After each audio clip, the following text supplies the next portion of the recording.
Oh, hey, well, I'm here. Give me a second and I'll get bigger. Wish I knew why it did that, y'all, but hey, bear with me. Welcome, everybody, to the Citizen Science Podcast. I'm one of your hosts, Rebecca Benningfield. I think most of you already know me, but hey, I'm happy to be here. It's already Saturday again. How'd that happen so fast? But anyway, let's go ahead and talk about what we're going to be having on the show today. There's so much to talk about. We have blackouts. We have a great time-lapse video I prepared. And Christoper, our very own Christoper, has been very busy making many videos. But wait till you see this certain one. It's one of his best, maybe my favorite. So anyway, we are the one and only Twin Solar System podcast with the one and only Samuel Hofman, because there is nobody else talking about how we have, a binary solar system, let alone how these planets in this binary system are so close, like bigger than anything you could imagine, fills the whole sky. And we have the best pictures, and there's nobody else following this information like we are, that's for sure. So you're in the right place if you want to find out facts and the truth about this binary system. So let's go ahead and get Sam on here and see how things are going in Montana and check on him. Let me find him. Hey, there he is. Get up. I'm hiding over there someplace. Boy, my music stopped. How are you? Hi, everybody. Another week flew by again. It's 78 degrees here in Lolo, Montana. Sun shining. It's too warm for me already. Show business is like bound to have issues, right? Yeah. Just before we came on the show, I was Sam. Hello. And of course, I'm reading this MSNBC or whatever MSN news feed. Scientists may have discovered the ninth planet. It's like I want to laugh my ass off, going, oh yeah, and they're still calling it the ninth planet, one single rogue mystery planet flying out there in the darkness that comes by to visit us every 3,600 to 4,000 years. Blah, it's like, people, if you really knew the truth, oh my God. And just to start this off, Gabriel, I hope you're listening. We were having a conversation right before the show, and he is concerned and would like to help save people and help inform people and to prove this information to people.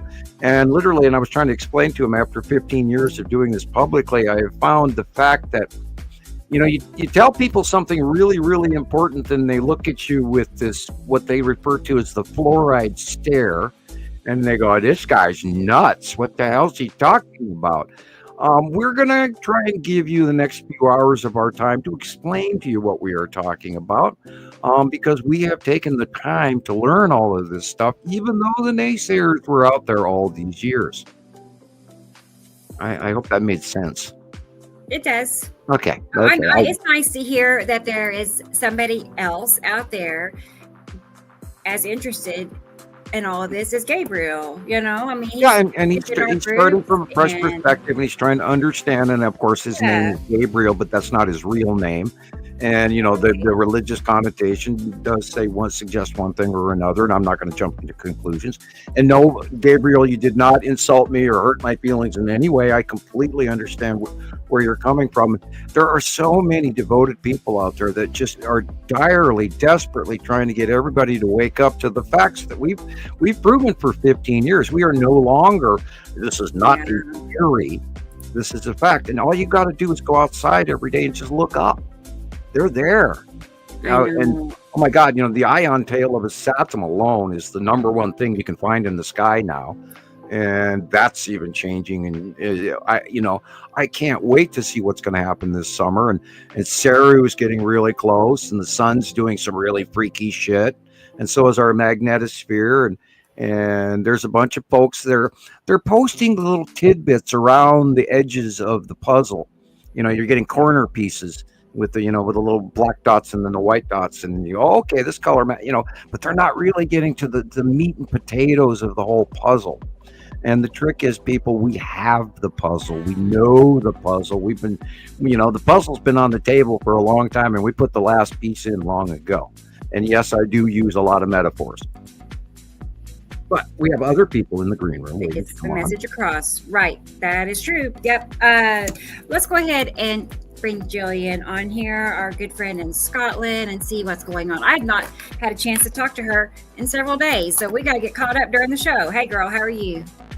I'm eating. I'm with the M&Ms in the green room.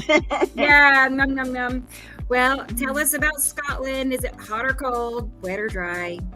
Well, it's doing something kind of weird. It kind of is warm one day, like really hot was 24. Then the next day, not 24 anymore. But it was breezy and cloudy and just that grey stuff that hangs about up there. And then briefly in the middle of the day, one day, all this stuff suddenly started appearing. It looked like ships. It looked like half a planet. It looked like a sky scribbler doing a really beautiful oval. I'd never seen one doing an oval before. It was really impressive. Yeah, they did a bunch of sea trails this week over incoming Attu's moon to the north by northwest sky. And the funny thing is now it's gotten to the point where they spray and then the things come out. It's almost like the alarm clock going up. It's like, wake up, there's something coming. Oh, and they're also talking about sea trails now publicly. As if, we're just going to start putting up this stuff in the air. And they're going to have to this year, because if they don't put up a bunch of sea trails, we are going to fry worse than we already are. And what that is that's that that refractive material, barium, aluminum, metals, and things that you put up in the atmosphere and refracts the light away from Earth. Now, they've been doing it since late 90s, people. So there's been a lot of reasons for that, and it is generically, it's like the main G7 countries. Not all the countries do this because it's hugely expensive, and it's also it's the lesser of two evils. It's kind of toxic to us, which is why we have so many lung issues in our pets and birds and everybody else, and we're breathing all this volcanic ash in. Right now, we are at a record high for the number of volcanoes that are currently spewing into the atmosphere of all time, and I believe it was 79 or 80 now. Average runs anywhere from 45 to 49 to 50, but now we're up at 80, and currently the earthquake report today is just insane. And there's a lot going off on the southern part of the planet. Through the entire ring of fire is just completely going ape shit. And then you look over at the United States, and there's these little tiny little dots, which shows you exact examples that the USGS has undermined the earthquake reporting, and by at least a factor of 1.5, I do believe. Now, we've seen many examples over the years where they were telling us it was a minus 0.5 earthquake, and that's just the computer telling us that, according to its statistics, that there's a negative because it's been turned down. It's like trying to set the altitude on your airplane, and it's telling you that you're flying below sea level. Well, and so in the computer's mind, it says you're either going to crash or you're flying in Death Valley. So, it's all point of view, and they're throwing in these little tidbits to confuse the ninth planet, and they're throwing these little stupid tidbits to distract you. Yet they kind of tell you the truth, but they don't tell you the whys, the hows, and what fors, and etc. Now, all of this is going on, all of these storms, all of this crazy ass weather, all of this planetary heating, all of this is directly related to all of this. I know that's a weird statement, but everything is connected electrically. And, we are an electrical universe, and that answers all of what is going on right now. And this is the binary solar system coming to a finality that happens in all binary solar systems, where they have a discharge pattern. They have an orbitation, then they cross paths, discharge, do their thing, and then they go about their same process for several thousand years or 100,000 years, depending on the planets or the system. And this is all connectedly normal. And people, say, well, it's not normal now, but no, it was normal also in 1650 BC. So, it's point of view. I view this as normal because we're normally having the planets. And that way you don't separate this as a one-time event, the nemesis, the destroyer is coming and we're all going to die. That's not what's going to happen.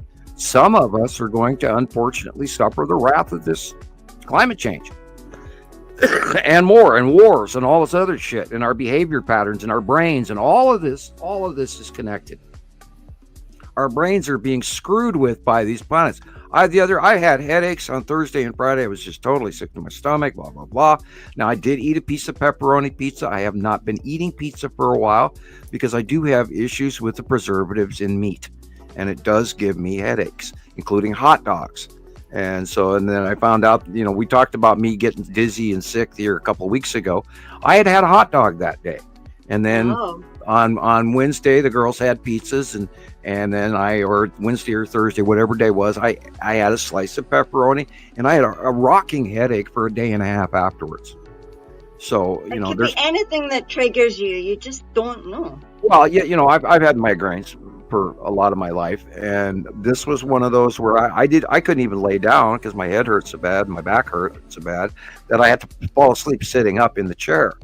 And so literally the next day, all I did was sleep after that. Once my headache finally reduced down to the point of tolerability, I spent all day sleeping, and because I tried to play catch up, which I don't usually do.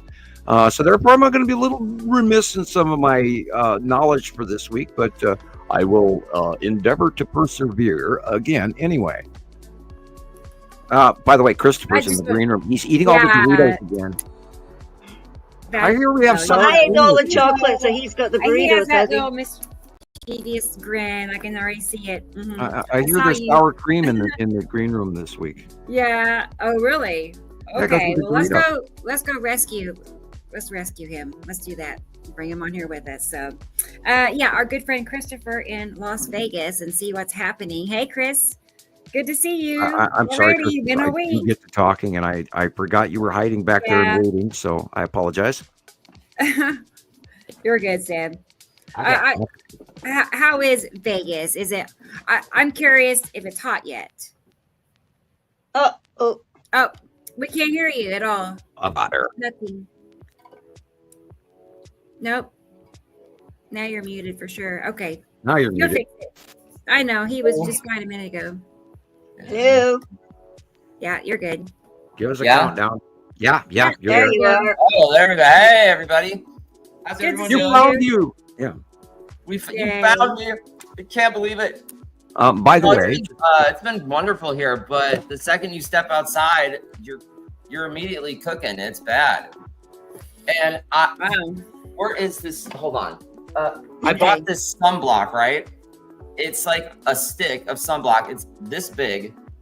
Yeah. 0.47 ounces, $16. Get used to it. I know, right? Like, I'm going to need to start a GoFundMe account for sunblock. Sunscreen. Good How much was it? $16. Dude, I think you should buy a shovel instead. I think it was literally like a single use. It's supposed to be for your face, right? But like a tube of sunblock was like, I should have just bought the tube of sunblock, right? But and you have to read the label. If right. You're They're full all of kinds of metals chemicals on your body.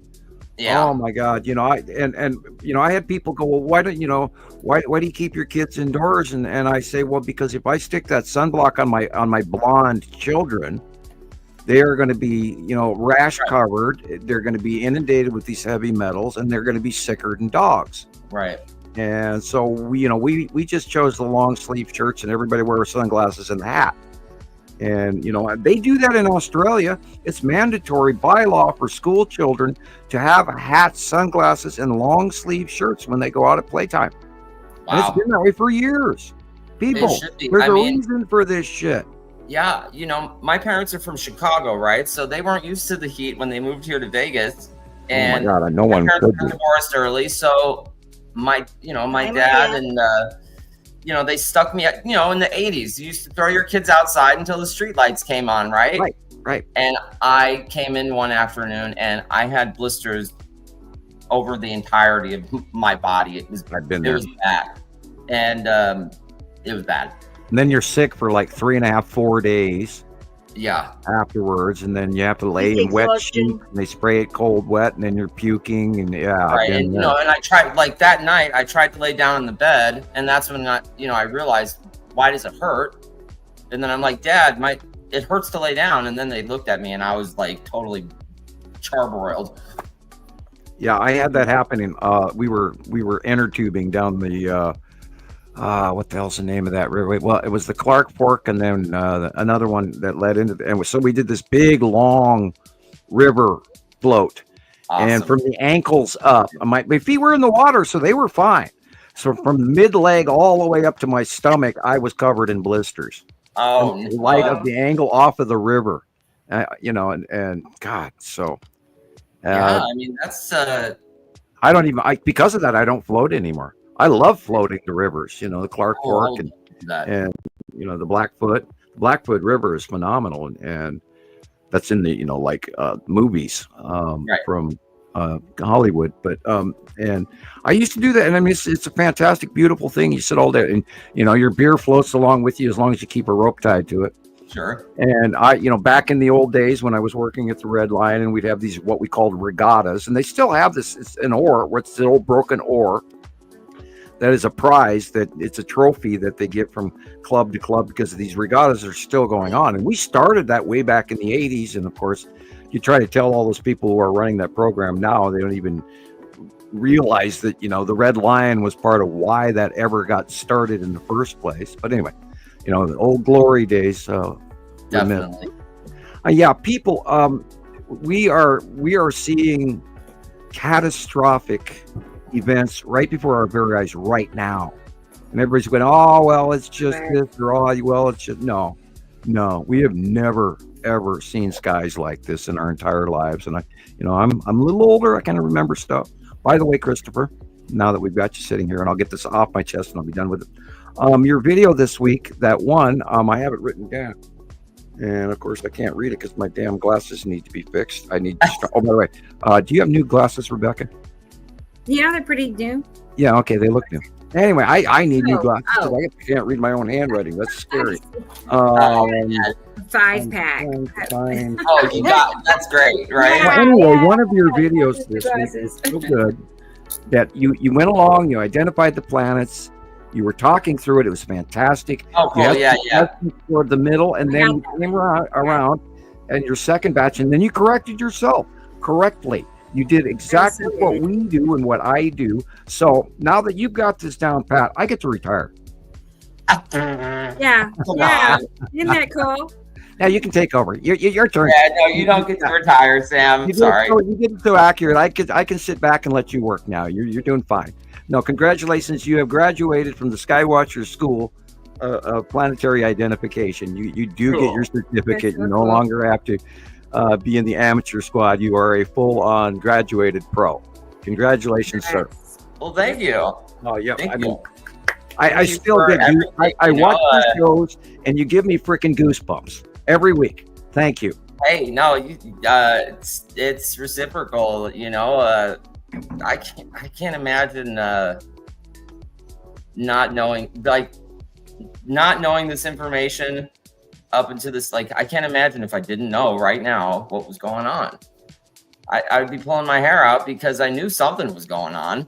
And how do you express that to new people that don't have a clue at all that any of this, even the two suns or the climate change or all the planets or Nibiru? I mean, there are so many people, the ninth planet or Nemesis, the destroyer. There's so many people disconnected from the real facts, and they're so fed with this internet misinformation truckload of manure.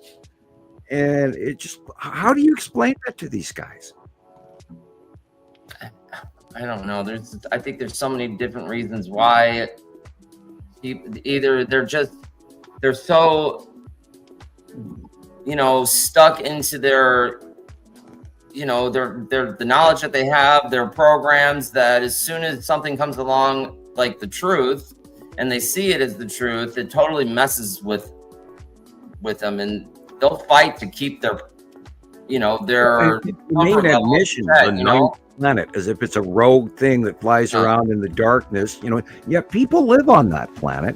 Only one of the races, if not two. I'm told there are 3 races in the Nibiru big sister, and I don't know where.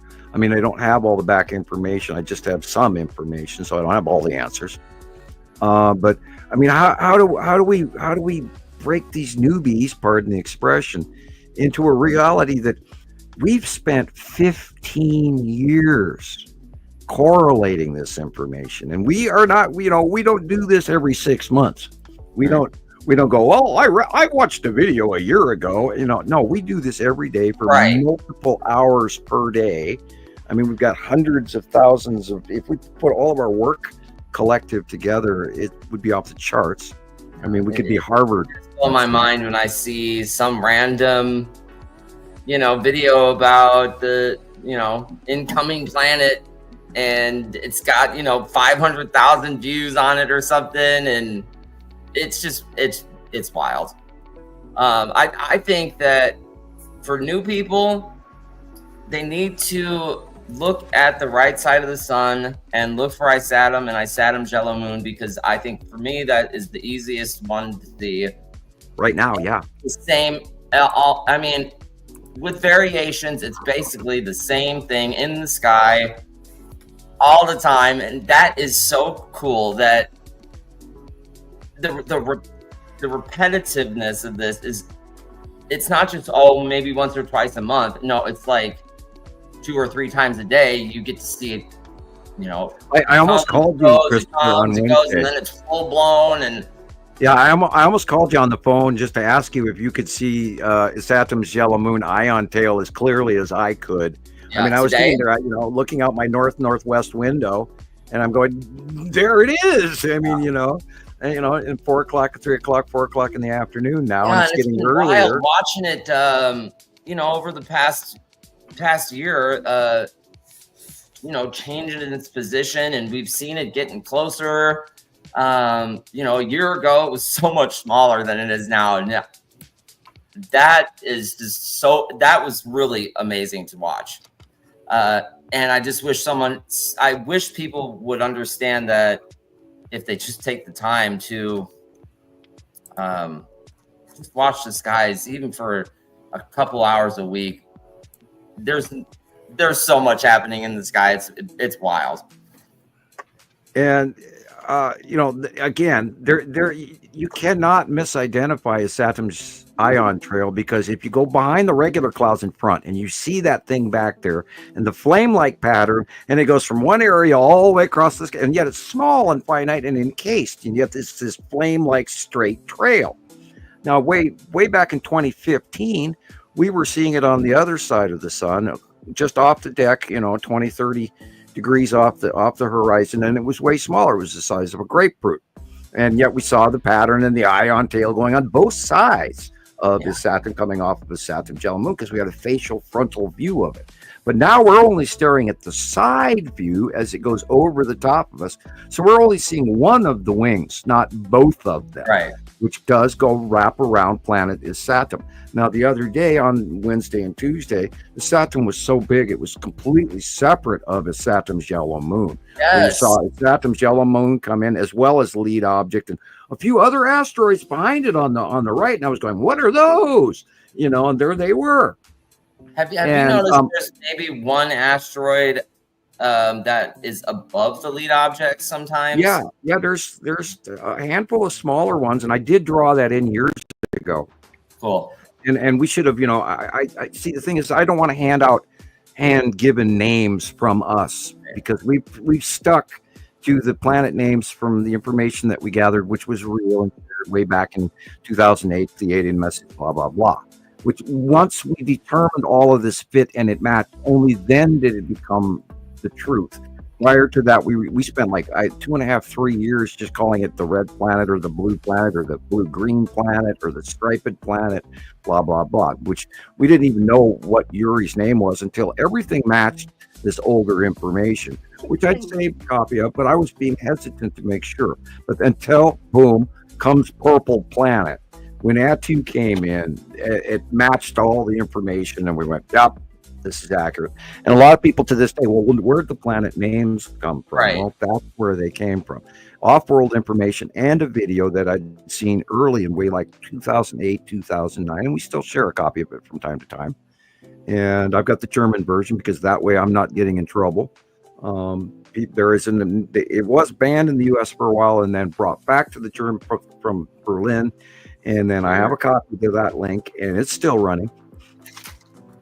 And then there was a newer version brought by English-speaking people. I didn't pay attention to whom, because I stick with what I know, and I'm kind of old-fashioned in some ways, and I do hate change, and yet that's all I'm trying to seek for is change. I mean, it's like dual grind. Anyway, somebody talk. Let's talk. Oh well, let's go look and I'll see grab who is a in the Coca-Cola. comment section. Well, let's say, happy belated birthday to Rebecca.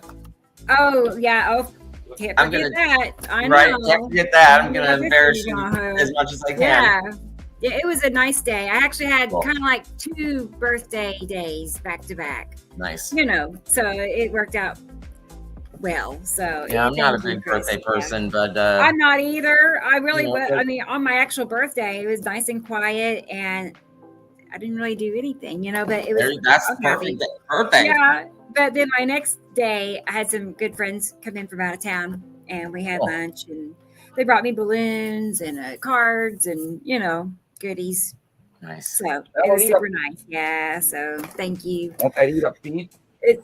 They fly by. It's like I can't believe it's already another birthday.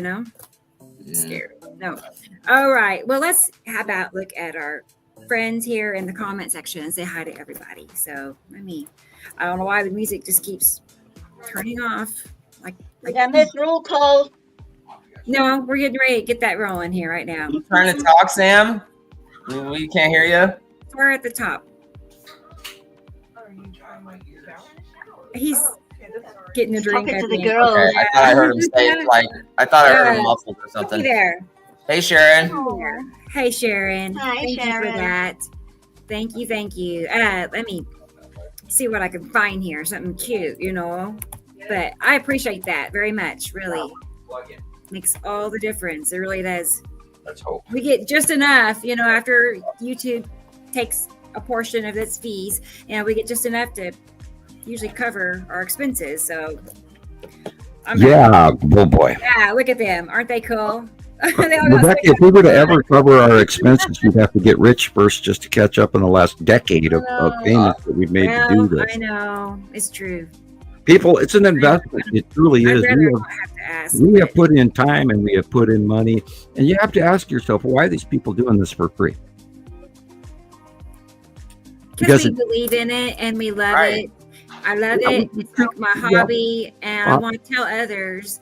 I do have to admit, people say we shouldn't be loving it because of the nature of the seriousness of the information, but the fact is, we love it. We can't seem to help that we love it, and why should we when we're telling people a new science? I'm sorry for talking over you, Sam. Yeah, you're exactly right. It's just really passionate about wanting to tell people, to the extent I even showed off this. And I never thought I would. Well, your Nibiru Followers Anonymous t-shirt. Get yours. Yeah. Wow. Supplies. Wow. Ta-da! Diddle-ding. Yeah, I'm wearing tie-dye today. I did not wear the company shirt. I apologize. I'm out of uniform for my job. You're out of uniform, boys. Out of uniform. What do we give them for being out of uniform? Did they get the corner, the step? No, 3 they Our have Fathers, to show us a 2 Hail video. Marys, 3 Our Fathers, 2 Hail Marys, and you have to copy 8 pages out of the Bible. Ooh. Yeah, I was gonna say write sentences. That's pretty torture. Oh man, that was the worst. Well, And then they have to tell us what the symbolic meaning was underneath.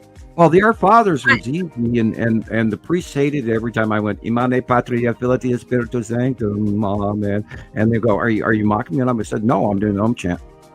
And then they give me a weird look. Because Teutonic Night, Gregorian chant, Om chant, Tibetan, Om is very, very powerful. Right. And we sometimes the power word it comes out of Sam when he doesn't want it to happen. So you have to be careful what you say.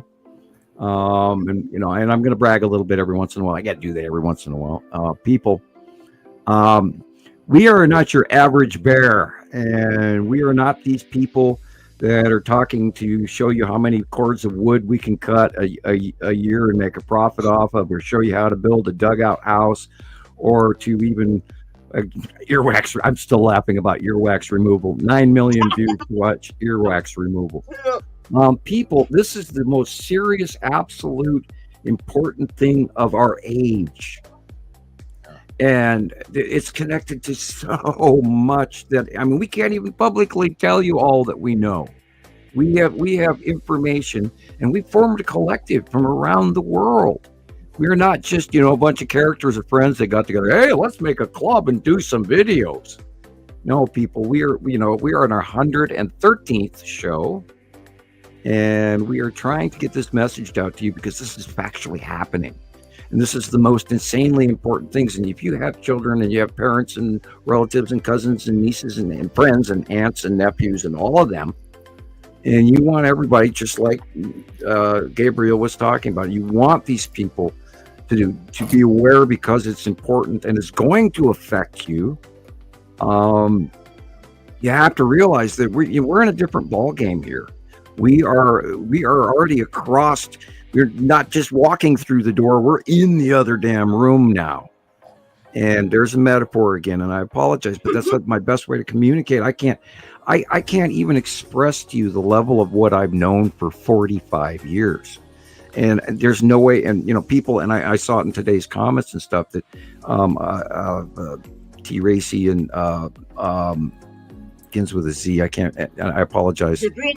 Sabrina. I apologize. I'm show struck because I'm still in adrenaline mode. She says, well, we're not in the 1800s. Just go ahead and say, what you think, but I can't. If I say too much, they're going to kick in my front door and I will be gone. And then there'll be a story about me having pornography or something on my computer or some God only knows, or you never even hear about whatever happened to me. And if that does, we talked about this in other shows, is where I don't have any suicidal plans or anything like that. So if some freaky story where I disappear and I got to cover this, but you have no idea what it takes for me to come forward with information that I know, because I have to tiptoe in between what I can say here and what I can say across my coffee table. And we are a collective of people that have all earned our places, especially those that you see here on the show. But we're just not 8-10 people. We're thousands and thousands of people around the world. And we have some really awesome people like Alexander and Petty and Matthew and all of these people, and Nicole and T. Racy and Katie Joe and all of these people around the world that are doing a real hard job for you. So people, listen up. We're not making this shit up. It is really happening. And it's damn important that you're aware of this. I agree. And I hope that it's public real. service announcement for Gabriel was public service announcement for the day. Yeah, I mean, Seeing is believing.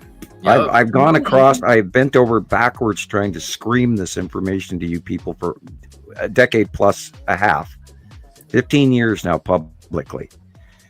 And the only way that you're going to solve this is if you look into this, or believe it or don't, which is a topic we were talking about an hour ago. But that, that's not good enough. It is incumbent on each and every one of us to do something about this. I'm not the only one here. These guys are not the only ones here. You too are responsible for this information that you have learned. If you are here, you're here for a reason, and you too are responsible. Now share this damn information, because we work hard for it. We do it for you. Now you do it for them. Yeah. Yeah. Exactly. This week I posted a speech. People that you know. This week I posted for everybody a speech by John F. Kennedy. And I hope you're on Facebook and can look it up. I can give you the name of it now as soon as I find it here. But it's an unbelievable speech by John F. Kennedy. And I don't think that anyone in history is willingly sharing this. It's called, the cover picture is Hope. It's Kennedy's greatest speech, a tiny ripple of hope. Write it down. It's on YouTube. Watch it. Right. Now, I am old enough that I actually remember John F. Kennedy's funeral. And he was my first president. So that's what presidents used to be. Right. I'll leave it at that. I could go on and on and on about what I'm seeing in the world, people. Oh my God. Anyway, somebody else talk for 5 minutes. I'm gonna have a sip. Yeah, that leads me into talking about Jerusalem and the fires and things happening there. But go for it. Yeah, New Jersey was on fire last week. I think they got some rain. Okay, well, let's go ahead and get through the comments, and then we can get to the topic. We didn't get there yet, did we? Right. Coming hours of this episode. I'm trying. Hi, Marcus in Netherlands. How are you today? Hello, Marcus. Hey, Marcus. It's good to have you. And there's music. Okay, cool. Back to the topic. And I don't think I got to read Jerry in Europe. We all love Jerry. And thank you. He mailed me a letter. Thank you very much. He bought me a pizza. And nice. I appreciate it so much. Thank you. People, how long ago was it that you received that? Oh, about a week ago. Okay. Maybe a week and a half ago. I mean, God, time flies by so fast anymore. I can't keep track. He sent me something too, and it's never arrived. But it's strange. When he sends me things in the mail, it takes an extraordinarily long time, like month or more. My bank account letters that I get once a month, the last 4 of them that I just got another one here yesterday or the day before, they all look like they've been opened with steam and then resealed. And I'm not kidding you. What? Yeah. Oh, everything I get in the mail has been opened or tampered with. Every corner on every envelope is ripped. Now, I could see if it was 2 out of 5, but every corner on every envelope, and now my bank records look like they're being resealed. It's like, guys, the donut eaters and coffee drinkers who are listening in the white van, go find something else to do. My finances are completely available. You see every penny. I keep a receipt for every penny I have. There is no conspiracy here. We are only people trying to share real science. There is nothing to find. There's no, skeletons in my shed. Although you can look, it's locked, but it's not locked. It's one of those next to my lawnmower and my aluminum cans. And that really rusty old rake. Yeah, watch out for that because if you step in there wrong, it'll hit you in the face. Anyway, bad joke. Right. It's amazing that we are doing this 15 years later. We're talking hi to everybody, and here I go off again. I know. Later, we're doing this shit, and it's our show. We can do it out to people for 700 views. What the hell? I'll shut up now. Okay, back to Rodney. Rodney is here. Hey. Hi, Rodney. I'm glad to see you. I'm glad you're here. He's always here, though. I mean, really. Even when I'm on TikTok, he's there sometimes. So I think. Anyway, but hi, Rodney. It's good to see you. And wait, get back over here. Audrey's here. Hey, Audrey. What time is it? 10 p.m. It's almost 11 now, her time, which is early for her. She'll be up all night. So a lot of activity in South Africa. A lot of activity, political, public, weather, earthquakes. Look, he's here. Alexander. Alex. Our friend in Alexander Germany. the Wise. We have some of his work to see here in just a little bit, some of his videos, so can't wait. But yeah, good to see you, Alexander. Glad you're here. Yeah, he's seen the same long box I saw, only his long box shot straight over past the sun. Oh, I love Christoper shot of that. Brendan. That shot that Christoper took of the long box. I did save that one. It's awesome. Awesome. The long box was really busy this week. Oh my word. Woo. Sorry, Rebecca. Brendan, it's okay, but Brendan gets another gold star. Yeah, pay no attention to that invasion blockade fleet parked above Earth. And Michelle Cox in Indiana. Hi, Michelle. Hi, Michelle. Good to see you. Good to see you. I'm supposed to message her and get her on the show. I keep having that mental note. I got to do that. Ice cream man. Look, the ice cream man coming down the neighborhood. He's going to sell some popsicles, and we're going to get a fudge sickle and maybe some ice cream cone for T Racy. You know, Hey, T people Racy. act like the long box cube is just the ice cream truck going through the neighborhood normal. Yeah, I would joke. Right. Bad metaphor. You did make it. You made it plenty of time. You weren't late. Hi, T. I was a little Racy. late getting started. Actually, it was 3:00 on the dot, and I was working, and Sam was talking, and then we realized it was time to start the show. And it's like, Right. I That was wasn't. the premise, you know, I Yeah. start talking and I just can't shut up. We almost ran late, but we didn't. You know, and then it's like the hours leading up to the hour before the show, it just, those hours just linger. It's like, oh my gosh. And then as soon as that 1 hour before the show hits, it feels like it's 5 minutes, you know. Wait till you get to 8:34 and you're freaking out going, oh my God, all the things I did. Where's the power cord? Or, you know, Where's the power cord? Yeah.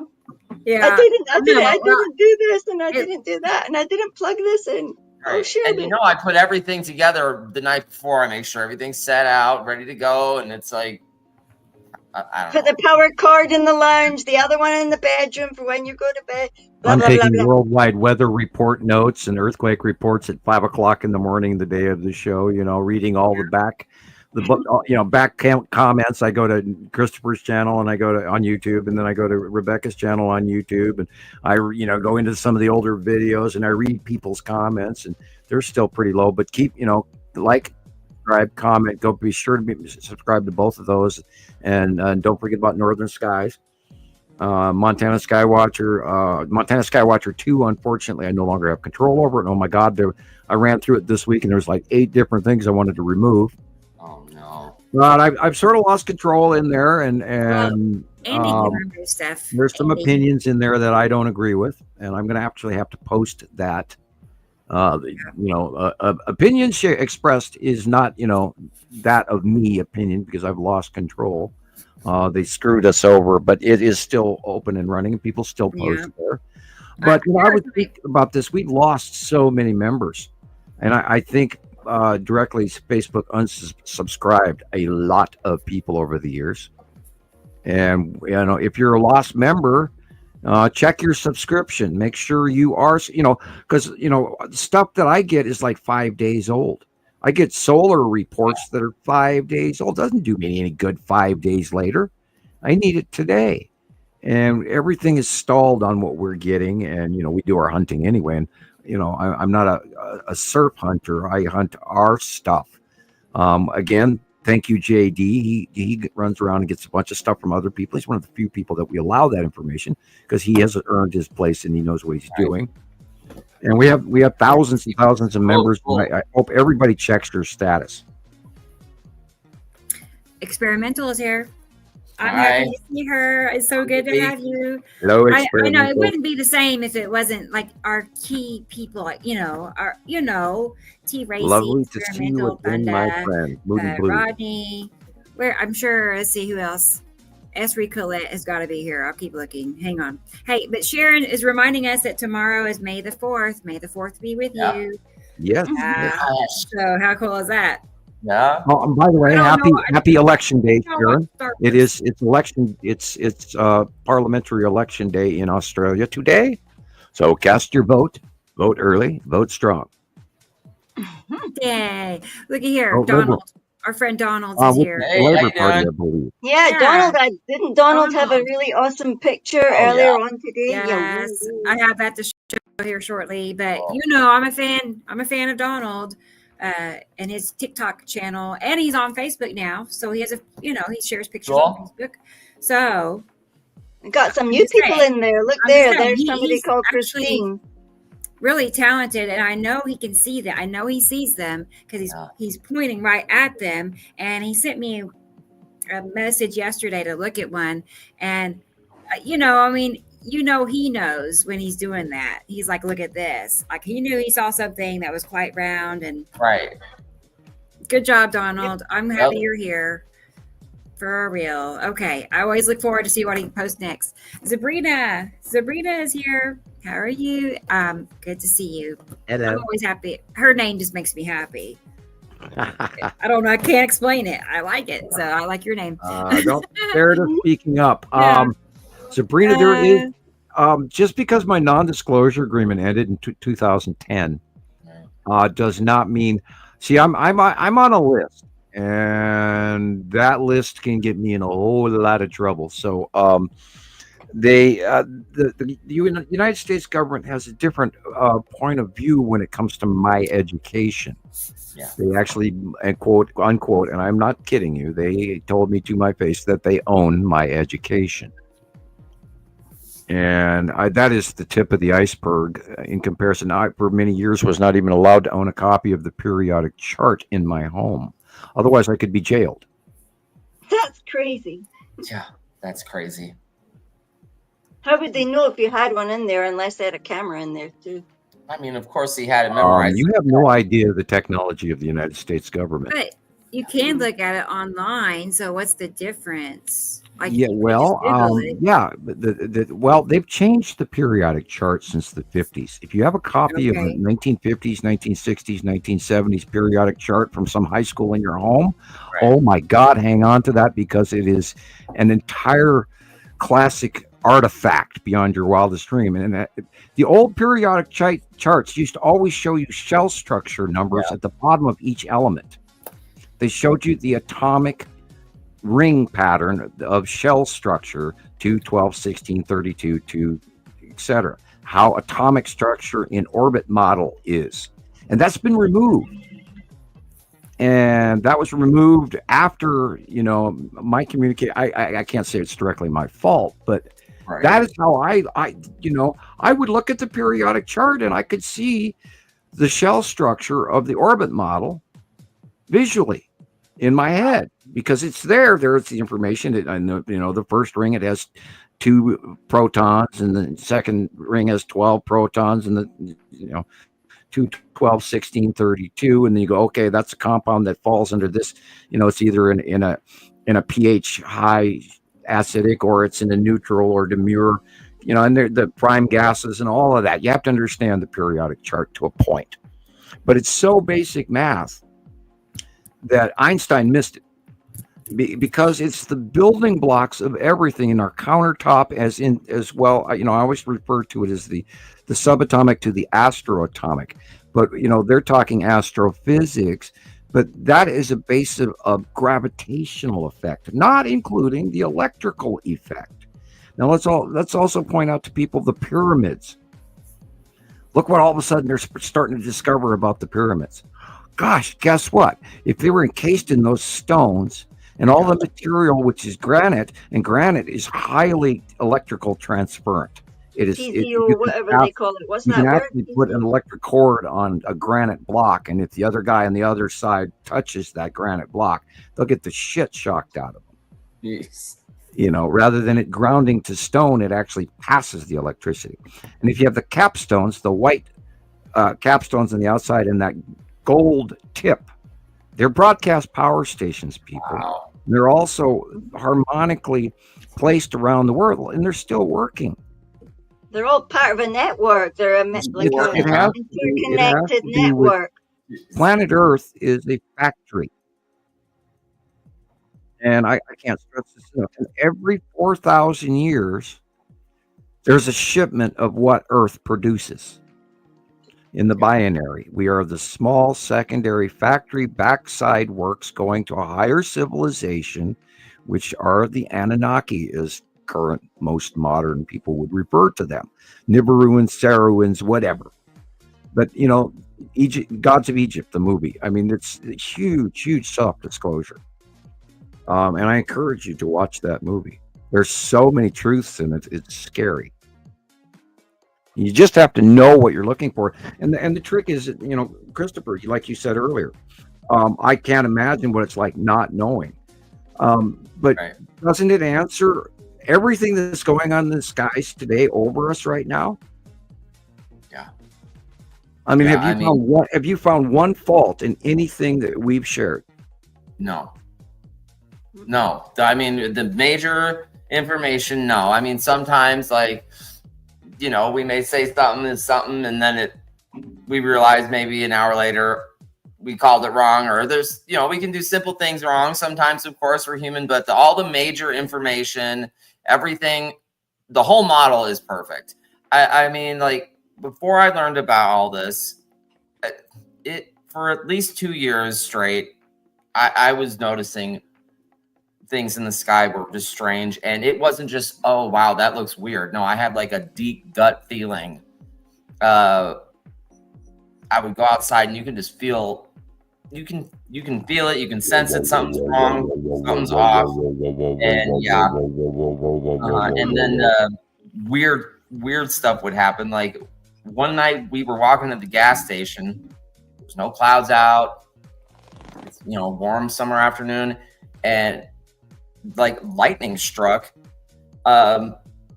Like it was very, I mean, I can't say how far it was from us, but it was in the parking lot, and I felt that lightning go through my head and out my feet, and we both fell to the ground. It was so freaking loud, and where did it come from? And then like sometimes there would be nights where there's no stars, and it's the weirdest thing because it's dark. It is so, the sky is so black. I can't explain how black it is. It is like, and it's not like there's clouds either, eh? No, right. When you looked at it, it looked clear. No stars. You know, and that was weird to me. And I'm like, what's going on? And then one night, my wife's calling me. We have a balcony upstairs in our bedroom, and she's outside. She's like, what is that? And there's a mountain to the east, and there's like 4 little lights just chilling in the sky. And then they start taking off one at a time, and just I'm like, what is that? And you know, we have the Air Force base right next to our house, so for months and months I kept telling myself it's just military, it has to be military, you know. And then there's just no way. I've never seen anything fly like that before.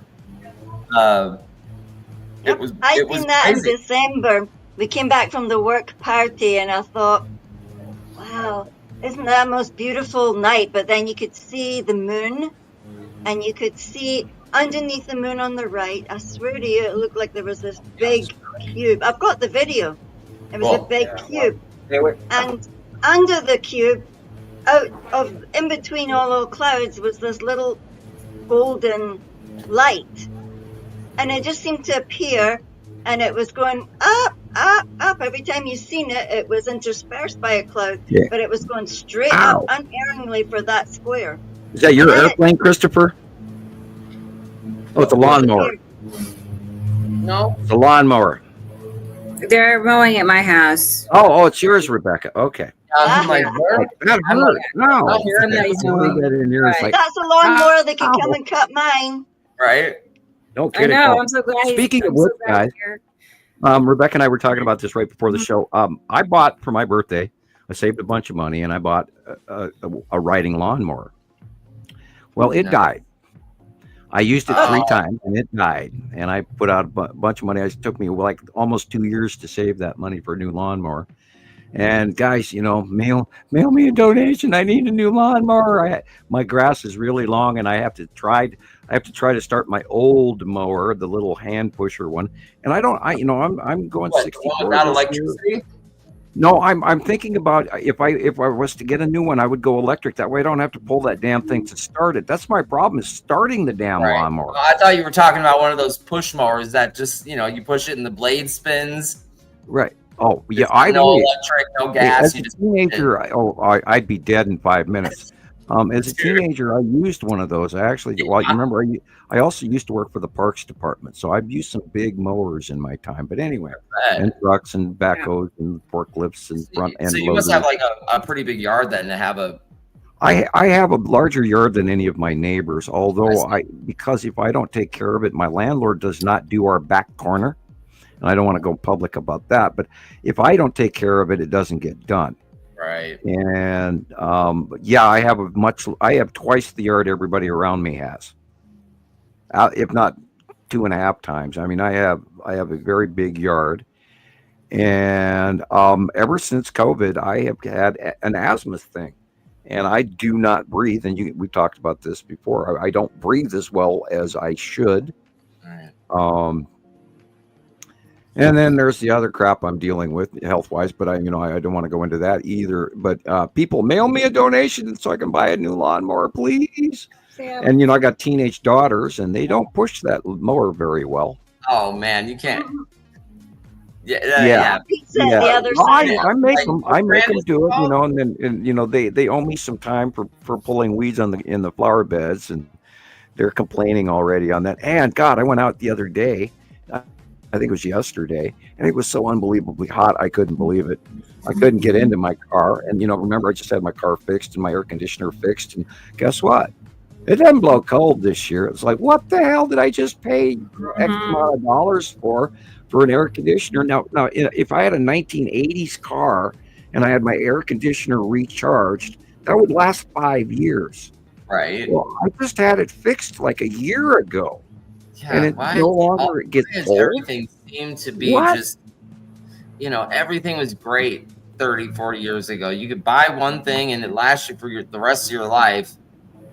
And how have products just, declined in quality? It's wild. Well, that's called patent monopoly that's going on right now. They embed all of these processes that only the factory can fix, including the car I'm driving. Because unfortunately, here I'm thinking I'm buying a Chrysler and I'm buying an American. My brain went, no, I bought a Daimler Chrysler, and so everything is German. And the only way I can get my oil lamp, change your oil lamp reset, is at Chrysler, because the guy at the oil shop can't reset it, and the guy at the tire shop can't reset it. Only Chrysler will reset these things, and my computer keeps telling me to have my car serviced over and over again, and I can't, because I don't go into Chrysler where they're going to charge me 2.5 times what the guy down the street at the mechanic shop.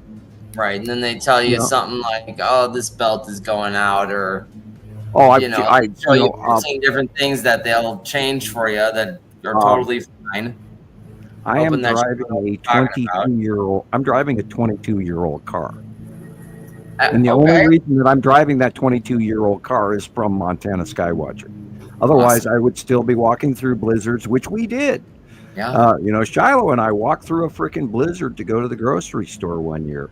And she will never do that again. And she swore that I'll never do this again as long as I live. But, I was doing it regularly because I had no choice. And so only, and it took me 8 months to raise enough money to replace the car. And this was, after we hit the deer in the Toyota. And I've never hit a deer in my life. And I always knocked on wood. And I was, it's like I've been in numerous scrapes where you're driving and you sort of nudge a deer, or a deer leaps over your window or the front of you, or you just missed him this time. Well, back in the early years of Montana Skywatcher, where we got our car fixed, so we went to Burger King in Missoula to celebrate. And it was a little later than normal because we have this traffic issue here from Lolo to Missoula, because people commute from Missoula to the suburbs and way south, like some 30 miles in some cases, all the way down south. For people that all work in Missoula, yet they drive every day these 30 and 40 miles into Missoula. And it's called Highway 93, and it's freaky. But anyway, so we're coming home a little after dark. Just got the car fixed. And we're driving down, and we get, 5 miles from Lowell. There's this big flat area, and out hops a deer in front that we saw for about 3 seconds. And then the idiot thing jumped in front of us and totaled my Toyota. Oh. I mean, we hit this it's the biggest damn buck I've ever seen in my entire life. And Hearn, the great lord of the forest, jumps before my car, and I splatted him. He turned into liquid, and all three of us had whiplash. We lifted the back end of that Toyota 4Runner up, hitting this. We were doing 70 miles an hour. We slowed to 45 instantly. Wow! You hit 70 and miles. And then after that, we went months without a car, et cetera. So, we've had a few fundraisers over the years, and if it wasn't for all you wonderful people out there, I would be in a world of, although I know we all are, but again, I need a new lawnmower. Help. Thank you. P.O. Box 625, Lolo, Montana, 59847. It's why I pay $100 and $110 a year now for a P.O. box. So you guys can write me letters, because if you write me a letter, I'll write you one back, and then you get the magic card. Yeah. The golden cards, I know. Priceless. Has no economic value whatsoever, other than The symbology, yeah. Well, not only that, there's vibe and good luck and Right. Hofman magic embedded in that card. As I licked the envelope to send it to you and slapped the stamp upon it, I have graced it with my magnanimous behavior. Wah wah wah. Doodle doodle. Here they are. I didn't mean it to be what it is, but people have found them to be valuable to them, and so I am more than happy. And while supplies last, Right. Well, okay. Let me get back to the comment section and see where I left off. Let's see. All right, everyone. Sabrina, it's the Shady Lady. How are you today? Hi. It's good to see Hi, you. Shady Awesome Lady. You're here. Where is the Shady For Lady? sure. I don't know. Mm. Did we break into Erison gossip is again? here. Hi, Erison. That's him. I said, did we break into gossip again? And I didn't realize it. It was so easy. Slightly, and Dennis I just is in walked. the house. Hi, He's Dennis. in the house, right? It's good to see you, Dennis. I'm glad you're here too. Oh my God! Be kind to the elderly. And Matt, our friend Matt, our Facebook guy friend. How you doing, Matt? Good to see you, Matt. Nice to have you. Thank you for being here. And yeah, he seems like a nice. I don't know him a whole lot. We've communicated a little back and forth, but he just seems like a genuinely nice person. I know those are the people we're trying to contact. The people that have He bright belongs eyes here. and who are willing to listen. Mhm. And we're not doing this for fortune and fame because God knows we're already in the rears on this one. I'm on my 15th computer. Knock on wood. Oh God, if I lost it, I'm not even going to say what I. Don't even say that, please, Sam. Yeah, I'm not even going to say it. I'm telling you, it's And it cracked reminds up. me I need to get my tech guy in here and copy the AA file. Oh, I got to do that. I got to do that. You got to back it up. Dude.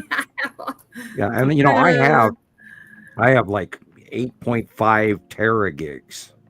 Yeah. That's a lot of memory. Yeah, and do you think I use it? No. And I have a backup. Memory. I have a backup drive sitting here, and do you think it's hooked up? No. I could be up to 10 or 20 teragigs. Yeah, right. And you That's probably have that terrible. many photos.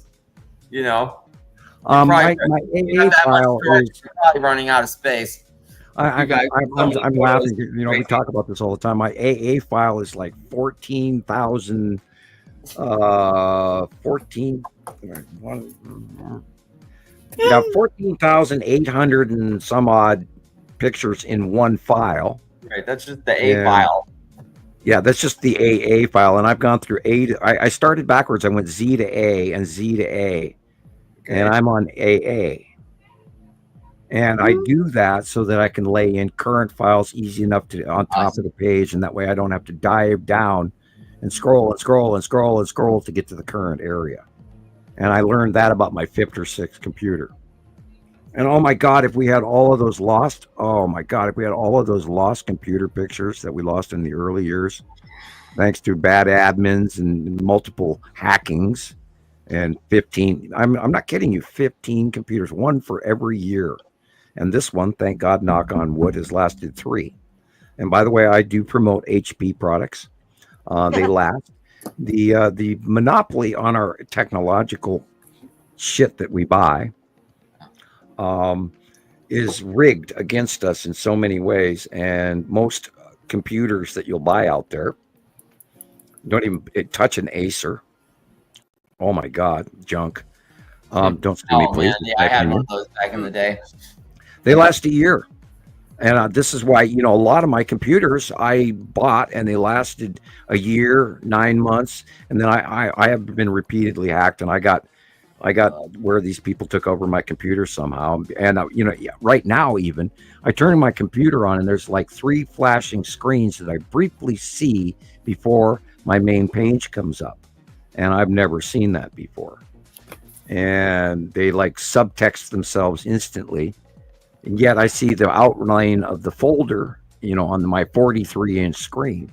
So I know that there are people embedded in my feed right now as we speak. I do not believe that for 1 second, even when I'm in my car driving to the store by myself, I do not believe that I am alone for 1 second. So T. Racy, Sabrina, that's why I can't say certain things to certain people. I mean, you guys, we've talked about indigos. Anybody have an opinion? What do you think an indigo is? A forerunner person who wakes up and triggers everybody else. Correct. And Gillian is, by the way, a very large book. If you ever looked at the movie Soylent Green, Gillian is a book. She is very learned, very studied. I love her dearly. She is a very good, wonderful friend. And we've seen over the years where she brought herself from South Africa all the way up to Scotland, wee little Scotland.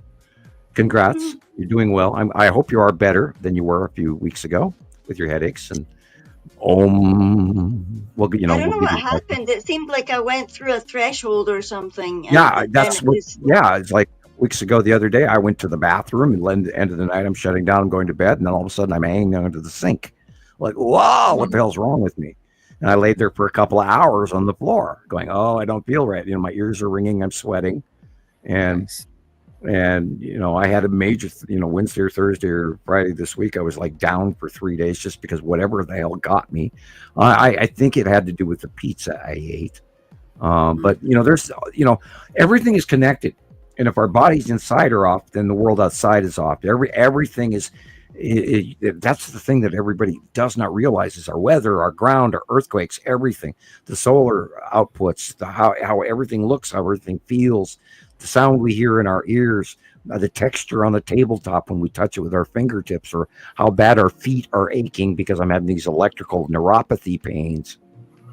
Or electrical tappings throughout my body, and my hips hurt, and my back hurts, or my ears are ringing, or I'm dizzy today, or I don't feel right, or I can't even reach for something without knocking it over. That's all connected to the planets. There's an inundation of solar output. There's an inundation of the planets affecting our magnetosphere and tipping us, and then we're getting flow through breaking through our magnetosphere, and we are getting radiation right now, people. Yeah. We are now getting, and they're not talking about this. We've talked about it for a couple of months now. We are getting bombarded with stellar radioactive material. And, these are nuclear bombs going off around us, basically, where we're getting, this hits us in our RNA, it hits us in our DNA. We are physically changing for good and for bad. Good and bad. This awakening. This is why some good, Sam, because sometimes it feels really, really bad. Yeah. Yeah. Well, guys, this isn't free. Nope. And if we go, and I try not to quote Revelations regularly, but I'm learned. I have degree, or not a degree. I have college credits in world religion, and in Revelations, it's referred to as the birthing pains. Right. We are suffering. I mean, we're clearing out our emotional baggage from earthly prone man's indoctrination, and it's uncomfortable. And at the same time, we're also being affected by the passing planets when they come by and we're getting not just one, but repetitive flows of effects of these bodies during the day. And then we're getting blasted by what we think is our sun, although we have our doubts right now. And I can't absolutely tell you, but I think NASA is showing us the larger star, because it does not look like our sun, and it's not behaving like our sun. Thick and big. And these new coronal holes that we're facing right now are completely unprecedented. Go look it up right now today. Oh my God, you'll spit. If you understand the sun and you see what's happening, and here I'm being accused of being doom and gloom. No. It's almost like other guys out there that are doom and gloom. Pass around. That's when everything starts to pick up, like all the earthquake activity and the storms seem to start picking up a lot. Coronal holes are definitely related directly to earthquake activity. And then that thing happened in Europe with the power outage. Like, what happened, Gillian? Yeah, that's it. That's exactly correct. Right. I mean, because of the electrical transfer, when you get a wake eddy that breaks through stellar material, CME, coronal mass ejection, protons, positively charged stellar material. And I mean, there's a spectrum from X-ray to God only know what ray. I mean, there's so many particles and when it breaks through inside of our magnetosphere, that disrupts the Schumann resonance, which affects our brain.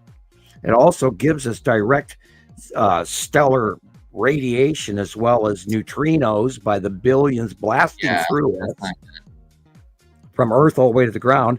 And this is why our feet hurt, is because the electrical connection to Earth and our electrical bodies, our palms are getting stinging. My fingertips hurt, my elbows hurt, my shoulders hurt, my head hurts. Top of my head is crawling. Why does it feel I'm getting sparked and burned on the top of my head? Blah, blah, blah. All of those are electrical. The itching. Yeah, the itching. Really? Yeah. Okay. This is electrical activity that's going on around us. But if you look at modern day science and man and Einstein, they only talk about gravitational influences of the sun when that wake connection of the coronal hole or the CMEs hit us. They don't think about the electrical opening that connects directly to the sun, that wake of emptiness where you're not getting the flow. And remember, we talk about the binary system. We talk about the electrical universe. There's more than gravitation going on here. There's more than the planets going on here that are so close to us, that have bigger magnetospheres than us. And when they bump into us, they tip us, they turn us, they cause these close freak storms, high winds, passing. They affect our outer atmosphere as well as our inner atmosphere. Far less than we would imagine, although that's going to get worse. Excuse me. So, you know, I mean, it's all connected and people don't realize that. You know, I mean, we have to go to the two stars. We have to go to the two sets of planets. We have to go to the two sets of ecosystems. I'm sure that we probably have some effect on them, not a great deal. But it's all within a repetitive pattern. You know, and we talk about in the last 400,000 years, it's been literally, you know, 100 times that this has happened. This is not a one-time event. Right. This is a cyclic pattern that happens over. Yes. You know how you just said that we might have an effect on them.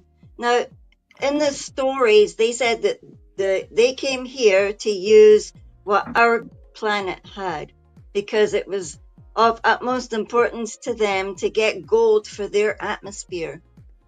Right, correct. That, and it prolongs life. Yeah, so would they have been more so needing it to prolong their life or their atmosphere? We don't really know. I don't have the full story on that, but it has to do with their technology. And of course, I mean, look how much gold we use in our computers. Yeah.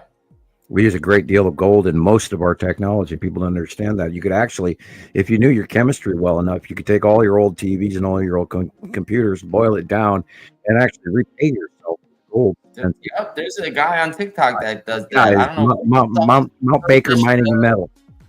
Yeah, and he, by the end of a few hours, he's got all this, you know, junk electronics, and he will, by the end of the day, he'll have a little, you know, bullion piece that he melts down. And I watch Dan Hurd mining. I watch a lot of the miner guys in Australia. I've actually panned for gold. I live in the Treasure State, Montana. And, you know, I'm trying to understand the concepts of gold, and as well as through the scientific, as well as through geologic formation and everything. And I do have the lust for gold because I have actually found gold panning. I had a friend that had a gold claim, and we used to go up there every year. And I found the nugget, and you'd be amazed how much earth you can move in a very short period of time and not even notice. Especially when you find a tiny one, then you want another one. Once you find a really nice nugget, all of a sudden you're Superman. And that's what we're here for. And it's amazing what happens to you. And they talk about gold fever, and it's quite real. And by the way, that is why we all like gemstones then. Yeah, we're treasure seekers. We are created. This is within our genetic breeding to actually do this. Why we were made and placed here. We're not from Earth. We were created in a petri dish, in a lab. Teresa wants to know how she can get a t-shirt, Rebecca. Oh, well, Sharon's going to be joining us here in a moment, so we can get that information from Sharon. So give me 1 second. I'm sending her a link as we speak. Yeah, people go, that planet thing, that red visiting nemesis, and they have no connection to the realization of how long this has been happening. Right. The transition took place 400,000 years ago. We are not the first high-level civilization. Look at the cyclopic stones all over the world. Look at the temples all over the world, even all the way up to the Ice Age and before, people. The information has been so wiped from our, talk about matrix, we're conditioned to think that man, and some people in some religious groups go, yeah, we're 9,000 years old and know that, and all this, it's like, no, man has been on this planet for millions of years in ways, but we're not the first version. Right. And there's no way, I can't whip out a book and say, oh, look, this was printed in 8,000 BC, I can't hand you that information, yet we know it because the information is completely available. The problem is people have to break away from empirical science. They have to go, okay, let's stop listening to what the English guy in that damn dusty old museum says versus, and only now, for instance, for example, NASA from India, those guys are gaining credibility, and Caltech, they're credible, and Harvard, they're mostly credible because that's where they file all the classified information about space. Is at Harvard in the classified doctrine section. Anyway, I'm not supposed to tell you all those things. Right? Yeah. Okay, we have people in the green room, so I'm gonna breeze through and say hello to everybody else, and then we can bring others on here. Okay, I hate to keep people waiting. It's been an hour and 20 minutes. Katie Joe is here. Hey, Katie Joe. She's going to be hopping in and out, it looks like, but that's perfect. So good to see you. And there I saw your work, Katie Joe. Thank you. There he is. I know we have a video here too of a slideshow of her pictures. So I set up and you get to working. Great photo, good Katie. Yes, Colette in Canada. How you doing? Who else is here? Hey, Jennifer's here. Hi, Jennifer. Good to see you, Jennifer. Glad you're here. We are the Earthlings. Yep, that's us. And let's see. Hi, Jennifer. Maria too. Yep. I know. There she is. Hi, Maria in Alaska. Hi, Maria. Glad you are here. Let's see. And she sent me some pictures too. So we're going to see those shortly as well. So cool, right? Mark is new here. He says, hi, Mark Harmon. Good to have you. Glad you're here. And let's keep scrolling. I got everybody checked in except here's Christine. New sub, another new name. Mark Harmon. I've been watching the sky for about a year because I'm videoing UAPs here in California. I just found your channel. I'm fascinated about seeing planets. Right. Oh boy, can we tell you about UAPs? Wait till you see the show. We got so much to show you guys today. Too, Christina. Yeah, and you're missing the big ones. You're missing where they come from. Yes. I chuckle about that all the time. I see people's comments throughout, regular Facebook land and YouTube land and occasionally TikTok land. And the comments say, oh, we saw this. And I always end up literally, if I'm allowed to post to some of these people, I end up going, yes, but you have to look even bigger because you wouldn't believe what this is behind this, And you have to learn to actually look what's behind things before you look what's in front of you. You have to look at the dark, the light. It's a whole way of thinking. And once you reset your eyes to that way of thinking, boom, you see all this shit. And it's just like, oh my effing God. Wait till you see the time-lapse videos I have for us to look at today. Come on, let's go. Yeah, I know. No interruptions. Videos. Kevin's here. Hi, Kevin. I'm glad you're Kevin. here. He's in England. That's cool. Yeah, let's get the science. All right. Perko is here. Hi, Perko. Hey. Hi, Perko. You too. I think he was here last week. Third week in a row. Great. Yeah. Oh, it's third week. Yeah, okay. Well, he's a regular then. Great. I'm very happy to have you. Please share with your friends.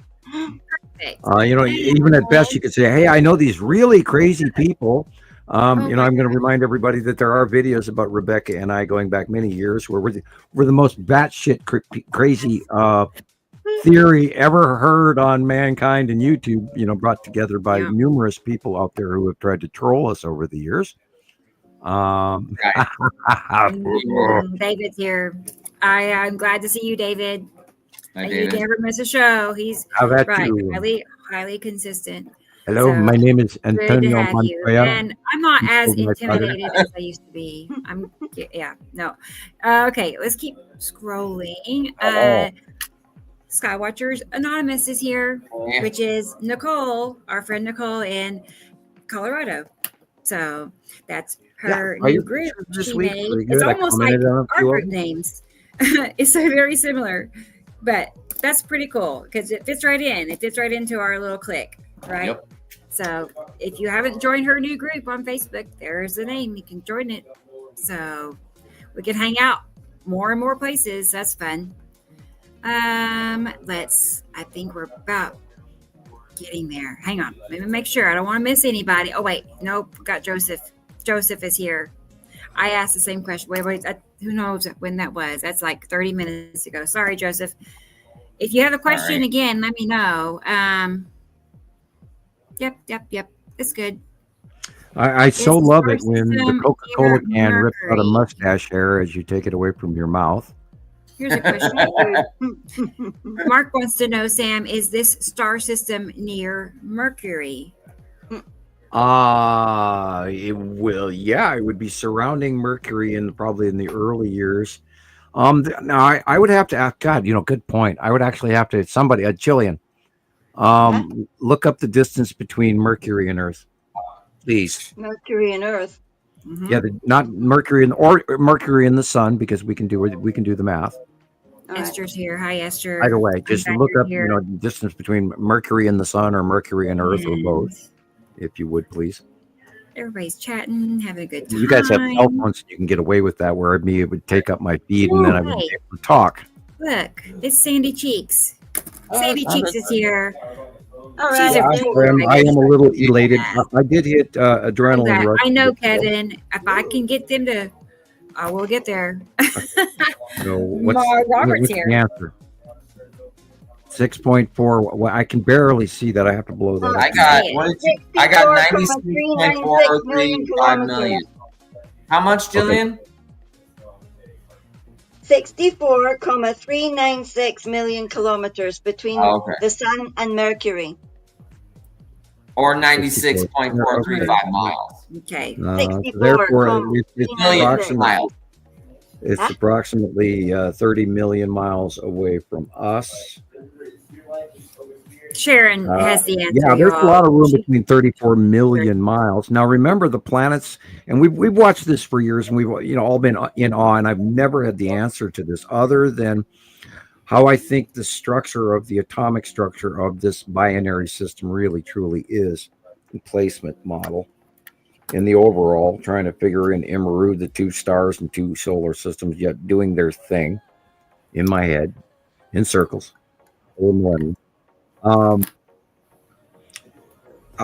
They've spiraled up from underneath us, and yes, I'm sure that they were in proximity, and I'm sure that if you were on Mercury and you could actually survive, because the temperature variation is unbelievable during the day and the night, etc.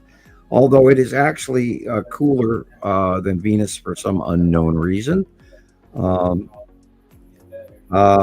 which is odd, and it might have to do with its atmosphere. Anyway, if it had gases that were very cold.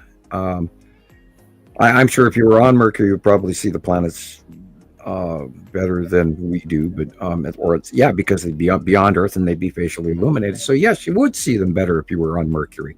Sorry, spun out into weirdness, but all right. I hope that answers your question.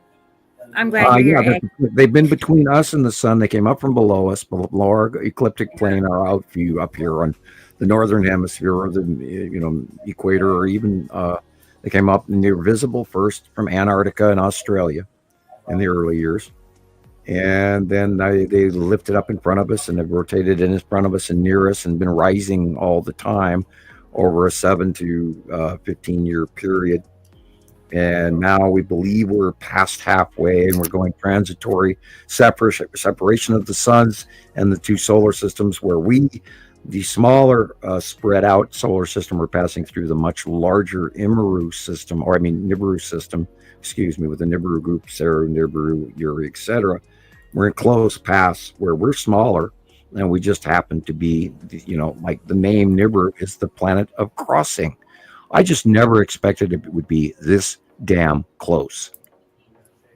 And it makes total sense. Yeah, that's new. And I've seen a lot of people post this here. It's all over the net as of today. First time I saw it. I stopped it where I felt like that's where we were at, like right there. I feel like that's because it's one in front of another, and we're crossed. Correct. And the little one is behind the big one. Right, and that's the thing, and this isn't a one-time yearly orbital. This is a process that takes, over a decade or 2 decades, or we don't even fully know how long they're going to be in their out view. But we're, the smaller one on the bottom in the red, and then the larger one we're coming in, and the larger one. This is sort of an example, but you have to lay it out in a sideways spiral. You can't look at it Einstein dinner plate. That's the problem. We're seeing it on a 2-dimensional scale. We're not seeing it 3-dimensional, because they should be spiraling to the left. Where, like the beginning of our startup show, the startup of the rotational orbit coil, right?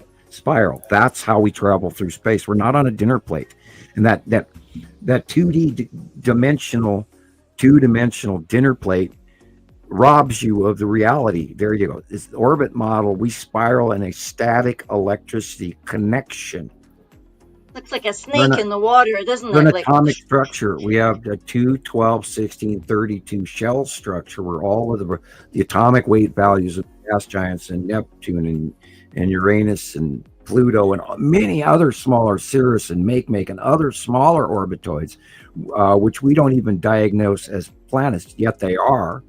Because the planetary count for our solar system is much higher than we're being told. Galileo didn't get it. There's more to our solar system than we even know about. And it all has to do with chemistry. And Earth. Richard has a question too. Earth is the sorcerer's stone. We create all of these modules of iron, and we create all of these crystals and amethyst and jade and gold and silver and zinc and lead and copper and iron and on and on and on. So Richard is asking if the cube craft and the triangle craft are connected or are from separate races. Are they the same race? Richard, the cubes and the triangles are the Federation. Okay. That you salute them, or how? Yeah. Dun, dun, dun, dun, dun, I don't know what this Federation is above those who own the planets that are nearby. And they stepped in for a slice of the pie, because our binary system is inside a larger system that is connected to the Federation. Now, the Federation has been here more recently than Nibiru, and they go all the way back into our history, having visited many different cultural races. And you may notice the cube in many societies, from the Jews to the Arabs and the Hajj, and many depictions throughout history in Egyptian lore and et cetera, and the Incans and the Mesopotamians and the Minoans and the Trojans and the Greeks and the Rus and the Northern Germanic tribe. I could go on and on. American Indians. He's got it. Agus has a question too. And then after this, we'll get our guests on here. We have a couple surprise guests that they're surprises to me. So I love it. But Egg is wondering if we are orbiting in a spiral. How do the stars remain constant with Earth? Yeah. Well, God, that's easy. We're flying in virgin space every minute of the day, and the vast size of our universe, or our galaxy, we'll go to our galaxy. They are not constant, and they have been moving since 2010 in a magnificent way. If you've been checking the Milky Way is and where we are in the Milky Way, which has been an awesome show. I've been talking about years, but I had to tone it down because sharing information then went over everybody's head. We are currently moved from the bottom, like galactic, on the right one, where to middle of the galactic magnetosphere galaxy. Soon rise the upper age, which would be the sixth age, which the Mayan calendar is referring to, where we will live for about another 300,000 years and then do a dive, because we travel also, our solar system travels in a radio wave, dive and up and dive and up. In that pathway, and this group actually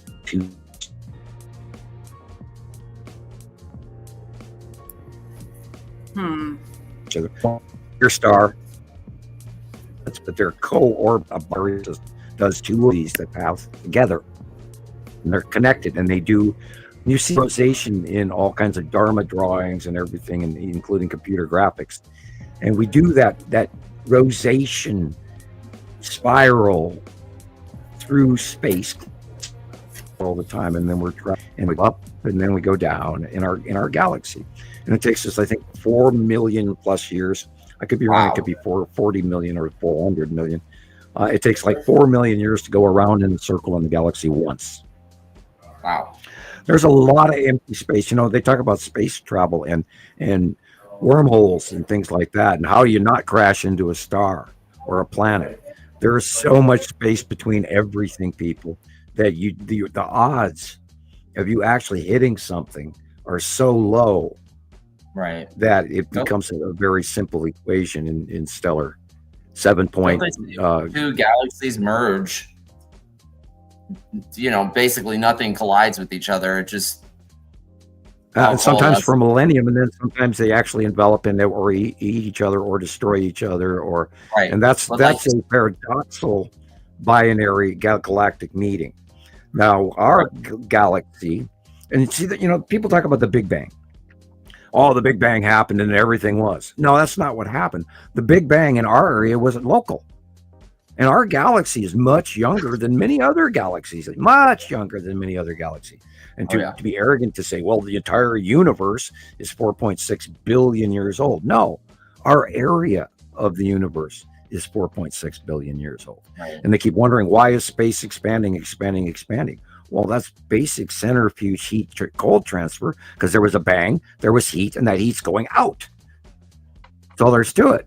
It's that simple. And these basics that modern science, because they're all thinking gravitational does this, gravitational does this. No, it's all connective chemistry. It's chemistry, gases, cold, electric, everything's connected. It's not rocks floating around willy-nilly. No, it's an electrical placement. I mean, we're a cell. Our galaxy is a cell. Yeah. And it's got ice crystals all the way around it, way beyond the galaxy itself, like a cell.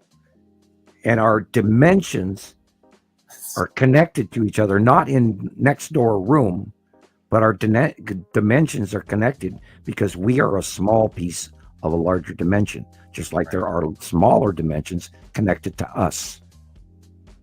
Wow. Like a set of babushka dolls. Hofman Theoretical Physics 101. We are dimensionally connected, and we are the smaller version of a large, and there's smaller versions of us in other dimensions. And whether or not we have like dimensions, I can't even ponder. You know, like mirror dimensions, where, you know, Captain Kirk in this movie, you know, he got captured and killed, and it was the end of the sitcom. Or, you know, they only had 3 seasons, and, you know, the original Star Trek only had 3 seasons. Amazing. Anyway, you know, and we based the society around it, that and Star Wars and everything for a reason, people. Did anyone else notice the current giant impact of our sun? Oh yeah, I do. I have a copy of that. I'm not sure it was an impact, but it could have been. I do have that CMA side blast to the left photo. There was supposedly a comet that hit the sun. Wow. Wow. I did look that up. I had not tried to look it up. that, but thank you, Alex. Alexander's so smart. He's always pointing out really cool shit. I love you, dude. I love you. Thank you. Yeah, he's probably been on the YouTube channel too. Lucky. He's out there studying. I mean, he takes phenomenal, excellent, some of the best close-ups of everything we've ever seen. Yeah. I should send that photograph to Rebecca, and Yeah, where's our videos? Are we ready for the videos yet? Yeah. She was busy. I had all 3 of my sons were here. They were cool. Visiting. Yeah, it's not very often. It's not very often that all 3 of them are together in one room. So weird, my oldest one, what's going on? My youngest son, Shawnee. There's got to be some cosmic conjunction going on here, man. That's not normal. I know. Right. I know. They want me to see. Yeah, it's Mama's birthday. Mama's birthday. Oh yeah. Yeah, he went. Yeah, new shoes and fun stuff. Okay, so we have. Let's go ahead and bring. Guess who's here? I won't make you guess, but Thomas is here. Great. Our friend Thomas, and Sharon. Sharon's here. So we're going to have. I mean, you all know it's going to be a great show. So let me go ahead and find Thomas here real quick and get him added, and then we'll do Sharon too. So, hey, are you there, Thomas? Of course. Hi, girls. Okay. While you're at it, Rebecca, I just sent you a photo. Again? I will. Guten Tag. Guten Tag. Schönen guten Abend. Right. How are you guys? You're all right, I think. I hear it before. Yeah, he's So- Hola. That's Spanish. Wow. So Yeah, what's new with you, Thomas? What's new with you? I hadn't talked to you in a few days. Yeah, so I'm good. I have the same weather like Gillian talked before. But the only thing maybe I want to tell people, maybe people see it with their own eyes. So I had the last days a lot of clear sky in the night, and I saw a lot of drones there. So I think this is all man-made stuff, and they have lights and they have sound. And there was a lot of crazy stuff. So I think I saw 8 in 10 minutes. And I'm not in the city, so there's a lot going on in the sky. But I also see real ones. And I think the real ones, maybe I can't explain it in a very well way. But for example, Sharon have one time a toy like with a thunder. You put the hands on and there is thunder coming out. You remember, or you know what I'm talking about? Yeah, sort of a little a collector, a little. Yeah. So a Frankenstein Tesla toy. Okay. Yeah, of course. So, and if I look at some of the stuff in the sky, they produce the same thing like this toy. So I think this is the difference between the real ones and the man-made ones, in my opinion. But I'm not sure. So this is what I'm so. You also have to watch for the color. Now remember, these electrical disturbances, they actually tell where they are from by their color. And then duration, thickness of bolt, direction of bolt, which, this new, what they're calling now up lightning. I love that one. Right. And that never used to really exist before. There's sheet lightning and up lightning are 2 completely different things. And that too is also in the beginning startup of our show, is where you're actually seeing a planetary discharge. Now that same planetary discharge is going to happen again this year, and that will be around September or maybe August. Where you're going to start seeing Uri discharge off the planet Earth. And we're going to see, and it's this repetitive, it reaches from us and goes up to them. And it just surrounds the entire planet, that and that too. And it's doing it with that too right now. It's also doing it with the Saturn's yellow moon as well right now. And of course, we're going to be seeing more of that evidence in the next few weeks. Okay. Fun. I'm gonna go ahead and bring Sharon on here. I see her. We are in the 180-day cycle, and then we'll be all complete. There are huge ramifications to the electrical exchange between the planets right now, and they're going over the top of us and moving beyond us now, and that's going to be the greatest show yet coming. is when they get facially illuminated as they leave. And we're seeing examples of them at night, for instance, in the Aurora Borealis, that there's people going, yeah, you can even hear the Aurora Borealis making noise, and it's having electrical discharges off the Aurora Borealis. How can that be, people? Right. And then all these sprites in the sky. Well, you know what sprites are? Sprites are discharges of metal asteroids connecting to the outside of our electrical magnetosphere, and they're discharging because their static charge is different than Earth's static charge, and you see those bursts of dual magnetosphere lightning going up and down because it's discharge on our magnetosphere, and that's what sprites are. Hey, you tell me how many other scientists tell you that. And I was gonna say, Bruce is here. Feral Hi, Forest, Bruce. our friend Bruce. Good to see you. Yeah, I also again, saw Hofman. Robert Nice Smith to have too. you here. Hi, Robert. Yeah, You know, Robert. Science and chemistry is very simple. It really is. You go to the basics. You don't have, if you tell yourself, oh my God, this is so complicated, I'll never understand it, then no, you won't. What you do is you just realize the basics, because the basics always, that goes back to the old Sherlock Holmes saying, no matter what, you eliminate all the other possibilities, no matter what's left, or how ridiculous it is, you still have your fact. And it is that simple. You just, and you did that on the video the other day, Christopher. You were, I think it's this, and I think it's this, and I think you finally figured out where Attu and Attu's moon is during the day. And I think you were missing that.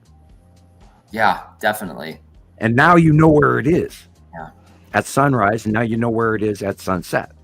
And you had most of the pieces, including the asteroids and where the skull asteroid was and where the cubes were, but you weren't placing the overhead transition of Attu. Now we got to work on Nepesity because it's screwing with Attu. It's there. It's straight over the top. Nepesity's straight over the top of us right now. That's why I never see it, because she comes in close and then she goes up, not across. She goes up and down and wobble and wibble, and it's the part of the dance. Remember, Nepesity follows Attu in the tail, the end of the tail of the conga line of planets, from Nepesity, Attu, Uri, Saru, in that rotational tail. And remember the two-armed spinning octopus. Here, Chris. It screws with me. It really screws with me all the time. But I chew on it, and then I let it settle, and then I always end up going, duh, how could I miss it? It's so simple. And that's what it is. It is simple. You just have to let it grow in your mind. And you did. You found Attu's moon. Yeah, I think the last time I really saw Nepesity, and I knew it was Nepesity, was probably this February. It was like 4 or 5 weeks ago, and you could just, you can tell it's distinctively looks just like your drawing with the tilted base and and then it came in and I was like, what is that?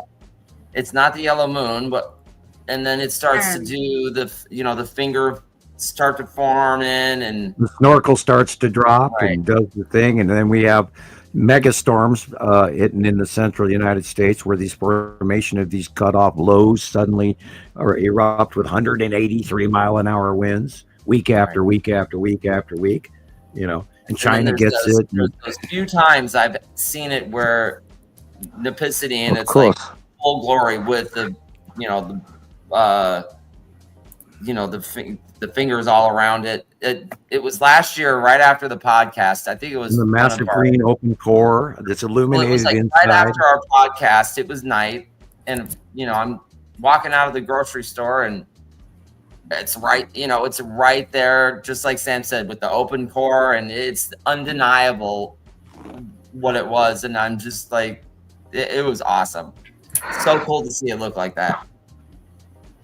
And in 2017, 2018 was the first time Nepesity started doing its little close pass stuff where it got close to it. Prior to that, I've got a photo from like 2016, 2015-ish. I'd have to check and see if I do have it marked. Where Nepesity was this tiny circular, the size of a lemon to an orange, green planet in the sky right there, and it was there, and we watched it approach, and we watched it get bigger. And prior to that, in 2014 and 2013, it was a green dot that was over there right next to Uri on the right hand side, and there's a red one there too, and they originally, years ago, these things were dots, and we have watched them come in and get bigger and get bigger and get bigger. And here we're trying to correlate a show for everybody from Germany to Las Vegas to Scotland to Oklahoma. And we're trying to get this information to people. This shit is real, guys. We have watched this since day one. I mean, we really have. Go ahead. Sorry. I'm going to go ahead and get Sharon on here, and then we can start looking at pictures. I'm sorry, I did take off again, didn't I? Sorry, Sharon. Guys, Sorry, here she is. Surprise. Hello. Hey, Hey. good morning. Hi, Sharon. And May the Good fourth be morning. with you. It's the fourth, isn't it? It's tomorrow for you, isn't it? good to She's already today, tomorrow. yeah. I'm in the yesterday- future. yesterday, okay. How is everyone? Good. Good, Awesome. thank you. going good. Yeah, awesome. Great. I'm sneaking sweeties in the corner. I just can't resist.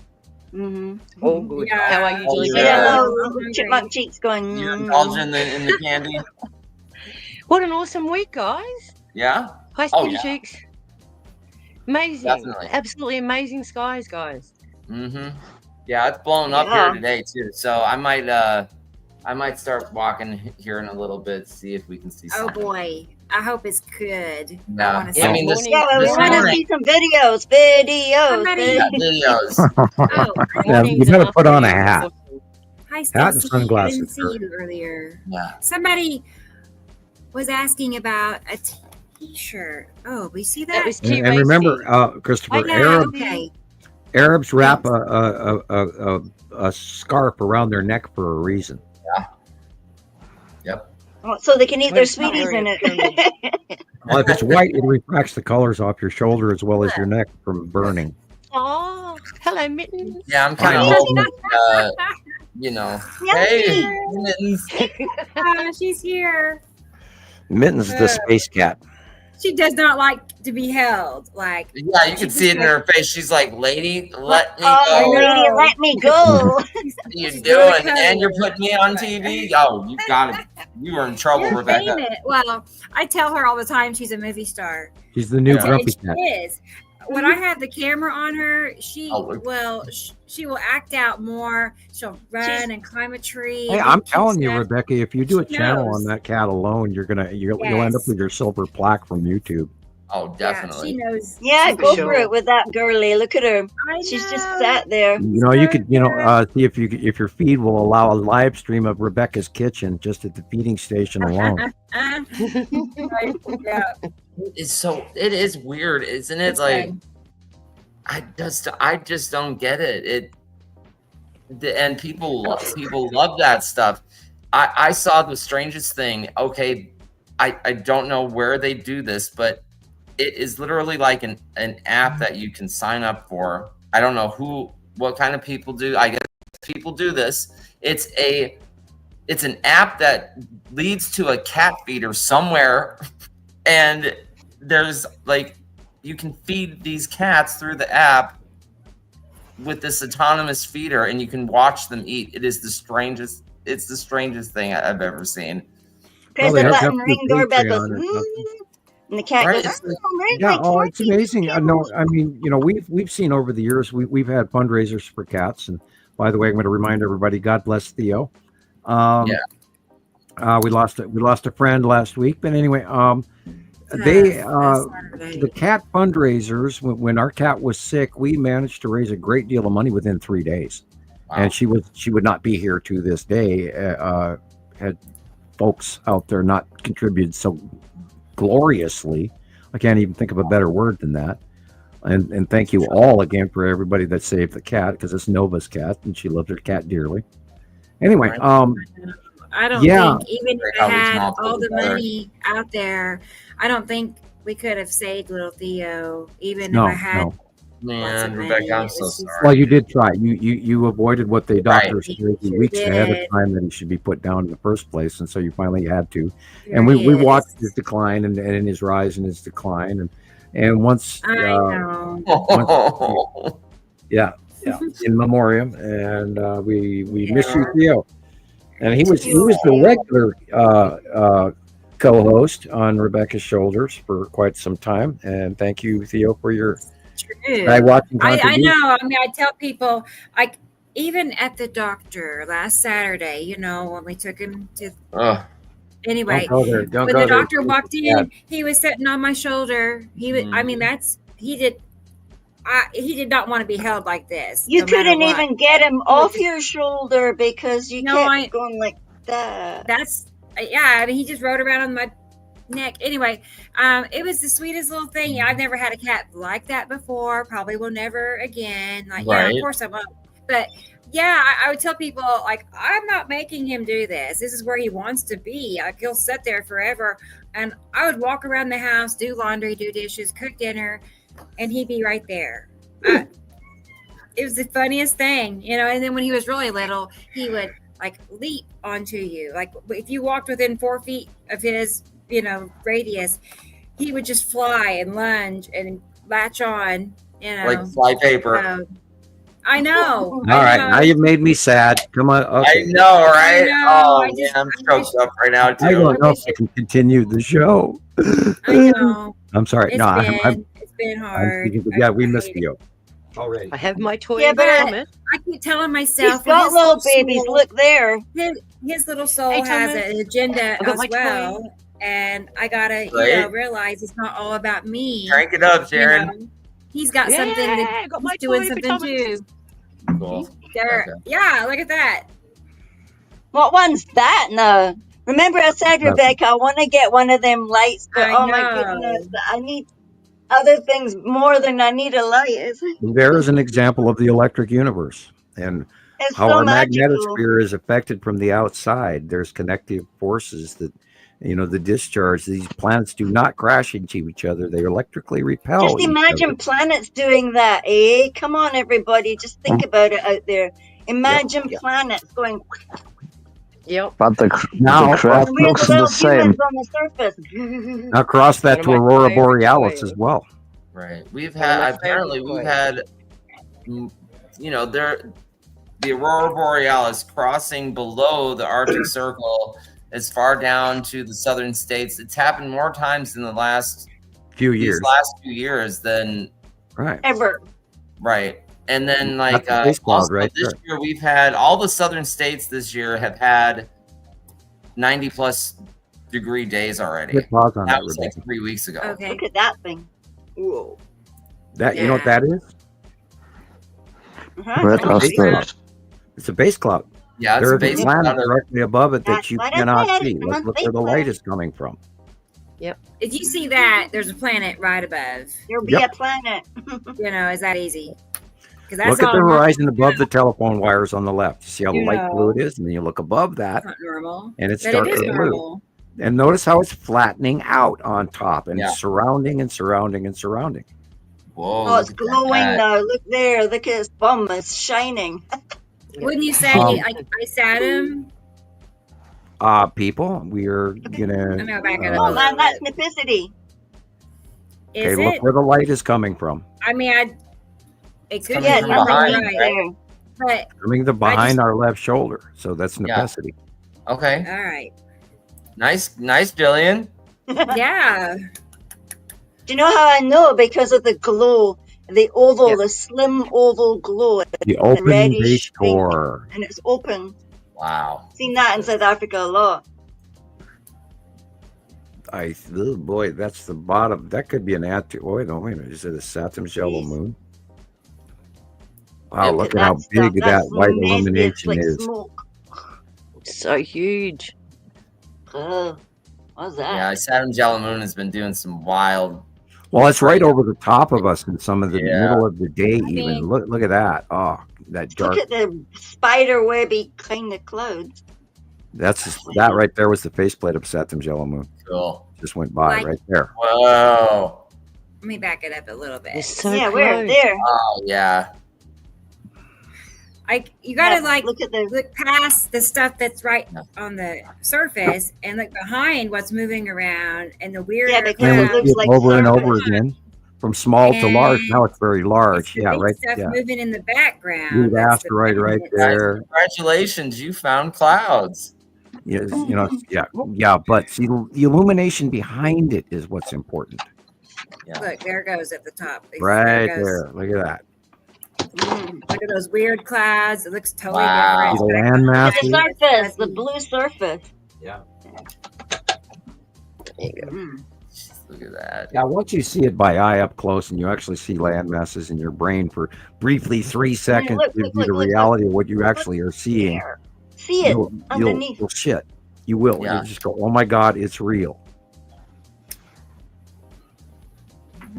And it does. It scares the shit out of you. It is. It scares you because it's so hard sometimes to comprehend how is this even possible? Like the asteroids too get me because there's so many of them, right? Like the other day there was Uri is like going above us, right, Sam? And then there's the asteroids are just coming in. And they're just crossing the entire sky from like coming in from like the southeast, going all the way, They seem to in come front of from your every ears. which way and go over at the same time. Like Yeah, and because Yuri's going over the top of us now. Yeah. She's moving from. She was in at sunrise. She was in the northeast sky, and then over the last year and a half, she moved to the north sky, and now at sunrise she's sort of kind of north by northwest. Going, same thing on the other side, south by southwest from southeast, which is where Saturn's yellow moon and all of that was early morning. Now it's moving. Now Nibiru is even farther back behind our right shoulder, which would be in the southwest first thing in the morning. And then all of that changes at night to being northeast is where Nibiru is. And then by sunset and just before sunset is Saturn is creeping over from northwest to north and then going past us in the evenings now. And it's all been transitory in the last 6 months. It's weird. Love it. Love it. Love it. I mean, glitch, max headroom glitch, it is so cyclic. And we've been watching it. And here it is. There's no other way to tell people. And yet they can't even fathom what we're talking Same about. picture is, Oh, wow. you got the same, like Katie Joe took a great picture of Saturn's yellow moon and Saturn the other day. And it's like the same image that we're seeing on the other side of the world. It's so cool. Month after month, week after week, it's like, how is that possible? And I try to run it through my head, like, what else could it be? We've watched the patterns. I've drawn the drawings of these planets that we've watched for 15 years, and we know what they look like. We know what color they are. We know the behavior and the asteroids that are around them, which we've also been watching. Yeah. I mean, talk about the OCG kickoff. I mean, once we saw the Skull asteroid and all of that, we definitely spent a whole bunch more time studying the stuff underneath, which was the OCG lead asteroid, etc. And by 2012 and 2013, I was freaking out going, oh my God, we're going to get hit like Chelyabinsk. And we haven't seen another event, although I still expect one or two where we're going to see something and do some big boom again, if not an actual impact, or even an orbital explosion again, like Chelyabinsk. Sure. Watched some of that video footage the other day. Yeah. People, God, there's so much shit in the sky you wouldn't believe it right now. And it's amazing. I'm totally in awe that not everybody is seeing this. To me, it's just like, what? Like a boy in a candy shop. Yeah. That's why I like standing out in the middle of the street, turning around in circles. It makes people stop and ask, what are you doing? Can't you see the sky? Look. What's that above you? I must have lectured about 10 people this week on the sky, and they're all taking interest because they're all following me on TikTok now. Cool. Lucky you. So, yeah, there you go. the message is getting out very slowly. So, bring out more. Well, I'd settle for 10 people a week. I have currently 12 on the order. 12 apprentices. Have you got 12 I have apprentices? Another 13 to go. So if you want to order a shirt, let me know. I was going to email T. Racy. I'm working on that right now. See, Racy. Awesome. And I got your picture you sent. I'm going to show that We're too. looking on the So, right-hand side of the sun, look at that. and we're seeing his Saturn Look. yellow moon and his Saturn. Look at that. There Look. it is. Oh boy. Wow. That's not sea trails, and that's not HARP or nothing like that. It's a planet spinning by. And its Exactly. moon. And its moon, and then the long box in cube right there. sight. No plane. See the I long didn't see a box single cube? airplane. Can you go back? I sure can. Yeah, go back. Just I go would back. love to. Hang on. Right at the end. See those straight lines? That's right there. Stop. Yeah, right there. Like, that's what went past, and I took a picture. Oh, wow, It was, yeah. it was Yeah, up that's the like long that box on cube mine. right there. See the side orb in the square? Yep. Yeah. And the smaller starships parked around it. Yeah, I got to make a video out of this. Right there in Good. this shot also, over to the left, that's the lead asteroid coming in front of a Saturn's yellow moon. Mm-hmm. Somebody's And there- cat's upset. See the square? Yeah, long box cube, She long wants box a cube, treat. long box cube. See the square? Wow. Mm. Yeah, that's epic, actually. Don't, pay no attention. It's only a blockading intergalactic fleet parked over the top of Earth. Don't mind it. Don't mind it at all. That is, I got to make a video out of that. That'd be a So good cool. one. On that same side That's is why where you the mentioned space to see tube that thing. is and a whole bunch of support craft. They're all hiding in the ion tail or in front of. They're not in it, but they're in front of it. And that, it has to do with outview people. They can park right in front of it, and then you just think it's part of the whatever. Because it's outview. It's not actual distance closeness to each other. Which has been awesome, and it's kind of blown my mind over the years. We are looking through water, so we are, we're seeing a magnified bubble of the reality. Is that your And again, baby's crying, scientifically- Sharon? No, not my Scientifically, it blows baby. down to a 37% focaling out view. It's something similar to this. We see everything in this dimension. This is a half moon. So when we look through things, we're actually seeing this side, the Yeah. half moon. So that's where our distortion's coming through the atmosphere. Right. And water does Yeah, I was magnify. liking it to be in one of those mirror houses in the fun fair, and everything is just squished out of shape. Mm. But you're still seeing something, and you know you are. Even the cows did a circle.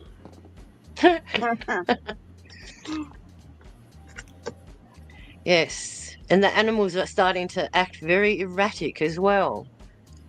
Oh, they hear it. And I always joke about this part too. Look at all the cryptid sightings and the Sasquatch sightings and the giant sightings that are going on where the doors are opening all over the planet right now. They hear it too. Those other creatures that live on Earth beside what we know, us arrogant humans that know everything. The inner Earth. Go ahead. I'm going to do a Ricola. No, I don't have too much to talk about it. I just want to say we have also an inner Earth, and we have different alien races here on Earth, and we are not only here humans, so there are other types of races also be here, and not also or not only in the space.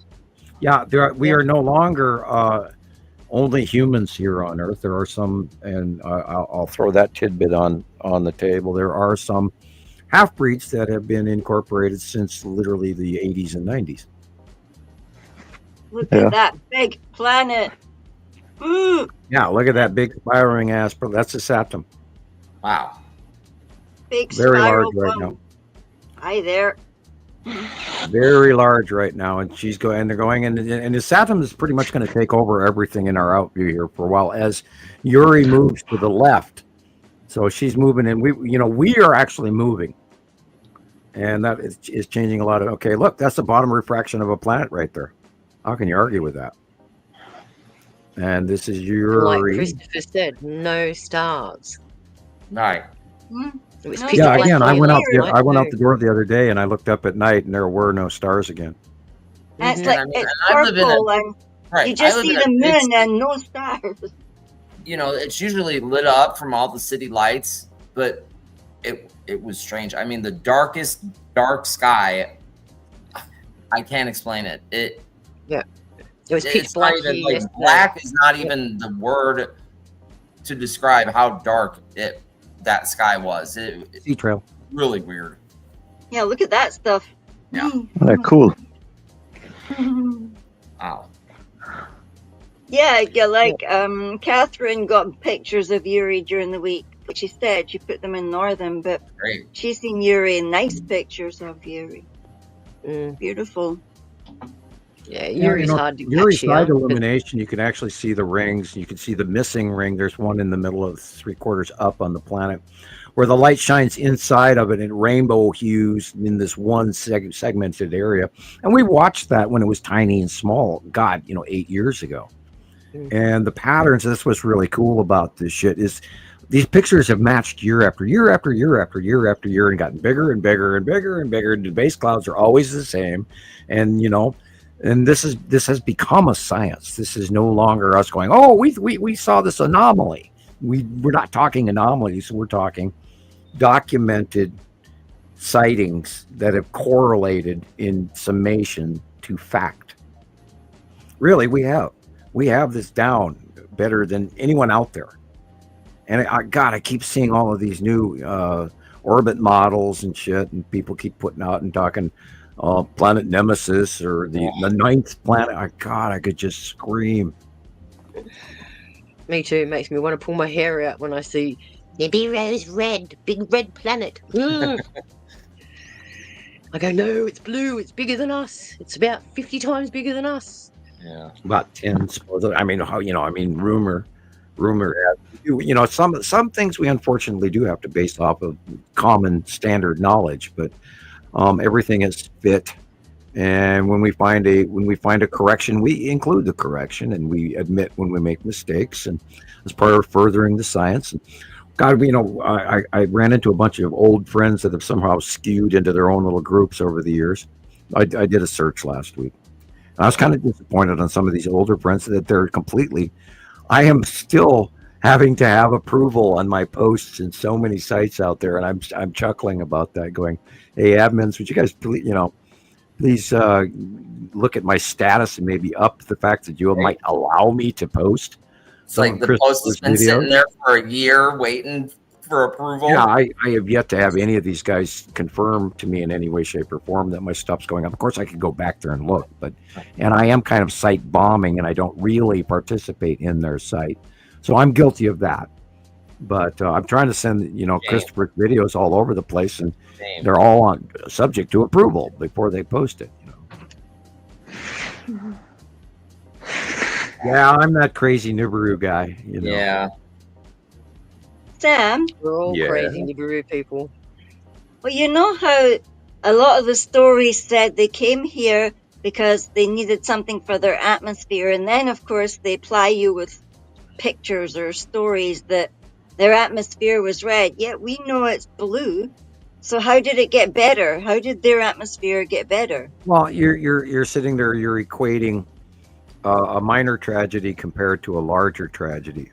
But from what I understand is their technology allows them to have we talk about the tool star, the connective star that keeps them from their society going through ice ages.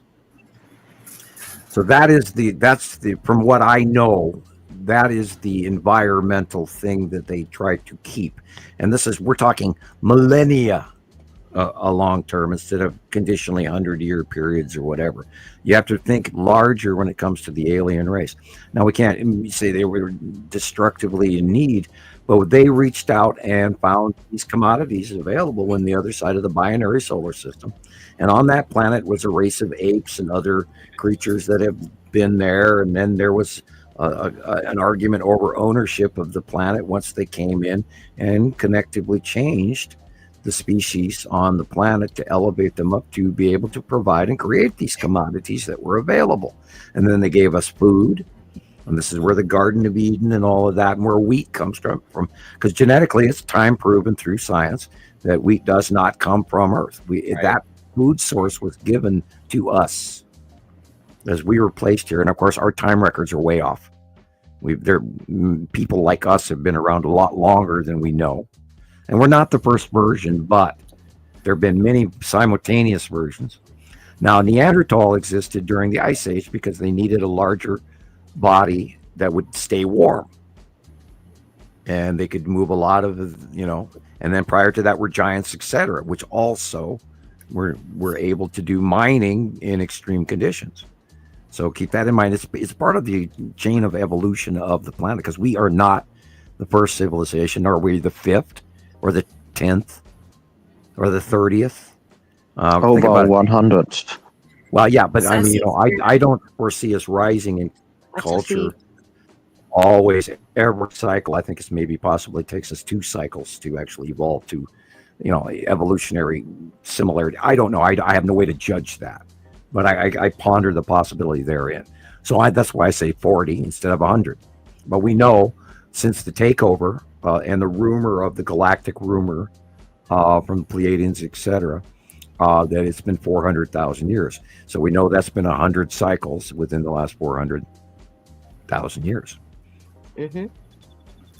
Hi, Ceci. Hi, Ceci. I didn't know you were in Huntington Beach. Now we know. Cool. You're not too late. You didn't miss a whole lot. Yeah, man is not aware of 2 hours. Once you take into account the factory planet, we're providing a needed, repetitive, self-replicating, Earth planetary commodity, and we're electric enough that our tectonic plate movement creates the number one commodity over and over again, and the passings of the planets aid in that. So it's a mandatory event of the crossing to create and reboot Earth for the commodities. And that's why we go through the climate change and the tectonic plate changes and the volcanic this and that and all the other.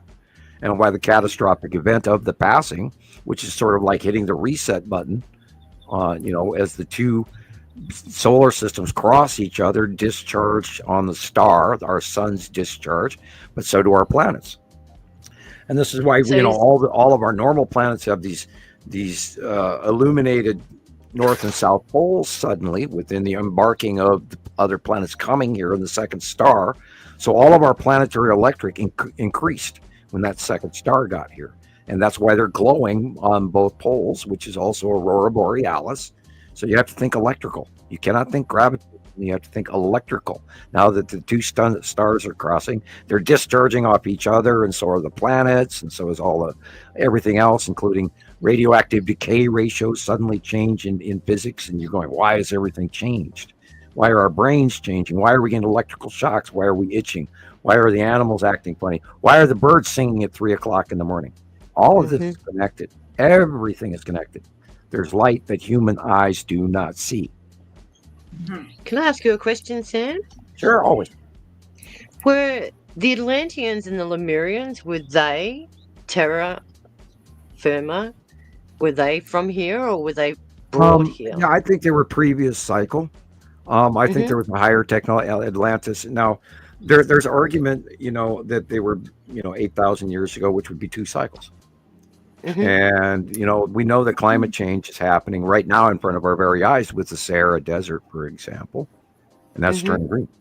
And it was once a green, vivid area that had rivers flowing. And now we talk about the Eye of Africa. Look that up.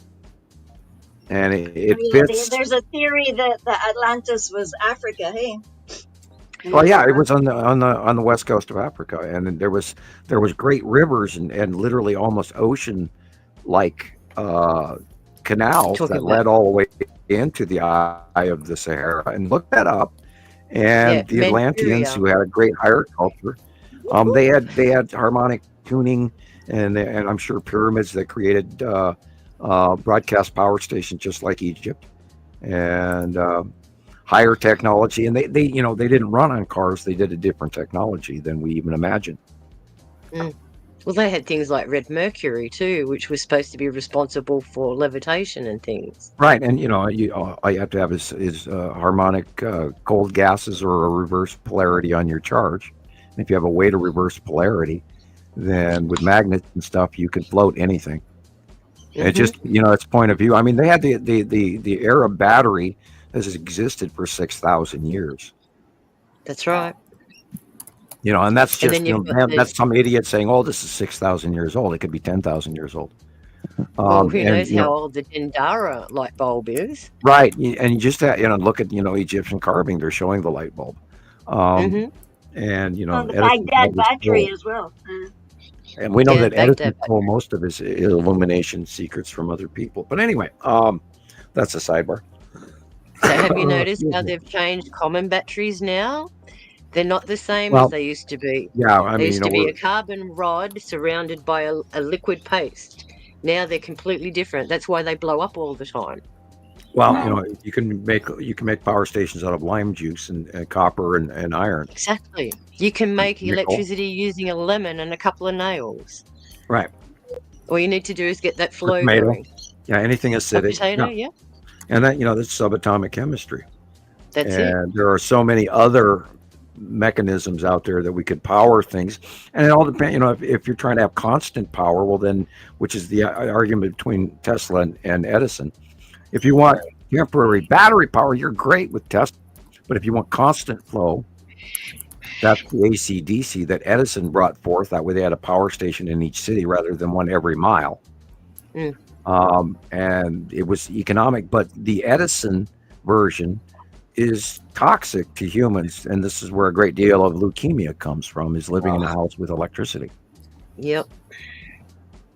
That's why they're getting ready to implement the 5G, is because, the 5G doesn't mean fifth generation like everyone thinks. It means 5 gigahertz. And what is our resonant frequency from the Schumann resonance? Well, 5G in our area is in effect already. I have a 5G meter, electric meter on the side of my house, 5 feet away from me, right where I'm sitting right now. And That's yes, why you got a headache, Sam. yeah, that it could be too. I do live in an electric house, and I should be living in the mountains in a teepee. Damn it! I think we all should be. Yeah, we all should have our little teepee in the garden. Made out of buffalo skins, and Or in a car. Right? Yeah. Thomas has got it down, man. He's got it down, man. Yeah, start wearing your orgonite, people. Yeah. Yeah, I wish I had a good old military truck, a 5-ton 6-wheeler or something that I could actually put a camper on the back of, and water tanks. Sounds cool.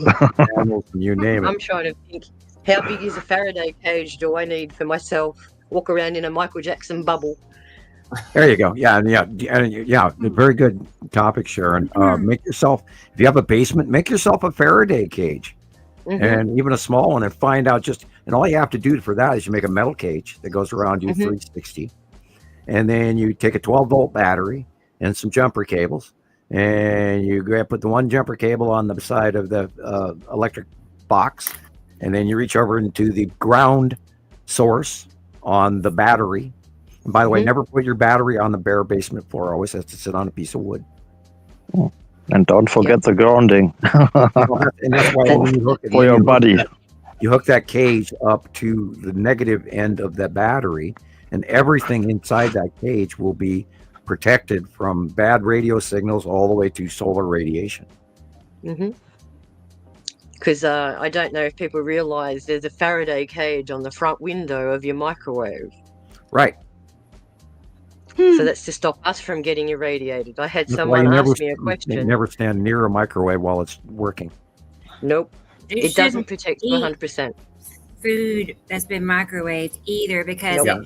I was listening That's to good. somebody just the other day explain it again about how it changes the molecular structure. It turns where meat your into body- a carcinogen.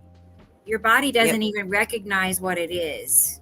Wow. No, So I had Correct. because we're microwave. electrifying the water molecule. So if we're changing the structure of the water molecules, we're changing the structure of the food. Right. Yepers. Thank you. Yeah, that looks That's why I use my teapot. yummy. Yeah. The- Everything the gets body- hot on the stove. I'll take a bite real fast. And the body is the temple. You must protect it in any way. Exactly. Yes, it's very important what you put in here. Very important. Absolutely. And don't always trust organic, because even organic can be modified. That's true. Yeah. And So, you must be farmers careful. market- Yeah, sorry, go on. I was just going to say, if you have the opportunity to go to farmers market and buy their produce, I highly recommend it. Yeah, More don't eat nutrients, anything else. Out. commercial stuff. Food, it's bad for you. It kills you. Soylent Green is people. Yeah, hi. I'm welcome to my minor insanity. How are you guys out there today in TikTok and YouTube land, and I Facebook? sort of don't like the idea of Soylent Green. You can keep that one. I watched that like a month ago again. It's pretty scary stuff. Well, that was back in I think 1972 that it was made. Charlton Heston. Yep. And you're sort of close to my age, and we know the generation that we lived back there, and that point of view of the Vietnam War, and the having just gone through them, 1945 dropping the bomb on Japan, and that was still only 10 years later it was 55, and another was 65, and people were still very worried about the nuclear crisis and the possibility therein, and we're being reminded that now by our dear friend Vlad. There was a vibe back then, and the possibility of where we sit right now is pretty spooky, especially since all of a sudden we've taken this complete drive into clown car where things and people no longer count, and we've gotten scary. And I encourage everybody not to let that happen. And let's not let Soylent Green become the issue, or the movie. God, what was it called? Earth to Brain. I'll get it here in a second. What's that one where they had the lottery? Elysium. Logan's Run. Yeah, Logan's Run's a real good one also. But Elysium with, I believe, Matt Damon. Yeah. The Martian. It's a very good representation of what's happening worldwide right now. There are thousands and thousands of people that are about to starve, and we have kicked the ass of our world economy, and commodity system has now been somebody through a sabo. By the way, sabo is the word for shoe in Polish, and that's where the word sabotage comes from. Somebody's thrown a big pipe wrench in our worldwide food distribution system this month. People, ships and trucking are way down. Get ready. Here we go. Didn't they say that the imports on your side are down 30%? More. Yeah. I think I sent you the video on that. Shipping is down 30-some%, and imports coming in are down like 47 in San Diego alone. Now they're booming in Oregon, but that's wood products, etc. Okay. Yeah. Time's getting harder. Yeah. I don't know what your temperature is something like. off of any one of the websites on the internet. Everything is like quadrupled in price. It's wild. It's only going to get worse too. I know. It's like, okay, I've been looking at this shirt for a couple months. It was only like $5. It's like $52 now. What? I'm not getting that. Inflation is an invention. No, guess not. That's how I feel, Sharon. It's like, well, according to popular science right now among economists, and I watch all of this stuff, I am highly versed. We should see economic shelf clearing, and I hope to God this is wrong. Within the next 3 weeks, we're going to start seeing empty shelves. Toilet paper wars again. Happen, man. Like, I've noticed there's certain items that are just like, it's looking kind of bare. What's going on? Hey, we're paying $5, almost $6 for ketchup, guys. Especially here in Vegas. Like, I guess the strip is like, dead. There's nobody there. There's been a lot of people on TikTok talking about Vegas lately, showing the state of there's no tourists. The We're the hotels are first. empty. Once the recession starts, we're the first to get hit. And I absolutely scream at anybody from a foreign country now listening to this video: do not come to the United States. There is no safe guarantee that you're going to be safe the moment you get to our airports because of these crazy men with a 3-letter black jacket on their backs right now who have lost control of our country. Yeah, and I've heard of people, Australians, going over there and getting detained and arrested for no reason. Right, and then immediately deported. Seriously?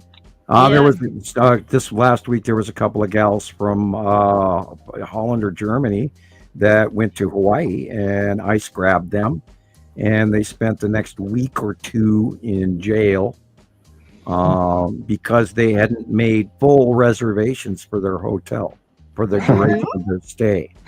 Yep. Right. Now, if you don't mind sitting in a cell for a couple of weeks, Yeah. No holiday for you. So much of a holiday you'll never forget. And an expensive one, too. Yeah. You think about it, you're sitting in a cell for 2 weeks, you've got nothing. They've got to provide you with everything. By the way, for our foreign friends, we here at the United States do not follow the actions and believe in the actions of our government currently. The overwhelming numbers are the exact opposite of what people are, depending on which news service you watch. We do not condone this behavior of no right to a lawyer and trial, and and all of that is being yanked, and judges are being arrested, and American citizens are already being deported. Children, cancer patients are being deported blindly, faithlessly, cruelly. Plus thousands of other people are grabbing all over the United States right now. They're currently working in California. It's what's going on. I mean, it's 1939 and the brown shirts. People, wake up. It's happening again. Yep. 1938, 1937, 1939. My father went through this. My father. Most people would say my grandfather. No, but my dad was yanked off the street. No, my dad's dad. Yeah. My dad was yanked off the streets from in the front of a Humphrey Bogart movie on a date, and a German truck rolled up, and a bunch of German guards got off with machine guns and took 2/3 of the men standing in line to go to the movie. And off they went with no notification of their family whatsoever, and were turned into slave laborers for the duration of the war till they either lived through it or died. Unfortunately, a lot of people in the population experience that too. I am literally a World War II expert by the amount of information I have been studying my whole life. Right. Not at his suggestion, but at my own, to understand. And my father, rather than talk, he was so old world European, rather than talk to me, he would hand me books. Sure. When you understand this, lad, then come back and we'll talk. Must be traumatic for him. Well, we were we had to actually ask permission to speak to him when I was a child. Gosh. Maybe we talked to Dad, and you went through the old, Victorian arcane. Can I speak to Father, please, Mother?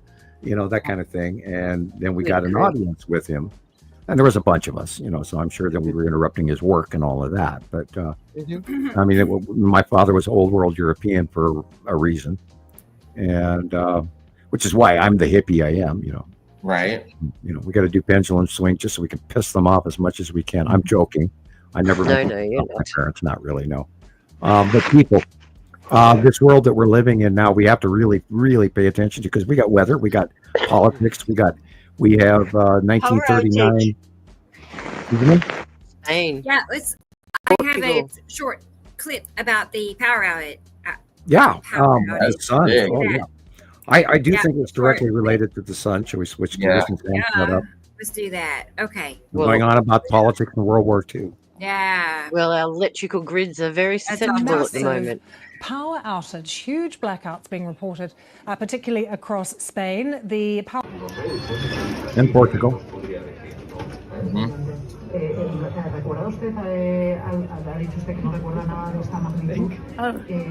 Look at them. They're all standing around. They don't know what to do. I have no idea why nobody's reporting on it. Why is nobody talking about all of the Europe nationwide power outages that are happening right now?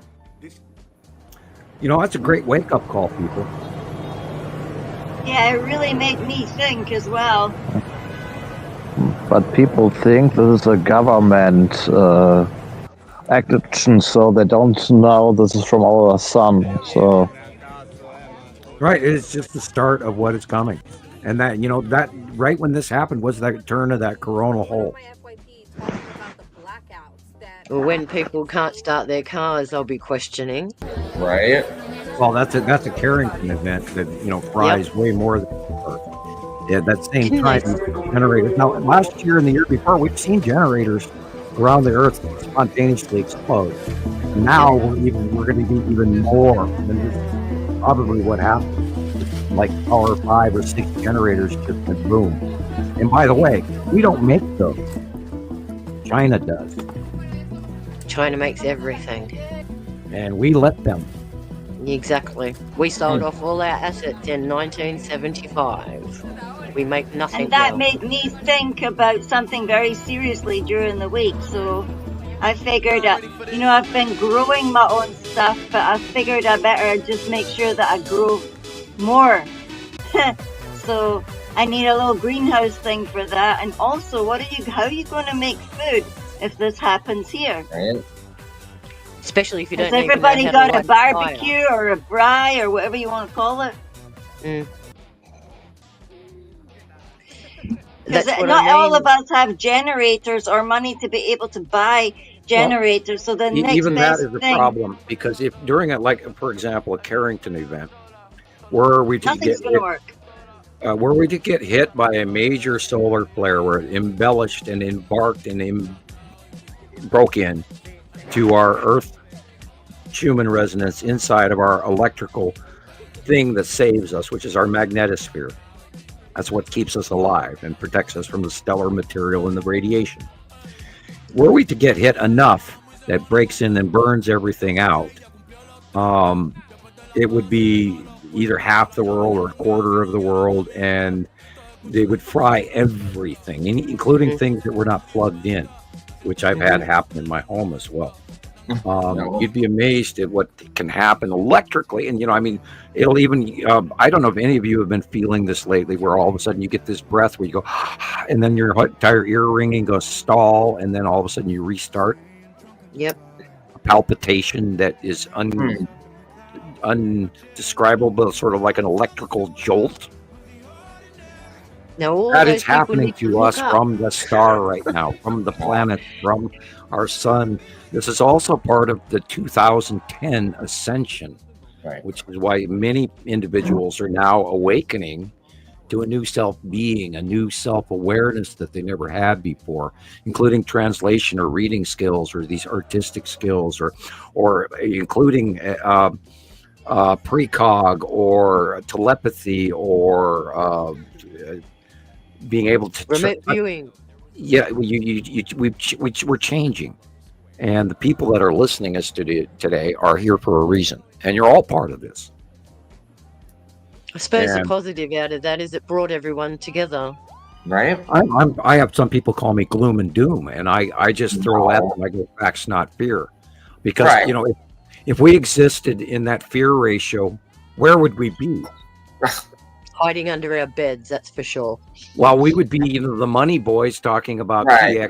PX News, and oh my God, we got this picture today, and oh my God, it looks like this, and oh shit, Jesus has come back, and all. I mean, I saw that yesterday again, and and this, here these folks are having a really nice long thread, and they're talking about the sciences of what's really occurring, and some of these guys are aware of the binary, and the planets, and other people are not. And then all the way down at the bottom there, it goes, well, that's okay. All that means a lot. But, when Jesus gets here, then we'll talk about it. And it was like, oh, my God. I mean, talk about throw out your bodily waste from the night before on the street in front of you. No thanks. Yeah, yeah. Isn't that what London suffered from in the Right, 1900s? you caught my metaphor exactly. Yeah. Throwing out their awful because you don't care. And the poor squire rushing to an appointment below suffers, the veg and the number 1 and number 2.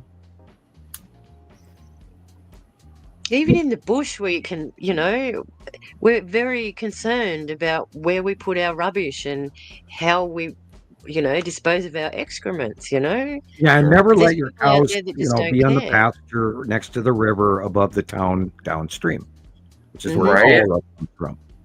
And people, Yes. And you know, the moment you start talking about those knowledges, you start talking about civilization at its basics. And I love the Swiss and the people in Norway.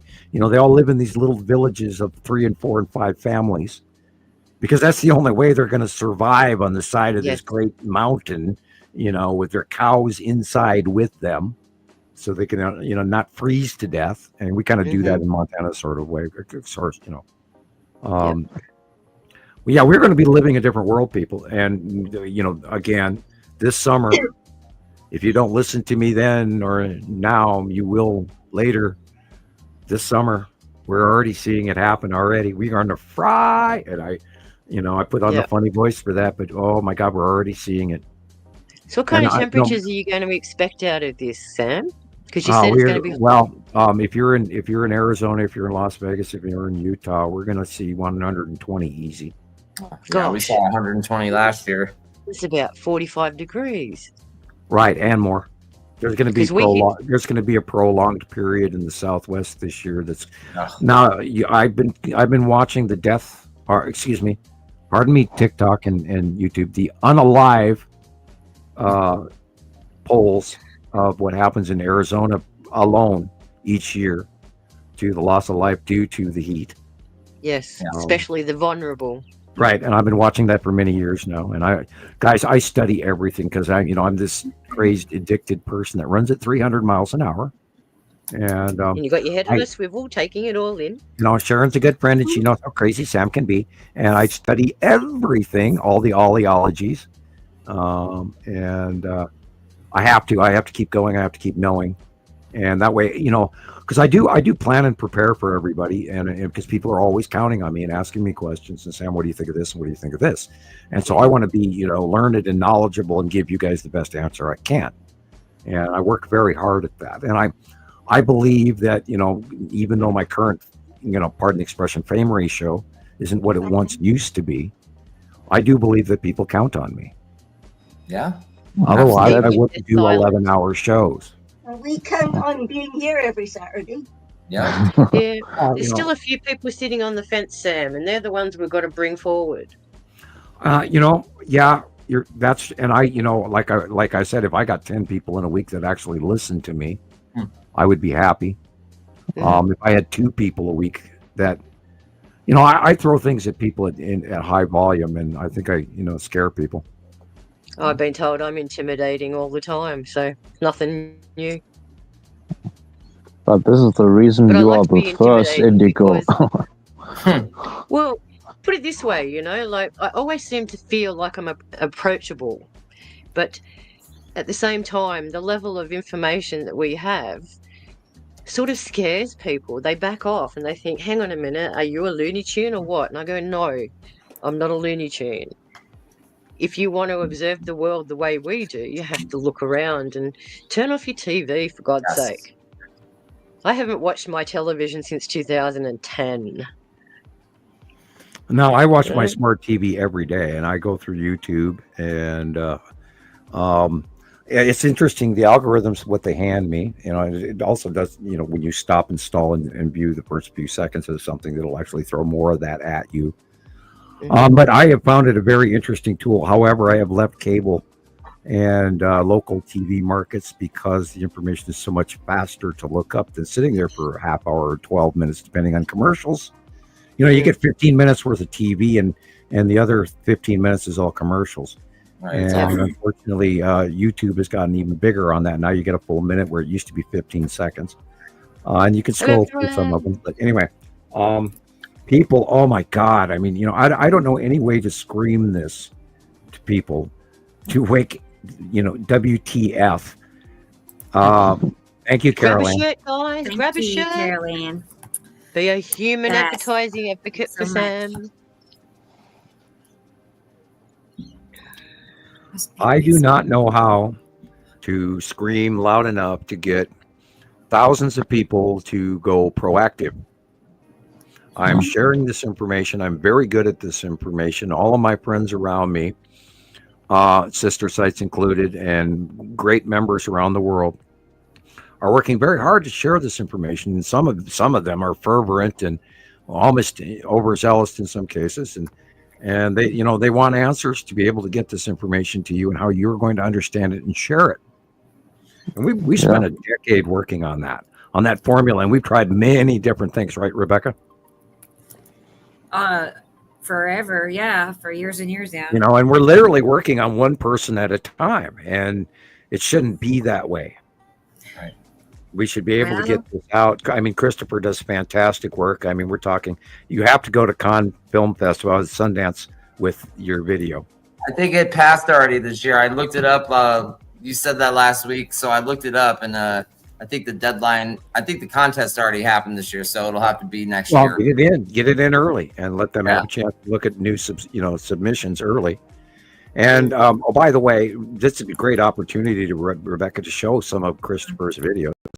Now that we're holding the teaser fish out in front of the kiddies. Sorry, I went metaphor with cat food. I know.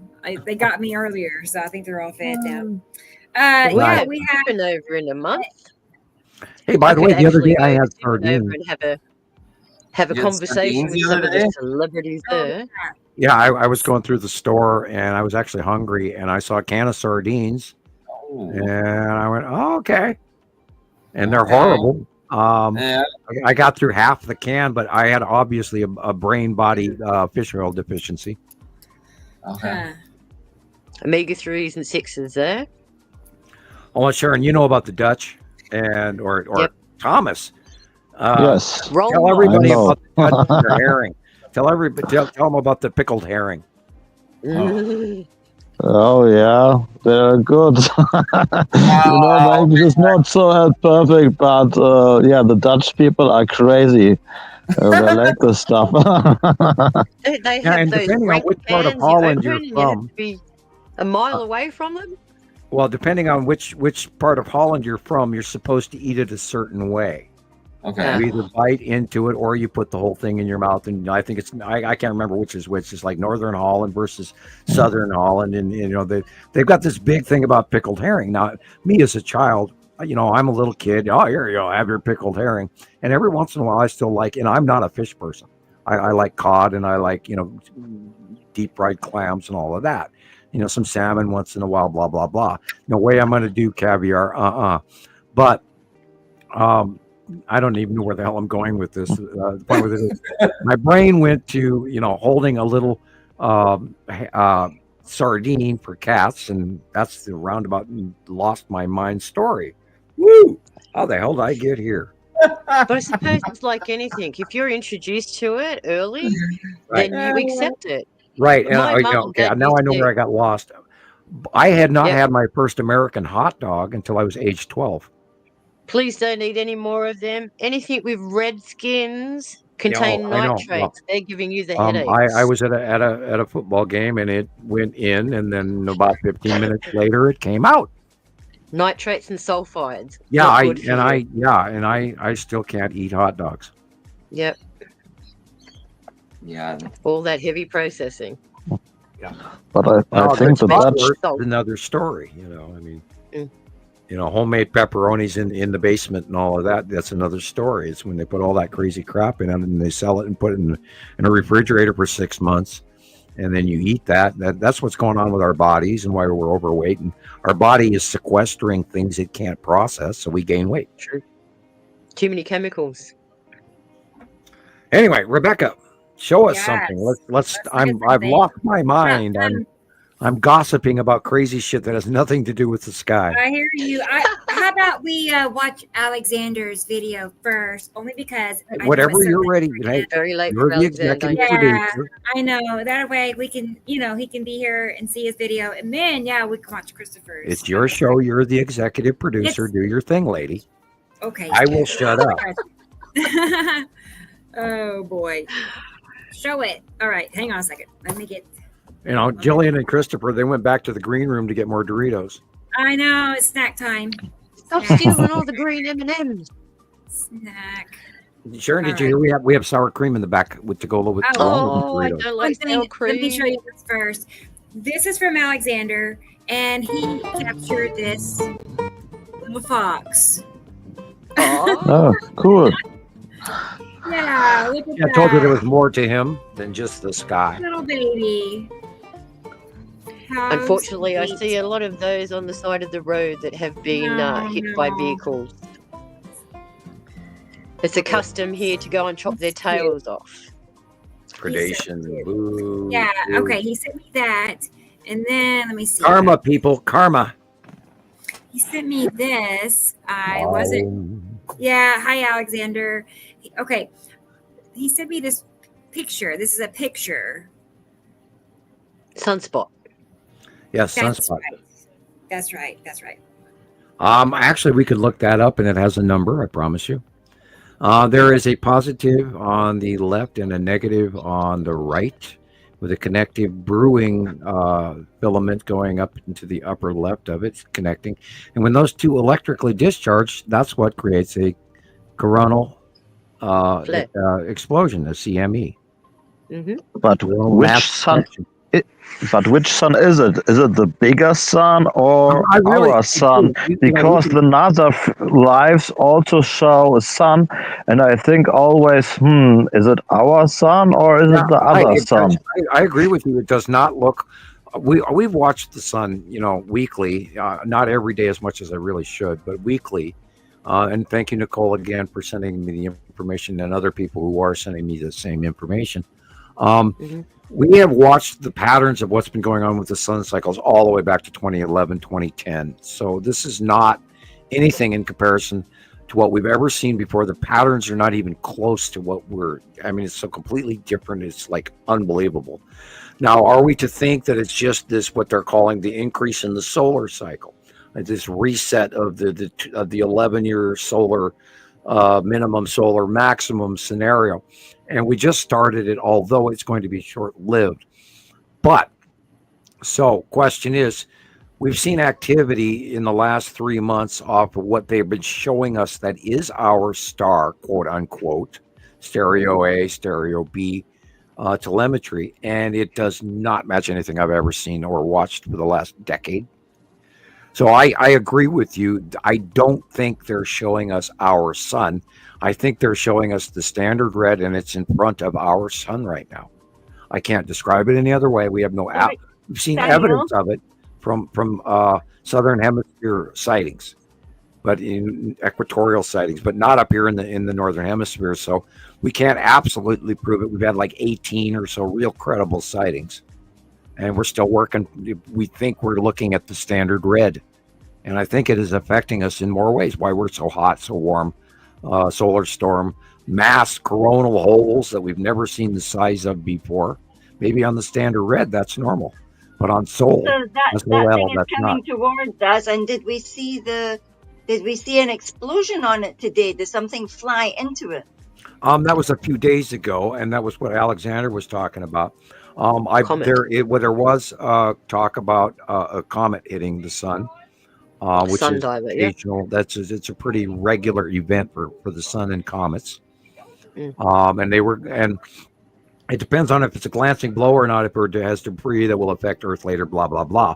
And of course, NASA always generalizes that as normal. And so people either freak out or they don't. God, I got my teenagers behind me talking so loud, I got to close the door. Hold on. Yeah, Mr. MBB333 showed the clip of the sun diver, the comet. Oh. Did he? Cool. Yeah. See, I just wondered if there was evidence. Like, did people take pictures? Did somebody see it? Well, Is there a video? It was in a stereo A release this week. And it came up from the bottom left. Yep. I did see that, and I do my homework. So it went up like. No. It came straight in. Sun, it came up from the bottom and went. Yep. Interesting. What day was that? Oh, that was probably a week ago. Yeah, like 3 or 4 days ago. I'd have to actually go back to look. I didn't note the date, but yeah, there's a lot of shit going on. We have a new comet also, and I don't think that's it. I think another has fallen out. But how do we know that what they classify as a comet isn't something else? Because I'm still convinced our sun is a portal and that they can travel through it. How many Each times have we eddy. seen things going in and out? No, the sun's not a portal. The sun is an atomic placement, and there's portals at the back eddy of every planet. It has to do with So that's where they're magnetosphere, going loop in. open, connective, crazy shit that I don't fully understand yet. But yeah, they can interstellarly jump from planet to planet, and galaxy and solar system to solar system, and there's even time travel in the higher races. Everybody thinks it's one tech level. It's not. There's many different races with many different technologies that they don't automatically share with everyone else, including the Federation or the Nibiruans or the other ones out there that I don't know anything about. You have a question. Charmaine, hi Charmaine, would like to know the if you can explain Schumann the Schumann resonance. resonance. It's the inside bubble, inside our electrical magnetosphere that holds all of our oxygen and atmosphere inside us, around us. It's our oxygen bubble, and it has a harmonic vibration, sort of like, a tidal pool where there's harmonic bounce back in and out and in and out and in and out all around our spheric bubble. And it's electrical, it flows and it travels. And if you look at the Schumann resonance, you can see equations of high magnitude and low magnitude resonization and harmonic disruption that right now is currently off the scales that we've never seen before. Exactly. 7.4 is not 7.4 anymore. It's really, really high. It's reading 15, 16s, even higher, hundreds. Yeah, right. The other week it was 100. It was off the chart or something. Yeah, it was the 100 or right off the chart. Yeah. Yep. That also, If we take the equation of gravity out of the picture, and we actually go a step notch up, and we could say electrical, spherically, that whole bubble of moisture and everything, and that harmonic resonance is also more electrical. It means the transition of the conductivity, the viscosity, the flow of what's going on electrically, because we're inside this electrical bubble that holds all of our atmosphere and our water and our everything inside. That's why we're still alive. And now the problem with Mars is Mars has a much lesser one and it doesn't keep its atmosphere. But if we were to change it, you can electrically change Mars and actually create it to a life-sustaining planet if you wanted to. That would take terraforming, blah, blah, blah. Elon Musk isn't going to make it. Anyway. No. He's a jerk. Well, according to him, we would be there by now. Anyway, I looked into that a long time ago too, so it's like, useless facts. But anyway, the Schumann resonance are electrical connective to oxygen and everything electrical and storms and clouds and moisture and why we have water on planet Earth and all of that. It's all connected to our bubble. I was watching something very interesting yesterday, released by David Wilcock. He said that there's a Russian scientist who now claims that he can define what matter is. And he says that we are, hang on a minute, I'll look it up. He believes that everything is based on cubes. He said that our elements, anything below oxygen, everything up to oxygen is a cube. Everything after that is an octahedron or an isodecahedron. So we all fit into these different cubes. Including our binary solar system, and we're a double constitutional star pattern, one star inside of another star, which is also the construct of gold. Yep. Which is also, if you look into it and you look at Vitruvian Man, yes, by Leonardo da Vinci. Okay, he drew the Vitruvian Man. That is the secret to man. Yes. And Da Vinci, being whom he was and of the bloodline that he was, knows, and he drew it in one drawing.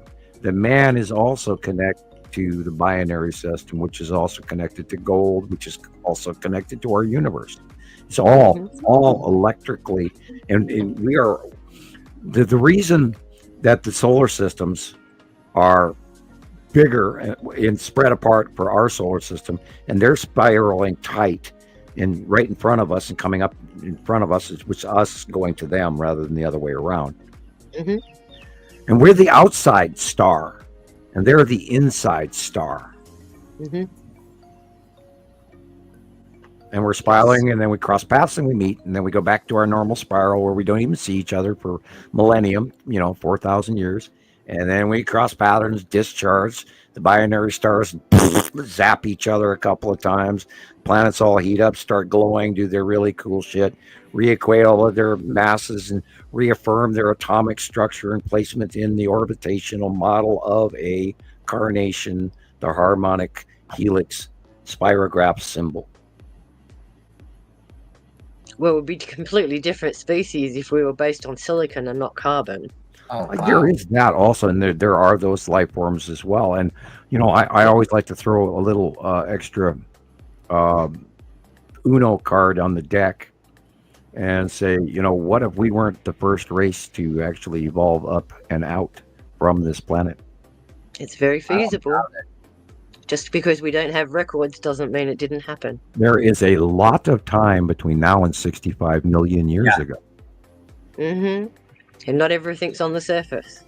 And the Southern Baptist Church is talking about 9,000 years. Wow. Well, didn't they say Globekli Tepe is supposed to be the ark 12,000? is real. I mean, they got one of their arks down south there here right now, and there's a whole bunch of ministers professing that the dinosaurs, they actually, loaded velociraptors on the ark. Wow. Wouldn't surprise me. All the spooky There's shit that people come up with. There's old paintings from the 1500s that have got people riding dinosaurs on them. Oh, So- yeah. Well, there were other creatures running around. I still think there might even be mammoths roaming Siberia right now. We don't know. I mean, we know that there's cryptids. We know that there's Sasquatch. There's so many sightings. This can't be bullshit. Well, it's like they were saying in Tasmania, they're seeing sightings of the tiger again, the one that they were supposed to have extinct. And the Tasmanian tiger. And we know there's feral people, and there's even old tales about Indian tribes up here next to me in Idaho that have never seen white man. Wow. No surprise. Up close and all. I mean, that's where this supposed mystery tribe vanished to in the middle of Idaho. And there's some mountains up there you wouldn't believe that nobody's walked in forever. And in there, this is 20 miles away from me. Just over that There way. it is. Look at that. These are some There it is. pictures. These are some pictures that I got from Thomas's page on Facebook. Okay, let's give you an And- example. And I added some to them. So Now imagine that you're from the planet Nibiru. And it's a very, very big water type planet, because Earth is a rock type planet, which is a smaller version of a water type. You have your atmosphere, and you are a very large person. Now you come to little planet Earth where there's smaller creatures. Now remember, the mammoth and the woolly mammoth were two different creatures. Right. And then there's the elephant. And that has to do with oxygen ratio, barometric pressure of the planet. So Well, our oxygen Just level saying, back y'all, then was they something could like 30%. Now it's only about 11, 12. 21-ish, I think. No, that's nitrogen. No, well, anyway, God, if everybody knew that what they breathe in is not just oxygen. Only But isn't that 25% what I have a of what we question. breathe is our actual oxygen oxygen. being depleted? Oh, yeah, we're all oxygen depleted. That's why we're all dizzy. I have a question as well. Size of that man. Yeah, look at the size of these people. But I mean, just go to Petra or some place like that, and then you'll see like how big the doorways and stuff are. Right. But not Oh, just you know, them. God, some of I've the got other a you- question. too. I've got a question. Okay, go ahead. Sorry. You know how they brought the animals, the seeds of life, and all that. You know, if they made us, then they were They made definitely making the animals as well. Did supposedly. they make the mammoths? Yeah, supposedly some of the creatures were also created. And now remember, on our planet, camels came from the United States. They're actually North American, not desert. So I mean, Yep. things move around. Then there used to be the saber-toothed tiger, and and all these different versions of other dinosaurs are in different millennium ages of different development, from the things that first crept out of the ocean and started walking on land and breathing. So there's been many different versions of many different things. Yeah, and I think if you look, for example, for the cats, you must know there's also a lion race out there, and I think Lyrans, yes, and I think that depends, and it's connected. So the animals come also from the higher races, I think. Not everyone, maybe, but a lot of them. Hold it there there. was another program that was called Beauty and the Beast, remember? And the man was a lion man. Father was meant to have made a lion man, and they lived in underground tunnels under New York. Look at what he's looking at. Is that not the object cluster group? I mean, look at that stuff. That's debris. Looks like debris. You've got the 2 stars, and you've got the Nibiru behind the 2 stars, or the Uri bottom crescent illumination showing a large planet. But I mean, literally, we're looking at the object cluster group coming down to this guy. He's kind of pointing to it or looking at it. Asteroids, people. They're here. They come. This is cyclic. Everybody tried to warn us, and it's in every lore.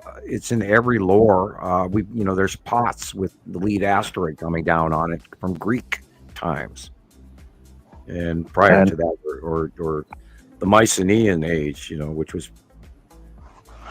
And I think you once time told there's a third race connected to this asteroid belt, I think, isn't it? I'm okay, maybe you can't tell. Well, okay. In the lore of the Egyptians, in the Egyptian lore, they talk about it being as Apophis. The jinns or something you told. Yeah. And then they're all connected with this. I mean, it's part of the story of what is supposed to happen. The objects, the asteroids, do affect us, and they create part of this electrical discharge scenario that we're about to see way more of this summer. It's going to be awesome, scary as hell, but awesome. These people. Anyway, going back to the story, is these people live on this larger planet, and then they come down here, and we are, in our atmosphere and our creation of what we are, and we're much smaller. And this is where the giants and all of and go watch the movie Gods of Egypt, and you'll see soft disclosure for the right reasons. Now look, we're looking at the lion. Yeah, look how huge he is. Okay, but is this guy actually fighting the lion, or is he greeting the lion? Yeah. Okay, now do you know all the depictions of the arrival of the second solar system come from Leo? Okay. Leo. The constellation Leo. Yeah. And this is what we're being told. This is the Sumerians talking about the constellation that is here now. Yep. And have you noticed it's got an arrow in its head? And was there... Oh, sorry. I just want to ask. I think it's an arrow. I think they're punctuating his pineal gland. Suppression. It's a message. Ugh. It's like us being dumbed down. That's why we have calcified pineal glands with fluoride. Right. They don't want us to think. They don't want us to evolve and grow and develop our natural senses. Right. And oh my God, did we just take a step backwards the last few years? He's even got a knife in the middle of him. Holy shit, what's already happened is almost too late, people. But I'm not going to scream doom and gloom where the sky is falling. Don't accuse me of that. No fear, people. Don't pay any attention to that bear trap on your leg. Yeah. They're all wearing those wristwatches. Have they got their handbags with them? I don't know. I haven't seen one yet. I'm more curious Well, about if you come off the ship, you've got to have your matching atmosphere that you breathe. So you have to carry. Look what our astronauts do when they get on the ship that they're going to crawl into. They walk in with handbags, suit air generators. And these guys are coming from another planet, so they land on our planet, and they're not going to be able to breathe our atmosphere readily. Right. Well, not at first. Oh, they may need higher oxygen count, Look at how big they are. Well, if you go into the American Indian lore and you go way, way back and all the way back to turquoise, and turquoise comes from the separation between copper and gold. And the magic power was the fact that there were giants. If you looked in some of these large cities that are buried all over the middle of the United States, including the Great Lakes and the great hammers that they sold off by the tens of thousands, there were these big square blocks that used to have trees put in as handles all over. There were giants here, and they were harvesting the gold supplies from the United States. And if you go up in space and you look at space, you can see settling ponds and mining operation in Wyoming and in Montana, because remember, Yellowstone has got a lot of production of gold in the area.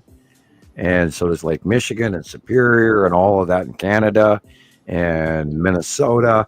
And that's where the legend of Paul Bunyan comes from, people, from the Indians. Yeah.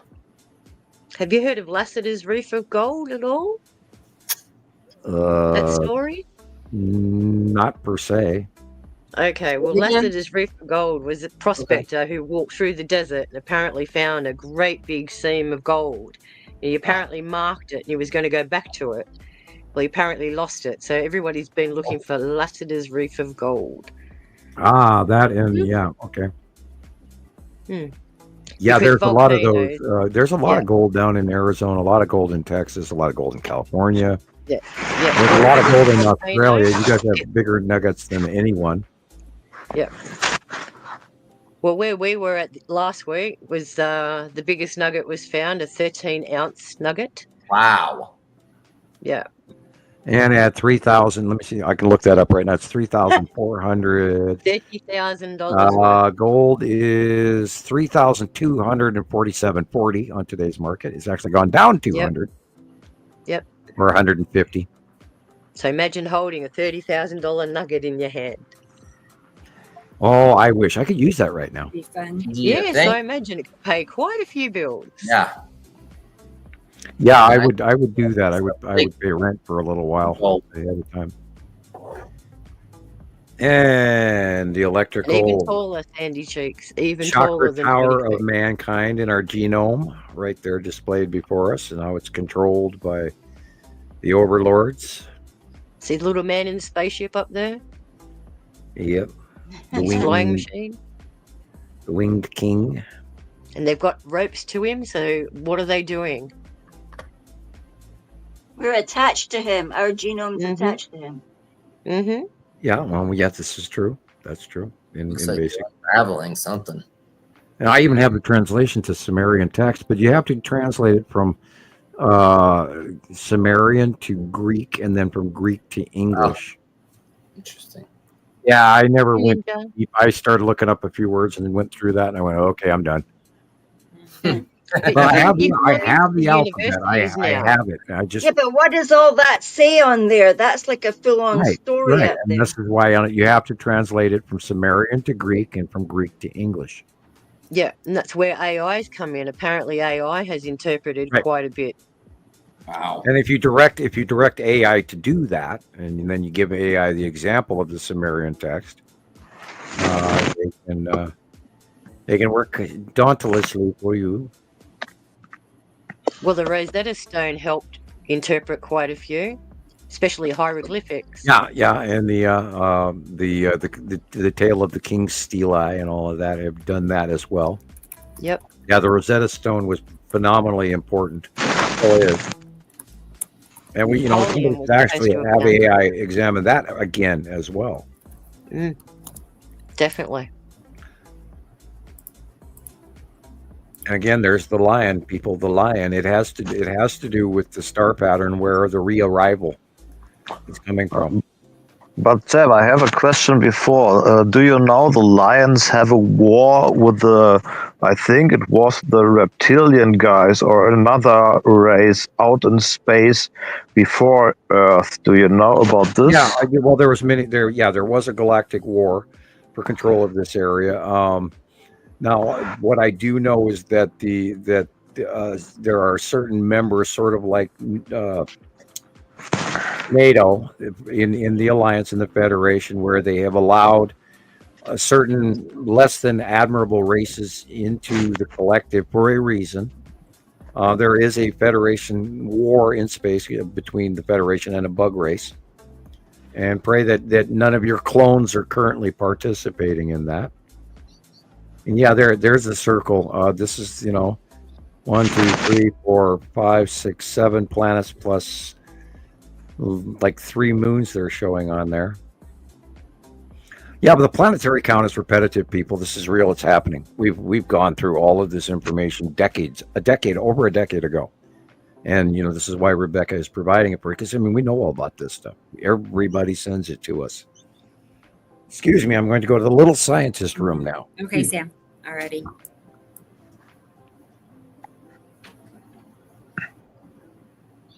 But there are so many people outside who don't believe and who don't understand. But I think one day the bomb goes in and they understand, oh, we are now in end times. We have no chance anymore.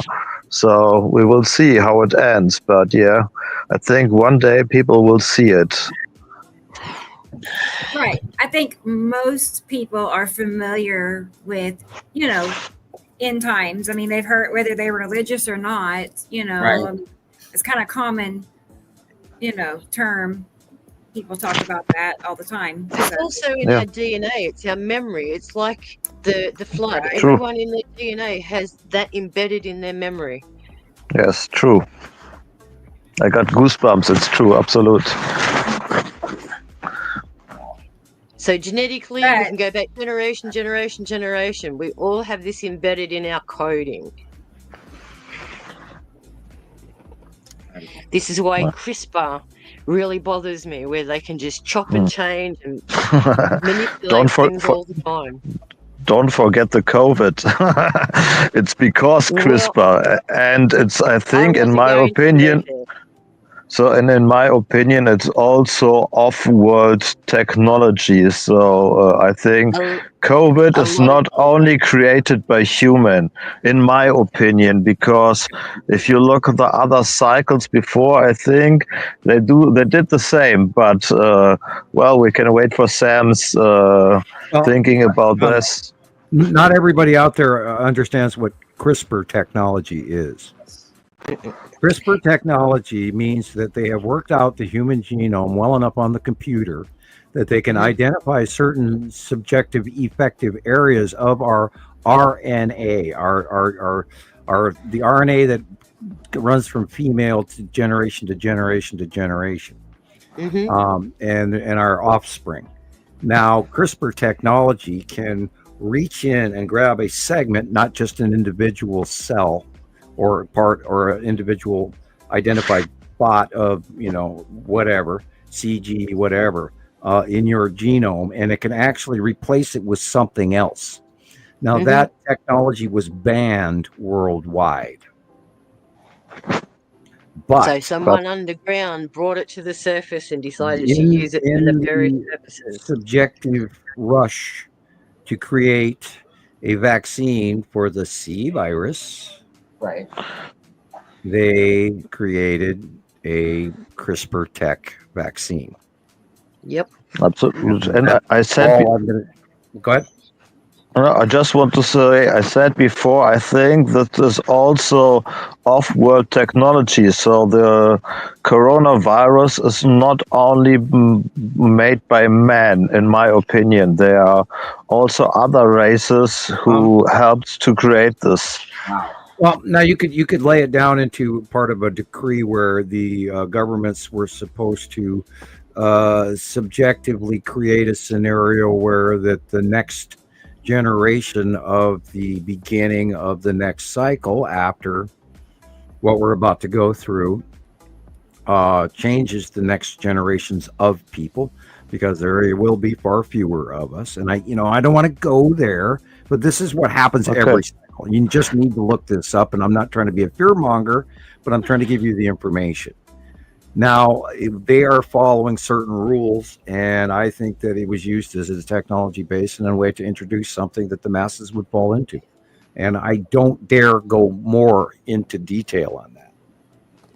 No, I think it's enough. People can understand what the problem of this is, maybe, hopefully.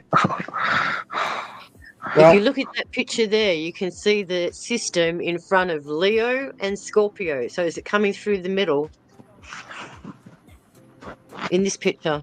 Right, at that time, and that would probably be, if you looked up the star charts, it would put, now look, there's 2 suns in the upper left, and this planetary 7 count, and the Omega symbol. Yep. And the Scorpio, and maybe if we looked it up in the last occurrence, maybe it came out of going across Scorpio. the sky. Look at the other races over here on the right, of and course, on the bottom. a snake is the object cluster group, and then we've got a horn of plenty or something, and then we've got a dark raven. I don't know if that signifies famine. And then on the bottom row, we've got 2 weird orbs on the right. We've got some sort of a bird thing. Then we've got a jackal, and then a snake, and then a pillar, obelisk, and then some sort of temple, and castle to the left.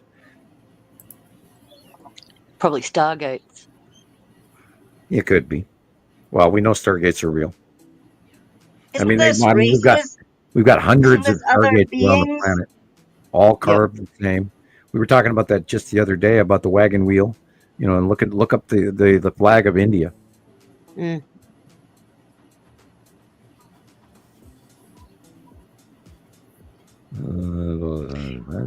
Getting back to what you were saying, Thomas. I was reading this. Thank you. Yeah, this is something that Thomas had shared. My understanding as a scientist and looking at this research, when they come to making medical vaccines, they used to use chicken eggs. They used to insert a nucleus depleted outer shell of a virus and insert that into an egg to create the antibodies. What they've done now is they've actually taken the DNA from bats, inserted into pangolins, and then inserted it into another animal, and then taken that genetic and then inserted it into something else. And that's where they got the spike proteins from, because that spike protein can only happen if it's genetically linked or melded with something else. So yes, I agree with you, but at the same time, you've got to look at why are they trying to change our genetics as well, not just to see.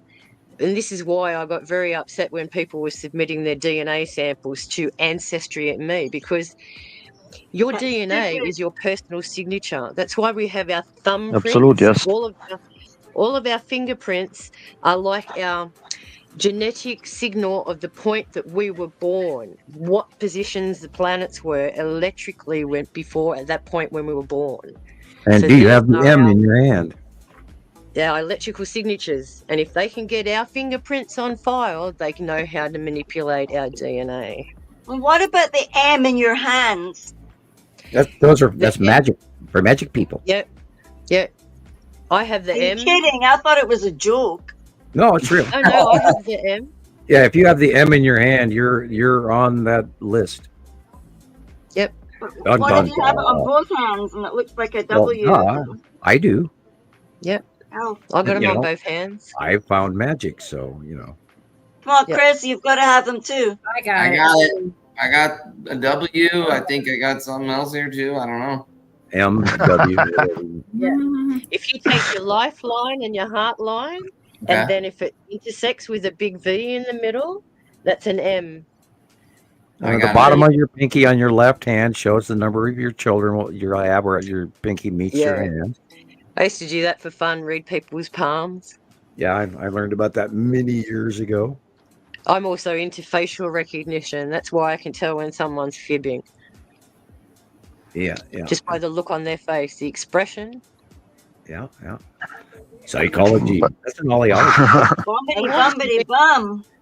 Before, Cool. yeah, if I didn't go down the path I did, I wanted to be a forensic scientist. Ew. I like dissecting Dexter. corpses. Thank you. I'll Dexter pass. as a girl. I hate the smell of formaldehyde. Oh. Well, I hate the smell of blood. It's metallic to me. I can Yeah, smell it a you mile can away. feel it on your front teeth. Oh. Nasty. Also, hi, Tara. And I'm Hi, going to Tara. Alexander's video so we can look at that and visit more. So Yes, he probably wants to go to bed. Poor thing. Yeah, sorry, Alexander. Sidetrack. Thanks for being so patient with us. Yeah, let's get it. Wait. He loves to gossip. Well, we all have so much to contribute. I'm glad you made it, Tara. Glad you're here.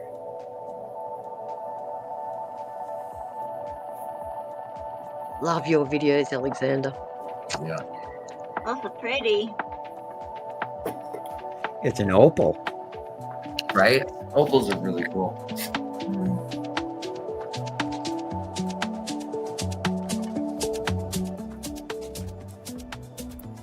Well, our planet's looking opal.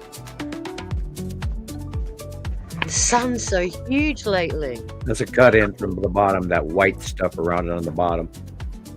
That's why it just got big. It always looks like there's two bulbs Now to the left, in the upper left, is Matim cutting in. We know that to be the case. And we're seeing a couple of little dots as part of the lens flare. Now, sometimes lens flares can be helpful. Yeah, they tell you what. You see the blue dot. And that is a normal contrail with a normal airplane.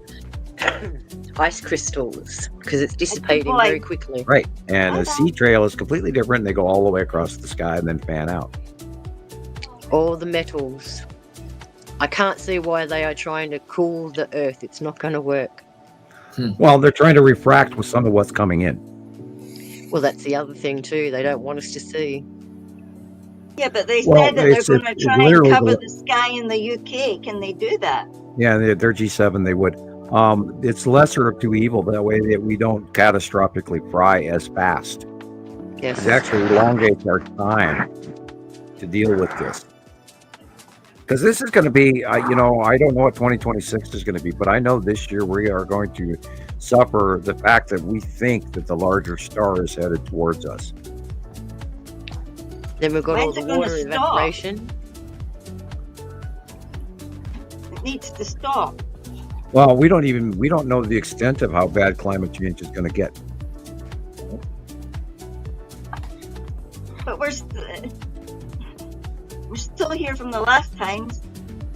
Well, yeah, but, when critters crawl in holes, some critters survive. Well, look at some of these frogs. They can bury themselves in mud for years. They go under mud for 10 years and then come back up. Cicadas, what are their life cycles? Yeah, 11, 13, 12 years. Yeah.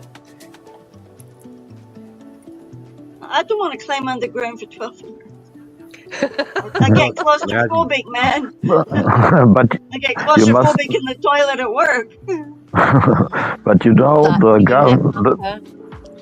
I just want to say, the government and maybe some billionaires have their own bunkers and they do it for a reason.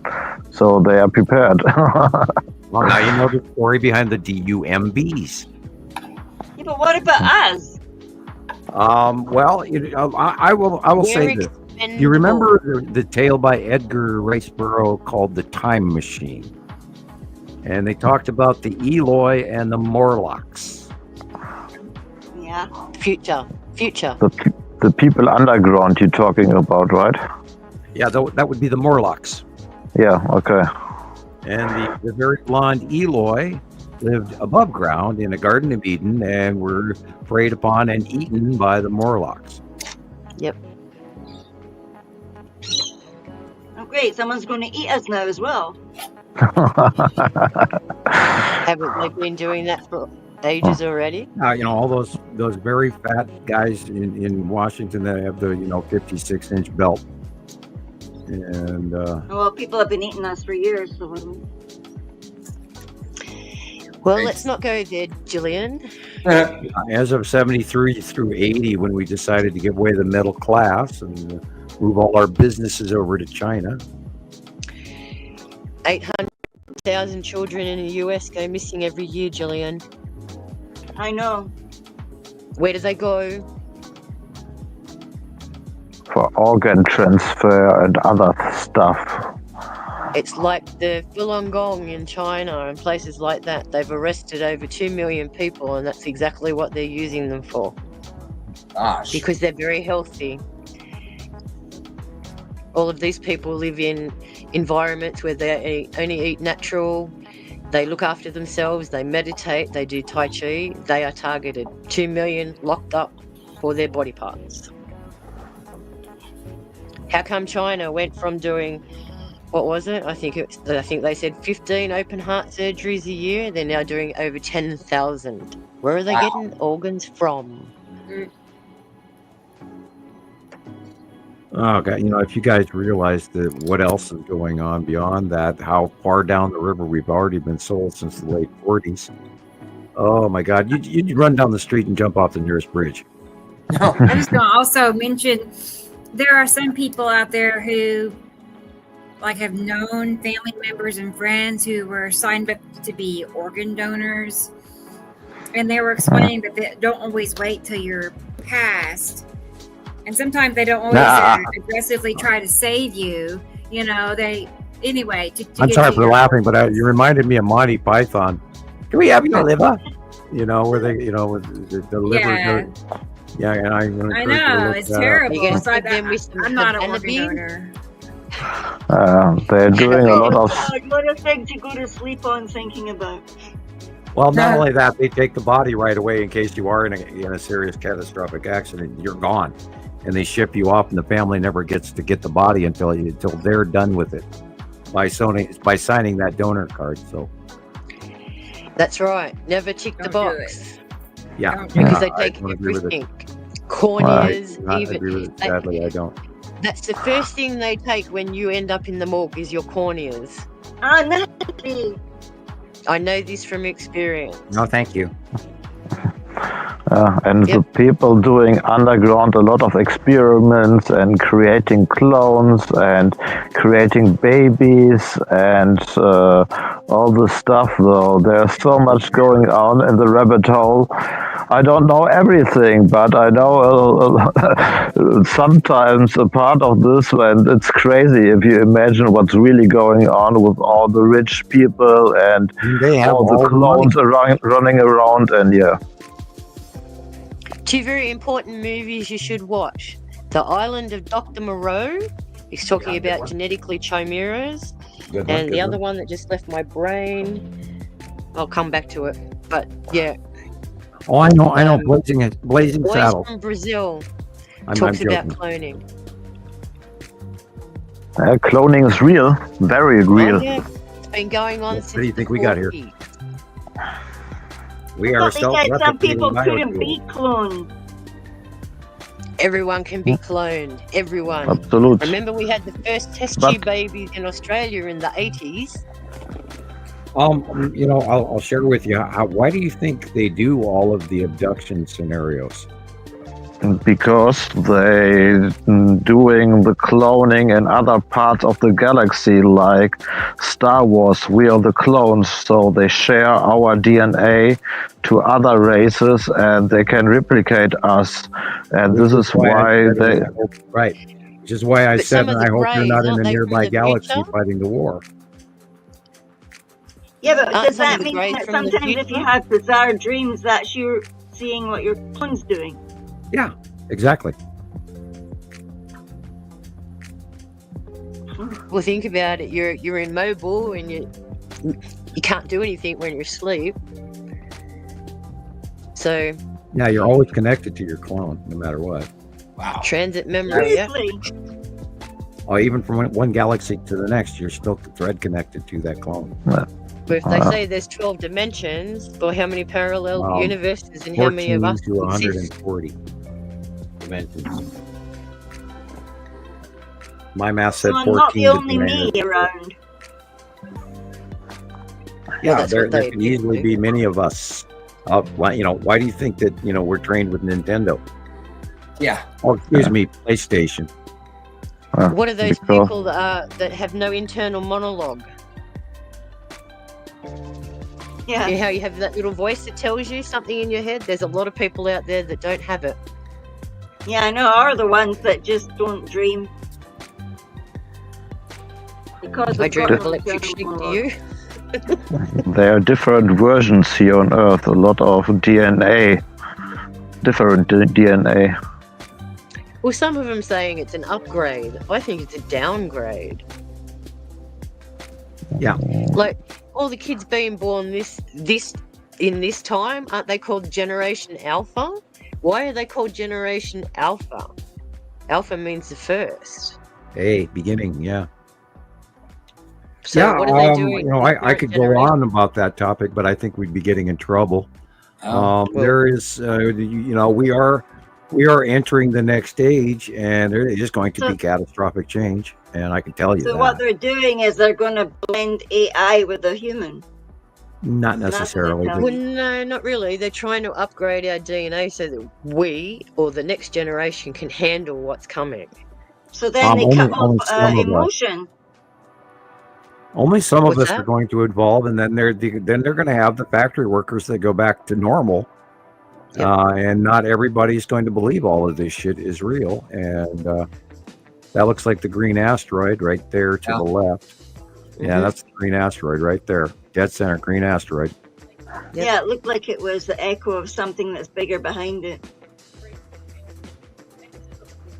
That's very prominent in our skies lately, the green. Yeah, it's Ethan in front of it's Saturn Yellow Moon and the lead asteroid. Yep. And It's you can see come the light is very coming from the left. Yep. I love the German roofs. Keep all the Yeah, snow off. they have. Europe has very notable housing. You can always Oh, tell London. beautiful. You can always tell France. You can always tell Germany. You can always tell Holland. Yes. Now And the Denmark and Netherlands. Belgium are a little bit different, but I've studied them enough. Yeah. And the cube is to the left of the sun. Long box, that is. Yeah, you What's said you would behind it? know my pictures by the Yeah, little I have chimney to go. box. I got to go cut pizza. Please continue. Ooh, look how Okay, red that is. What's behind it? Is that the other sun? They're right. Sam thinks possibly that the twin sun is actually in front, that they flipped and changed places. We don't know for certain, but it's possible. But regardless, it's one sun in front of another, and then behind that is Nibiru, the planet Nibiru. Yep. So that's what makes those rings around the sunlight. Yep. Is different forms of illumination back behind. Look how bright it's getting. Look how blue that is over there. It looks like a big blue thing next to it. And you only notice because the white stuff is on the other side, on the right. It's kind of cupping around the blue. Yep. Moving that way.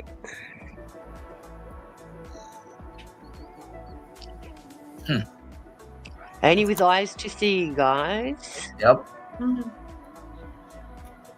It takes training. Planet spot check. Yep.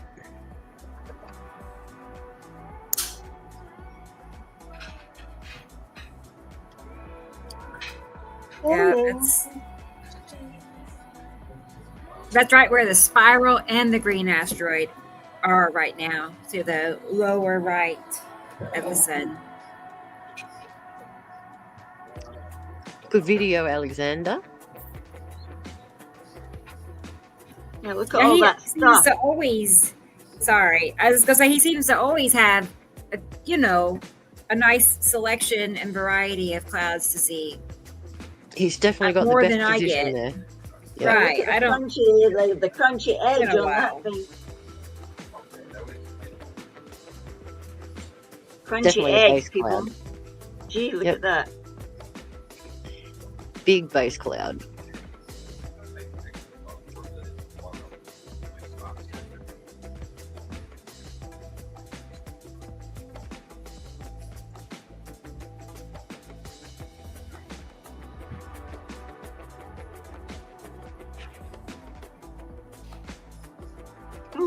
that. The rippling. I was gonna say it does. It just looks otherworldly, doesn't it? It's like It looks like we don't have seahorses clouds like altogether. that. Yep. It's like, It's like what? seahorses. That's like Nipicity there. Yep. Yeah, look at the zigzags. And the seahorses on the top. Mm-hmm. Spaces in. Look, it actually looks like knitting as well. Yep. Looks like knitting. Looks like coral and knitting. Definitely cupping underneath, isn't it? Yeah. And I'm back. It looks Welcome like back. the coral and knitting. It looks like Aladdin's lamp too. I just see all sorts of shapes when I see them.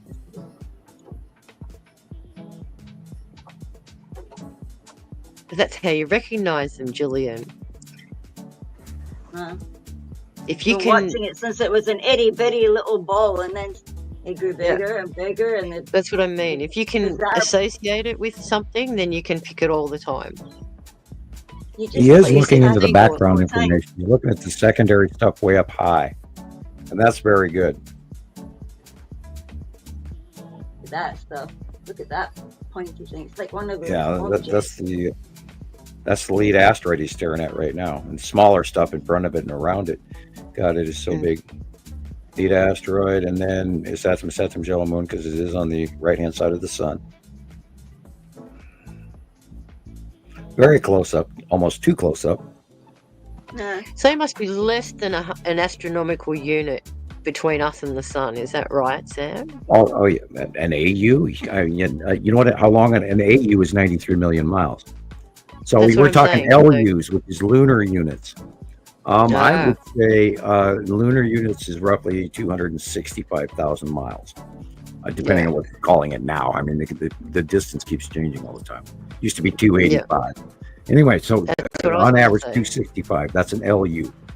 I would say that these planets are probably 2 or 3 or 4 LUs generically from us. That's incredibly close. Well, yeah, they are. I mean, Christ, they're shadowing us on some occasions, you know, and it's hard to, you know, I wish I had, a laser measuring stick. I could do this and give you those answers. And I remember years ago, people said, well, what's the coordinates of those planets in the sky? I was like, yeah, right. Like, I'm going to give you coordinates. Look out the By the time window. that, by the time I figure it out, it won't be there anymore. Exactly. They don't understand that the things move. Yeah. And it's the only answer for why it's so daily cyclic. I mean, this isn't they're not in our orbit. They have their Where own is orbit, it? and they're dead in our faces, period, year round. And we go through 2 cycles. We go through a close winter orbit and then a close summer orbit, but they're right there in our faces, continuing on to move over time. A very slow cyclic process. And we watched, 3 or 4 or 5 cycles where it went right, left. First spiraled in from the early years, and then it went to the left, and it went to the right, and then it went to the left, and it went to the right. And the planets over time have switched positions like 3 or 4 times. Yeah, look here. And now they're going over and beyond us. They rose up from below us, in front of us, to the left, and now they're coming up at us as we stare at the sun. They're coming up at us, now they're going over the top of us, and then they'll go over our right shoulder. Question is, how close is that damn sun going to get when it goes by? That is my main concern for where we are right now. If you don't have a million degrees block out, forget it. We must think about the old city in Turkey they built underground for thousands of people. Yeah, so I think that they did it for heat and not for water and flood. So because it's too hot. Yeah, and it's going to be very interesting to see what happens. And I'm hoping and praying it's just going to be generically unpleasant instead of catastrophic. Because they had everything in there, didn't they, Thomas? They had animals, they had water channels, they had ventilation shafts. Yes, like 2,000 people. And lots of people in there. Yeah, thousands of people, and they do it the same way today. Look at the bunkers they built over the whole country in America and other parts. So they do it for a reason. They have all the plans, so they can put animals there. They have everything, and I think they know what is coming. So maybe in 6, 7, 8 years, there's a big catastrophe. So, but I don't really know. So this is only my feeling. Hello, Maria. Good to have you here. Hi, Maria. Well, we go. Marie. We've been grabbing at the Marie. prophecies. We've been talking about Nostradamus and Baba Vanga and all of that, and they all say that this is the year that we meet extraterrestrials openly. Let's just hope that we're part of this soft disclosure, because we've been telling you guys that they're parked over the top of us for 8 years or so, and this needs to get out. We have, if not thousands, of photographs of the cubes, including Arrival. We watched them when they first got here, and we've been watching them ever since. And it's very sad to think that they put in movies all of this other stuff that is totally off topic to induce fear, Well, soft closure. If they overdo you, then you won't know what to believe, and then it'll just fall into fantasy. But then they also have this saying, if they put it in front of your face, then they admonish and hear guilt, because they say ignorance is not excusable. No, it's not. It really isn't, because if you're handed the information and you don't, okay, that looks like it's being cut off from the top. We're probably seeing Saru in this right here. Look at the rounded bottom coming into the top of that sun. That's why it's that big. See where that crown halo is? And look at that. Amazing shots, Alexander. Yeah. Most people's cameras would die right there. Yeah. He's your phone gets very upset with you. Yeah, you've got to keep readjusting the screen all the time. It's very frustrating. That's why I sent you filters. Have you tried them yet? It's in my bag, yep. Yeah. No good in your bag. It's good when it's stuck on my phone, but if I have it on my phone when I go into work, it's very obvious I'm doing stuff if I go to the recycle. So Just I obviously don't don't use the thing at work. I have to do it if I'm leaving to go home. Like you wearing your shirt after work too. Yeah. Glad to see it on you, girls. And you too, Christopher. I really appreciate you wearing your shirts. I love it. I love this color too. Like, I know it's part of it, but that blue color stands out really nicely. I was going to ask you, did Taylor want one? Let me ask him. Yeah. Okay. He wears. He probably wears like a 3X. Yeah. All good. Yeah. But if he wants Look, one, that I'll was send him two one objects there. Sorry. Go back a bit and look. Isn't that 2 objects?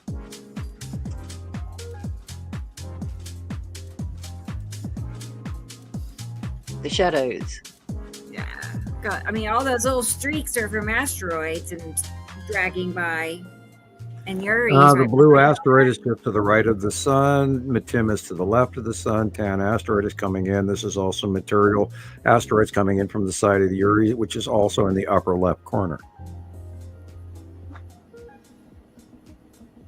These are the I don't see anything. Well, the asteroids of Uri are coming in from the left, including the little circle on just on You'll the get there, right Thomas. side. Don't worry. That's the blue Oh, no. Squint. I just enjoy. It's beautiful. I don't need to understand I think it's nice to see, and I'm an easy man. So, but it's just a little bit funny if Sam talks everybody. Yeah, this is there, and this is there, and this is there, and I say, it's beautiful. Okay. Don't worry, Thomas. We've got years of Happy. this stuff. That's the asteroid called Happy right there. If you keep observing Sam's monthly pictures and lining them up, you'll get them It's a matter of process. I understand. But I told you I don't want to go because I want to enjoy the beautiful without thinking. So just simple looking without a thought. So this is what I love. But I understand. Thank you. Sky, look, it looks like the ocean in the sky. Yeah, it's cool. Yeah. Just tell yourself it's the ocean. Yep. Of another planet. Look, long box. Yep. Cool. Correct. That's Yeah, the look yellow at moon. it. That's Right in really front. unique. Woo, look at that thing. What's that? Look at that. No, just above the house. That's the red asteroid dead center.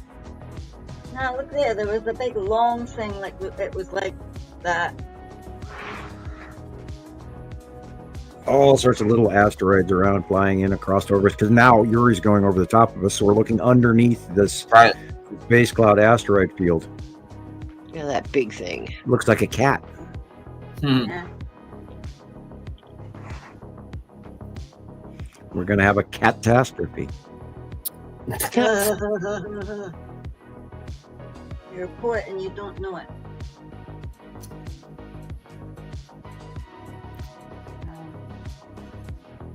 That is Isatum and other smaller stuff underneath. And wow, look at that.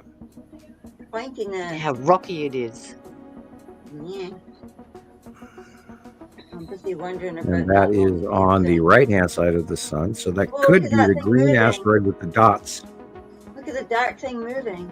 Yeah, well, the lead asteroid is there, and there's a whole bunch of smaller asteroids that we've never cataloged, and there's quite a few of them around everything. Again, the red asteroid. Well, you can't name all of them, Sam. Too many. And then that's Casper right there. The white on the Wow. right-hand side, that's Casper. Looks like a little ghost. Huh. A whole Cool. bunch of shit in there. How can it be? And Alex if you is look at the always monthly Casper. site drawing, Sure. if you Look at if that you white look at the thing monthly moving, site drawing, look. it's right there. And Little Sister is visible in this shot in front of the red Look at that asteroid. blip Yep. moving. Wow. Ta-da! That blip's Over and over moving, again, look. the same thing, people. That blip was moving. Come on.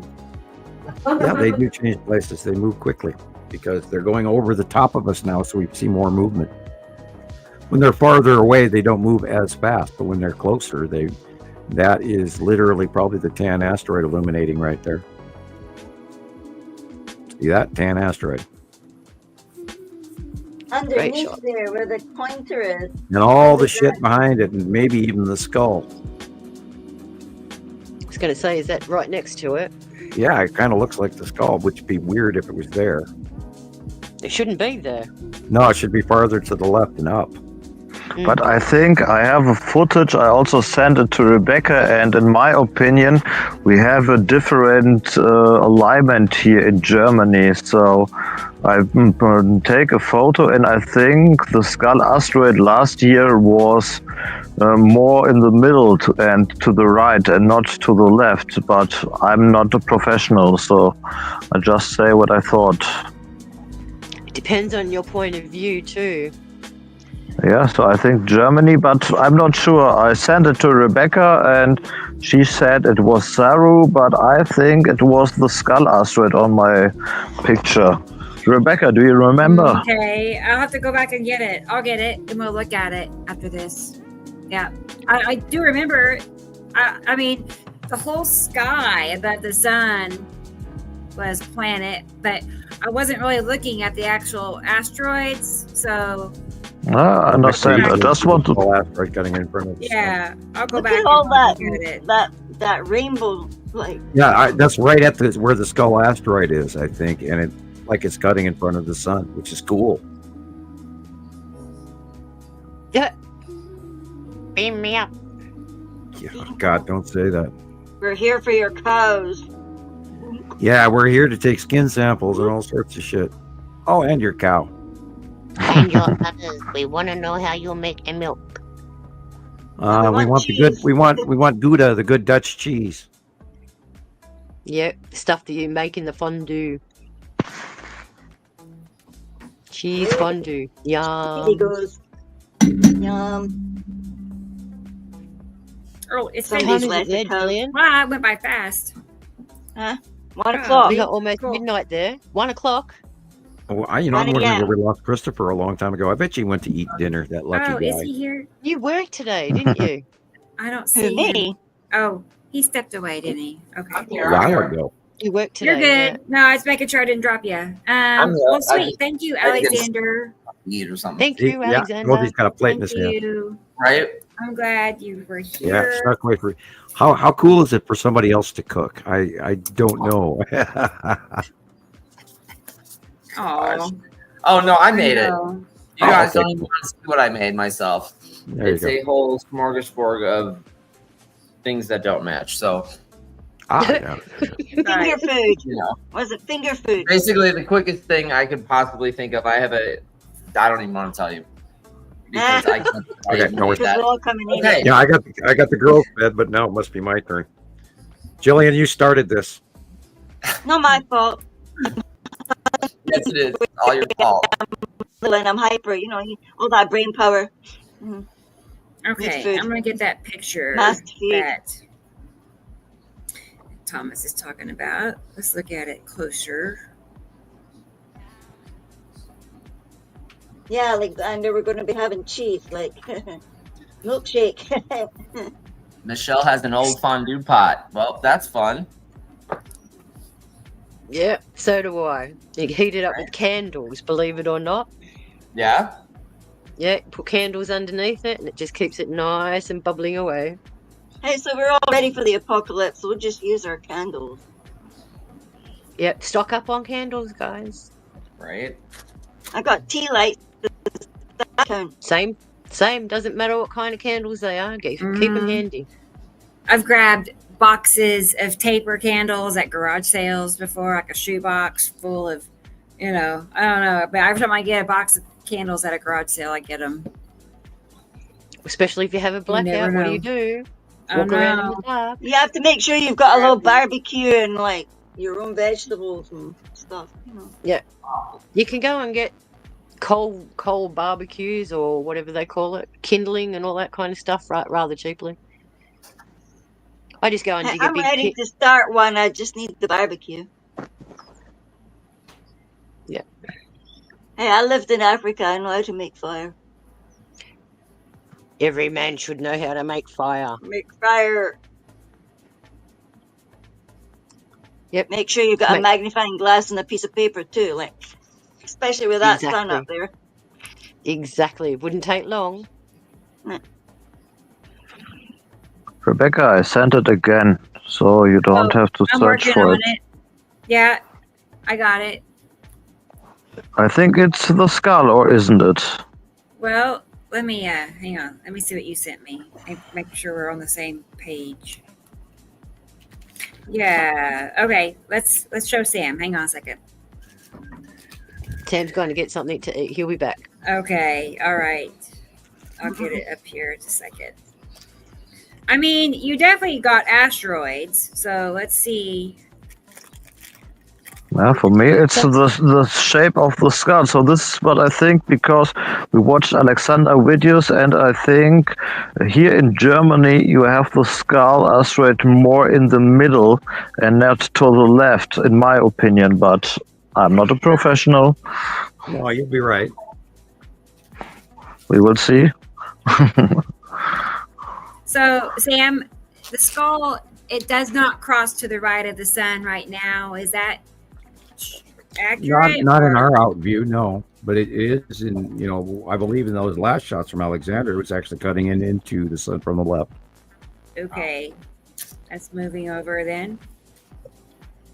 All right. I suppose it depends on your latitude. Right.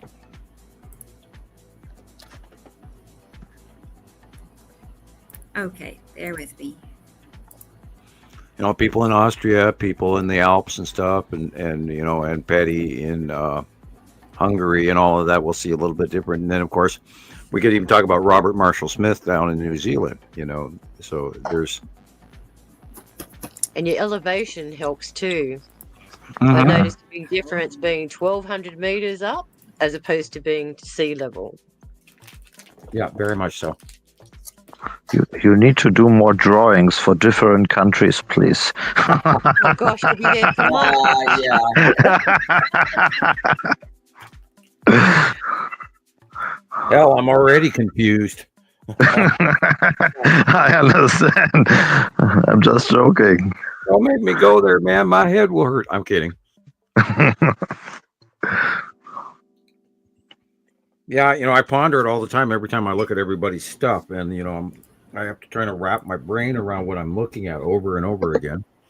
And of course, I've been doing it for so long now; it's so second nature almost. Although I get lost, I get lost on this and I get lost on that, and I just go through the things like what Christoper did on his videos, which I want to see, by the way. Yeah, we got that coming right next. We can do that anytime, sure. And because he corrects himself, he takes a look and then he spins around, comes back to it, and then he corrects himself perfectly. Cool. Nice. And that's why, I said, he graduated. He knows exactly what he's seeing and looking at. And yeah, by the way, Saru is going to be, predominant. I think there's already more event going on with Saru than we realize. Yeah. But this is last year in August, I think. And I think on the right is the Skull asteroid, or isn't it? No. On the right would be, that would be the red asteroid, if anything. Yeah. Yeah, because the skull was way higher up to the left. Okay, I just saw, for me, it seems like a skull, but... Thomas, for me, I gave up on it because every time I thought I saw the Skull asteroid, it wasn't the Skull asteroid. I can see why you say that. It looks like the eyes and are I see pointing it in down. every area of the sky. Correct, Sean. But it's actually the cutoff. You can see the cutoff underneath the cloud. Oh, sorry. The trick to the Skull asteroid is it's in between Uri and Atu. Right. So when Atu has gone beyond Earth and Uri is coming over the top of us, we look straight up or up to a certain angle, depending on which hemisphere you're in. And we can now see more of the Skull asteroid because we're looking in between Atu and Uri. Whereas years ago, we'd only get brief glimpses of it as Atu would move. And our angle of outview would show the Skull asteroid in between. Now in 2015, it was the other way around, because Uri and Atu were on the right-hand side, and then all the way up through 2016 and 17 and 18 did Uri and Atu move over to the right, which is where during that transition, is where I saw the Skull asteroid by eye personally for the first time, and it was so big and huge above us that, I mean, it was frightening as hell, and my knees actually almost buckled. And so I learned where it was and why it was so intermittent, and yet NASA told everybody it was on an Earth normal orbit and we'd see it every 3.5 years. And then they once again just announced it here recently, right before Halloween, but we'd already been watching it for months on Skywatcher. Go ahead. Okay. What else are we watching? Moving on. You sure it was? Go ahead and watch Christoper's videos. How's that? It's I don't know, it's like 4 or 5 different clips altogether. Oh my gosh. The one you're talking Well, you about. don't have to do them all. You can do one at a time if you want to. Oh, well, they're all in one clip. So, okay. Awesome. Well, then go get some popcorn and a Coke or Sure. a cup of coffee, because it's just going to be long, people. Go get your snacks. Get that pillow and the comforter. You're going to be here a Get while. comfy. Oh, Tara. All good thank stuff. You. Look at that. Hang on. I got to find something cute. Dancing cats. Cute. Let me find. I don't know. Let's just do this one. I can't remember. Hi, Tara. Oh, yes. Look at her. No. Oh, yeah. Wee. Yeah. Wee. I want to ride a unicorn. Might be fun. Me too. Hey, I ride a unicorn to work every day. Oh, gosh. Cool. Thank you. Okay. Yeah, let's go ahead and get... Here we go, guys. Christoper. This is what he created in the past few days. Let's see. There we go. Funny, sometimes I forget what I've actually made. Right? That's my name. Headstrong, sturdy, round, down to earth, earthy, Yeah. spicy, jerky, ruthless flows just dirty, machinery, murky, lurking from Sweden to Turkey, quirky, gangs just 30, the dead little flame can't burn me, kill it with a little sound just worthy, feel it breaking down.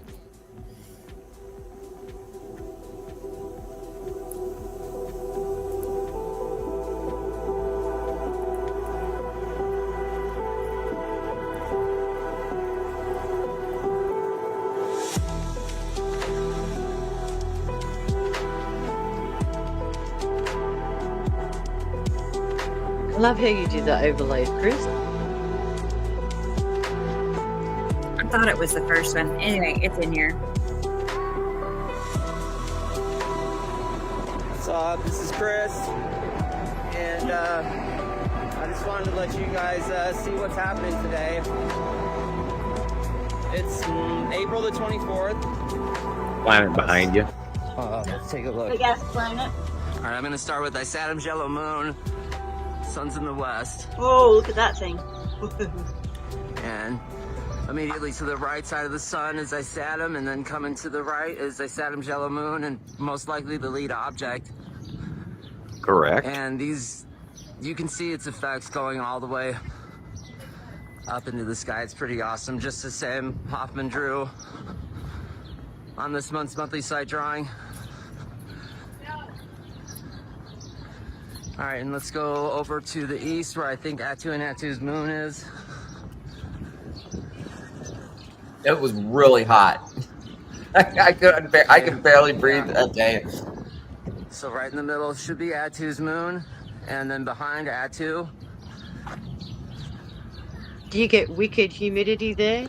And then Yuri's looking No, really it's more amazing. dry. Sam Hofman drew this month's monthly site drawing to show the entire Christopher, you need to do the finger thing from Jesus too. Next time.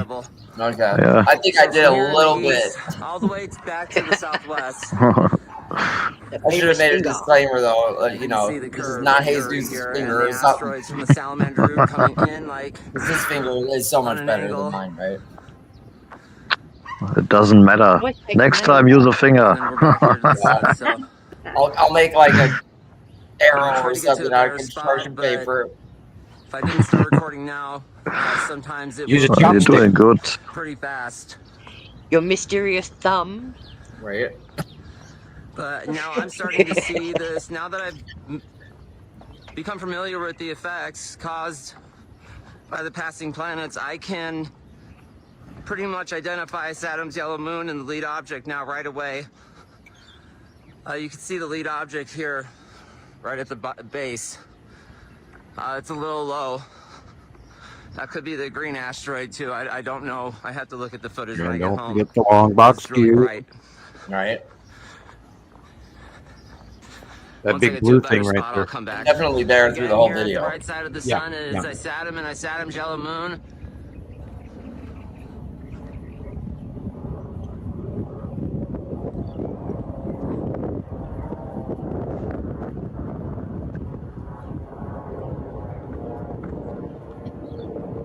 And you can just see the Saturn's base definition of clouds here. the planet. It is wild. Camera doesn't do it justice at all. This day was really amazing. Yes. I ordered a digital camera too because my camera on my phone is turned to crap. So hopefully by next week I'll have some better quality pictures. Now let's This is great. If only we could capture what our eyes see, huh? Yeah, I have never thought that this was a poor quality in the first Yuri place. here in ever, a so. second. Possibly Seru and Matim.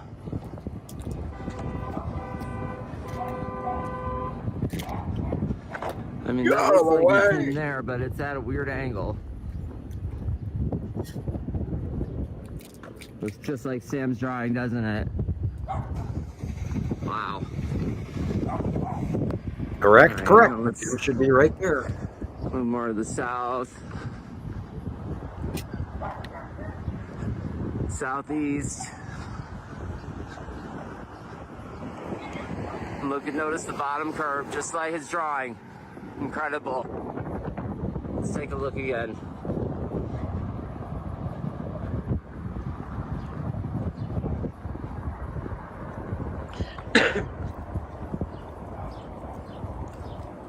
Were they chemtrailing that day, Christopher?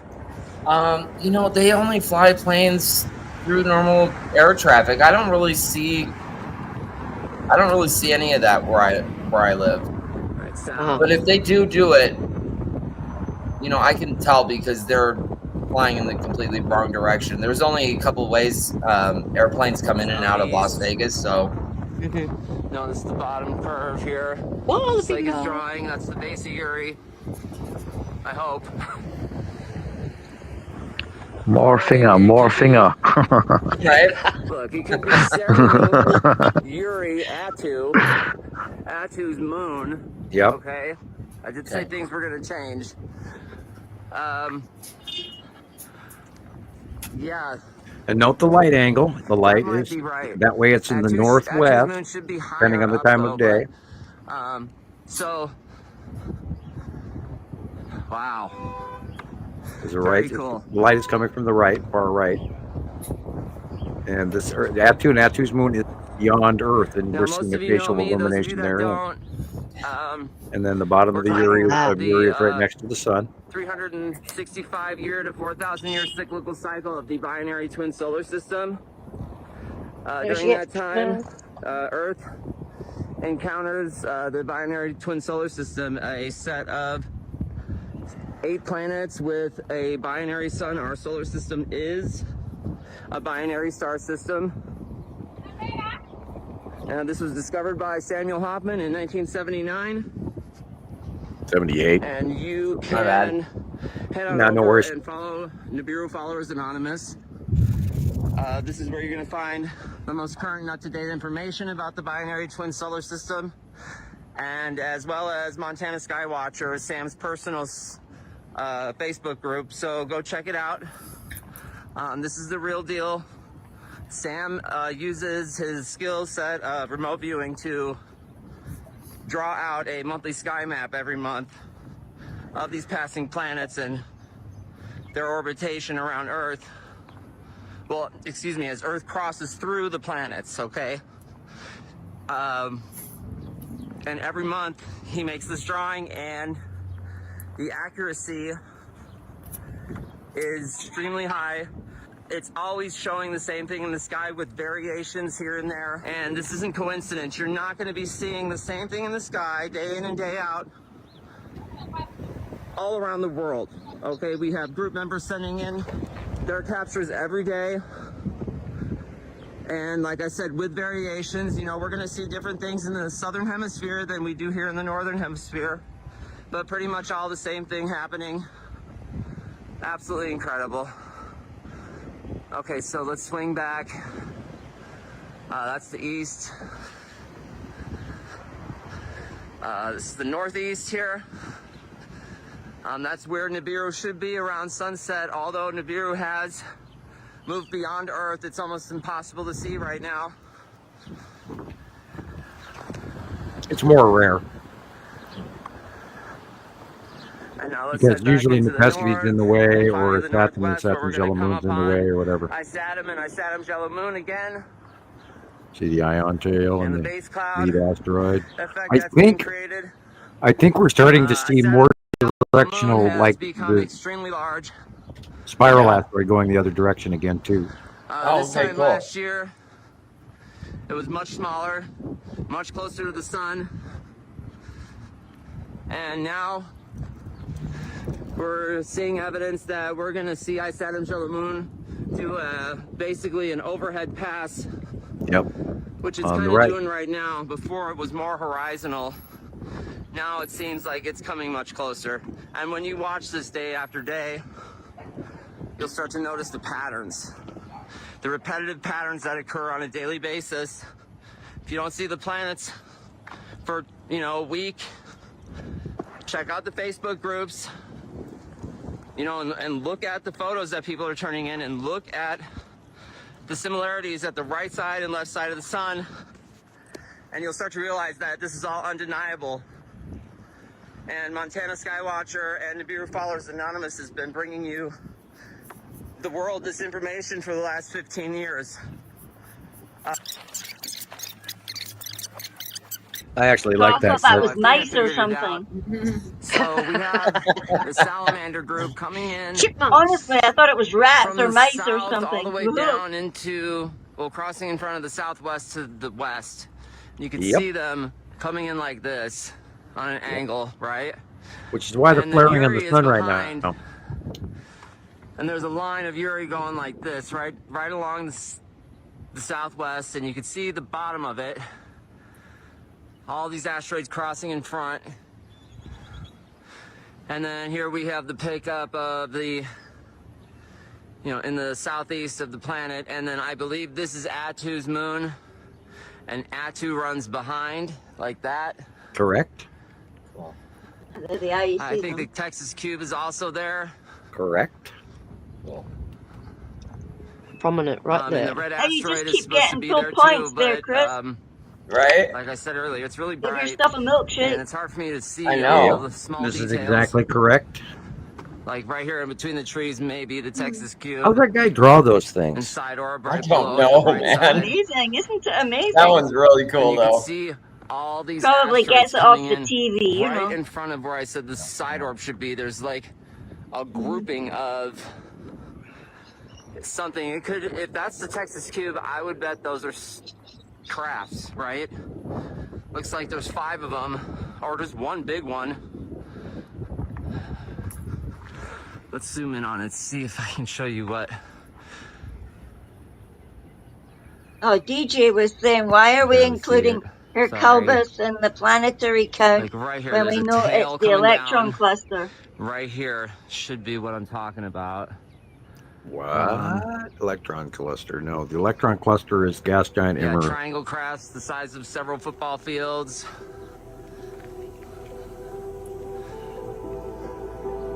And then here we are in the northeast, the north, coming back around. I Saturn's yellow moon still in the northwest. Sun's in the west, and I mean, you can see the yellow moon visible, clearly visible. It's stunning, right? Look at this. Let me block out the sun for just a second. You can see the round edge of the yellow moon right at the right side of the sun. Yellow moon is so coming cool. down like this. Yes, it is, and it's the only one that looks like that with the weird faceplate and the bubbly and then the tail and all of that. Yeah, I took pictures of that as well during the week. I've got pictures It's insane. like The that. shadowing is just awesome. Wow. God, how does that guy draw those pictures? Oh, ahead no, of time? man. Nice. What also blows me away, too, is when you draw the lead object and the path it's taking and how you change it from month after month, and then we see it doing just that. You know? I just see in my head. Right? It's that simple. You know, and I move the circles around, and I use plates and saucers and cups and ice jars and you name it, can of cranberry sauce here or whatever to make the circles. And it's far faster than doing a computer graphic model, which would take me hours. So I do it by hand in about 15 minutes, 20 minutes. Yeah, look at that. That's the open ring that we always talk about. There's a slice of Uri that it's sort of like missing the ring and the light gets inside. That's why it's on rainbow like that. Is it? That's light shining inside the rings of Uri. Wow. It's so beautiful. You notice that I've got a finer line just under. I mean, look at that. Look at that capture. That photo is insane. That is so cool. And I'm drawing the rainbow in, and The cool part is you draw it in advance before we see it. Right. Like years Right. ago. Right. It's like, what? Well, I just draw what I see, what I know is there. Yeah, but we don't until we see Years your ago, picture. you know. Till we see it Like- happen over and over and over again. And, Yeah. you know, X not beer. Awesome. And you know, they did after all try to recruit me for a reason. You know, not knock on wood, not trying to be arrogant, but you know. Well, that alone would be enough to fill your pants. I'm telling you. Oh God, that was no fun. It was no fun. Look at that! Oh my God, I saw that this week and I bought shit. That's like a grapefruit.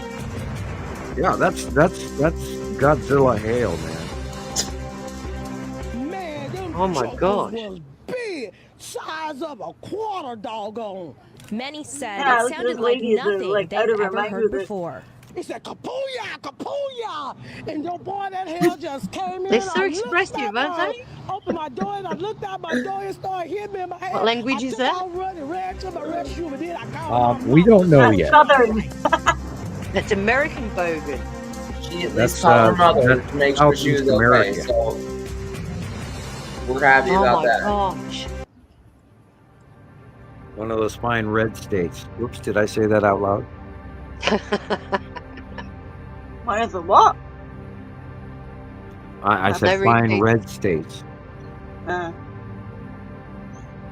You know, the ones Oh, where look they're at like that. less Look at Canadian. that perfect round on Right? the right there. Yeah, Look that at would it. be Satum, and Matim on the left, Oh. Satum dead center right. You can see it. Oh, Like You there's can a red clearly tint see to it, it. and too. like a smaller ball up there. Look. Right, and there is a red tint to it. Yeah, I mean, I could see it. I don't know if you guys can see it in the footage, but I saw it by eye. I mean, you could see this. It is strange.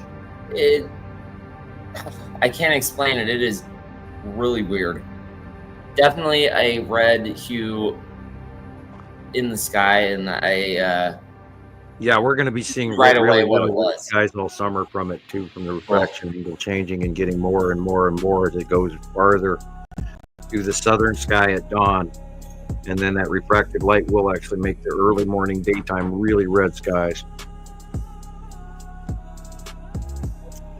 Because the Which we're Saturn seeing a yellow lot moon then, is yeah. moving over to the right, whereas the Saturn is moving straight at us. Because it's coming over us. And then we're going to start seeing facial colors off that red. Now, we have, in many instances within the last few months, seen a very, very bright yellow Saturn's yellow moon face, and we've missed it. And I was looking back through some of the older photos, and there it was, and there it was, and there it was, and it's like, yeah, duh, yellow, you know.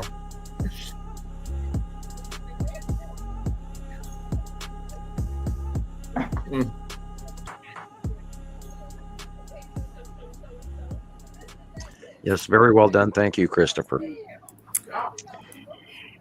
Yeah, he's you not need even- a Tony Award for that. Yeah, you know, he gets a cookie. And just the cookie. Just the one?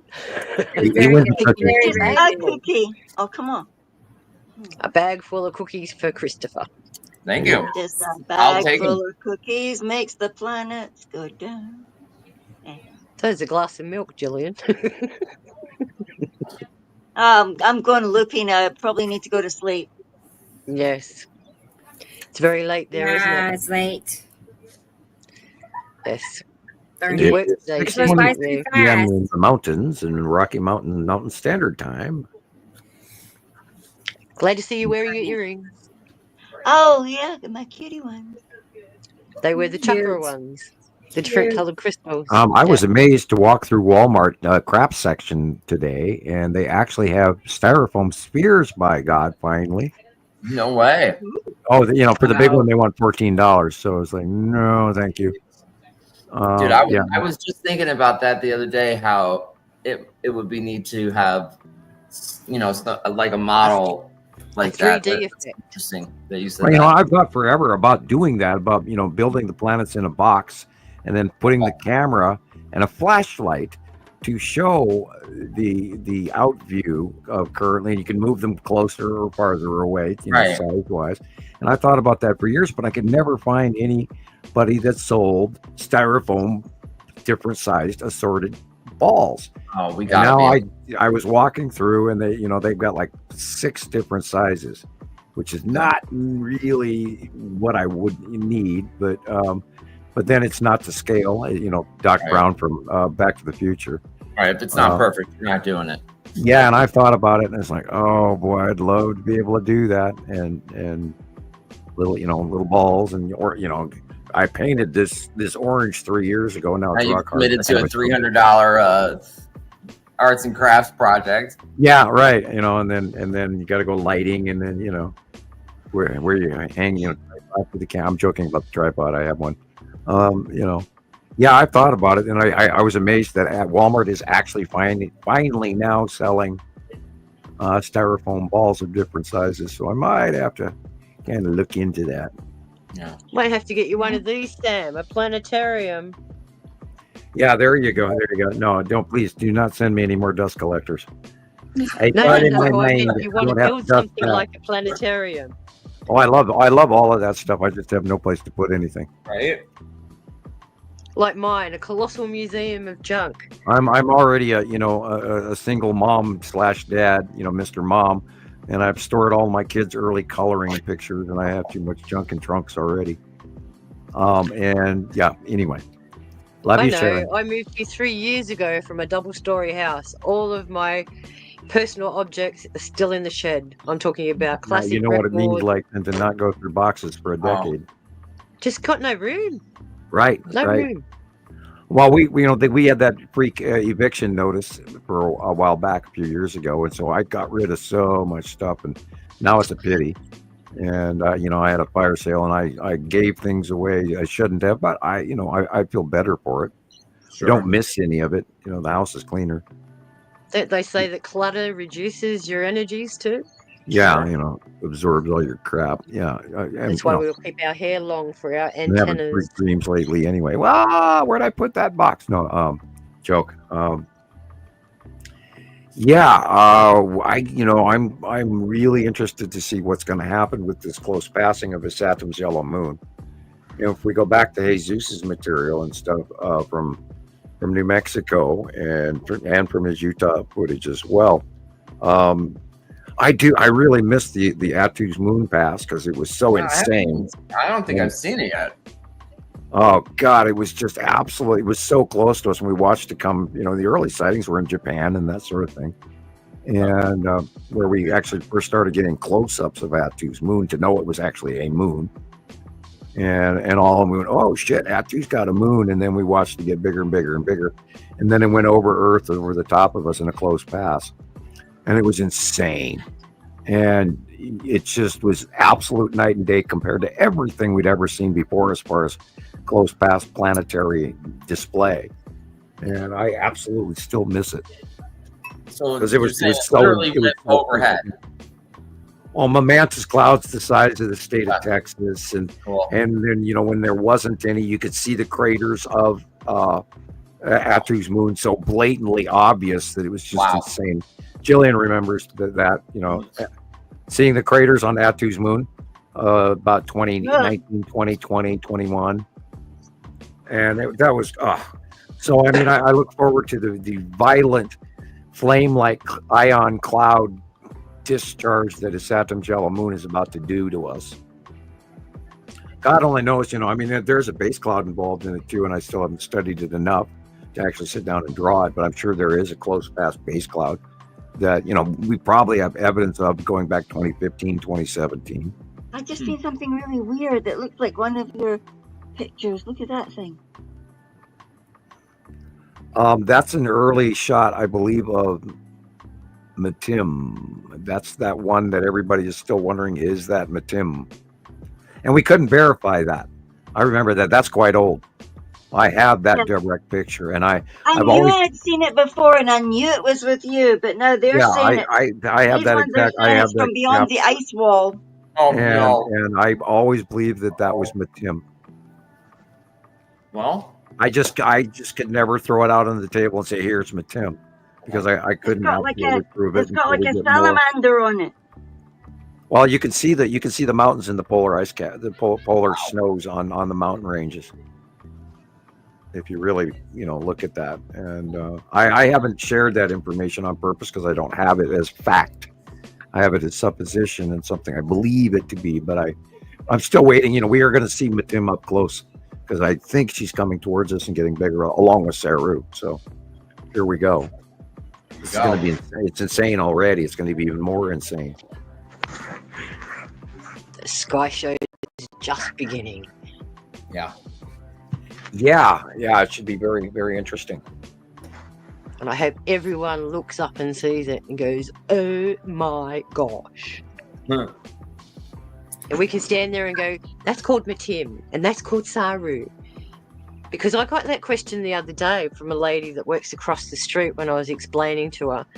And she said, "How come all these planets have got names already?" And I went, "Of course they've got names. They're in the Sumerian texts." Sure. We didn't name them.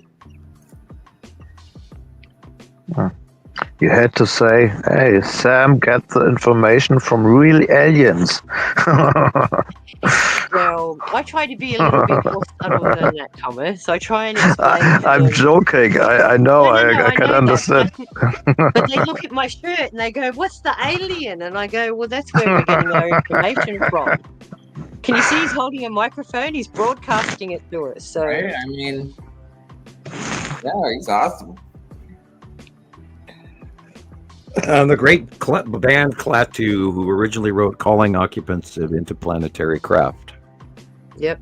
And then done by the Carpenters. Karen Carpenter sang a copy of it in Apparently the she had mid-70s. perfect pitch. Yeah, we all dearly still miss Karen Carpenter. Yes. She had the Yeah, most she had a few amazing issues. voice. She really, I think I cried for ages when I realized she had gone and done what she did. The poor girl. Yeah, but Woman. see, it's like most celebrities. They are intensely conservative when it comes to being on camera, and she had a lot of insecurities. You also have to remember the genre of the directors and the people in the Hollywood and all the they were manipulative, especially of the women, and it was a horrible casting couch scenario and all across the board. That We only have to dark listen to some side. of those Nickelodeon Right. kids. It's a whole industry that I was seeing pieces of over time, long enough to know that it wasn't for me either. And I've met celebrities, but anyway, Yes. yeah, people. I mean, we live on a planet where we're allowing thousands of people to starve every day, and we're not doing anything about it. So are we being cruel? That's the point of view. I mean, how far across the board are we going to realize that we are our brother's keeper, and we're we're standing in the mud right now, like, oh shit, I fell into the cow pasture, and what are we going to do? Because we're in it. We've crossed that threshold, boys and girls. And it's either wake up or bury your head into, what are we going to do? And there is no nice way to put that, but our climate is changing drastically right before our very eyes. Oh, go away. I've got the ring. Jillian, did you send me one reel? Just one reel, right? Yes. Okay. And I don't want to be the dark doom and gloom on that, Right. but we are going. When you see this summer, and or Sharon, she's going into fall. When you see these changes, What are we? We're hitting 40s, 40, 48 at the moment. Fahrenheit. So we're cooling down. yeah, and it's you guys are going to see early snow. Probably, of course, I'd have to check Antarctica, and I haven't looked all week. Yeah, well, I sent you that picture yesterday. We had our first snowfall yesterday. Right. And that's in the mountains down south. Yeah, that's what we've got up here right now. There's still snow in the mountains above me, just above me. If you, a couple thousand feet above me, I live on the side of Lolo Peak. It's a month it's covered early. in snow. It's a month early. Yeah, well, let's hope we have semi, cold, moderate temperatures for everybody. God only knows what we're going to see with iceberg travelings this year off of Antarctica. God only knows. And there's huge. I did check the tsunami buoys today, and I wonder if there is a tsunami from those South American earthquakes. You guys drive me nuts when you say that. Here we call them buoys, not buoys. Oh my god! Every time I hear it, It's we call them spelled buoys. B-O-U-Y. You guys call them buoys. right. Drives me nuts. I just call them the things in the water that, I don't know. So is that tsunami warning off Chile and Argentina going? I do not see any. I No, sent a clip to Rebecca now as well of none what of I the found indicators are going off visibly. Okay, I'm saving it right now. I'm looking at Yeah. it right now, and I don't see any markers going off anywhere on the planet. Good. I think. Hang on. However, there are no markers on the southern shore of South America. No. That's that between Antarctica area is like nothing. Oh, okay. Nobody's Very even little markers. wanting to sail through there right now. It's horrible. Is that where the anomaly is? Well, there's all sorts of anomalies. Places you don't Yes. want to go. Well, there's a Yes. bunch of those too. Hmm. Hell, I don't want to go to Missoula, thank you. Oh my God, my eyes, cat hair, yay! Ugh, All right, almost got I'm it. being attacked by cat hair, people. It's a conspiracy. It's a cat. It's the alien cat people trying to get me. I'm joking. cat It's a people. cat's Cats are life, man. protectors. Cats were venerated in Egypt as very special beings. Right. They Well, would that's keep all right. the We're all surrounded. We've got it sorted. They would stop not only that- extra-dimensional creatures from coming through your black mirror. Yes. Wicked Jinn. Yes, the wicked jinn. Okay, what do you got for us, Rebecca? She's busy I am. way over there. Yeah, I'm finishing up something that Gillian sent me. So it's saving right now. So I'll just have it in a moment. Some things that she sent to show. And I moved on to water. And there is a picture I was going to show Really? you while we're getting that Carol Ann took. Cool. And I would like some clarification on it because, I'm curious. Yeah, she gets still shots too. Yeah. So, and there's a video of this too, so I'll get that here in a second. But let's Yeah, look at this. Michigan, Wisconsin, and Pennsylvania this week went through hell. They had a hell of a storm blow through Pennsylvania. A lot of people lost power. A lot of people lost this, that, and the other thing. Yeah, look at that. So, Smiley that moon. Yeah, is okay, that this our was- moon? this It's is- quite this large. was in the If you look at the northeast fingers behind it. at 8:30 in the evening. Northeast 8:30. I was telling her that that's still territory for. I was thinking maybe the lead object. No, that would be the tan asteroid on that side. No, this is the right of the sun. Northeast. Northeast, not northeast, No. left of the sun. Northwest. Sorry, northwest Northwest. at Okay, that 8:30 makes more sense. p.m. That looks like our moon. Yeah, sorry. If that was in the northwest, that's our moon. Okay. Because I Northwest. did see our moon like that this week, and it was in the northwest sky, which was Interesting. weird because it's supposed to Yeah. be in the west sky, not the northwest. I Yeah, took 'cause I pictures read of the blast Hello. zone. Right. It's rather large to be our moon. Yeah. From what I saw, was smaller. I seen a teeny weeny one, but it was up a little bit, the curve. Right, Jillian. Like this looks more, like Underneath. Well, and you Yeah. look where the light's coming from. Also, I mean, Mhm. It's under, the light's all, coming from under the then. Cheshire Whoa. smile and all of that. Remember everybody's seeing the moon with two eyes and a smile. And I'm not sure if that's NASA bullshit or not, but we know the lighting is off. We know that the axis tip of the Earth is wrong. We know that our crescent moon, our half moon, and our full moon is wrong, and our no moon, all of that. We know all of that's wrong, and we've watched it for a decade. So I mean, that falls into that same pile of all of this fits. And, People have to come to awakeness in reality that we are not what happened in 2000, the year 2000, 2005, 2010, and then everything changed, people. And God, where have you been? We're at 2025 now. It's been 15 years this has been going on. And they've been noticeable. And, we saw them, people around the world were sending in their captures, and we collected all this information, and we watched it get bigger and bigger and bigger. And 15 years later, here we are still doing it. And I have a question to the moon. So some people are affected by the moon, but I try to understand how can they be affected by the moon if the moon is a spaceship. So I try to understand, but I can't understand it myself. I'm a Cancer male. I am definitely affected by the moon.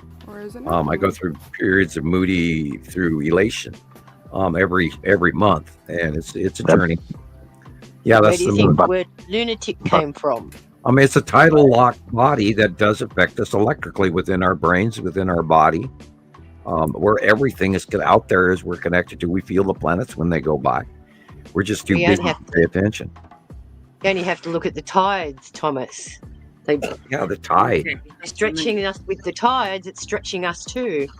Yeah, and our water pressure in our brain and our neuron receptors and all of the salt product versus electrical versus all of these equations from manic depressive or lunacy to tidal effects as well, including patterns in animals, etc.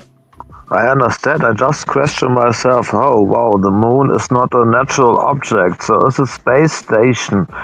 So why is the space station or the command center or what you want to tell how they can affect us this way? So I can understand if the sun affects us. I can understand if other planets affect us. But I really think about it, oh man, what's with the moon? So that's always my question. Have you actually stood in the moonlight, Thomas? What have you say it again? Directly under the moon? Of course. Have you felt the temperature difference between standing under the moon and not standing under the moon? Cold fusion. No. Cold fusion. So if the sun is giving off radiated heat, then the moon is doing the opposite. Okay. It's like a proton neutron. It's a collective body. It's an electrical placement. So you're in between two different charges. So one is positive, and this is why they're also trying to block the sun, because they realise that genetically we need the sun to help activate cells. The first thing that we see with our eyes in the morning is sun. And once we see the sun hitting our eyes, it activates retinol, which is vitamin A. The first thing that happens, and then it activates all the other hormonal responses in our brain. Whereas the moon is the opposite. It draws it away, and that's why we have the imbalances. Does that make sense? Of course, I understand the theory before, but you understand my question? It's only because I think, okay, I know this all, but I just try to understand, wow, it's not a natural object, but of course, I know.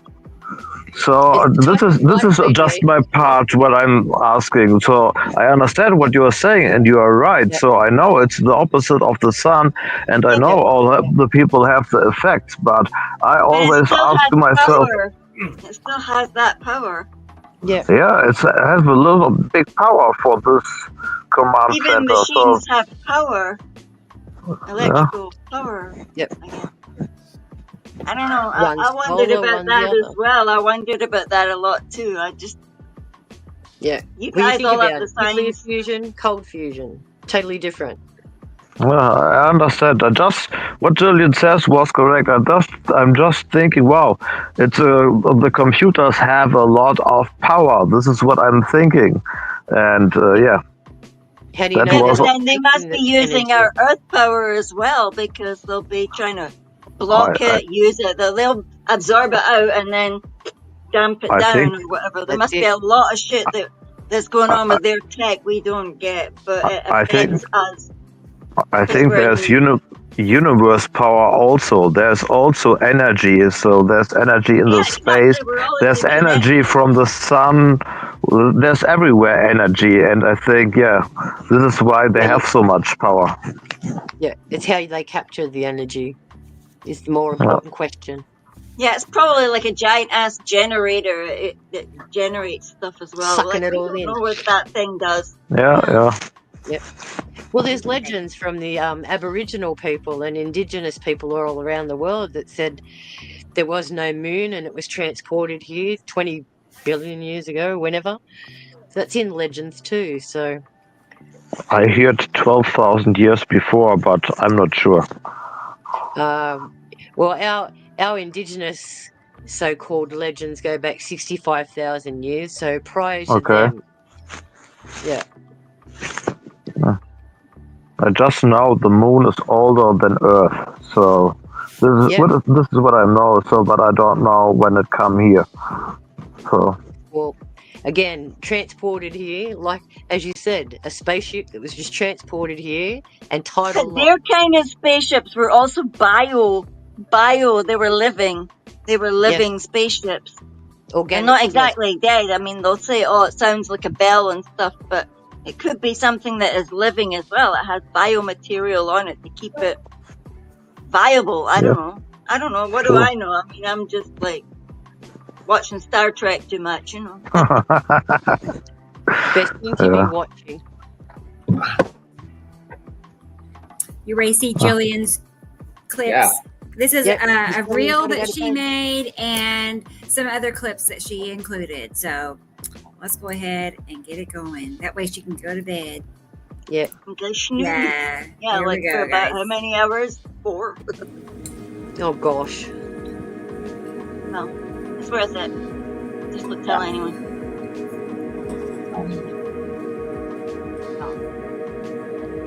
See how my plants are growing like crazy, and everyone says that their plants are growing 2 times faster. I had to clean out my courtyard yesterday because like 2 weeks ago I pulled some weeds that I've never had weeds before, and I looked outside yesterday and I got weeds taller than they were like above my waist. The whole courtyard was full of weeds. It took me like 3 I know. hours. I cut my grass 6 days ago, and that stuff was back up the next day, literally. And the animals are breeding like crazy as well. Look at that. That's cool, Gillian. All this Preparation. wildlife. It's preparation. They're all getting ready because they know what's coming. They can feel look at it. that moon. The moon is weird. I can't believe the resolution you get with your phone taking the pictures of the moon like that. That is awesome. Some of ours won't even focus on the moon. It bites me. It doesn't just sit there. And look at that. Look at that. I mean, look at that. Right. Look at them. This is a video of the moon. And that. Look at that. That's cool. Oh, yeah. That's not our moon. No. Yeah, I have that photograph, and that thing is like 11. Stay tuned on my page. I'll be bringing lots of videos like this of the moon, pyramids.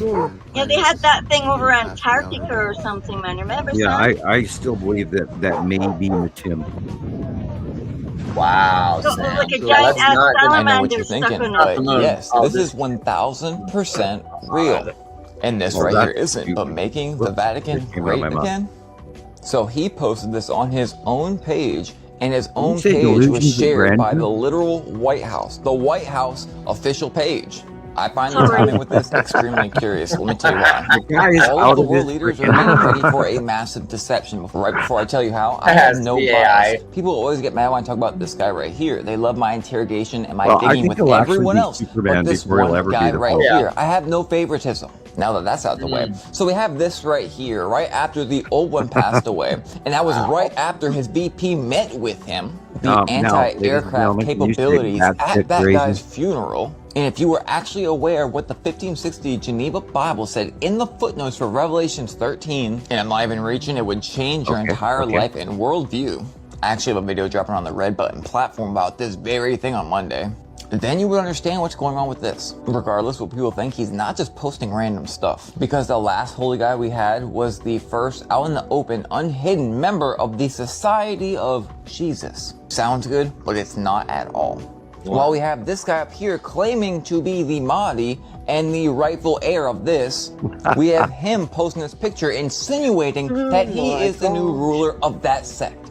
And all of this is literally happening while we have you telling Congress all this disclosure about all the different things that live around us while we have these they're being caused by celestial events in the sky. The mystery eclipses that we've been seeing and these hidden things, the red Kachina, the blue Kachina, we are literally looking at the return of Nibiru. You see they used just one of as our shown photographs? in the Egyptian See, that's what I was hieroglyphs. trying to show you. I just Wake up. And if you're still lost, wait for the play button. I've tried commenting on this guy's videos, and there is an invisible red thread that connects us to those we are destined to meet, regardless of time, place, or circumstances. Right. The thread may stretch or tangle, but it will never break. I like that. Right. You can Where avoid to it and remind come back you to it. all that is destined will be. Aren't you glad I don't talk like that? Well, maybe you could. Voice isn't dark enough. Yeah. Do So, deep of course, people, you must listen to me. For Yeah, I know. you know. Turn to the They dark working. side. I am the Farseer. Oh, great mystic Montana caveman. Yeah. Look, I am your father. Indian touch, huh? Yeah. Sweet. You know, and this is kind of why I never wanted to go to Professor Nibiru's character. I'm glad Thanks, I didn't Gillian. sort of, you know, it would be. It's just that they were talking about the planets and the other things, and what's going on is just absolutely insane. All of it, it's just insane. And if people, Well, he took and that thing of Trump being the Pope was like 2 days old. It is fresh. It was like 2 days ago that thing hit the net. And the man, I'm sorry to say, but this is like one took over the line, sweet Jesus. People they get more views and more clicks for rage bait than anything else. True. So they And we push sat and people's watched it. buttons on purpose because it gets them more attention, and then We you're love it. talking about them even more, and you're You're focused right. on them even more. Well, You're right, remember but- when Dave or Dan or whatever his name was said, yeah, Rebecca and Sam Hofman are the most batshit crazy theory we've ever heard to date. I love that one. And this guy's got millions of viewers and just downed us, and he did 2 videos about me and one about her, and actually used our slander. I mean, photograph, which is like, okay.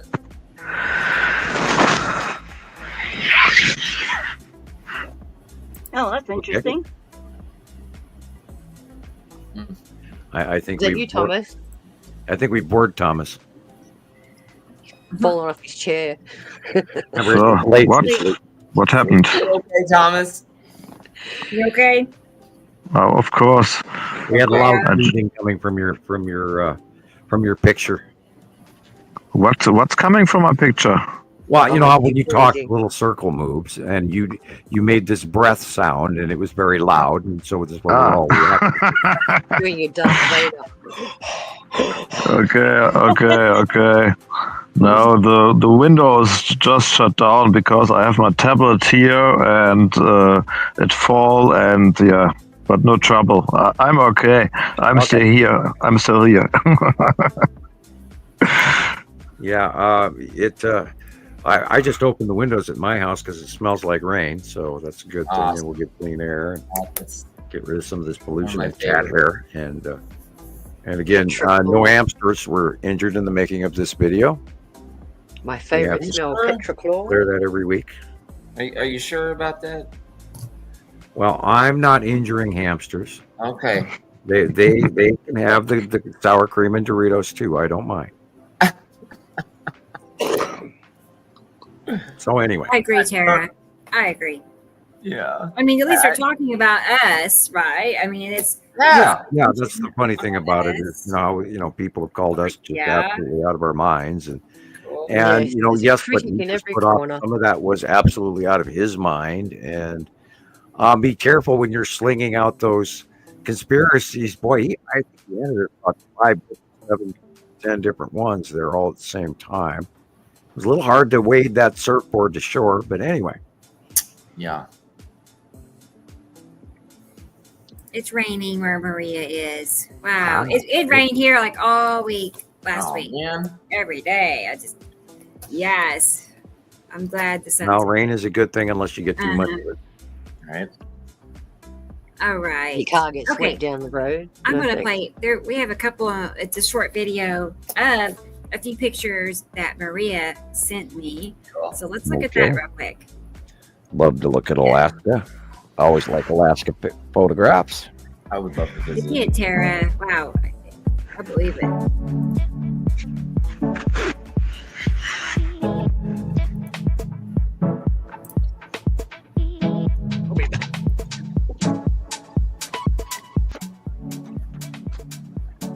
That's interesting. Correct.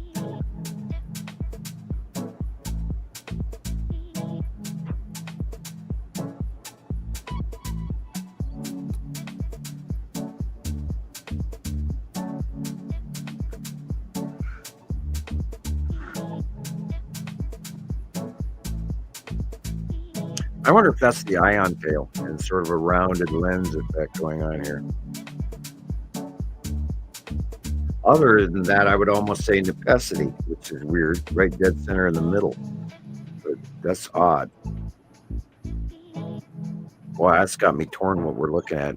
This is almost like a snorkel from necessity. Yeah, that's a big snorkel. Whoa. Well, she is in the top of the planet up there in Alaska. Northern hemisphere. And necessity is directly over the top of us. And that would be southwest if that's early day.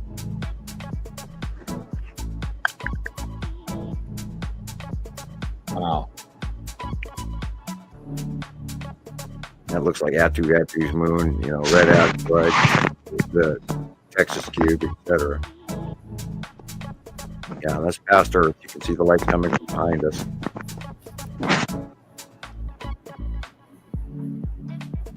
And that would be, that's very strange. That's lead asteroid is Saturn Jello moon, but boy, sure, it's almost like she's got sort of a fisheye going there. And this again is Atu and Atu's moon and the red asteroid and all the stuff going underneath vertically. And again, it's the Saturn Jello moon, the lead asteroid, and the ion tail. Without a doubt. Perfect.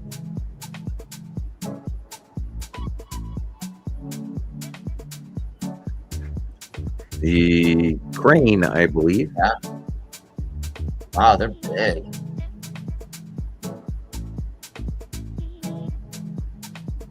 Yeah, we have them here, but they're pretty rare. Okay. Beautiful. We have more bald eagles than cranes.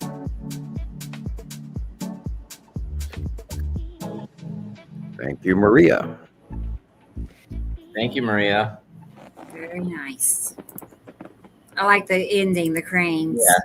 It's like, how cool is that? Send in the cranes. Mhm. You know, instead of sending the clouds or the clowns. Or Yeah. Golden cranes. I thought they were a different kind, but I would have never expected them to be up there in Alaska like that. I thought they were more of like a tropical bird or something.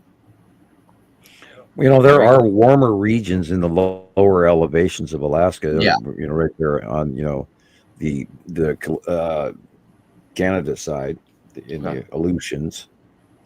And remember, some of those are pretty darn warm islands because they're volcanic. Right. So, you know, I mean, it's a long flight across the Pacific Ocean from Japan. So who knows what's flying where? Right. God knows they're all lost because they sure aren't where they're supposed to be. Right. Apparently, they're trying to rebuild a supersonic passenger jet that's going to go from California, Alaska to Japan or something like that. I don't know when it's going to be finished, but That could be interesting. Just go straight up and then let the Earth move underneath you. Right? Going somewhere. There's lots of I see future projects as sort of like futile because there's going to be so many catastrophic events here that and let's look at how many Elon Musk rockets are exploding. Is it really that bad? With the rockets? They're calling them, intellectual, experimental, intentional destructions and stuff. But yeah, look what the sun's doing. Wow. Spooky shit going on. 24th of April. Yeah, that shit was going bonkers. Look at it. Looks just Northwest like volcanoes Iowa? on Earth. Oh, that's the fire. Yeah, that's a firestorm. That's a fire NATO. The storms in Iowa and Oklahoma was on fire. Texas was on fire, and Nevada, last year, New Mexico, everybody's been on fire. Nebraska. That's insane. By the way, this week Nebraska got hit with some serious, drastic tornadoes. Iowa, like I said earlier, Pennsylvania, Arkansas is getting it again. Tomorrow, Nevada is in trouble. What? Did anybody see the yellow moon behind the moon? It's a volcano. I did not get a chance to see it. There's a potential storm warning for Nevada and Utah tomorrow and the next day. And so you expect high winds. Okay. Yeah, I think it's already picking up a little bit. Watch out. Yeah, World of Signs is insane. Yeah. They get incredible stuff. As we said, the Ring of Fire is very active. All kinds of 5.0s today, all around. That 7.4 in Chile just was wild. This is what scares me to death. I do not want to get. This is not my ideal situation. Well, if we were to go to Eastern religion, I have a story for you about this. When crossing the river of life, we do not fight the stream; we go with the flow. That's right. And then you let it take you downstream, and then you go across as slowly as you can at an angle, and hopefully you don't get killed by debris. Right. But if you go and swim, don't try to go across. Try to go downstream, and you'll survive. That's the difference between drowning and surviving. Let's go downstream, not across. And Rebecca, I sent you that thing on the 7.4 Chile quake as well, but I showed Sam a picture, like a still on my TV. You could see above Chile. Sam said it was Atu's moon. Oh yeah, right. They're I've sent you it now. This video. And these close paths do cause catastrophic earthquakes, and we've seen going all the way back to 2019. The major ones that were going on in Alaska, and right there was Atu and Atu's moon when they first got to where they were doing the crossover from the right to the left, and then in that first year. This video I sent you is unbelievable. I mean, I can't believe that they were up in the mountains and you could see smoke coming up, but it wasn't smoke; it was obviously dust, and they were standing in the middle of mountains when it happened. Crazy! Yeah. Look at that! Look at that red thing. What's that? Yeah, what? Well, remember, we're seeing close nighttime asteroid pass, red asteroid, and it could be discharging there again. Beautiful. Look at that. That could have been This is my favorite video of his so far. Remember, Atu is striped. It has a ring on the southern hemisphere of its planet. Oh, wow. That's the ring bomb. And they're calling it derecho in the East Coast again, what happened to Pennsylvania the other day, but it's not a derecho because a derecho is a sandstorm, and they're not calling that, they're mislabeling it. Look at these. They look like angel wings and all sorts of things. Wow. And that's his atom, isn't it? Yeah, that's his atom. Nice. This is a away from the sun focaling. This is what causes a backlit crescent flare. You're seeing it from the inside of the orb. That's what those double things are all about. It's just insane. And what do we got here? But... Are we being? Is the question? Is this filmed through glass? Whoa. Yeah, we just don't know. But I mean, look at that. What? Well, it's not a lens flare. It hasn't moved. Right. No, And it's solid. Look at it. question is that our second smaller star Sol? Depending on what equatorial region that was filmed in. So, you know, we've had like, you know, a handful. I really think that we are going to see, just like in the Star Wars movie, the separating two skies. Oh, I can't wait. Come on, I want to see it. They can just let us see it once. Come on. I keep hoping it. Well, we've already seen it quite a few times, but we just don't have a plethora of photographs to say, yes, ta-da, there it is. You know, people still don't even believe in the second sun and the second solar system and the 7 planets and, you know, all of that shit. It's just amazing. The Shiner Sun. Sun. Does tribe know about Sirius B then? Yeah, so the Sirius B, they're a binary system. That's right. It's actually a tricuspid. I thought. I said there was 3. That could be. It could be.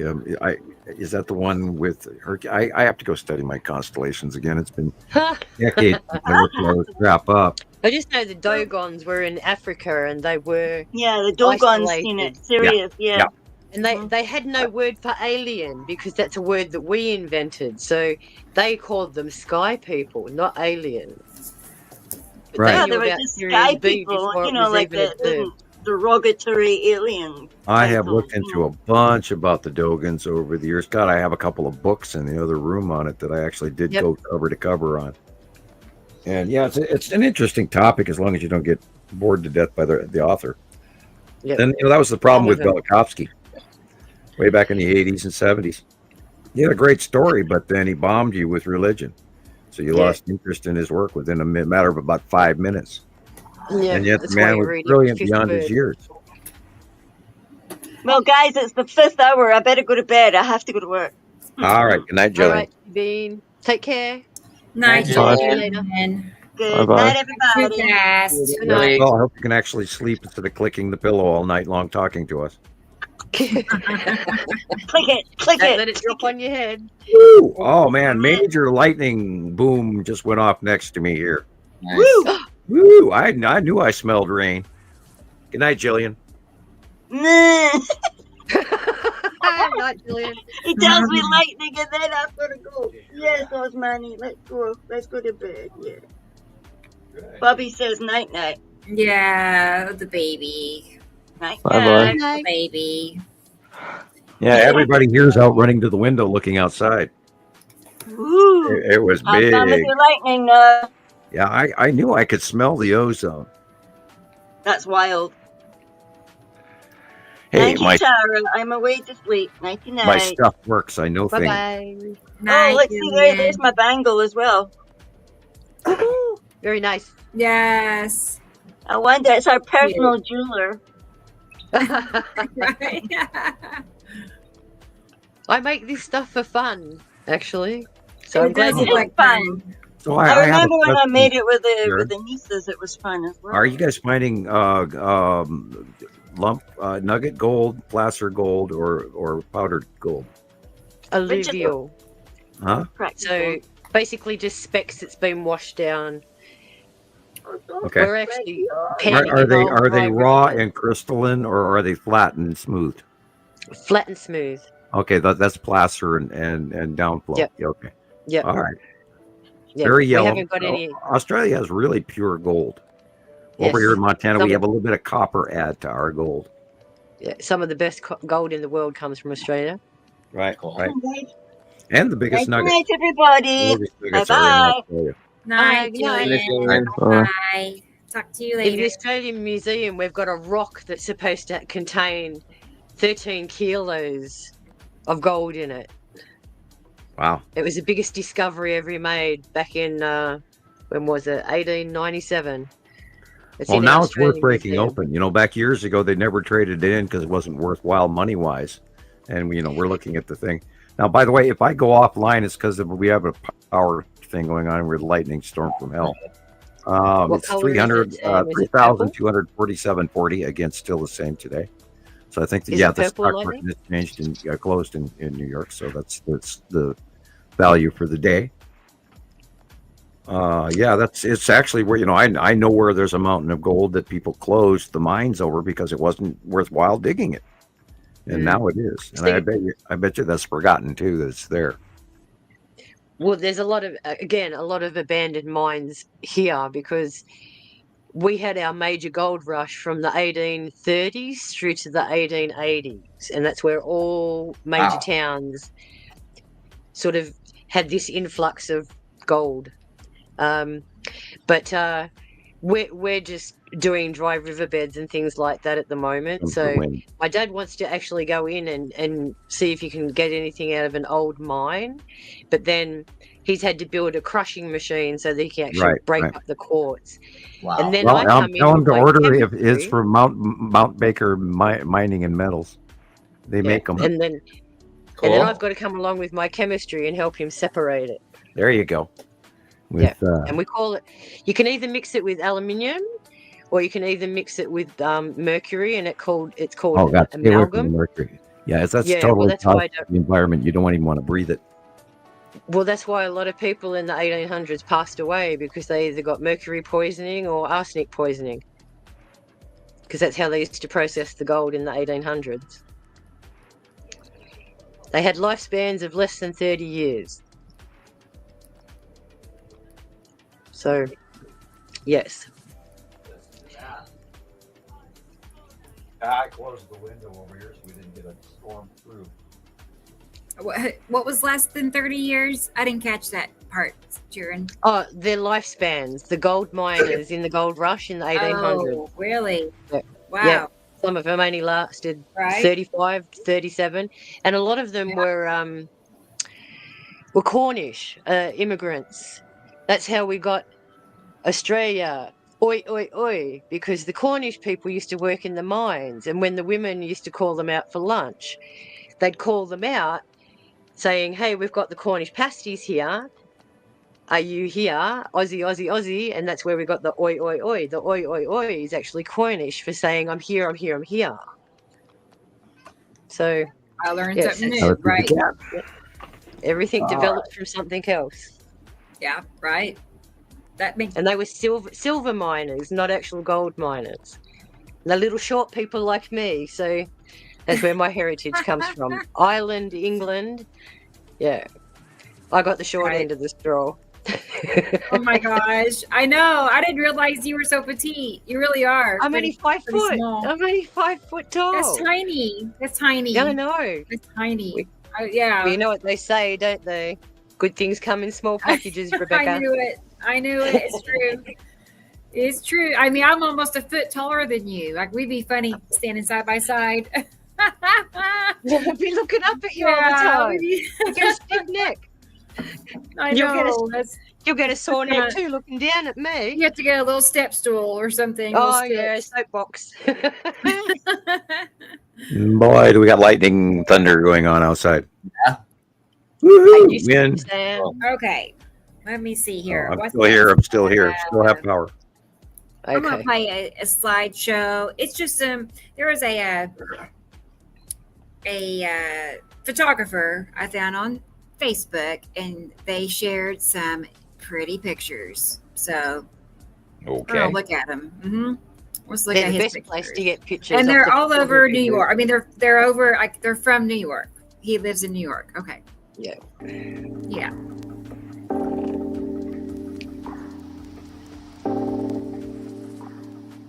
Yeah, you see, the photographers have got the good cameras. Yes. Very. Wow. The best views, too. Yuri and the Tan Asteroid. Beautiful.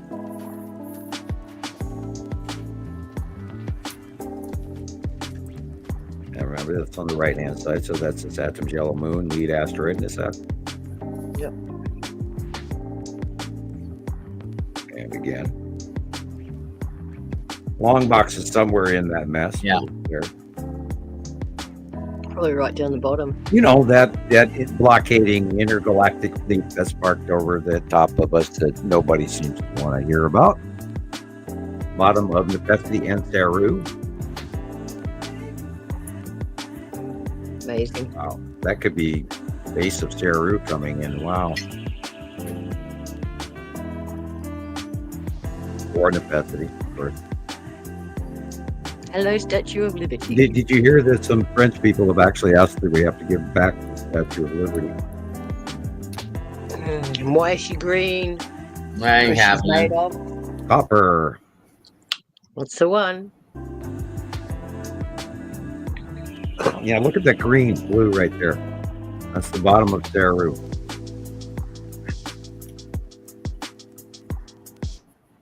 That could be the bottom of Nepenthe and Saru in that past sunset.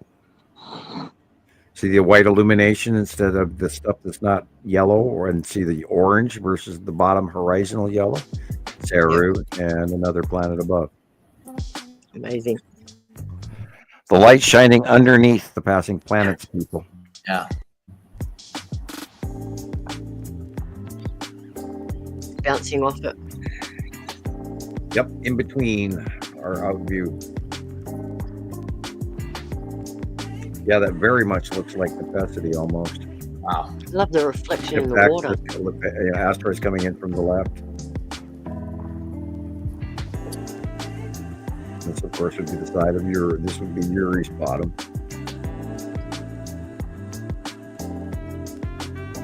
Nepenthe would be over more to the right. This is the side of Uri showing. So this is transitioning quickly.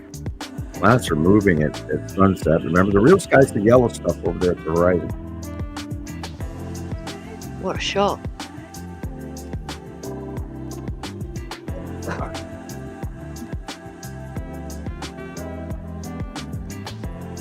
Hourglass-shaped sun, meaning it's being cut off on the top.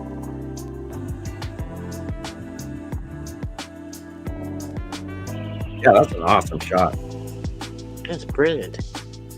And you could make a good banner picture. And the bottom of Uri, and tan asteroid again. And asteroid in bottom of Uri.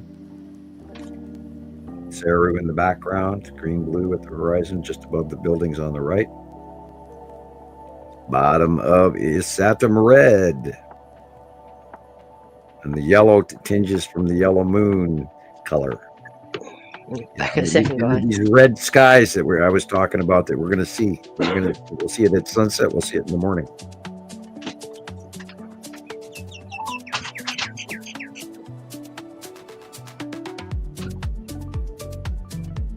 I believe that's the ion tail right there. This is in the morning. Sunset. The other previous picture was sunrise.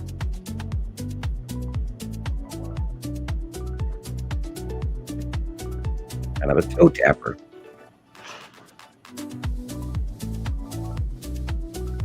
Is that the lead asteroid in the upper right corner?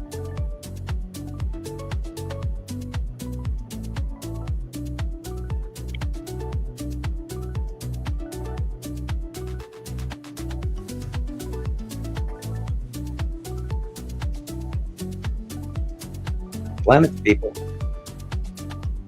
The real sky color is yellow. That's why it's yellow too. Yeah. Oh boy, look at that. That is this Saturn's yellow moon. Wow. The flame-like, very, right. The light's coming from the far left. So.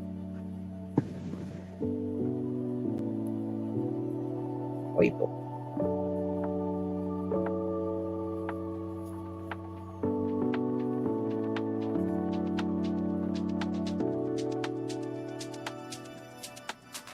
All I see is clouds, man. You're so poor shit, Hofman. Yeah. I hear it. I go, okay. You can go ahead. But they and don't that. say anything about how weird the clouds look. I mean, they're just, dismissing it. Well, for a lot of people, people in their 30s or their 20s, this has been in their sky for most of their adult life. And so they've kind of grown up to having nearby planets and don't even know the difference. Or there's people that have been fed it for so long they can't stand it anymore. I was thinking about those guys the other day too. I imagine there's a lot of people that just walked away going, I can't do this anymore. I mean, it's been 15 years, people. And in all the new films, you have also the clouds in the sky. Sorry, Thomas. Oh, sorry. I just want to say, in the films, you have always the new clouds in the sky, so people don't understand that maybe the solar system with other clouds because they see it every day in films and movies and think it's normal. Yeah. So it's no. You can go on. Sorry, Chris. I honestly, yeah, don't remember. Oh, sorry for that. That's okay. I've been having, little brain quirks every once in a while.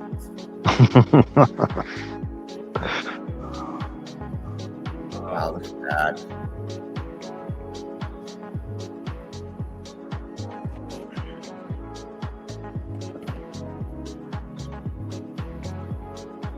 I would love to have that view for pictures. Right. You know, wherever he's standing. Right, or on top of the, One World Trade Center. Yeah, right. Okay. What a view. Or the Empire State Building, maybe, or. Yeah, right. Any, I'll take it. If it has a 360, that'd be perfect. Boy, that'd be fun to go live from there. God forbid Trump Tower. Yep. Oh God! Don't even get me started on that. You should see the one here, Sam. Say what? You should see the Trump Tower here in Vegas. Oh God, it's so tacky, dude. I would imagine. Imagine. Well, that's just that's the I'm not gonna say it's the mob, but it's the mob. All right.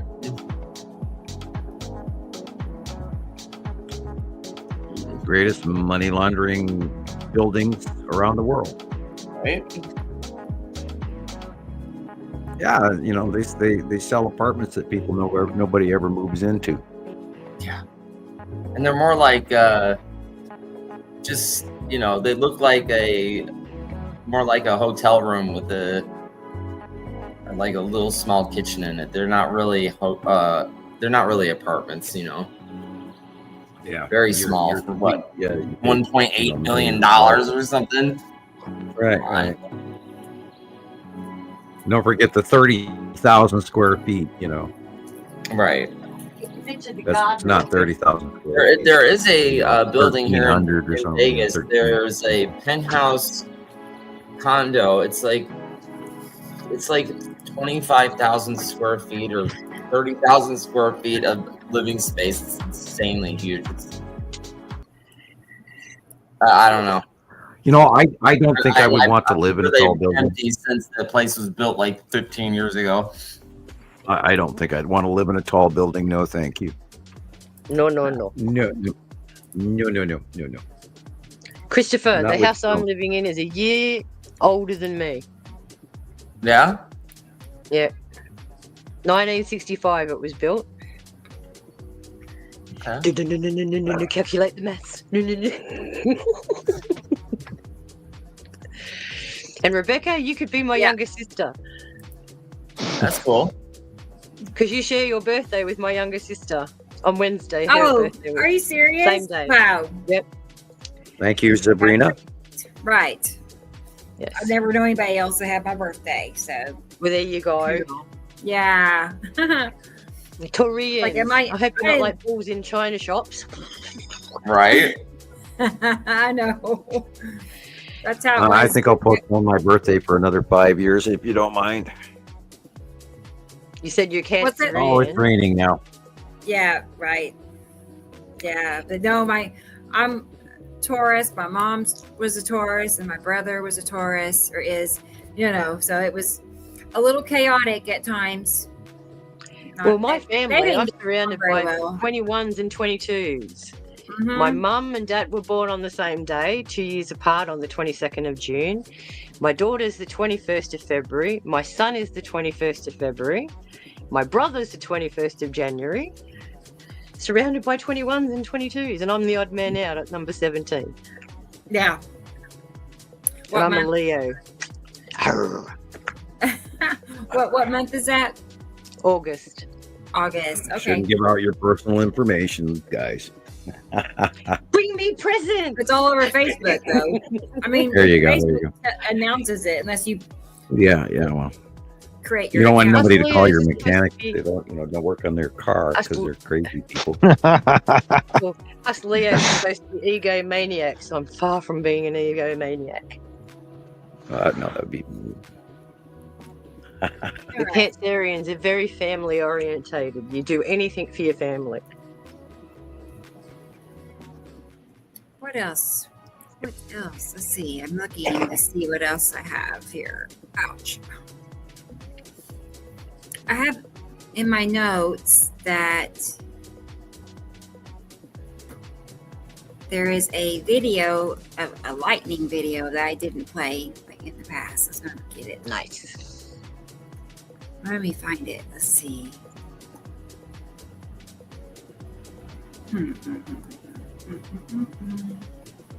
Yeah, let's do this one.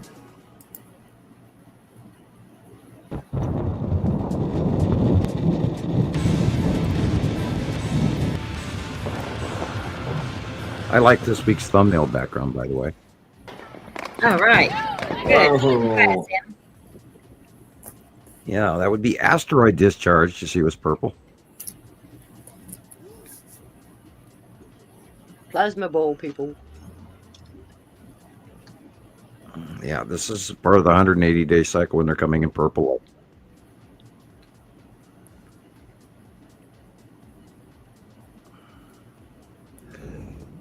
And we're going to see that, all the way, and it's going to culminate all the way up until September, and which is when it's going to be really, it could be August again, like I said earlier.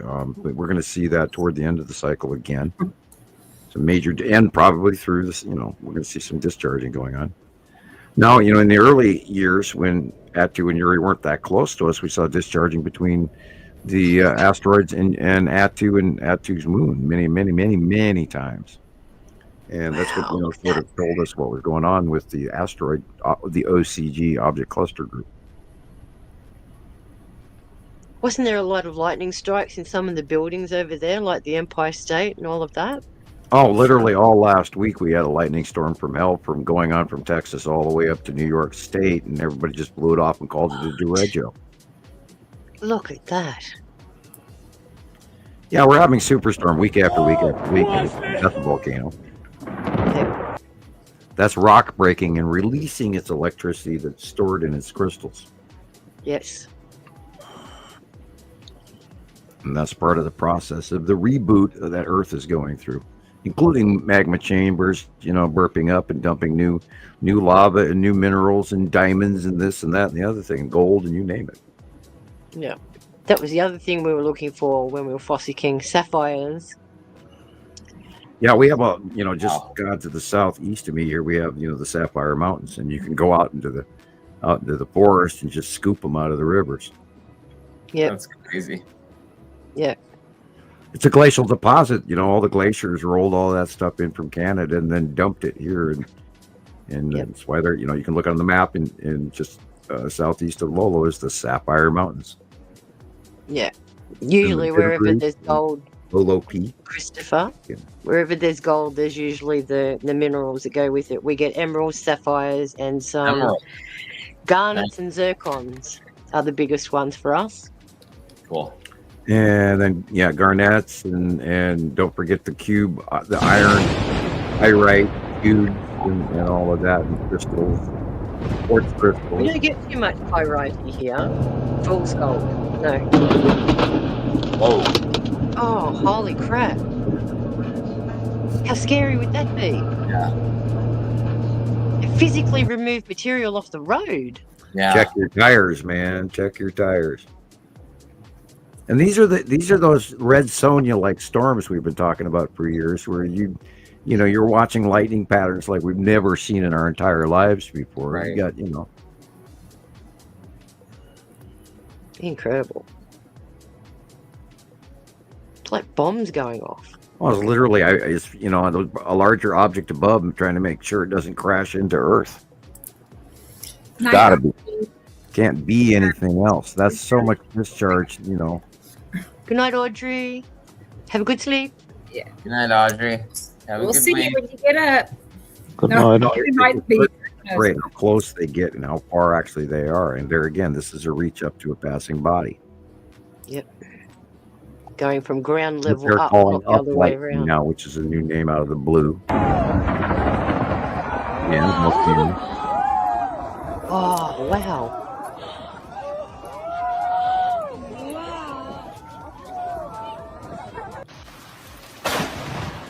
Bang.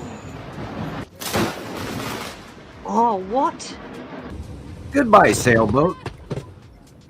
Yeah, she's got a hole in it. She's going to sink now. Oh, I this love one this thing when I freaked me started out. out. That's got a decade old, easy. I love that. And there was more to the footage. There was. A tidal wave came with it. Yeah, and then they scanned to the left while it continued left as well. It was underwater. It might have been a cable. Nobody ever explained that shot, but God, that's a decade old. We Yeah, remember could've had one stuff of like those. that. Could have had one of those electrical submarine cables down there. Now, see, this is blue. This is upper atmospheric as well.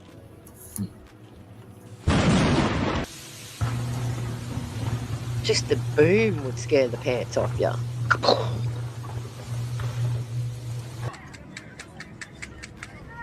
There we go.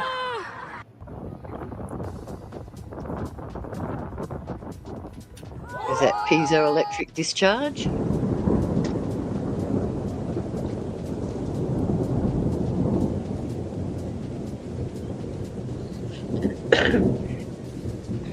Wow.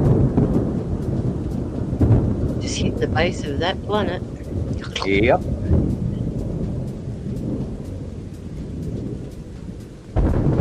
That's enough to make your hair stand up on end.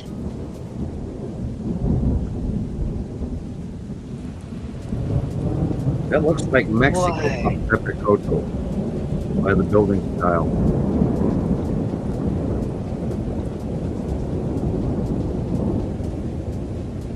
Papatepicoto. Which, by the way, is pretty active lately. They've been having a whole bunch of earthquakes again. Yep.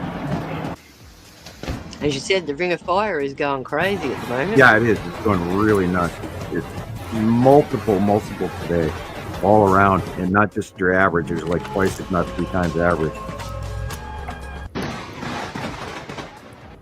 Wow. I was gonna say, who did you piss off? Yep, I'd be going. I'd be running for the hills, I'm telling you. Yeah, tennis is over for today. Thank you. Yep. And this again is what we're going to see from the 180-day cycle. Is that a building? Oh my gosh.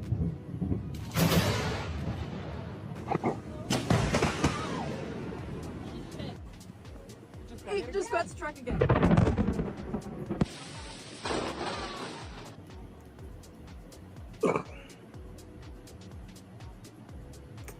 When in the forest at night, always be sure you know where the electric fence is before you go to the bathroom.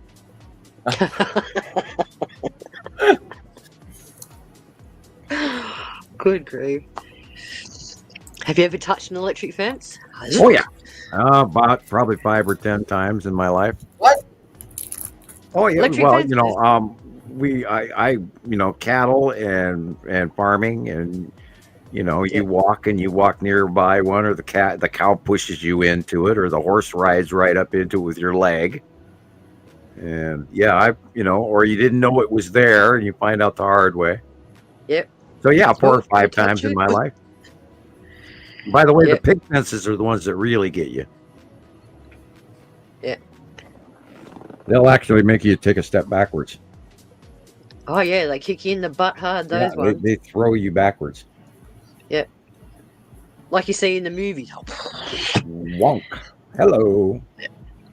Yeah, we had horses when I lived in Minnesota, of course, and I've been on cattle ranches here in I've Montana. never been on a horse. When I was a little kid, my dad was a ranch hand on a pretty big ranch here, and we dealt with cattle. So Yeah. I'm not a good lasso thrower, but I can throw a lasso. And I've had saddle blisters on my butt before. Yes. We used to do a lot of horse riding too in our younger days. And if you don't stand up in the saddle, you will get saddle blisters. Yeah. Yes, especially if you don't hold yourself right. Right, that's what I meant by that. Yeah, you have to literally, you can't just sit there and take a ride. You got to push with your knees and not just you sit actually there. have to You gotta work really- to sit in the saddle. And then you get off about an hour later and you go, oh my God, I'm so Then you can't sore." put your knees together ever again. Yeah, Yeah, bow-legged. bow-legged. Yeah, I've done that walk a few times. You get off the horse, and I'll never put my knees back. I can't sit in a chair anymore either. You know. I've never been bucked off a horse, but many of my friends have. I have many a time. No. Yeah, I must talk nicely too. I rode this big Appaloosa one time, and he was really tall. It's a long way down. Oh, I can imagine. What's that, 25 hands? Yeah, they're mean ass horse, and every tree that he ever walked by would try to scrape me up. He didn't like me. Personality. Yeah. I had a horse die under me one time too by getting stung under by a bee, and he ran into a house. Oh no. Oh, Yeah, my I was gosh. no longer on the horse by the time he ran into the house, but I was real close. Just bolted so bad from a bee sting that he went mad and crazy and actually ran through a fence and then straight into a house. That was the end of him. Oh, poor thing. Yeah. That looked like And it was donut. from a stupid bee sting. I mean, sitting there in the field, not even going anywhere, and then boom, off that horse went. Yeah. Yeah, that's Nepesity, close pass. Beautiful. Way too big, and they go, oh, look at this. It's a supercell I've never seen the likes of in my entire life. Well, no shit. Witnessing the greatest. Yeah, greatest you're looking at a close planetary pass here. See that green? See the ears? This is the Saturn's yellow moon. See the yellow? This again is Nepesity Wow. dropping the snorkel. Again, Nepesity. 1, 2, 3. See the rings?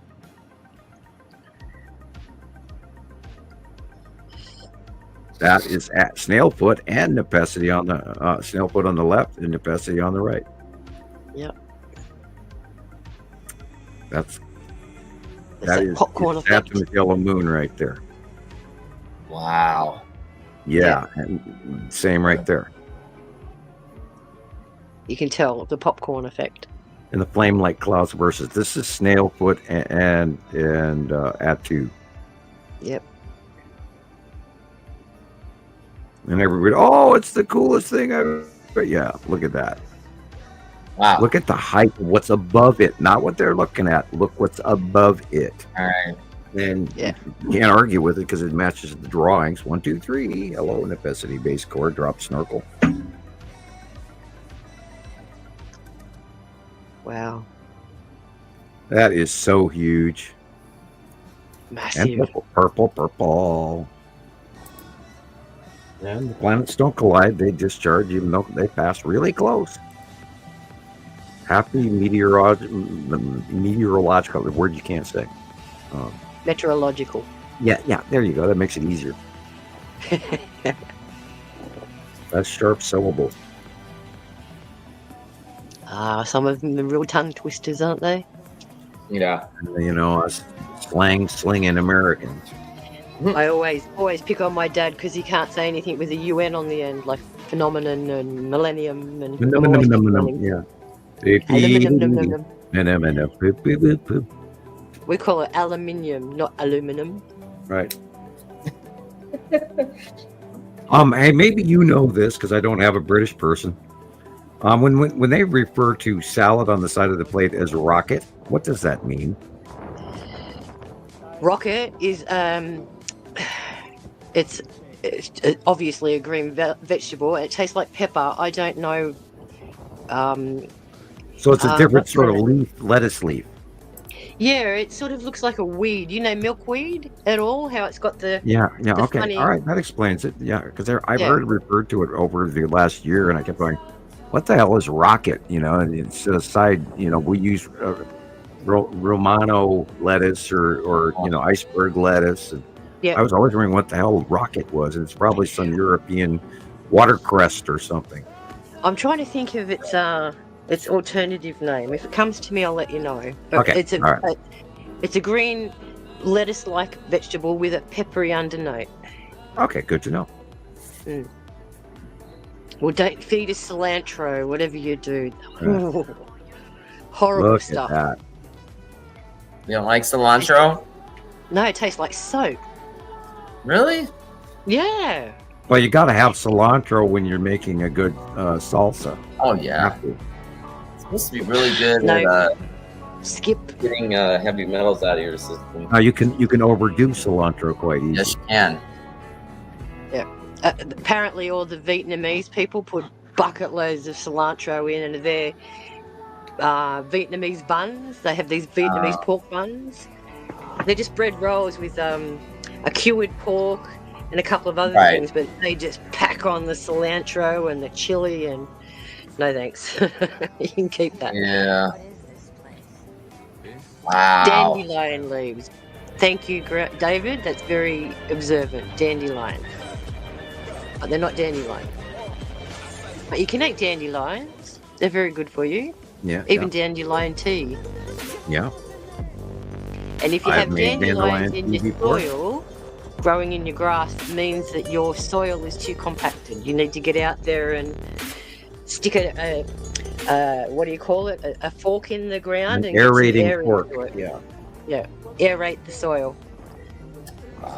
Yeah, that is Atu and Nepesity in their big dance with the snorkel and the snail foot and people. These are planets. Thanks, Michelle.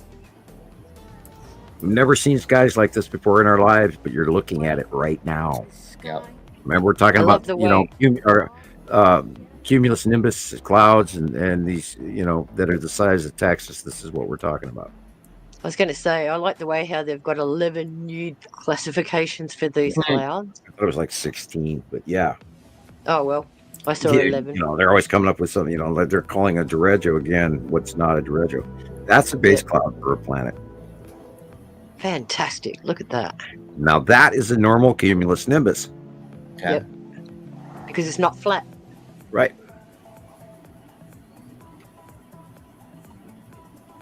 But note the yellow. As well, yes. That's it. Okay, thank you. Clap, clap, clap. Remember.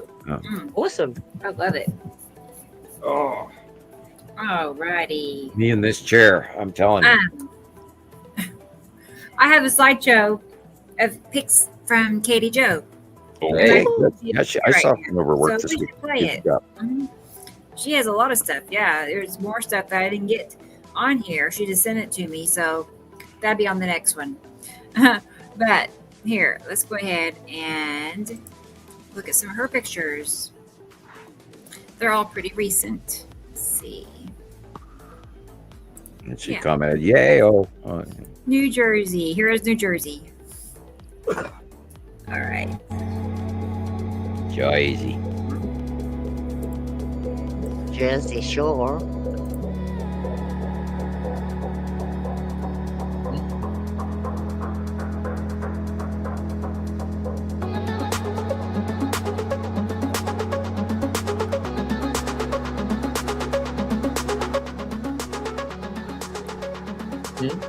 Are these today, Rebecca?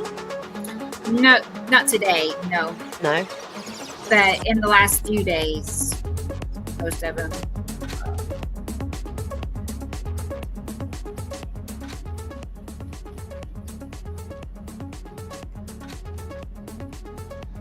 Is that a baseball pitch? Yeah.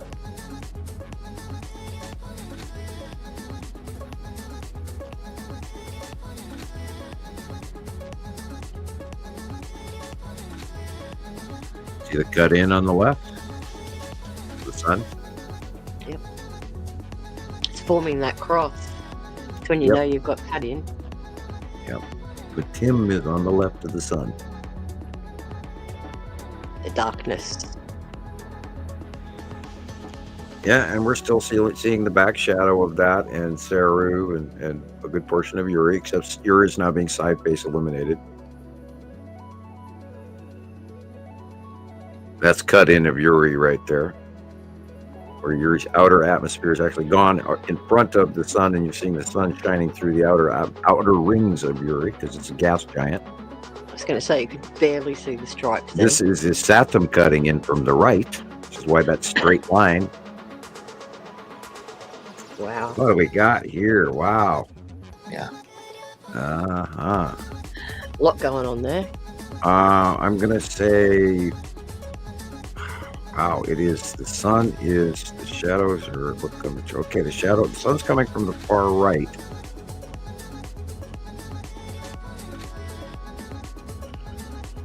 This one, it's on the left. It's Saturn Gel Moon, lead asteroid on this one. Yeah, that one's great, Katie. Awesome. That might be the red asteroid on the left here.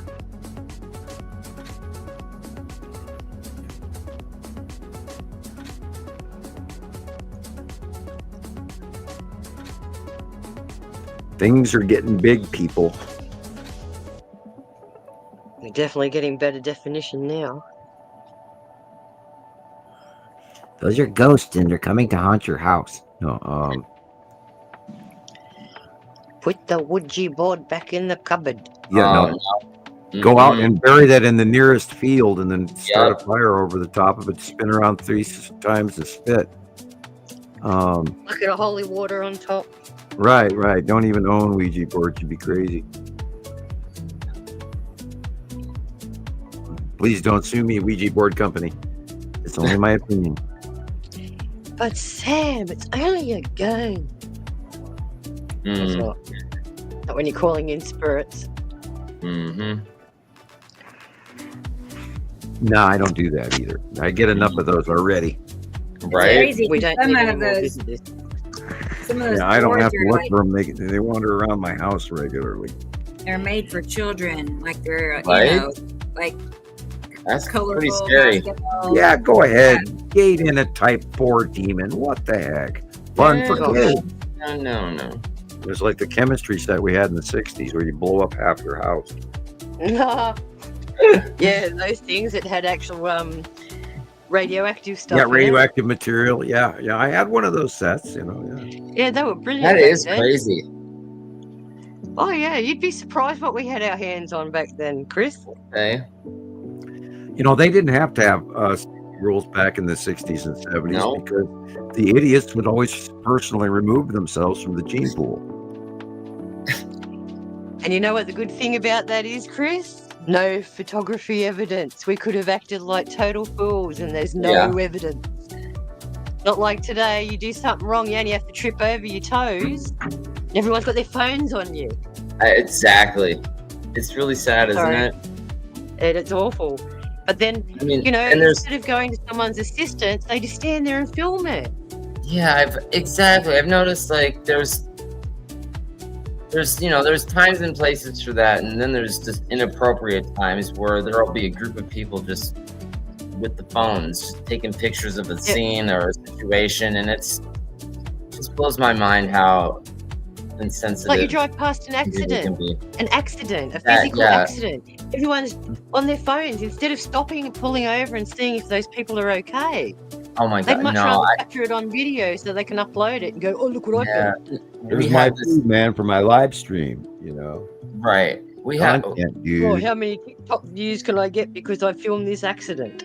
Right. I had this. There was this accident by our house, and we were leaving to go to a friend's house, and this, impaired driver ran this kid over. Oh, what? And he hit the kid so hard, the rear end tire flew off of this guy's car, and he got out on foot and ran for it.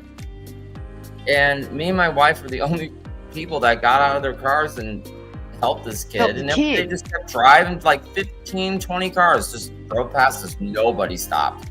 That's awful. Yeah, I couldn't believe it. That's like 2 weeks ago. I took my kids out and my daughter said, "Oh, can we go to the hardware store?" And I went, "Okay." And I've come back out of the hardware store. I said to the kids, "You go on to Time Zone, where all the electronic games and things are." And I went, you go ahead. I'll put this in the car." I've come back and I've got a flat tire. Oh no. And there must have been about 5 or 6 workers that came out of the hardware store, walked straight past me. So if you can handle yourself and do things for yourself, no one pays you any attention. Right. But if you're vulnerable, like in the old days, you know, oh, I've got a flat tire, I've got to put my leg sleeve up and put my leg out, you know, get attention, like putting out your thumb. Someone help me. It doesn't pay to be, you know, a helpless person anymore because no one pays any attention to you. Oh, That's God, how you society is change now. a tire nowadays. It's no longer easy anymore. I had to actually go online just to find out how to take out my spare. Really? Oh my gosh. Oh yeah, in this Chrysler thing, if you don't have the right hook and you don't put this in there and you open up the trunk and then you got to lower it from underneath and next to the gas tank, and if you don't have the right crank, it doesn't work. And 1 cup of oregano, dig 2 foot hole, bury oregano with stuffed animal. I don't, you know, who knows? Oh, okay, yeah, getting rid of those Ouija boards. Right? Yeah. Well, I'm fortunate enough I can change my tyre within 15 minutes. You got me beat. Unfortunately, I get all scratched up doing it. Yeah, last time I did it took 2 hours. 2 hours? Oh my gosh. 2 hours, yeah. I actually challenged myself. Well, I the problem is stopped when you're on the myself. side of the road and you got this piece of shit jack. Yeah. That you don't have any way to get the car high enough up in the air to actually take the tire off. You know, Especially even if it's after it oil. took me, you know, a half hour, 45 minutes to get the spare free. Thank you, Katie. Like learning process. I mean, it was a one-time learning thing. I had to learn how to do that. I never Good had shot, any Katie. clue on how to get the thing out of the car. Yeah, my car is the last car I had is dead and gone. I took it to the oil The oil place. change. Oil changed, yeah, and it exploded on me. So that was fun. It detonated. They didn't put any oil back in after he paid. Yeah, and you know, and you should still sue them. I know. I They probably charged you the earth for it too, huh? no, they told me that I didn't check the dipstick before I left, so they weren't liable. How is that your fault? I don't know, especially when it was an $80 oil change. You know, it's like Well, the thing is, you believe them, and you should immediately have gone to a small claim. I was just so upset and frustrated. I just hung up the phone. I don't trust them at Deal all. with it. I don't trust mechanics. The last time I had a misfiring with one of my cylinders, I thought I'm going to catch you buggers out, and I actually got some red nail polish and put a dot on every one of my Spark plugs. spark plugs. Smart. And then when I went back in the afternoon, they handed me the bill, and I went, I'm not going until I check this car over. So anyway, I went and lifted the bonnet on my car, which you call a hood, and I checked, and not one of the spark plugs had been changed. And I said to him, who worked on my car today? It's been here for 8 hours. You've made me leave my car here all day, and you say you've given it to the apprentice. What did he actually do? I'm not paying this bill until you can prove to me what he's done. And they went, oh, we did this, did that, did this. And I pulled him over and I went, come with me. And I showed him the red marks on the spark plugs. I walked away without even having to pay them a cent because they didn't touch my car. Didn't touch it at all. Wow, how unbelievable. You got to outsmart these people. Yeah. It's the only way you win the game. That is for sure. But see, I've been working on cars since I was 14. Cool. So, yeah. I bought my first car at an auction for $140 when I was 14. Nice. And it had a busted piston valve, so it was blowing smoke everywhere. So, yeah. I finally got it home, and then, or just before we got it home, my dad said, oh, I'll drive it home. Well, it didn't make it. It threw the whole piston out the side of the block. So I had to look for a second motor and drop that in, and that was my vehicle for 6 years. Nice. Custom built. Years you got out of it. That's cool. Well, again, I'm that kind of person that used to pull on my dad's shirt tails. What are you doing? Show me what you're doing. What are you doing? Explain it to me. Good. I'm not one that sits back and just goes, okay, I'll let you do it. No. I mean, show me. Most people don't. Most people aren't doing that these days. Well, that's why we take our cars to the mechanics. I did the same thing. I had to be right there with, with my dad, learning whatever I could from him, and But how many dads have got time to teach their kids these days? That's what I get really annoyed about, is that the fathers these days are so busy out there doing work and all the rest of it, they haven't got time for their kids no more. That's awful. So if you can learn a few mechanic bits and pieces, even if it's just simple stuff, Right. like replacing a globe in your tail light, Right, or your do brake it. pads, or the spark plugs, or Everything. whatever you can do.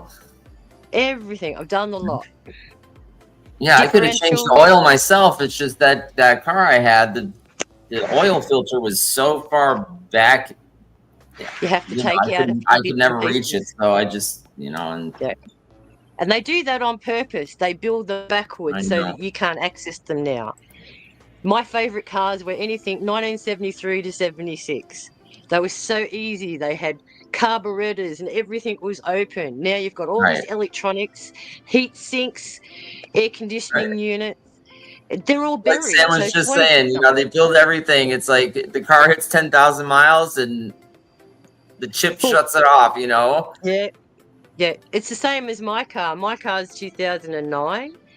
Okay. It constantly comes up with a little window above the dash. Inspect, inspect, inspect. And I just go, I'll inspect you. Hi. I can see you here. Yeah, mine does You it all. start every time I turn you on. Right. So, Right. I don't trust electronics. I was actually part of, I actually worked in the factory where they used to make car parts. And we were the first people to design the heat sinks, the first computers in 1986. Cool. Wow. And that was for Toyota, I think. And Ford. Yeah. Don't forget the Chrysler K car. Well, you guys have, your Chrysler is our Fords. Right. Yeah. Okay. Just different badging. I'll Okay. go back to playing with my Rubik's Cube. Okay. Have you solved it yet? What's that? Have you solved it yet? I've done one face. Yeah. There's a method. It's up, right, left, down. That's the Okay. algorithm. It's pretty easy. Up, right, left, down. I gotta write that That's all down. it is. That's all it is. Because That's the I've algorithm. I've never ever been able to solve a Rubik's Cube. Yeah. I throw them across the room. So Thank it's you. up, right. Yeah, I feel you, Sam. I'm Then right left. there with you, dude. Or Uh, I'll take the down. stickers off and Yeah, I heard that one. That when I was a kid. That's all it is. Plan B. Yeah. Yeah. That's all it is. 4 moves. Oh. Yep. Simple. You mean is that move just over and over and over, and that will Yeah, solve constantly. Constantly over and Wow. over again. That's it. Yep. Yeah, that's it. Huh. That's all all of it us is. are gonna go buy a Rubik's Cube I tonight. or know. something. I haven't had No, one. God, I've got forever. probably 3 in the house someplace. Yep. That's all it is. Okay. Down, right, up, left. I could never get more than like 2 sides. No, Rebecca. No. Because what you're trying to do is concentrate on one face. But you've got to remember how many are on each side. You've got 9 dots on each side. Yeah. So how many faces is there on a cube? How many faces on a cube? 6. 8. 8. What's 9 eights? 8 nines. Come on, guys, off the top of I your know. head. 9 times my 8. brain dead. What? Well, 9 nines are 81. So what are 9 eights? Do I really have to So there's answer that question? 72 moves. Yeah. 72 gosh. moves to get it from that to that. Right. Okay. Okay? I was like trying to do the math in my head too, and I'm like, embarrassed. yeah. We've been talking for almost 6 hours now. Yeah. Well, I'm sorry. I'm like I this. know. Even with my Hey, kids, that's I go, fine. come on, can't Lucky you add that you up? Come right on. now, man. I'm Take me telling too you. long. No. I hate being a brainiac sometimes. I walked from one room to the other just a moment ago because I had to get out of this chair. Yeah, I'm not surprised. You've been sitting there for what? 6 hours? 6 hours, yeah. It has. It's enough to give I'm- anyone a It's number. gone by fast, hasn't it? Right? To Oh, we're just me, getting our first wind here. Okay. Yeah. I see you guys all are sitting in a chair or in a settle or on a couch. I'm just lying in the bed and relaxing. We knew that. Yeah. Best place to be. Of course. Wow. Yes. How do you stay warm, Thomas? You mean now here in the car? Or Yeah, what do how you do mean? stay warm in your car when it's freezing and snowing outside? No, that's no problem. I have, I think it's called a pullo or something like that. You know what I mean? Like a quilt. Yes. So I have something. Oh man, wait. I will check it in my translator. So I I can. know the correct word. You're talking about an eider down. What? An eider down. Isn't that what they call the fancy quilts over there in Europe? No, we got what I mean is Schlafsack. I have a sleeping bag and yeah, but I have a special one. It's to minus 25 degrees, so I'm still warm, and I have a chilling also. So yes. Because an eider down in tradition was filled with duck feathers. Yeah, I have that, of course. Yeah, that's what keeps you warm, the duck feathers.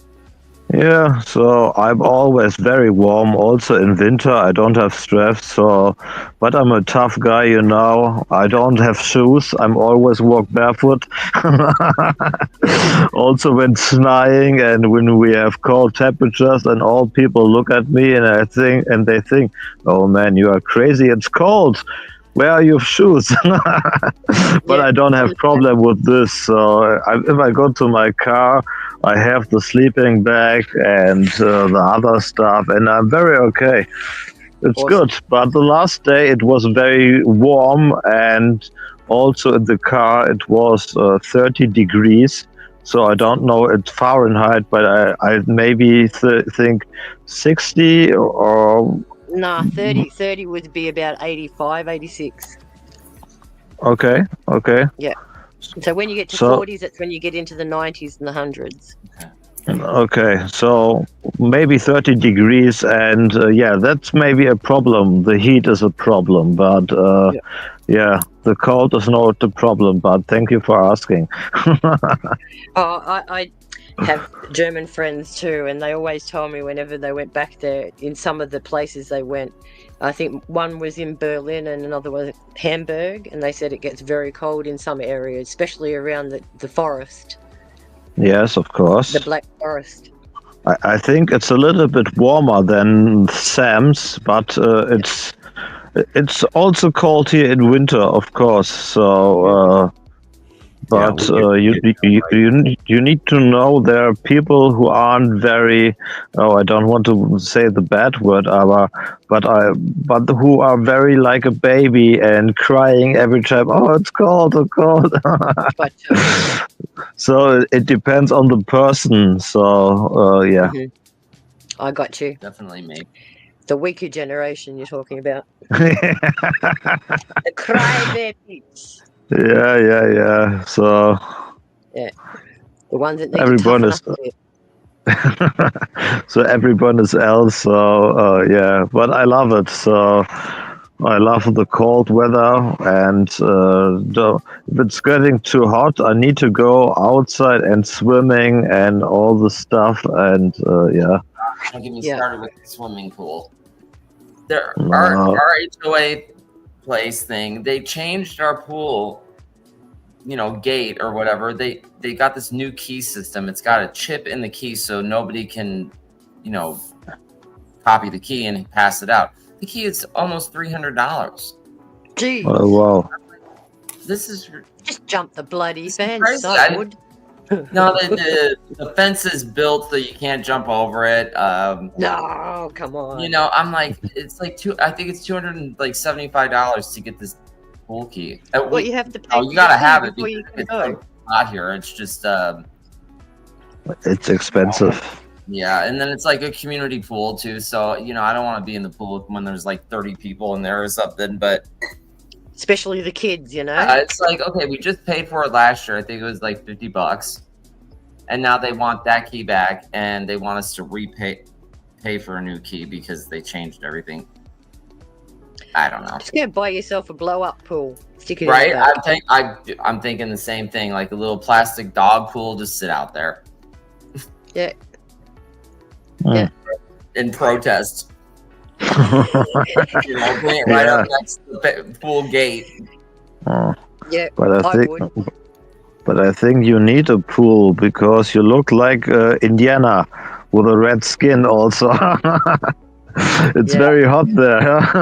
I'm surprised you haven't got a good golden tan, you know, with the amount of sun you get. I don't tan. I know, you're not Aussie, that's why. I do not tan. My wife He's a tan. redhead. He only burns. It's a perfect tan. I don't get it, but at me, I don't tan. I get freckles. That's it. Yeah. And then I get. What do you got for us, Rebecca? I have, well, a very special picture to show you. Cool. Let me get it here. Oh, yes, you guys. You're just going to be so happy when you see this picture. I know. Ready? Okay. Oh. Look at Phil. Little Phil. Oh, so it is cute. Phil, right? That's Phil, right? That's Phil. Yeah. Yeah. Where is he at? I'll have to find him. Where is that little baby? Look Yeah, at he What him. it is, grey cats, they're so cute. Yeah, he followed me home from the gas station. Like, God, it's been like 4 or 5 months now. Yeah. Oh, He man. was so small. He was so small. You know, and it was right after the one of our shows. I'm walking to the gas station afterwards, and on my way back, I feel something heavy on my pant leg, and I'm looking down. There's this cat. All 4 of his paws are stuck to my pant leg, and I'm like, "What's going on?" And then he starts doing the figure 8 underneath my feet, and I'm like, "Okay, nice cat. Okay, go home now." And he followed me home. A couple Once blocks. you feed them, they're yours. Oh yeah, he sat at the front door for about 2 hours. Yep. I'm like, well, okay, I'll just put some food out for him, see if he goes away. No. So we just brought him in. Yeah, I'm expecting my little babies to wake up soon too. Oh, gosh. I bet they're getting feeding them. big. Are Still bottle you? feeding them. I'm like thinking, you're gonna show us the picture of this guy, and Yeah, I know. It's a very special picture. Hold on, let me see. So cute. Sleeping. I love it when they're sleeping. How old are they now, Sharon? I think they're going on almost a month. They're getting okay. bigger. Yeah, I must yeah, say yeah. they are getting bigger. Yeah, sure. Did I send you pictures? Not lately. It's been No. a little bit since I've seen them. Yeah. Hang on a sec. See if I can pull them yeah, up. do that. Here's Phil. Oh. Hey, Phil. Hey, Jesus. Hey, Jesus. Oh, there What's he is. Look at him. Let me see. Yeah. Let me see him. There's my. Look. Oh, he's getting so big. Yeah, he's getting big. Yes. Yeah, he's doing the mittens thing right now. He's out of here. He knows he's on camera. He's like, nope, I'm not doing it. Doesn't like to be held either. Camera. Yeah, he's Okay. funny. Here. He's my little grey bubby. Oh, let me see. Hang on. Let me make it bigger. Hang on. Bottle Oh, feeding my little grey gosh. bubby. Yes. Yeah, they are growing quite a bit. Yeah, Oh, they you're finally doing a opened good their job eyes. being Yeah, their mama. finally opened their eyes. Look I at this know, one. yes. Look at this one. Oh, man. Oh, what a cutie. I just love kittens. I love them. And this, the black one, I think the brother Oh, scratched boy. it in the eye. Yeah. I keep having to hit it with the salt water to try and get rid of all the junk. Sure. But yeah, they're getting sure. bigger. Definitely getting Um, bigger. Yeah. Are you going to keep them? Are you keeping them? Or are you going to bring them? Like Gillian said, once I name them, they're mine. And I haven't named them yet. But my daughter wants to call the black and white one Goldilocks because it's really fussy. It has to have the right temperature of its milk, or otherwise it spits it out. Oh gosh. So, but I don't know. So As I said, I'm Goldilocks it resolute. is. Okay. That you got a name. No. But yes, I want to keep them. I know. Well, Don't you tell the can't. kids. Not after you've, nursed them every few hours for, this whole time. You can't just, I don't know, it'd be hard to, give them Well, we gave away her other 3 kittens, so they found really good homes, but they went to people that actually wanted them. So, I'm very happy about that one. But, these ones, I don't know. They're too cute. I know. They are.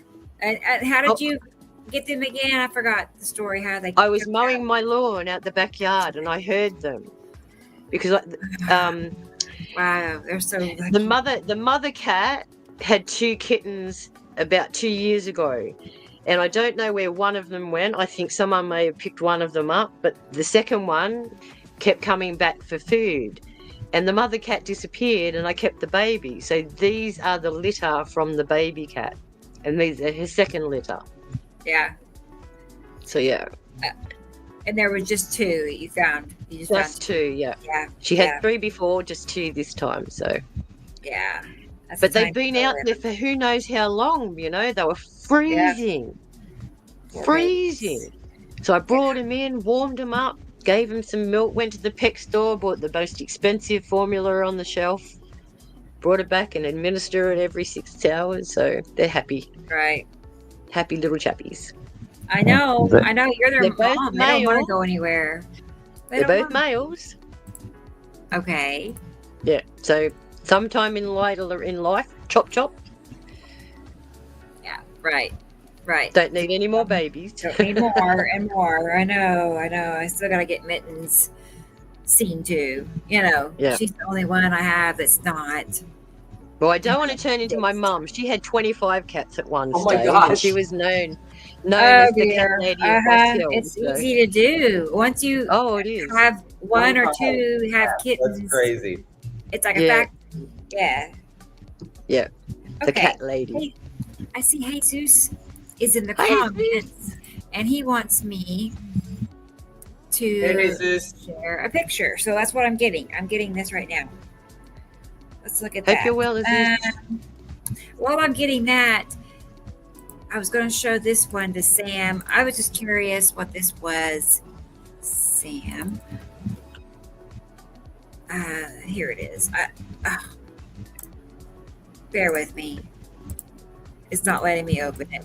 We'll try it again. Close some stuff out. Anyway, I guess Jesus can't be on with us today. That's okay. But we can still look at his picture. I'm going to have to back out and come back in because it's not updating. Bear with me. I'll be right back. I just found out I've been muted for about 3 or 4 minutes. We still heard you, Sam. Yeah, okay. We buried the artifacts. There you go. Still got all that rain, Sam? It was brief. The wind went by. It rained really heavy for about 10 minutes and then quit. It's funny about that, isn't it? We have the same kind It of was thing. some really loud boomers and a lot of lightning going on up here. So it was good. It was cool. I love it. Yeah. We have basically the same kind of storms at the moment. They're very brief. They come in for 10 minutes, they roll over the top, and then they're gone again. Heavy rain, luckily no hail, but very heavy rain for about 5 minutes, and then it's gone. You must be hot, Christopher. You got changed. Yeah, I get hot, cold, hot. It's never a happy medium. Okay. Yeah, so no, really the East hot Coast, in the day, cold tonight, isn't it? the East Coast is going to have severe thunder and lightning all along the East Coast tomorrow as well. As crazy stuff that's going to go up in Nevada, and I'm not finding my radar because they're showing me other games and news and stuff I don't want to see. Weird photos from last week. Never mind, Cloud. Thank you. No. this is from Jesus, and he wanted me. He Okay. wanted me to clarify this with you. Wow. Yeah. Because he said that it looks like a cube, or you said it was the cube, but it's on the wrong side of the Yeah, sun. I sent you a picture also, Rebecca, of Christopher's picture of his cube shot this week, but it was farther over. But this really looks like the long box cube going away from us. Yep. I would have to agree. It's the cube. It's a long box cube on the right. That's the first thing I saw when I saw this picture.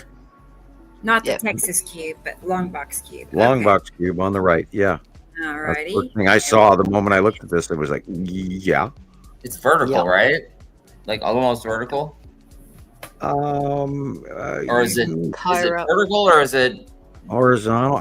You made a good point there. It does look more vertical, doesn't it?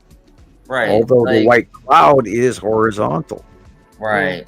The dark blue is vertical and the white is. So yeah, that's amazing. Hey, I wonder if they're. Deceiving. I wonder if the Texas cube is right next to the long box cube. That would be freaky.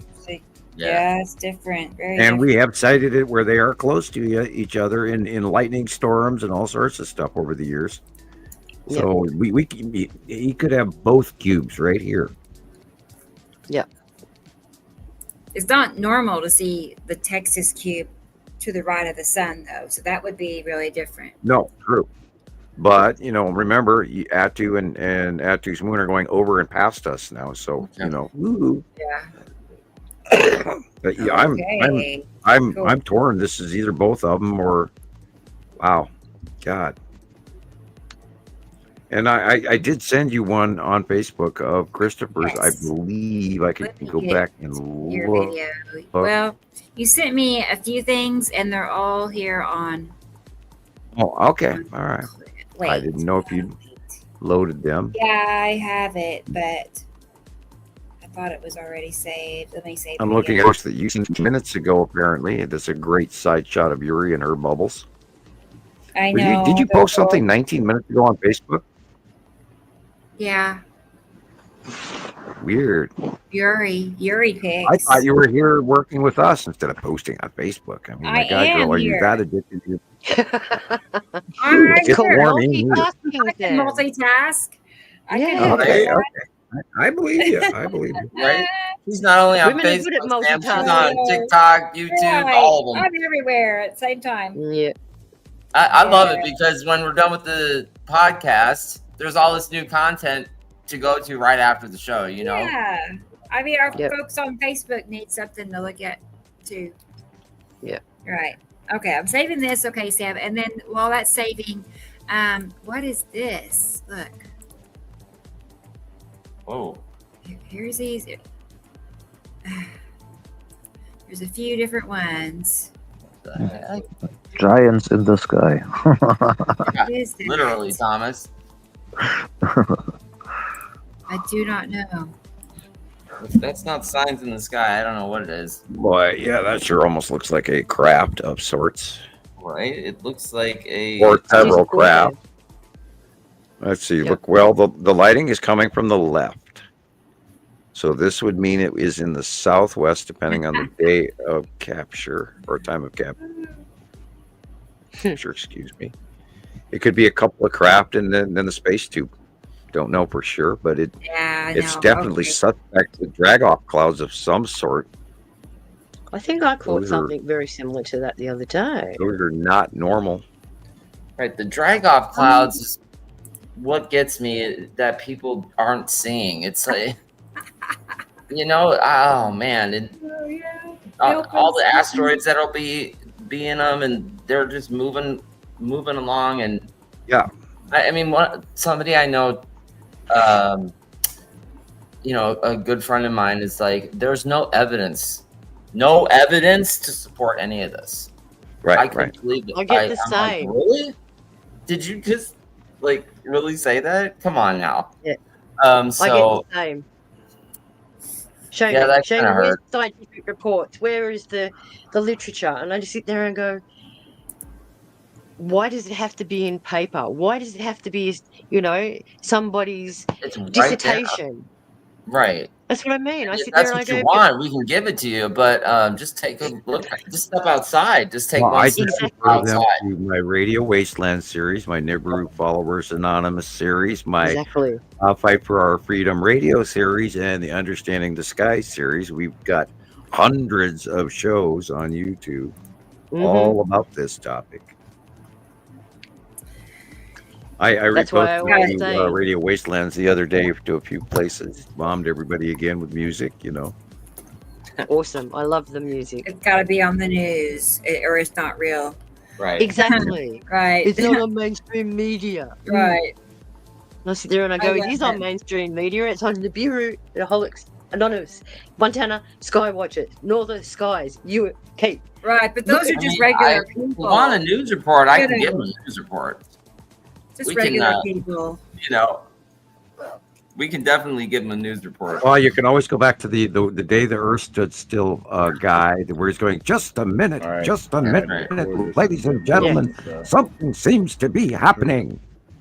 Yeah, use old radio programs. You know, you could even go back to the radio days of the 40s, you know, with the Shadow Knows, or my favorite is Pokey and Gumby. Guess what, Gumby? Nibiru's here, you know. Yeah. My dad keeps talking about Pendleton's ghost. Who's Pendleton? Oh, it's a radio series I used to listen to. Yeah. Oh, look at that. Yeah, this is asteroids. Yeah, that's the spiral. The one before it was the tan asteroid. This is the spiral asteroid.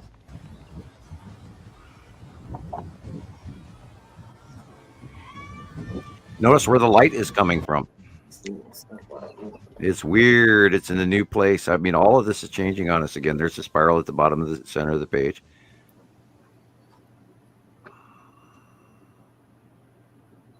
People, planets are here. And if you can't see that, I'm really, that in the Texas cube, Longbox cube. You know, all you have to do is keep watching, and this is repetitive over and over and over again, day after day after day after day after day. I love this. What an awesome photograph. Not only that, I mean, the flowers and the planet. Yeah, can you go back to that layover? That was brief. I sure can. That was really brief. There you go. And you can't make this up, guys. Wonderful. There it is. I mean, you know, and if it was just clouds, I couldn't do this. No, it's too exact.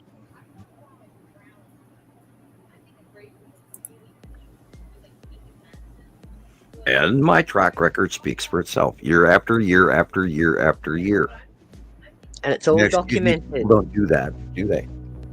And it's documented too, so there's no dispute. There's your evidence of your material that we're not printing a weekly magazine that we put stamps on and mail to your P.O. box, but we do try. Like that.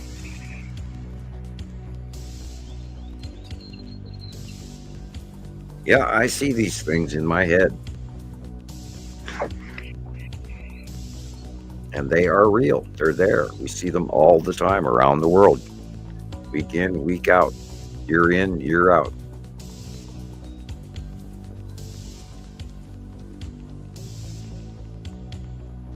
And they drift by and, nobody notices, and they just, go into Target or Shopko or Walmart and buy their bottled water. Come As out. I said, I'm waiting for another toilet paper wars. Yeah. We're prepared for that, and I just found a couple of bundles that I did not know I had hidden in the corner. Like, good. I found that if I use one, I replace it. And that way, I've always got a stock, a little bit extra. Yep. And oh God, here come the shortages. Oh Jesus. Oh man. I want to be wrong. I really, really hope that some level of sanity comes into it. into our world. But the people don't realise if electricity goes out, that means pumping stations go out. Toilet paper means nothing if you can't flush it, right? oh my God, and then water in order to put into your toilet, in order to just flush what you could. And if you have no outhouse, then you're in a whole different world. And maybe it was really good for Spain and Portugal to experience a couple of days with no power, because I bet you anything had changed them. I bet you. Few pictures from Maria. This is part 2. This is Alaska, right? This is right now. In Alaska, she said Beautiful. now. I wonder, is that mountain way off in the distance, dead center, is that Spur? What time is it there, Maria? Like 5 or 6 p.m.? Yeah, there's definitely a lighting issue going on here. It's not just clouds. Yep. But, then we're just one panel of people who are talking about crazy things that nobody wants to believe in. And, I think a lot of this really does scare people into not wanting to believe in it. It is. It's what my 13-year-old nephew said. I'd much rather not know. Yeah, that's what my daughter is saying as well, and my youngest one. And it's their generation. It's just like... Well, I was trying to teach them about Grapes of Wrath and the Depression and the soup kitchens and the bread lines and all of that. Yep. And I got Shallow to sit down for about a half hour, but she says, "Why are you showing me this? I don't want to learn this because it's very scary." And I said, it's my duty as a father to teach you guys where we could be. If we had a can of soup, we may be lucky. And rice and a few vegetables and people. If we add a distribution chain interruption as well as a really extremely hot summer where we have crop loss together in the same package, which is what happened in 1938 and 1939 and in the derechos of the Southwest and the dust storms of the Dust Bowl era. Mm-hmm. And they had the double whammy. So let's remember that the Amazon dried up this year. And the year before was all the northern hemispheres, from the Yangtze to the Mississippi to you name it, the Danube and all of that, they dried up too. And God, isn't it amazing how fast everybody's forgotten that? Like, isn't it strange? Isn't it strange? It's like the other stuff too, like we were talking about before, all our stay-at-home jobs. People just forget. They are too stressed and maybe too vaccinated. Yeah, that's part of it as well. Remember that it does have mRNA in it, and that can enter your cell. So, and if it can enter the cell, it can enter the brain. It can cross over the blood-brain barrier too. Yeah. Look, so I just remember the people before they doing the shit to themselves, and I know they were different. They are changing a lot. And so I see this, and I every time remember myself, okay, so forget it. You can't talk to those people anymore because they don't trust themselves anymore. They forgot so much, and they are different persons for me. And I'm sad, but I can't do anything, and this is what I'm thinking. And Sam said before the thing with, I would put in an example. So you all know the movie Matrix. So you all remember the guy who was in the Matrix, and after he was on the ship and he said, "Oh man, I want to be in the Matrix again to have the meal." And the meal on the ship is the steak, of course. And I think that's maybe that's the problem maybe the people would have if they understand what's really going on. They can't live their normal life, and I understand this too. So I don't try to talk to every people because I know that isn't possible, and we can't change the situation in the sky. We can't save everyone, and everyone has a soul. The soul can't destroy it, and I'm done. So that is also what I was saying to myself. Yeah. Well, if we remember Al Gore, the inconvenient truth, and people would rather fall into the reassuring lie than the inconvenient truth. And we've been watching this for years now. I mean, 5, 6, 7, 8 years, where the masses are doing just that. And we're pushed away and we're shunned. Oh, you're a mean guy. Why did you even tell me that? And oh my God, what have you done? And hello, kitty. Oh, look at the kitty. That's Princess. Hi, Princess. Beautiful. Princess, big calico. She's a big. Oh, beautiful. Got her fleet color on and everything, you know. Yeah, there she is. And I bet you she's soft as silk, isn't she? I know. Yeah, she is. Okay, I'm rubbing my eyes already. I'm joking. There she is. Yeah. That's my Well, Thomas, I'm going to become a vegan because apparently our legislators have just decided that they're going to sell us lab-made meat. So I hear that's already a thing over there. Yeah, we have mystery meat. We have, almost meats galore. The KFC is a bit of a worry, isn't it? KFC is actually still very, very natural. It does have a huge amount of MSG in it. Yeah, that's a very large amount of MSG per recipe.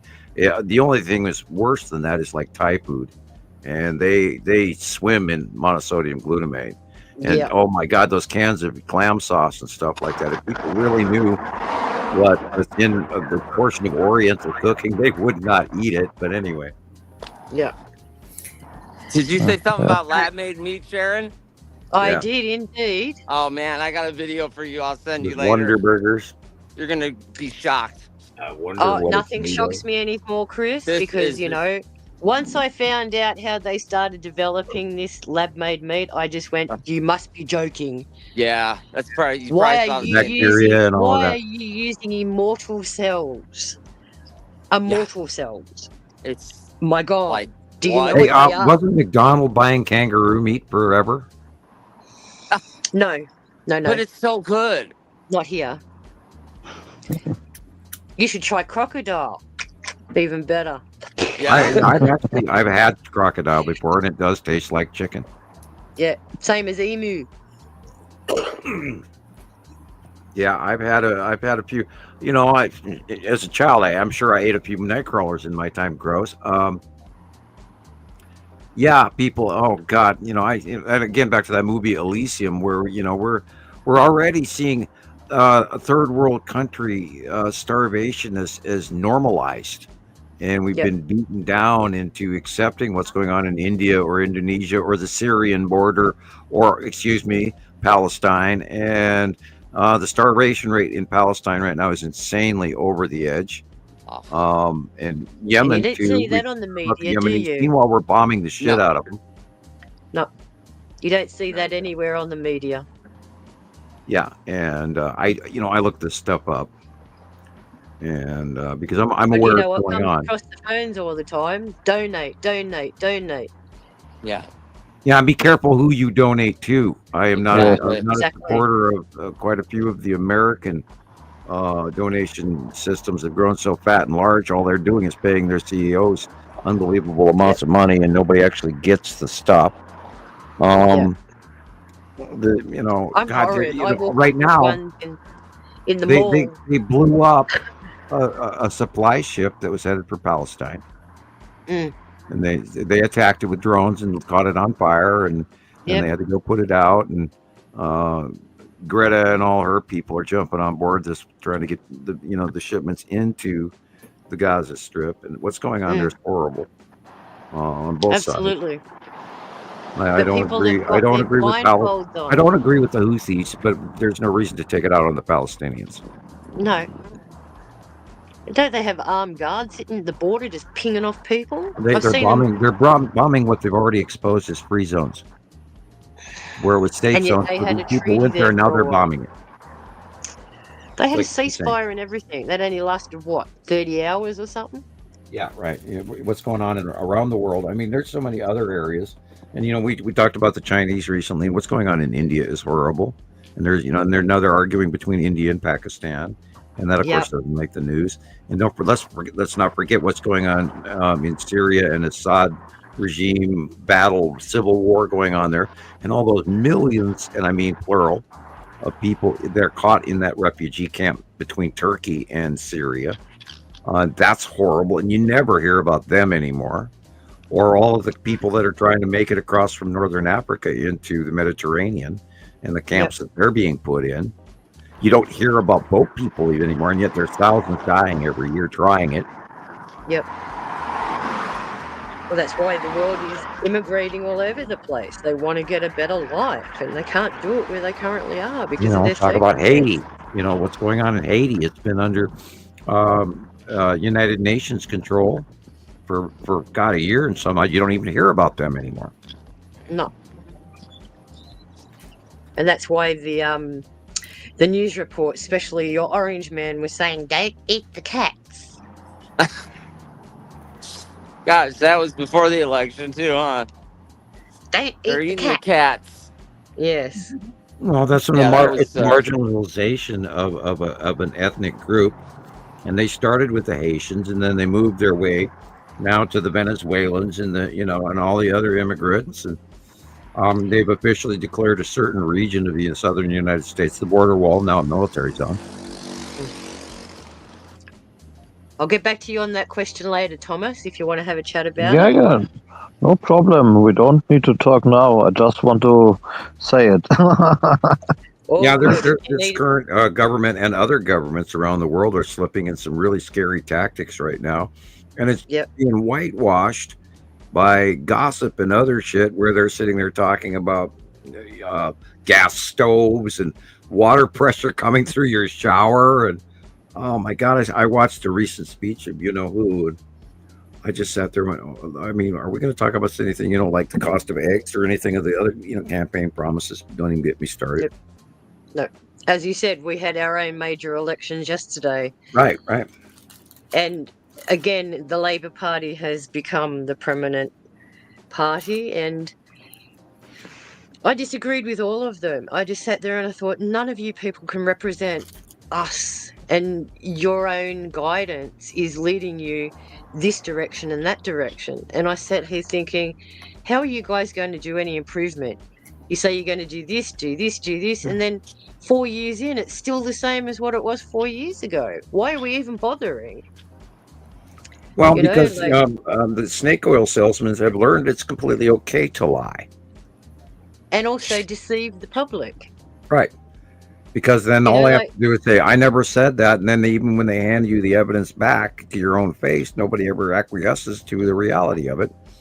Exactly. Like we had a referendum 2 years ago to decide whether we were going to back what they called the voice, and that was the Indigenous policies and giving back land rights and things. 60% of Australians rejected it. Now we find out they're going to implement it under the radar. Well, now the Indigenous folks do have a serious right. I understand.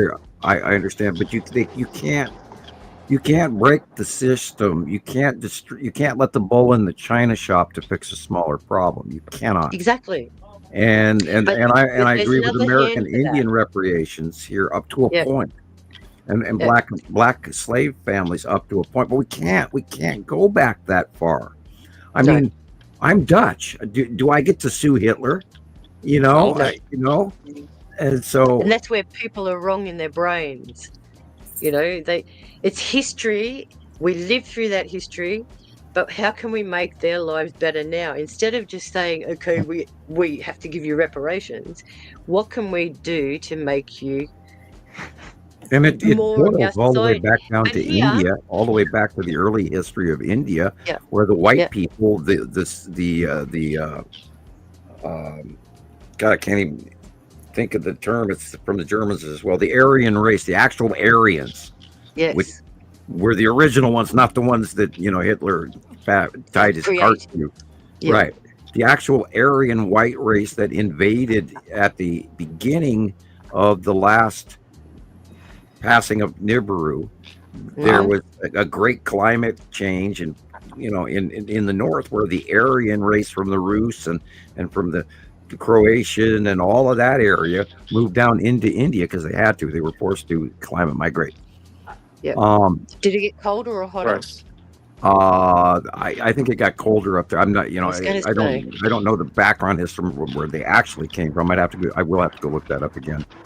But anyway, they were lighter skinned people, and they moved into darker brown skinned people, and that caste system is still affecting them today in their culture, and that is also the basis of where we came up with African racism in as well, because that also came over through the Indian population and the caste system, and then of course don't forget that the Dutch and the Spanish and people were also selling slaves, but in a great deal of a period of time the Congolese and the African people were actually selling the slaves as well to the white man. So I mean, you can't there's no one blame here, and you can't fix everybody by handing them a bunch of free money.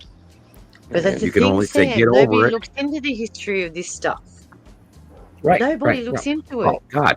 You know, Do you know that it's in Canada and America at the beginning of World War II, we had a huge populace of people that were anti-Semite, chasing Jews and crystal knocked and breaking windows in stores and killing of Jewish people in Canada and the U.S. as well. And you never hear that. No, you do not. No. Progressive movement in the 1940s. It's like the Egyptians. The reason why they knocked all their noses off, one, the philosophy was once they have their noses removed, they can't enter the body, the spirit can't enter the body. But the second reason is, excuse me, is that they were all, to start with, Nubians. They have the black spread nose. So to keep that under wraps and to think, okay, it was always the white skin. There was no. They knocked their noses off so that you can't tell. We don't take into account the Egyptian. Now the southern Egyptian kingdom is in the north, and the northern Egyptian kingdom is in the south. Believe it or not, it's right, it's upper and lower kingdom is how they refer to it. I apologize. And the Nubian pharaohs were completely written out of history, and there's so many more pyramids down there in that area that are smaller, and where all the diamonds and the gold and the wealth, and where they're having water issues over now even, and the origins of the Nile, and the Egyptian history was written by white people. It's like any conquering civilization, the winners write the narrative. And the vanishing of the Minoans, and they don't even talk about the great tsunami that wiped out huge parts of the Mediterranean. That famous picture of the guys in Japan in the boat, and they're looking at this big tidal wave coming at them. Well, like the Hirogoshi painting. That's the one. When Santorini blew in 1650 BC, which is the last passing of the planets. That whole area, the whole region, part of Egypt was wiped out, part of Israel was wiped out, part of Greece was wiped out, Italy, Crete. The whole Mediterranean went under. Yeah, the whole Mediterranean on all four sides. And, big flood. And science, they don't even wonder, that was the destruction of Alexandria the first time. Because if they sent down diving tubes and all the rest of it, they would see what is actually under the water. And this is why they're doing a lot of work in Egypt now, what used to be Herculaneum. They're finding a lot of stuff under the water there and pulling out relics all the time. Yeah, and amazing relics still, and they're all kept quiet. And they're all different. They've got Greek heritage, Egyptian heritage. They've got so many relics out there, but they don't want the general public to know about it. Because then they have to rewrite the history book. And the Minoans, there was an entire cultural history which was prior to the Greeks.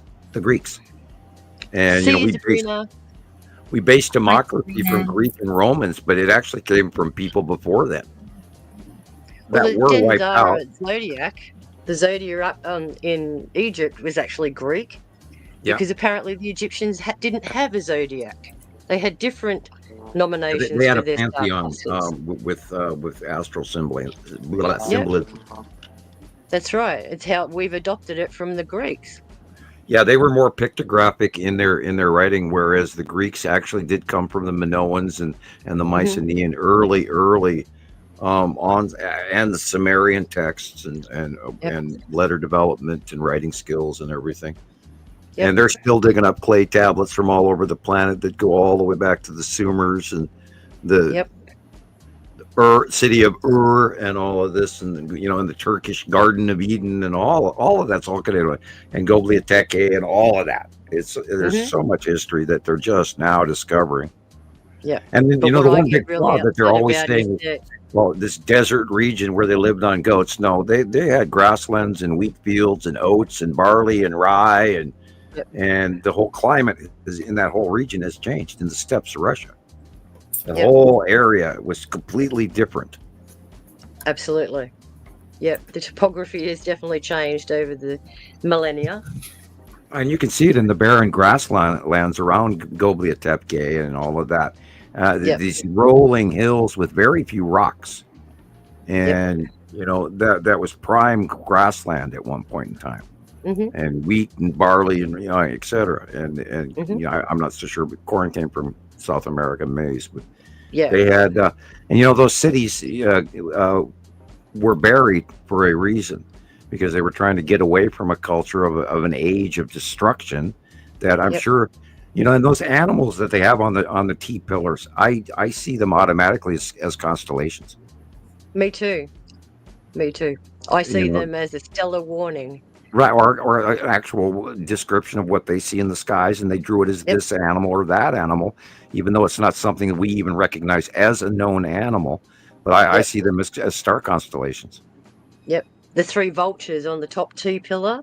Yeah, they represent star systems, whereas these archaeological people that sit there and write the narrative go, oh, no, that represents this, that, and the other.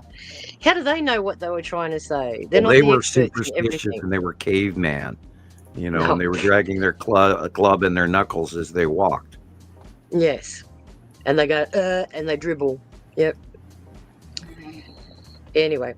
Grog hungry now. Grog eat. Now Grog sleep. See, Grog's children tomorrow. Grog want woman. Yeah, and drag her by the hair if you don't, or she pulls up with sand. Anyway. Grogberry Ouija board. Yeah. Yeah. Exactly, Rodney. Sorry. Exactly. He just wrote, and the winners have always pulverized the previous, and on. No, just white folk issue. Yes, it's one of those things where we have to get over this color. We're all the same on the inside. Well, why we're not. Not brown skin? Because we spent all of our time hiding in little tents up here in the snow country for so long, we turned white. Yep. Wow. Yep. And the more you're out there, the more melanin you produce. And that's what a lot of these people are after, the melanin. Keep that in the back of your mind. Relates to these children. But also there are different types of DNA here, so I think that's not everything is natural, and if you look for the other races, they put their DNA also here, so you must put this. Right, you have to admit that we are not the only version. There's not just one version here. Now there are many, and just in case one of them doesn't take. And that's just happened before. They put several versions of the same thing, but not slightly different. That's where you go the Rhesus, non-Rhesus, and all the bloodline different things. And that's why they're so interested in our genetics, to find out where the pathways come from. Yep, who's went where, and that's why I never gave them mine. Nah, me either. I refuse. As I said, I don't think I've been in a hospital since... Not 23andMe, it's actually 24 people. They've already confused you on that one. Yeah. We have 24 chromosomes. It just happens that one of them is not complete, which only happens in a lab. You can't have a clipped chromosome. And with that 24th chromosome, we can self-heal and live for hundreds and thousands of years. But it's been deactivated. On purpose. status because we were, we're a controlled species of short-lived creatures that are here to serve and provide commodities for the higher races. Well, that's why our telomeres grow shorter, and every year we age. Yep, unless you decide not to. Right. There's a lot of evidence to suggest that we can slow that down too. Right. And Om chant and grounding and good diet are huge parts of that. And a lot of it is self-realization, which is also enlightenment. When you realize that you do have a level of control above what you've been taught. And that is also part of the message that people need to learn, that right now you have, the opportunity. It's happened to me before where my hairline grew back and I got younger. And and that happened in 2010. All of a sudden became more youthful. Oddly, it was weird.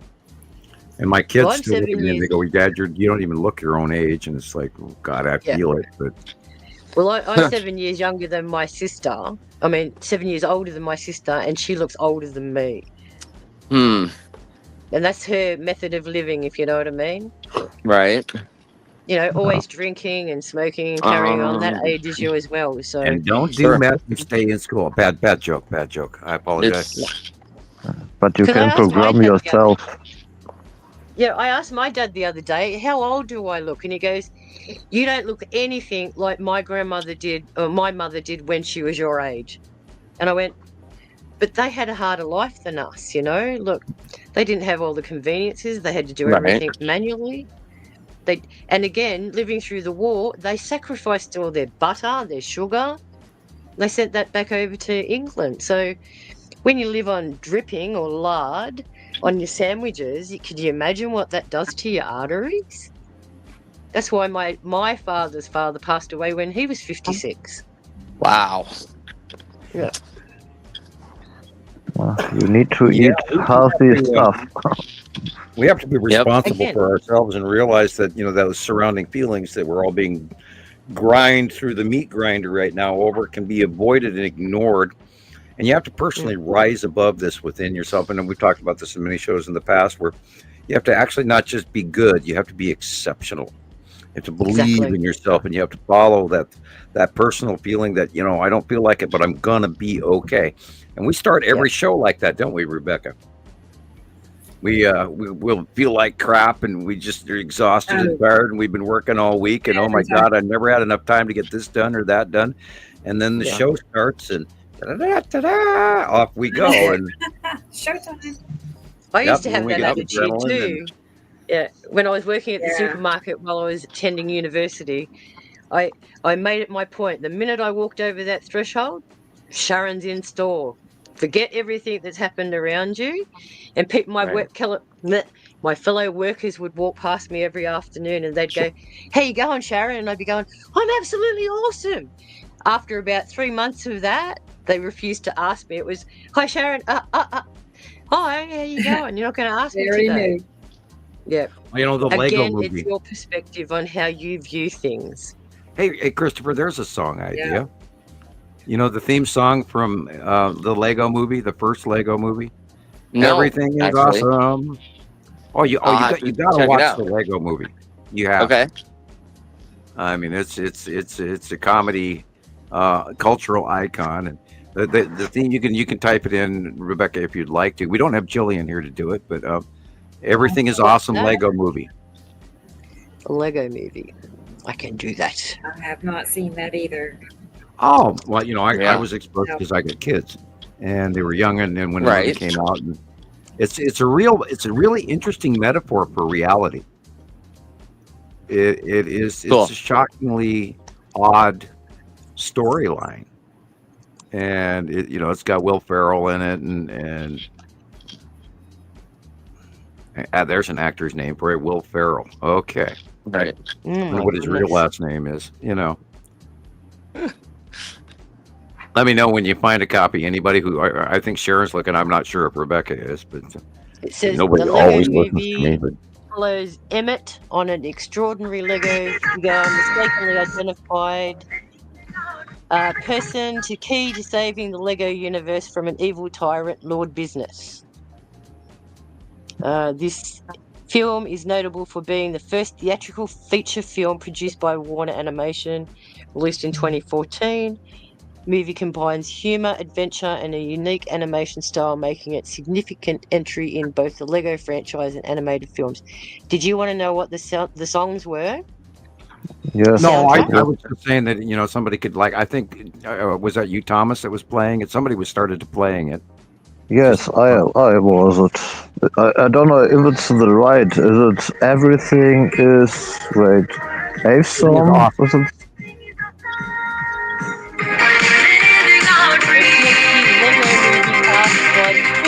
This song. Yeah. That, you know, Is it this song, Sam, or not? Yeah, well, that's a different version of it from the original movie, but yeah. Yeah, but that's the song. Yeah, everything is awesome. Everything is cool. It's part of the scene, etc. It's called Water Tower. Oh, okay. That's the name of the song, Water Tower. Okay. Wow, I did not know that. No. And it won one Academy Award, one BAFTA, and one Grammy for nominations, but didn't win anything. I tried real hard the other day to watch Mars Attacks again. One of my I did not make it Sarah past the Jessica Chihuahua Parker. scene or anything like that. Once they started meeting, you know, the aliens who have landed, you know, the president and his wife and all that, they go to the landing bay, and that's where they get attacked. And I've never gotten recently. I've tried like 3 times to watch the movie after that. I never got past it. It's just like, oh, this is so lame. I can't do this anymore. You know. Isn't that what they do? Yeah. It's a Tim Burton movie, right? My favorite, Sarah Jessica Parker's head on a freaking chihuahua. Chihuahua, right. Yeah. That makes me laugh every time. And that's what I meant by the Chihuahua scene. Yeah. What ends up, you know, unaliving all the green men at the end? I won't give it away. You know, we live in a really messed up world, people. When you know, and that's the crazy thing is people rely on a lot of that for cultural reality, and then we start talking about little green men on our chest, you know, from our Nibiru Followers Anonymous Australian T-shirts, and that's where they first go with their thought process. Look how And then there's easily Star they Wars. are stimulated into normality. Yeah. You know, That and the actually guy, what was his name? Anyway, the guy was supposed to be a female. And the woman was supposed to be a male. Okay. I can't remember all their names now, so I only know Jason Levitt Hewitt, whatever his name was. But yeah, they had switched roles. Oh yeah, Instead of trading from the sun. places and all of that being there and trading places. Yeah. Yeah. Oh. Yeah, that's a great movie. Yeah. Another Yeah, I one was- that I really liked was called Millennium with Cheryl Ladd, and she Oh, comes that's from an the old future. movie. Yeah, The one she with the comes from airplane? future. Yeah, that's right, Chris Christopherson. Yeah, that's a. And she's got to gosh. constantly smoke because in her environment the atmosphere's crap. Yeah. Right, I remember that. Yeah. Oh God, I there's so love all many. the There's old so many cultural icons. Of course, you know, Thunderdome. You know, Mad Max. And the newer Mad Maxes are also really good as well. And then of Waterworld. course the Avengers went to sort of that where they're showing other planets and other existence. Where Guardians of Thor the Galaxy. and the Hulk were stuck on one planet. Great comparisons to, you know, cultural icon, almost possible realities that are pretty possible. Yeah. And people don't even realize that we're being bumped and nudged into a reality of what's coming. Like billiard balls. Getting pushed all over the place. One little nudge. You know, like the movie Elysium, like I do, you know, say everybody watch that movie at least. That's Because it freaky, shows that a lower movie. Earth where people are living in poverty, and then a space station up above Earth where the people are living with regeneration beds and perfect lives and perfect oxygen and, you know, $1 million homes on this, you know, controlled this ex- environment. Nutrient. But I just want to say this exists, but it's underground. Oh yeah, I believe we've got pictures where we think we have seen a small space station wheel years ago, and it was so small. Oh, there's more thunder and lightning. We believe that there is something very similar to that up there, and I mean, we talk about the Space Force that has supposedly been created. So where are these people going? They're not, like we said a couple shows ago, they're not training in some Detroit warehouse. Right. So, what is this force doing, and where are they going, and where are they stationed, and what base do they hail from? Blah blah blah. And this is all things. I heard Table Mountain in Africa is another base. Oh, Apparently that there's opens up. bases all over the Earth covered with extraterrestrials flying in and out, including Antarctica. And we know that to be true. Well, that's why they want to keep us away from the planet. We know about the flight they don't want us to see. Right. But And oh my God, let's talk about war robots. Oh my God. You wouldn't believe what we have in use and what we have stockpiled that we're not hearing about. They're smaller than, small. You got to have a microscope to actually see them. Oh, you're talking about the mini micro thing. No, I'm talking about actual large robots, large big ones that, hold guns and machine, that shoot Puff the Magic Dragon type, Terminator. Terminator stuff going on. What the heck? Oh, what didn't they just design and that's didn't they just all design a gel that can mutate through anything? I guess. I mean, they're testing like autonomous, bombers and jet fighters. I mean, there's radio controlled tanks. Yikes. They do have. There is Invisicloth. Yeah. Yeah, where you can walk through the forest and nobody will see you. They have cloths so big they can hide tanks. Yep. They have craft. Next civil war is coming. That they turn on the mirror technology and cameras that film the area around them and put that on a screen around a craft. And they are using the old technology right now. The stealth bombers and stuff to bomb Yemen. By the way, look that up, people. Yemen is being bombed. And they use can also use a Wi-Fi box router to see where you are in a room now.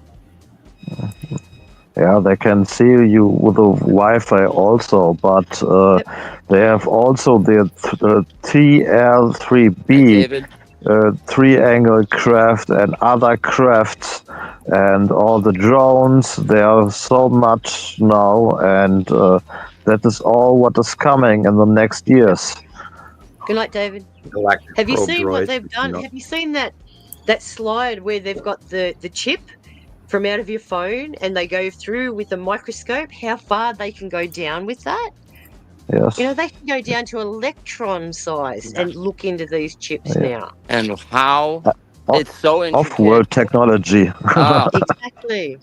Everything is like all the, I don't know chip terminology, but when they get down to that electron level, 1,000 times magnification, the detail in those chips.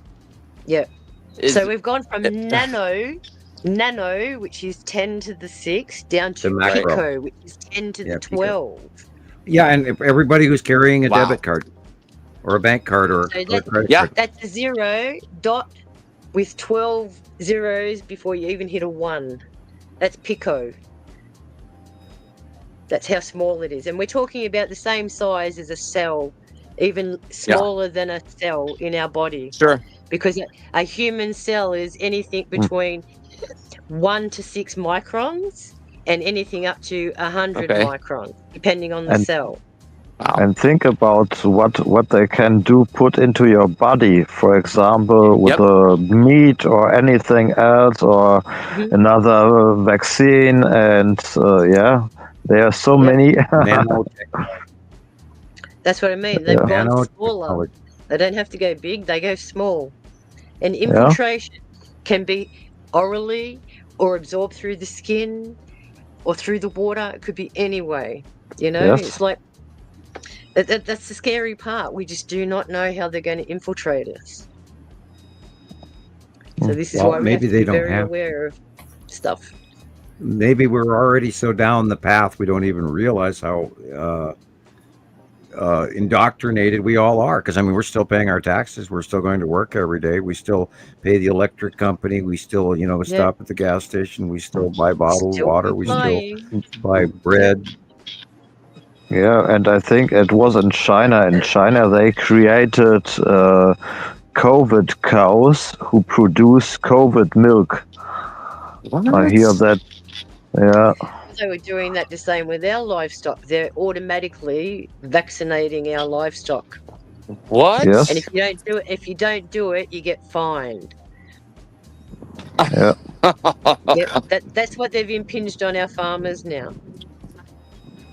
So it started with the cows. It's now going to go to sheep and other animals, domestic. Yes, correct. Wow, there's so much going on. One. You won't like this one, Rebecca. Our government wants to put a curfew on cats so that no cats can be running around at night. And any cats that are out, they get... Oh, no. See, this is what I mean. The government sit there and make all these rules, and we're supposed to go, okay, no worries. Right. Oh. So... No, and what else can you do to stop it? It's like, it's out of your hands. You can't do anything. You can't. You can't. That's what I mean. These guys make the rules and they want to implement them. So it's either you obey, or you sit there and go, I reject. I do not comply. You can only hope for a very big catastrophe, and maybe you get a very good restart. That's the only thing I think what works. Well, if we have to run around in rags like cavemen, I'll do that. If it Hey, means I was just saying that this morning. I don't, whatever. Yeah. I'm good with it. That's it. I'm getting kind of, it's too hot. But that's all you hear is, why is it so hot? Oh, it's so hot. Dude, you're stating the obvious. Wait till July. Oh my God. Yeah. That's exactly right. We're going the opposite now. We're getting cooler and cooler. So we're in as I said, the low 40s at the moment. Nice. But I can understand why people don't want to know all this. Yeah, Thomas, you're right. So if the people, the rabbit hole goes very deep, and if people know this, they're going crazy and say, no, I don't want to live anymore. I don't want to this. So I think people are very, very scared, and this is why people don't want to listen or don't want to think about it.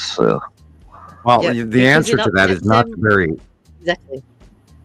The answer isn't to quit.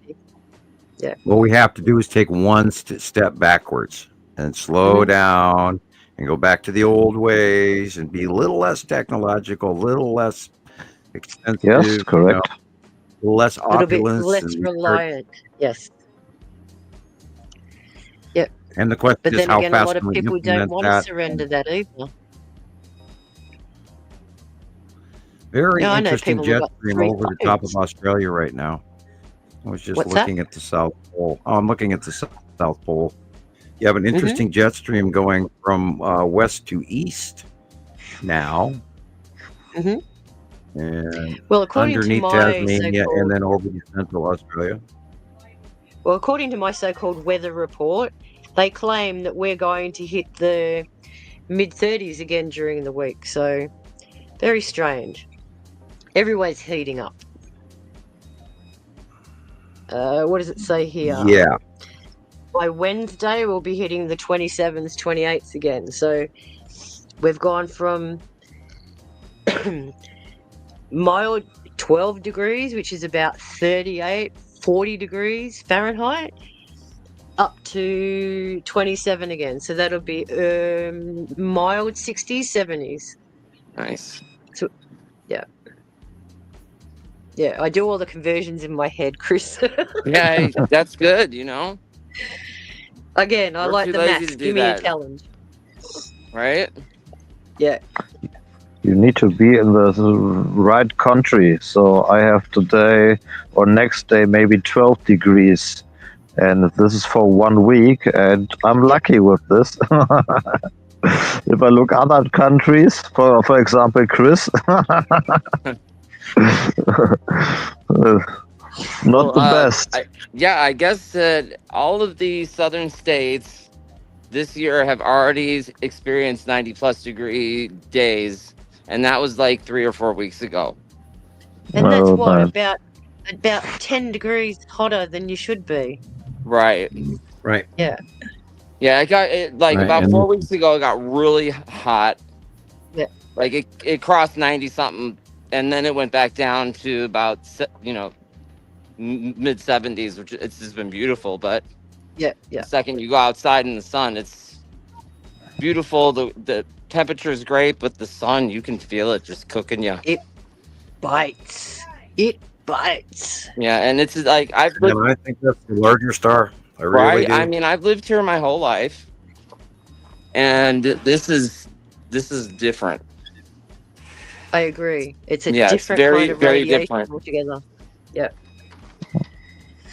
But it's a different white light.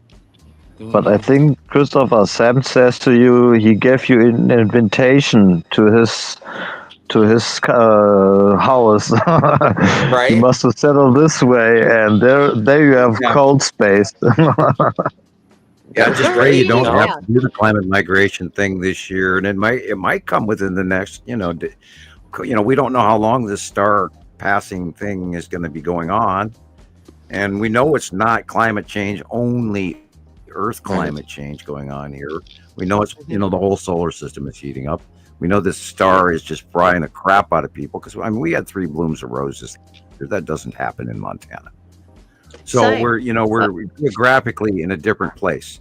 So the equator has moved, and I think it has moved farther north on one end of the planet and tipped on the other. So I mean, it's a different axis tip, and I was we're gonna going to mention that to experience. you. Because I've noticed since our summer, the sun has gone from due east way, way, way northeast. And I'm talking so much northeast, it's not funny. It's like, as you Right. said, we must have tipped at least 2 to 3 degrees the opposite direction. Yeah, in 2011 on, the sun came up in the northeast sky, and it has ever since. And then it arcs all the way down to the southern sky, and then arcs all the way to the western sky. And it Yeah, in used the to be same arc. midsummer in Montana. The old term high noon in Montana, you used to go walk out at noon, and you look straight up, and the 'Cause sun that's would what be it- directly over your head at high And noon. no shadow. Now that has not been that way since 2011. Wow. Yeah, because that's one thing that I used to teach the kids was if you're ever outside in summertime and you want to know what the time is, look at the shadows on the ground. Grab a stick and put a shadow in the ground. Sundial. If there's no shadow, you know it's midday. Right. And then you can measure the length of the stick. Just say you've got a 30 centimeter stick. You measure the length of the shadow, and for every centimeter, that's the tick or the arc of where we are and what the time is. So as the shadow it's obviously basically lengthens, you know the length of day. But it's totally different what now. season You go it is. outside, the shadows are all distracted and distorted. They're not the same anymore. No. So I can't teach orienteering neither if I is can't the get the phases of the shadows moon. right. It's all changed. It's all wrong. We see the sun, and we say, that's the sun. It's in the north, but is it not maybe the larger star? And it's outshining our smaller star, which is actually still due east Yeah. or thereabouts. Yeah. And then, we've seen Again. evidence of it coming from the southern hemisphere where they've actually seen 2 suns for months now. And now that we're starting to see it in the equator shots from some of the people around the equator. Yep. And then before you know it, we'll see it up here in the northern hemisphere. Yep. Wow. Just like in the movie Star Wars with 2 suns, a standard red and a dwarf yellow, just like at the ending scene of the last movie of the Star Wars series. Just as Luke Skywalker does his thing, and I'm not going to, be the spoiler on that one, but you have to watch the ending scene of the last movie, and it's telling you, I mean, Star Wars is real, people. They handed it to us for a reason, and you have to you have to believe in that, and not think that the sky is falling henny penny, or jump off the nearest bridge or anything that or we're going to die or anything. You have to believe in moving forward. That's why they said the movie They Live was a documentary. Yeah, the James never-ending Cameron story, even man. said it was a documentary. You have to get your flying luck dragon ready and into the future. Yeah, How to Train Your Dragon. Never-ending story. Right? Yeah, that too. That was a great series. Love that. Kids love that series. Yep. Yes. With Toothless and Hiccup and. Yep. Yeah. They were our favorite. Oh my god. The Hiccup guy was actually the guy from out of Deadpool, the bartender. Okay. Yeah. That's the voice I'll have to relook actor at for that. Toothless. Yep. Anyway, my friends, I must bid you all farewell. Thank you again for having me join you. Well, I don't know, y'all. Is this? Sorry, And I hope Sharon. you- I did. No, that's all right. Sorry. It's all good. No, I it's all good. You're awesome, Sharon. Yeah. Well, No, Sharon, it's 7 hours. thanks for being here. Yeah. Thanks for joining My us. pleasure. My pleasure. But one thing before I must leave, all the people that have ordered shirts from me, I'll contact you all individually so that I can get your details. Some of you I already have. And as I said, I have 12 that I need to send out. I've got another 12 shirts available if anybody else wants to buy any or support us or just ask for one. I'm quite happy to send you one. And we'll get you that lawnmower sooner or later, Sam. Oh, there we go. There we go. All right. Thank So you. we're right. If that's what we've got, 150 towards it, I'll have to, see if we can there get we some go. more to There give we you go. that full lawnmower, not just the petrol. I'm going to start looking into the research behind electric mowers. No problem. Anyway, well, have you, a good you week, can't go out and buy everyone. the first one you see. You have to study these things. I was telling Gillian that the other day. Yeah. But is it worth it if the grids go down? Well, no, I mean, my problem is starting the damn thing with, bad gasoline in Montana is, you pull them and you pull them and you pull them and next year they don't start. But if you got the battery and you stick the battery in, you press the button and the damn thing starts. And that's the only reason I thought about that, I bought myself get- 10 years ago an instant start, and it starts every time. And I put bad petrol in it, but I've had to drain I it used out to and have get all the water out. The old Craftsman mower worked for years, and now you can't even find one, and they're garbage. And I don't know. There's something about cutting the grass with, a gasoline powered mower. It's just the smell. I can't explain it. Well, the noise. Oh, noise I love And it. the Now I noise, come it's away just, from it like yeah, this, my yeah. hands buzz. Nothing like it. Right, Yeah, and then you're hands done, and you buzzing. spend the next 2 days trying to recover from pushing that damn mower. Right? Exactly. So vibrating. And funny, my son's 30 years old and he's never been forced to mow the grass because there's nothing more satisfying than mowing the grass and standing back and going, look at that. Look at that, Right. I did that. I used to But it love takes to me do that, 3 but- hours to do it, Well, unfortunately. my problem is getting the damn thing started in the first place. And then last year, I got brand new battery for the mower, and then I put it in drive and it died. And I started it again. I put it in drive and it died. And and it only lasted me 3 mows. And it's a riding lawnmower, and it's a piece of crap. And You it got to got- stop touching these batteries. Yeah, well, I had a riding lawnmower. It was cool, but it wouldn't go up hill. Never mind. Anyway, have a Well, great you know, week, right guys. away. Thanks for having me Thanks, again. Sharon. All right. Talk It's soon. good seeing you. Bye. Bye, Sharon. Thanks a lot. Bye bye. Bye. Bye. Bye, Thomas. Bye, John. There And she I goes. think I will leave in 10 minutes too. Okay. We are 6:30 here. Oh my Yeah. gosh. Good. You stayed up all night again. That's You know, yeah. I have time. I slept before. Yeah. Nice. So I don't have stress. Easy going for me. Yeah. I think Maria's going too. Good night, Maria. Maria. Night. Bye. See you next time too. I have a short clip. I just pieced out the parts, Tara, that showed the sun, and let's look at this. This is from Tara. She just discovered this video. Oh. It was taken back in October, and she's wanting to know what this is. Like, is it another sun or maybe an asteroid? Hang on. Let's get it back here. In that.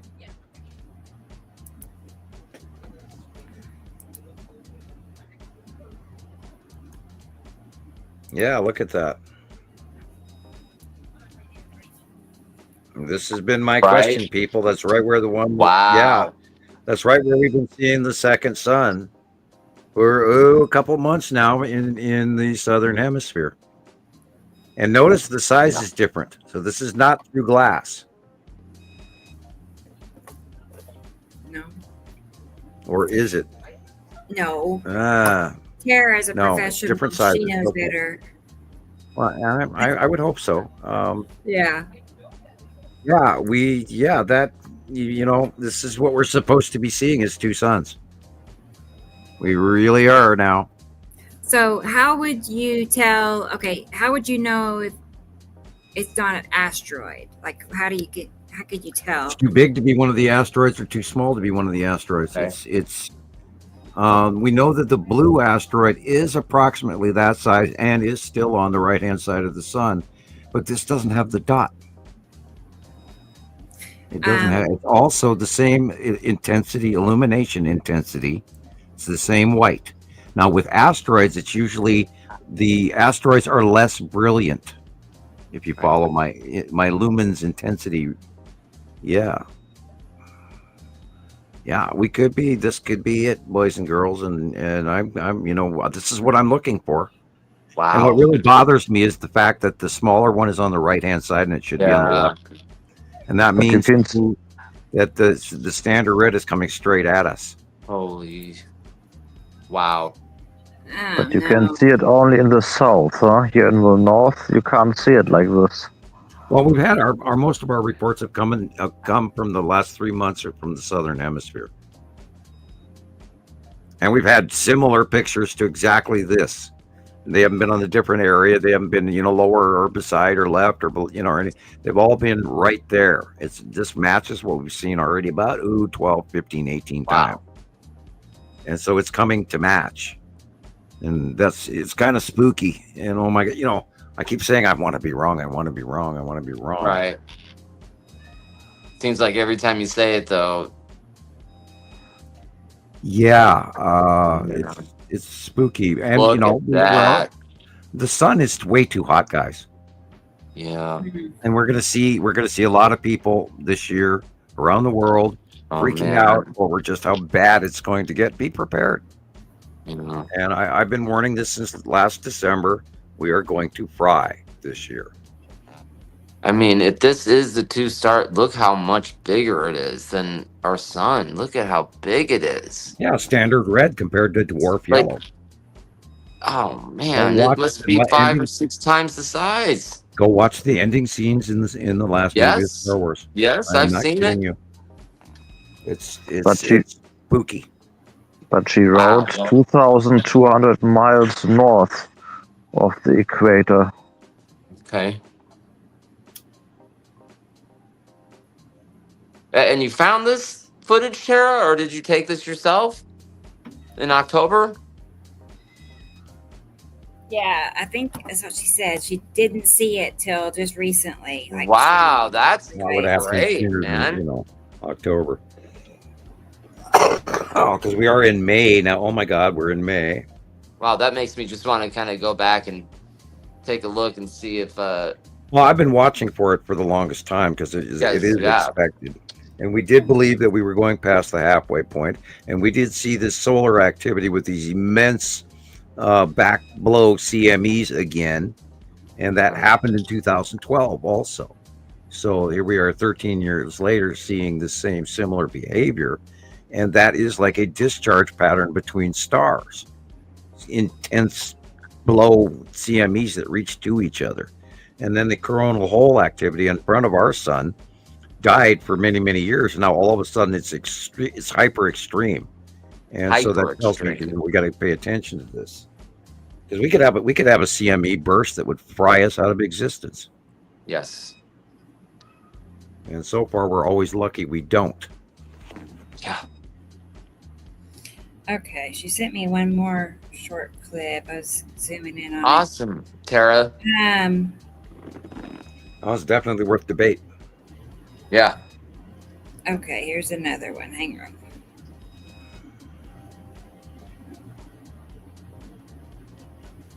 Okay, I thought we saw these. Are these different, Tara?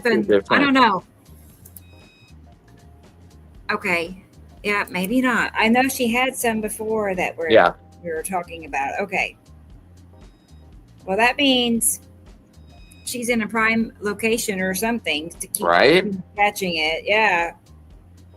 Well, I have all my mountains around me, and so that eats up our sunset view. And if you're on flat country, you probably have a different opportunity for a longer period. All right, I'm saving it. Hang on. Right? I mean, Tara, your footage, your past footage and then footage you are going to be taking here in the near future may just be the footage that proves all of this. You know what I'm saying? And again, never film through glass, and always be aware of your lens flaring and all of that. And they were different sizes, so that's a big bonus. Because if you got two matching exact sun sizes, you've got a lens flare. I was just curious about that stripe that was going through it. Does that have any? Well, I was looking at that, and it was like rubbing me, because there is actually in the other sun, there's also a cloud going in front of it. So when you see that stripe going through it, then it could be a parody lens flare. But that's why we have to have more than one shot. We need multiple people around the world sending the same photograph in, where we go, okay, this can't be anything other than this. And so this is why we still aren't going all the way across the street saying, oh, the two suns are separating, although it is expected that is what's going on. So, we're just going to have to, ride this one out until we see the bulls tired. That's a ranch term. I'm sorry, but no. You just got to wait till the bull stops chasing you, son. No, that's not it. Sorry. Hang on.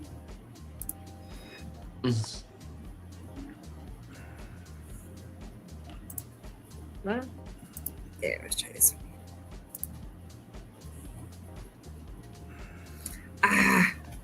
Hold on. Sorry, it's not working.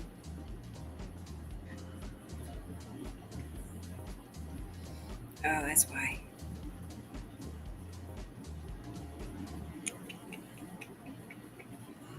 Oh. See that cloud through the bottom sun, and then you have a matching dark stripe through the upper one, but it's a tough call. That's why we need more. Mm-hmm. Always need more. And this could also be the sun cutting off the top of it. It could be Saru all the way back into October as well, because we know Saru has been cutting off the top of the sun for 6-8 months or longer.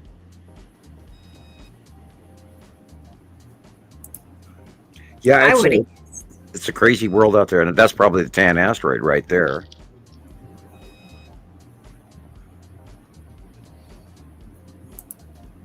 Wow. Crazy sky. Guys. Yeah, okay, then, no lens flare there. It's stable. Amazing. Yeah, boy, it's dry and hot. It's actually like 80 degrees in here. Oh. Wow, really? Yeah. It got cold. I had to turn the heater on this morning. Well, the house got hot, so now we're suffering from the sunshine on the house, so it's a 80-degree room. It's 56 outside right now, which is pretty chilly for May. 56. Well, outside it's 61 degrees right now, but inside the house it's 80. All right, I saved it again. Let's see if this is going to do it. Yes. All right. We're good. No. Okay, this is another little orb. I'm curious what it could be. So I would have guessed asteroids. I don't know. What, the shot that we're looking at now? No, Oh, okay. not that. Sorry. Okay, no worries. I was just checking. That one. Here we go, Sam. Yeah, in the upper right-hand corner. Yeah. Yeah. Yeah, that This is was we have been August, seeing for a couple of months now in the northern hemisphere, and I've been watching that thing, and I've been watching it because it's there. Jeez. There it is, separates. It'd be through the folding, and we've also seen a different object as well, which we were thinking was Mary Moon, and and then of course the blue asteroid. No, there's a lot going on. You know, and I'm always watching for that in Saru and stuff that we don't talk about regularly because I'm aware that things are changing, and now I've only got 12 days to come up with this month's site drawing. TikTok. I can't believe it's May. Yeah, and here we are. I mean, didn't we spit in January? Yeah. I mean, It really was just. yeah, I feel like we're supposed to be celebrating New Year's here in a few days or something. Oh, it's all gooped up. I mean, Yeah. November. November. I got, was when I got booted off my other page, off my real persona. Oh God, man, that was. And that was now that we're now looking at this is the 5th month, and so that was 7 months ago already, and it only feels like 2 months ago. Yeah. 7 months. Wow, that's crazy. And we're on our 100th and 13th show. How did we get here? It's true. It's just the beginning. I know every time I glance at my phone, like I'm working on something, I'll glance at the time, and it's like an hour and a half every time I look at the phone. It feels like 10 minutes or something, and it's anyway. The whole day just right. flies. That's only because we're enjoying ourselves, right? That's right. I'm having so much fun. Yes, that's we got to convince ourselves something because I don't know. It's weird. Or what if the time really is getting faster? That's what I'm thinking. Is it possible? Speed up the time-space continuum. It's Right. possible. There's kind of paradox or something going on. How fast are your toenails growing? I mean, Right. I don't know. But I love it. Yeah, it might More be something more to speedy is consider. better. Again, sorry, Chris, your turn. No, I was just saying, that's something to consider. Measure your toenail growth, see what happens. I think you will not remember all the time if you think backwards. So I think this is what's changing. Your feeling gets on another level. So maybe if you wrote it on a paper and say, on this time I do this shit, and look at 4 weeks later, maybe then. But I think if you only think on your own mind, time will go faster. Yeah, this is my opinion. Yes. It's psychosomatic almost, sure. And speaking of toenail growth, do you know that Africa is moving that fast? Sure. Actually, faster than fingernail growth right now. And this is what the Santorini and the Turkey. Last week we had very big quakes in Turkey, and of course nobody's talking about those yet, hardly at all. They did not make the news at all, even though in Myanmar and Mandalay they had that big 7. They had a series of strings. Now, of course, we're never going to hear anything about this series of quakes going on the tip of South America right now either. And if I didn't look down and see it, then we won't hear about it. You got to check these sites, people. To do your homework. It's a lot going on. Yeah, working nights. Yeah, you get night crazy after not seeing the sun for a long period of time too, and that does help with your circadian rhythm as day and night and all of that, and endorphins and stuff that are all part of that. Yeah, and our circadian rhythm have all been gooped up too, because I'm getting up at 3 o'clock in the morning now for years, which is weird. I got up at 3 in the morning again last night, but it's just and I normally get up at 5 o'clock in the morning, like clockwork for most of my life, and it's just weird that now I'm not. And but who sleeps? I was talking to you guys and clicking the pillow again the other night after the last show. Woke up the next day and I was still talking to Gillian or something. It's like, whoa, wait a minute, the show was over. How are you?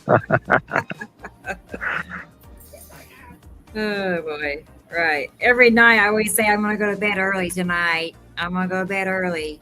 It doesn't happen. I mean, it's like early is like 1 o'clock or something. That's early. I noticed that after last week's show, you guys kept talking for another 10 minutes after I left.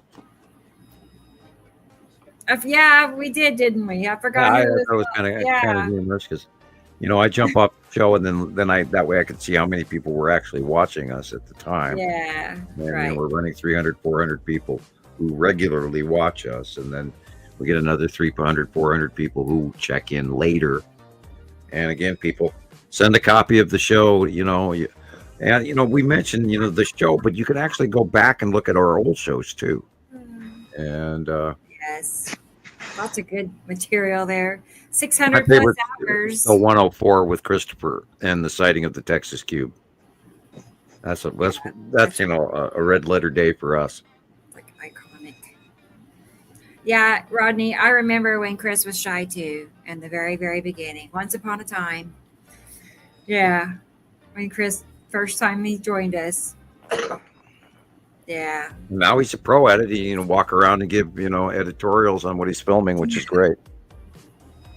I got weird stuff blowing on the outside of my house. I wonder. I'm just glad all the stormier weather has moved on. I'm out of the I'm in the clear now. For part of the week, yeah, and now Christoper is there's a low pressure going to go in over the top of Nevada, which is not normal. And then, of course, like the East Coast is going to have rolling thunder and lightning tomorrow and this week. So be ready for that, people. And there's a new low pressure system that's going to go over Wisconsin and Ohio and all that again. But it's going to be different. I haven't seen the weather report for next week yet, but I have to look that up. The 5-day forecast or whatever. But yeah, these storms are going to continue, and they're going to be nasty, and they're going to be scary, and we're going to get really hot, and we're going to have really violent storms. And by the way, I'll remind people that the FEMA funding, for those of you who pay attention to the congressional funding, FEMA is not. Oh, this is a horrible thing too, and I'm going to say something about it. There's no money being allocated for people who are about to be wiped out by tornadoes or floods, and yet there's $300 million being allocated for a certain person to go play golf in a certain Florida place. And without naming names, everybody knows who the orange golf player is. And there's $300 million allocated for that, but no money for FEMA. Yeah. And don't forget what did you told Sam 2 shows before, the Panama Papers. Yeah, and I was trying not to mention that too publicly, but yeah. Look that up. Yeah, there you go. It's 2016 on YouTube. And I do not want to publicly comment about that very often because it's dangerous to talk about. Yeah. But I think the people here now, we are in financial wars, we are in real wars, we are in catastrophic wars with nature. I think people know this, and I don't want to go every time back to the end times, but it's written there that so many people maybe died, and there's a lot more catastrophes and animals and all the stuff. Maybe this is all not happened in this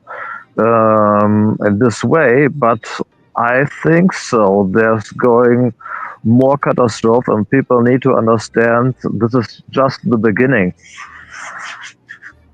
But let's see how it goes. I have spent the last decade trying to scream this to everybody that this was coming. We talked about the second star. We talked about the planets passing. We talked about what was coming, what we believed was coming.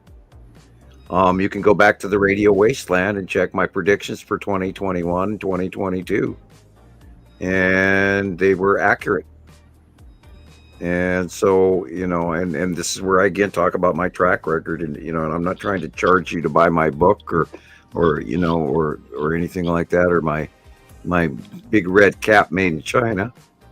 So people, you're getting this information, and you should damn well pay attention to it. And I'm almost getting to the point of where I'm a little irritated that this is going farther, and I don't want to go there. I don't want to be that person. But yeah, I'm getting a little bit pissed off. I would imagine so.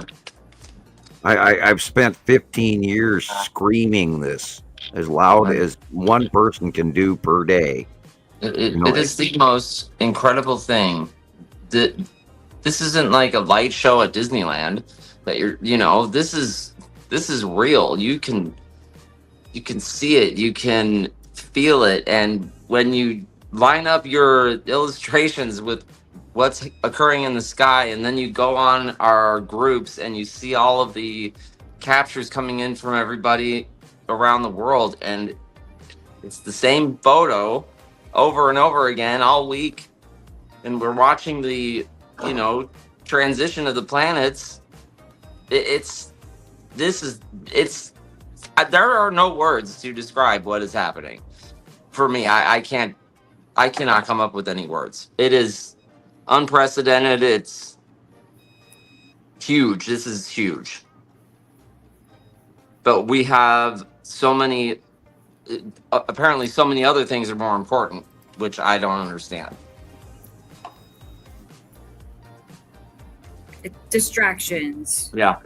And rage bait. Yep. Really, it's made to push buttons and trigger people, because that creates more distractions. Everybody's talking about it. Can you believe they're doing this and that? Can you, Right. then everybody's caught up with that and not looking around. Right. It's on purpose. It's like created to be. It's not broken. It's not broken. Right. I understand. We need to be aware of what's happening in our country, and we need to understand all of the things that are going on. But I told my family members, I don't want to talk about it in the house. You know what I'm saying? I don't want to have to talk to my family members about all of this stuff that's going on. It really is it's a lot to deal with, and but still be informed about the world around you. And I would it's right rough. now, if you have the opportunity to stock up on a little bit of extras for wise. Right now, the money in the food pantry is a little bit more important than that new Vespa or car payment, or that you might be thinking about a new truck, which is silly because, oh my God, look what's going on with John Deere tractor alone. Oh, it's called intellectual property that you can't even fix anything anymore. And then they don't actually, and with some cars, you don't actually even own it. You're only leasing your own purchased, or your cell phone, only the factory can fix the battery, and only Chrysler can reset the oil change button, and only Mercedes can do this job for you. And that's there needs to be this, that has to do with licensing. If you buy an ebook, you can't share it, but if you buy the printed book, you can give it to anyone you want. And yet that same set of copyright laws is now in limbo, and it's all part of the disclaimer. And when you make the purchase through Amazon and everything else, you're not actually buying the book in Amazon. You're leasing the rights to it for a short period of time, and then after a period of time, it's removed from you. People need to go backwards. You say it before, with a consciousness and with a lifestyle, and so in this way too, maybe buy an older car or buy older things and live in an easy way like the people before you. How much money can you put in old 1980s pickup? I mean, if you put $20,000 into that pickup with old parts, you'd have a brand new pickup. And if you go in to buy a Dodge Ram 3500, you're going to have to shell out $100,000. It's insane what people are paying for vehicles. Anything on it. It's $100,000. You can't fix any of that stuff yourself. Right. I'm just like, how? Truck you're going to trade in 3 years. Right. How is a new car $80,000 to $100,000? I don't get it. I'm never gonna have a car again. I'm never gonna have a new car again. That's just the way it is. Next car I get is gonna be from the impound lot or something, because there's just no way. Well, the newest car I've ever driven was a 2010, and that was one of those big ass trucks because I had to rent a car to buy a car. We were doing something, so I created a rental, and all I had was one of these giant trucks.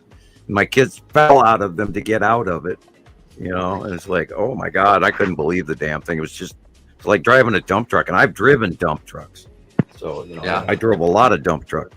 And so it was like, whoa, and this is insane. And all that technology doesn't do you any good. If you go back to the early Model T and the Model A and all of that, they had shit that worked.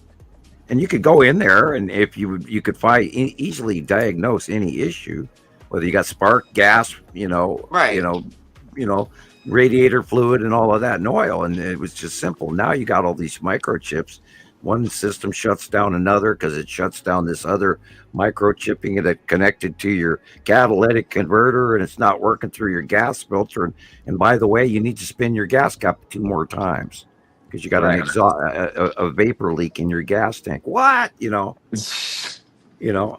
it's just insane what's going on. And we fancied ourselves into a lifestyle that we're the old saying is our body is writing checks, or our mind is writing checks. Our body cannot cash. Absolutely.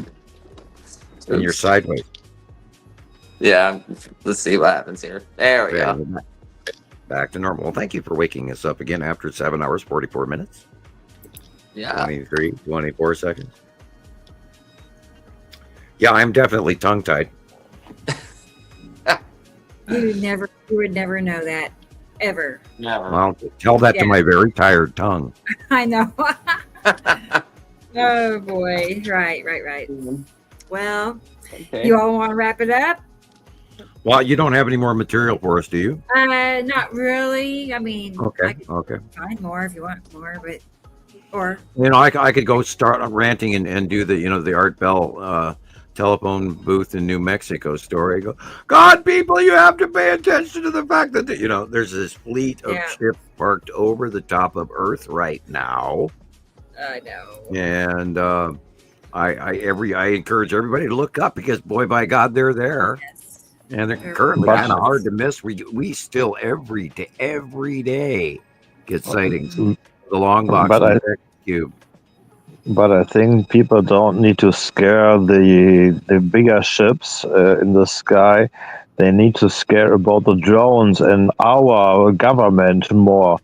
The other stuff above our head is not against is not against us, but the government and the bad people are against us. So. Yeah, we we are pilgrims in a foreign land, and we're deep shit skippy, as they say. This is why I'm trying to warn people. As people, we are in trouble, and there's no nice way to play. I can't sugarcoat that. Right. We walked through the door. We weren't entering. We are there, and. It is direly time that everybody wake up for this. And you got to share this information. You have to share this information because it's important. And I frankly think it's one of the most important things that ever was. Absolutely. And one of the greatest secrets of our time and all of that. And I'm in awe that, 15 years later, we're still scratching at a small crowd. And we've been suppressed, and we are suppressed. And only the true patriots out there can further our information. Well, I don't want to go there on that one, but excuse me. Yeah, it's quite the uphill battle, pushing this big ass rock every day.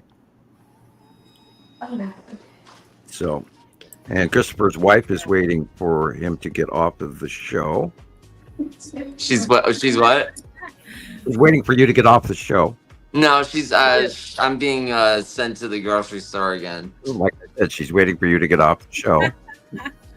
You know, so either way, I'm gonna be walking here in a few minutes. Well, you get your exercise, that's for sure. Yeah, I mean it's not far, so. Well, you know, you're about to go viral, and then you'll be able to drive your Mercedes to the show in the store anytime you get the right. No Mercedes for me. Yeah, I'm only kidding. I wouldn't buy a Mercedes either. I wouldn't know what to do with it.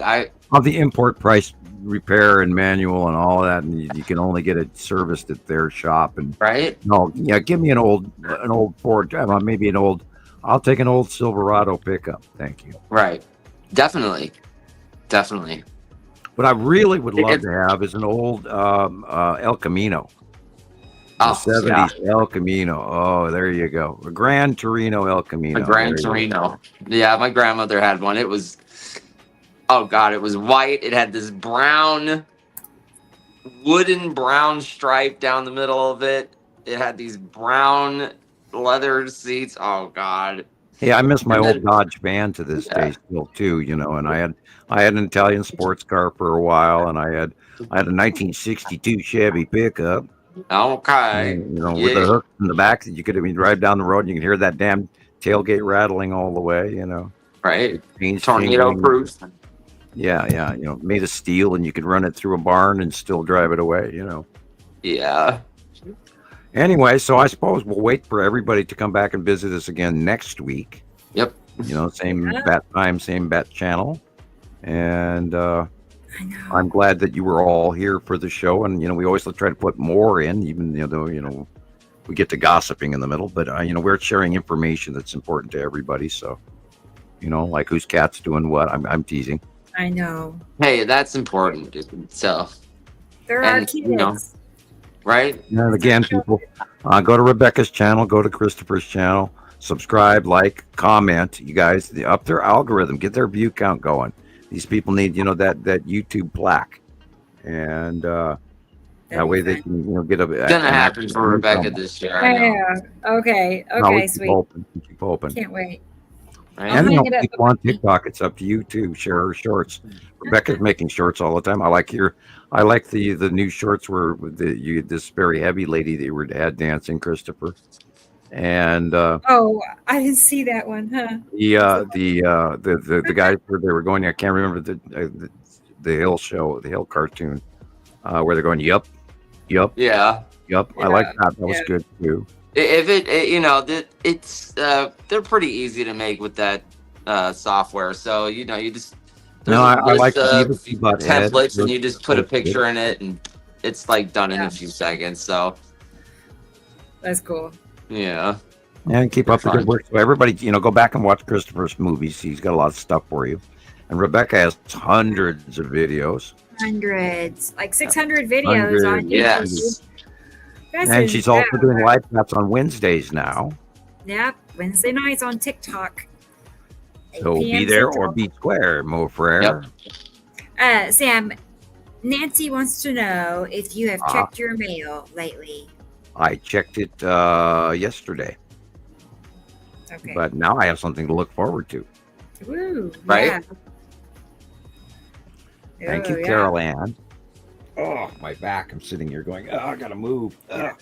I know. I've been leaning toward the microphone for too long. 8 hours. Yeah. It really went by fast today, actually. So we got to find 8 more minutes. This week went by quick. The show goes by fast. It'll be next Saturday, you know. You know, I cannot wait to see what a Saturn Jello Moon is about to do, because it's just getting insane. And then Yuri going over, and then the lightning and the asteroids and the Skull asteroid, and then the cubes. Oh my God, the cubes and the space tube, and then, you know, Star Destroyers and the drones and the Imperial probe droids. God, I'm still thinking about that from a couple weeks ago. Yeah. Where we're getting matching shit that even NASA is releasing. And, those suckers are flying around. And they're literally like from the damn movie Star Wars with, a few extra parts hanging off. Right. And, oh, my God, people, this is insane. It really is. And yet it's freaking happening. And we're here every week to report it for God knows 15 years now. And nobody has this information collected up the way we do. There isn't a site out there that can touch us. Can't touch this. No. You can't. No, there is nobody else There's talking also about great this. you can use, you can't touch this.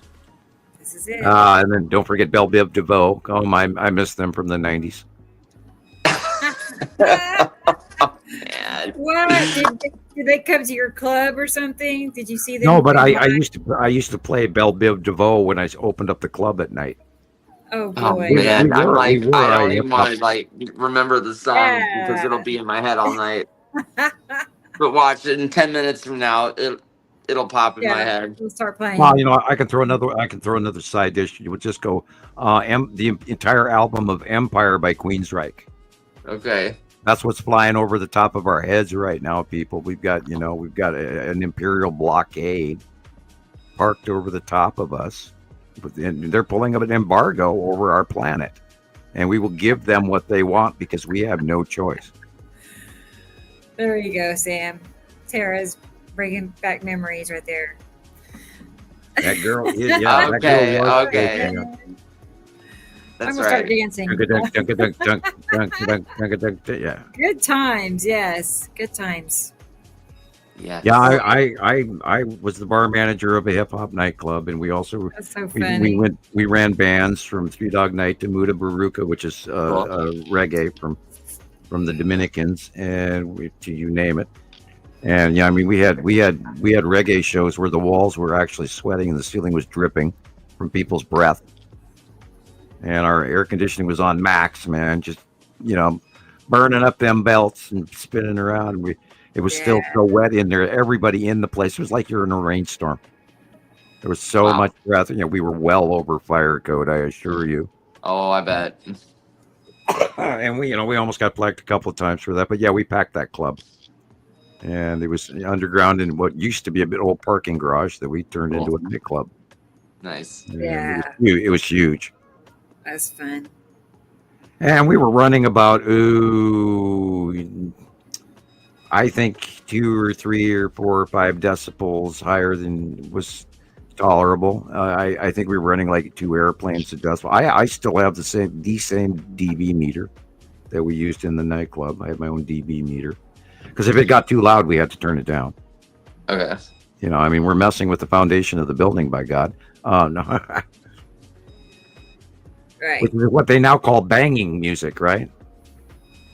A banger stereo. I guess I saw it's a banger stereo. Yeah, we had a banging stereo. Whatever. Right. That means, What was the I place? guess that's a universal word now. The night club was called Trends, TRENDZ. Oh yes. Okay. Trends nightclub, and our motto was "Rocking it up downstairs." Nice. Yeah. And I used to do commercials for the nightclub, and I was the bar manager. And we had lots of fun, and that's back when the bartenders could still drink. And I think I left some of my liver back there a long time ago. Oh no. Yeah. Right. I went through the bartending thing for many years, and then after 2001, I sort of decided after I left the bar, I just quit drinking. Period. Right. I mean, that's the good thing about the liver, though. It's it's the regenerative organ. Yeah, well, I'll have a beer every once in a while now, but I don't like the taste of it anymore, and I don't finish even one. And Right. I used to pour them away like they were, water, and back then, and I guess it's in your 30s and 40s, and you can do that, but not at my age. Thank you. Yeah, I'm not into any kind of alcohol or anything like that. I did all that in high school and made a big mess, and that was pretty much it. Not fun. Now, if you're sitting up in the middle of a cabin in the middle of winter, Right. Then I wouldn't argue with having a good bottle so you can have your nightcap to go to sleep by because Right. you're so damn bored you want to scream. We do have cabin fever up here in Montana. And it does have its medicinal purposes, especially if you're freezing your ass off. It will actually warm you up because your feet will get more circulation because your whole body changes circulation. So it has its medicinal purposes. But I tell you, I don't even want to walk into a club and spend $5 or whatever on a beer, on one beer. Oh my gosh. I mean, like, Oh thank my. you. Dude, Vegas is ridiculous. There's some kind of like robot bar here. There's no bartenders, right? It's just these two robot arms that make these drinks, and people are lined up for this. And the drinks but the drinks are ridiculously expensive. I'm not even gonna like say I don't know how much they are, but what I read the other day was just nuts. And I don't get it. Robot B, and apparently the bartenders are even stealing. That was the number one problem with all bartenders. And I went through a whole series of bartenders, and you can keep them for a while, but then they learn to steal. Oh. And that in the older days, in the cash register days where you didn't do the, UPC price code for this, that, and everything, you would see some really unbelievable scammy bartenders where they were making a fortune, but your bar wasn't. No. Yeah, I used to. There were periods of time where I would pull in about $2,000 a week in tips alone. Okay. And of course, I never told the IRS that, but because back then we didn't have to claim our tips. Right. And if you did, you recorded it in a book, and who's going to check? Right. I ended up with God knows how many books stacked in a box, and I finally stopped filling the damn thing out because nobody ever came to check. Hey, you were being responsible. That's all that matters. Well, you document because you want to be, and then after a period of time, when you're a manager, you also are a little more careful. And then when you're just a regular bartender, well, then you don't have to. Right. But I always try to run a very honest, very good drink bar. Great Bloody Marys and good, kamikazes and you name it. And I make a decent martini. And anyway. Okay, I don't want to crash in, but I think I want to go. Okay. Well, we were just trying to round it out to 8 hours equal, so you have about 35 seconds. Yeah. And then that's all You're I was stuck trying to with do us, was talk Thomas. for 8 hours. So alcohol is also not my topic, and it's almost 6 a.m. here, and you can talk without me. I think that's no problem. But Thanks for being here. But you have What's the German word for the day, Thomas? For what? For day? You mean for good morning, or what do you mean? No, just any German word. Teach me. Tschüss. Tschüss. It's called bye. Okay. Yeah, that's what my relatives would always say to me on the phone, and when they'd hang up, it's the truth. Tschüss, ciao. It's an Italian a little bit, but I can say, habt noch einen schönen Abend, have a nice evening, and habt eine gute Nacht, have a nice evening. Habt süße Träume, have sweet dreams. Cool. Habt schöne Träume, yeah. My German is much better than my English, but I think I can understand maybe 50-60% what you're talking. But if I want to talk every word I want, it's impossible. Hey, I think I understand you more than a lot of people I know that just speak English only. So I think you're fine. Well, the Italians make it easy, and they say ciao. Ciao. Ciao, bye. So thank you for having me on the show again, and I wish you all a good evening and have nice dreams and have a nice Sunday, and we will talk later. So bye. Bye, right. Thomas. Bye. Good night, Thomas. Good night. Bye. Ciao. Bye. Ciao. Adios. Ciao. Okay. Have fun. I'll be the same. Mon ami. I do. Somebody's in the green room, Sam. Cool. Okay, and well, let's talk to them. Who is in the I green room? know. Oh, wait. Yeah, he's still here. I can't believe I'm going blank. It's El Loco, but you'll know who he is. Daniel. Daniel's here. Okay. So let me go ahead. Surprise. Yeah, hang on a second. Okay, I'll wiggle my butt in the chair, get some blood in it, you know. I know. Here we go. Hey. Cool. Here he is. Daniel. Are you there? Can you hear me? Huh? It's not popping up. I don't see a picture. No, let's try it again. It's trying, but it's. Do you see his name pop up, right? Yeah, and we don't see a picture coming up, and then kicked off. It's froze. He's froze. You might have to go out and come back in. Right? Yeah. Or maybe send him a link. Yeah. He's clever. Yeah. I know. I'll never forget the first time I know. That was great, man.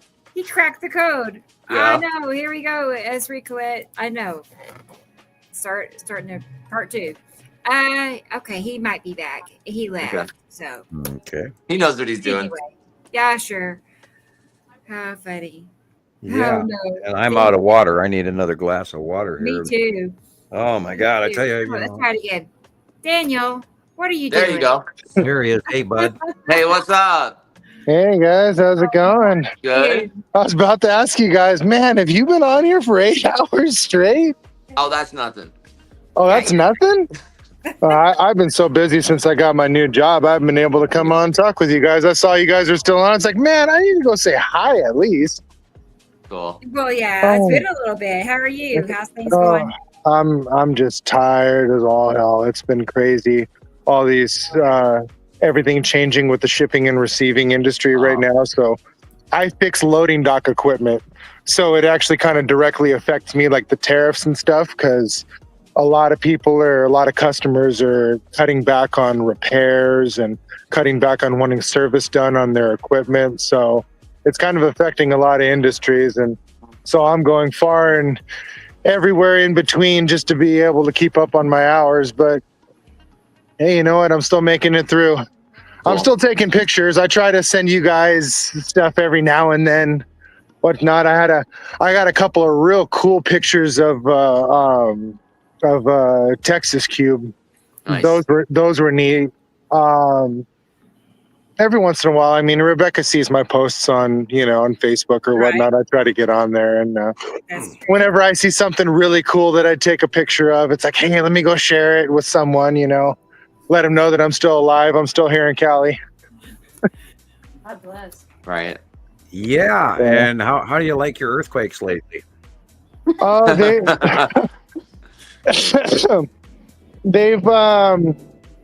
it's been pretty nerve-wracking considering that both times I was actually underneath a piece of dock equipment. So it's like, 1,500 to 2,000 pounds of steel over your head. All of a sudden it's like, whoa. I'm like, hey, that was a good one. Yeah, I looked at the report today, in the earthquake report today, and all around the entire ring of fire is all these 4 points and 5 points. And then you look at the United States, it's got all these tiny little dots. It's like, no way. I mean, this is so aberrant from what I'm looking at the rest of the pattern around the planet. For a fact that the USGS is limiting their readings. We've seen that for years now. And they're always downgrading shit, and it's amazing. Oh yeah, I look at the initials because I have quite a few different earthquake alert things that I've signed up for. Like, hey, send us your email address and we'll shoot you an alert when we get something for an earthquake. They're like these people that are not associated with the USGS, so they're completely independent, and they end up giving direct reportings. And some of the initial findings on those recent ones that were out here were like 7s. Right. Yeah, they're downgraded on the US. You just go to the USGS and you look around the world and the size of the dots alone, and then you look over at the United States and ours are like tiny little dots compared to all. It's like, no way. And these shock waves have been going through everywhere. I know that Stanley, Idaho is just hopping and burping. because I'm here in my house. My roof is popping regularly, and my load-bearing walls. And we found a crack in our kitchen linoleum that wasn't there, and we had that 6.2, and it was 2 years ago, and it's been Stanley, Idaho has been jumping ever since.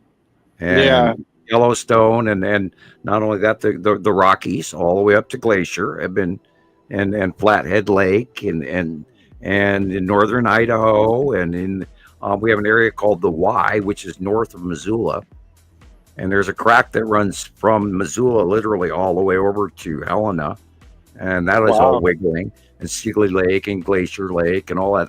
That's the Bob Marshall wilderness escarpment over here in western Montana, and all of that is moving. And of course, what's going on with Africa and Turkey, and and all of that. I mean, there's shit moving everywhere, and the tectonic plates are moving, and subduction is around Japan. There's rumors in the wind that something serious is going to happen south of Japan. So really. Oh yeah, well they've got a funky little Euro-Asian plate thing where there's a triangular little plate between Japan and Asia, and then Indonesia, the Indonesian plate, and all of that. Okay. And Papua New Guinea and Indonesia and Tonga today all had a series of major earthquakes in a row, all in a line, not just 1 or 2 or 3, but there was like 6 or 8 or 10. Really? So that whole area is moving. Wow. That's that's crazy. Yeah, I haven't been able to keep up on all of my current events like I used to be able to a few years back. But yeah, no, it's been crazy. Those quakes that we've had, they were strong jolts. They weren't like really big and rolling. But it moved. I felt it, and it's like, wow. I just you have vertical earthquakes where you are, where you go up and down. Over here we have side to side jolt, and that's the one that yours kind of shake you side to side. The Mandalay earthquake was a side to side, and that's why I ran all the way to Bangkok and wiped out buildings all the way down there, 500, 800 miles away. And more of that. Africa is moving. North America is moving. We know that Madagascar is about to have a sister island as Africa splits off and all of that. And there was some bigger quakes in the middle of the Indian Ocean this last week as well. So there's a lot of strange areas, and again, there's a cluster going on off the tip of South America today that I've never seen before. And there's a tectonic plate between the Antarctic plate and then the South American plate, and right down along that line. So it's we're seeing major tectonic plate movement. Wow. Yeah. All right, Chris. There you go. You're back. Yeah, my phone died. Had to go get the backup. Yeah. He's off again. Okay. Well, I'm actually going to be out there by him next week, so I'm going to see if I can meet up with him. Cool. Yeah. You're going to meet with Chris, you mean? Oh, there he is. Is that what you mean, Dan? You're going to meet Chris? Yeah. I'm gonna see if I can meet up with him. I'm going to be out there next week. Congratulations on your 10-year anniversary. That's awesome. Yeah, man. Thank you. Yep, it was yesterday. But we'll be out there Thursday through Sunday next week. So any day you wanna meet up, that'd be cool. Cool. Yeah, that's great. I mean, but you showed me the dates. It's like it says May on it. If I'm like, oh cool, he'll be here in a few months. Not realizing that it's like next week. Yeah, this year's going by too fast. Yeah, it feel really, like it really it's, is. the beginning of February or something. Well, it feels like it was just January. I mean, really. Yes. Yeah. it feels like we're on fast forward. I can't explain it, but time don't feel like it used to. It don't. Like, I don't know how to explain it. Like, I used to be able to get a certain number of tasks done at work, right? Like, you work a job long enough, you know, and like with me, welding, fabrication, or working on electrical stuff or stuff like that, you kind of get a groove of things and you know how fast you can get things done. And it just seems like over time it's taken me longer to complete these tasks, knowing full well that I'm trying to speed up and do them quicker. So it's almost like time feels different. I don't know how to explain it. It's really trippy. Right. Like anybody else experience that? It seems like the day is kind of. Yeah, and it's not that we're getting older. I spin around. It's time to cook dinner for the kids. You know, it's like, Jesus, it was just 10 o'clock in the morning. Like, yeah, right. I went to the store and came back. Now I have to cook dinner. What the hell happened? Yeah. Yes, exactly. But it's like you get one thing done and then all of a sudden it's the end of the day. It's like, what? Yeah, I know I was fighting traffic, but this is insane. Yeah. Right? Yeah. And you like, you have to hurry, come home, go to bed so you can start over again. You know, it's right. Yeah, it's basically. Weird. It's like, okay. It's like, I gotta go to bed. You know, it's 10 o'clock at night. I'm finally awake and now it's bedtime.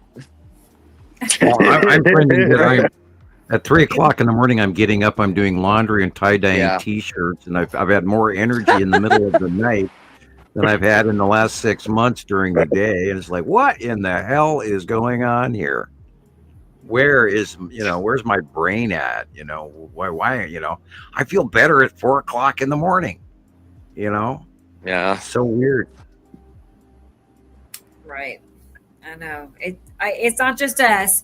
No, I know that people on planetary TikTok, everybody's talking about it. Human you know, resonance, man. It's the sun. It's all of these planets. It's all of it's Earth. You know. It's Julie the dog. We'll blame her. No, that's an old joke from the Spaceman movie where he was, you know, farting in his spacesuit with the. Anyway, I still love that. Damn clip. hamsters.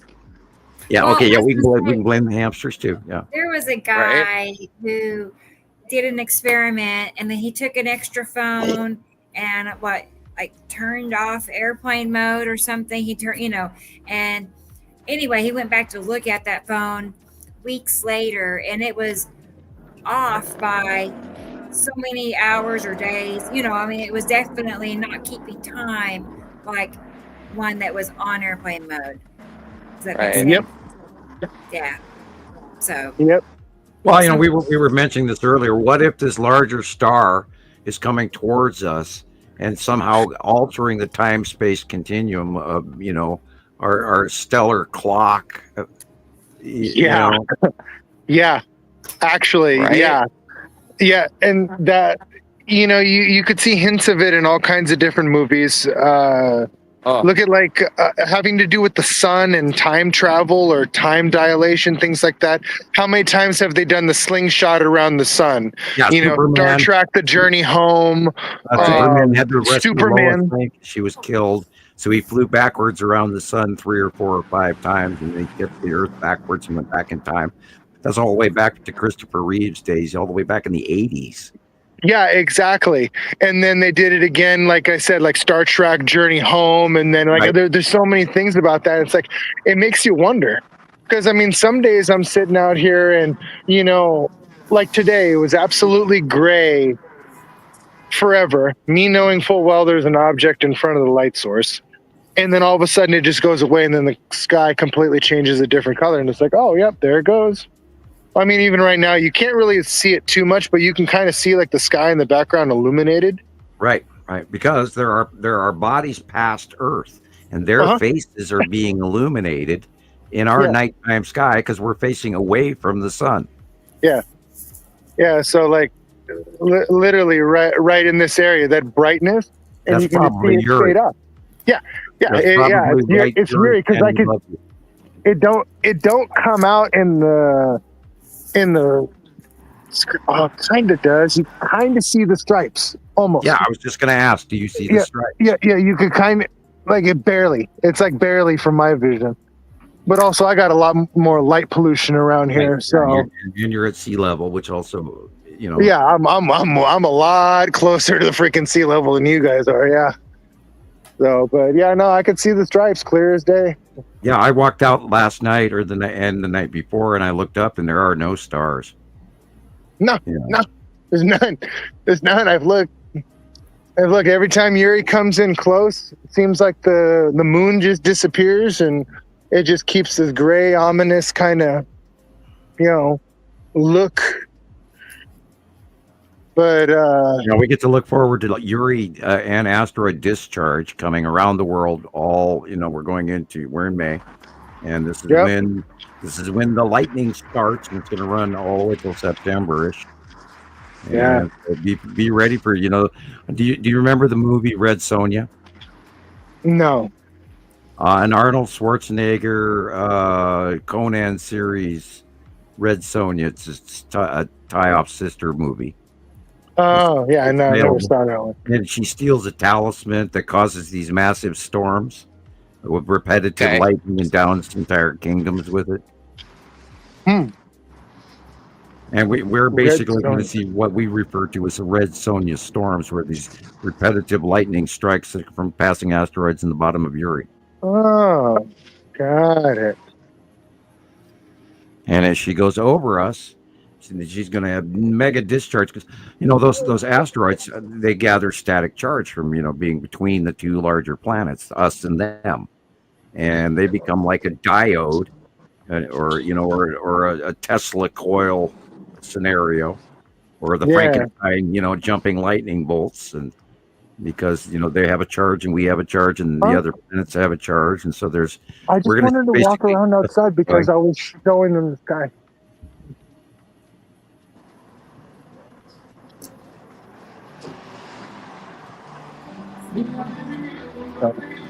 Well, anyways, guys, I'm going to go ahead and hop off.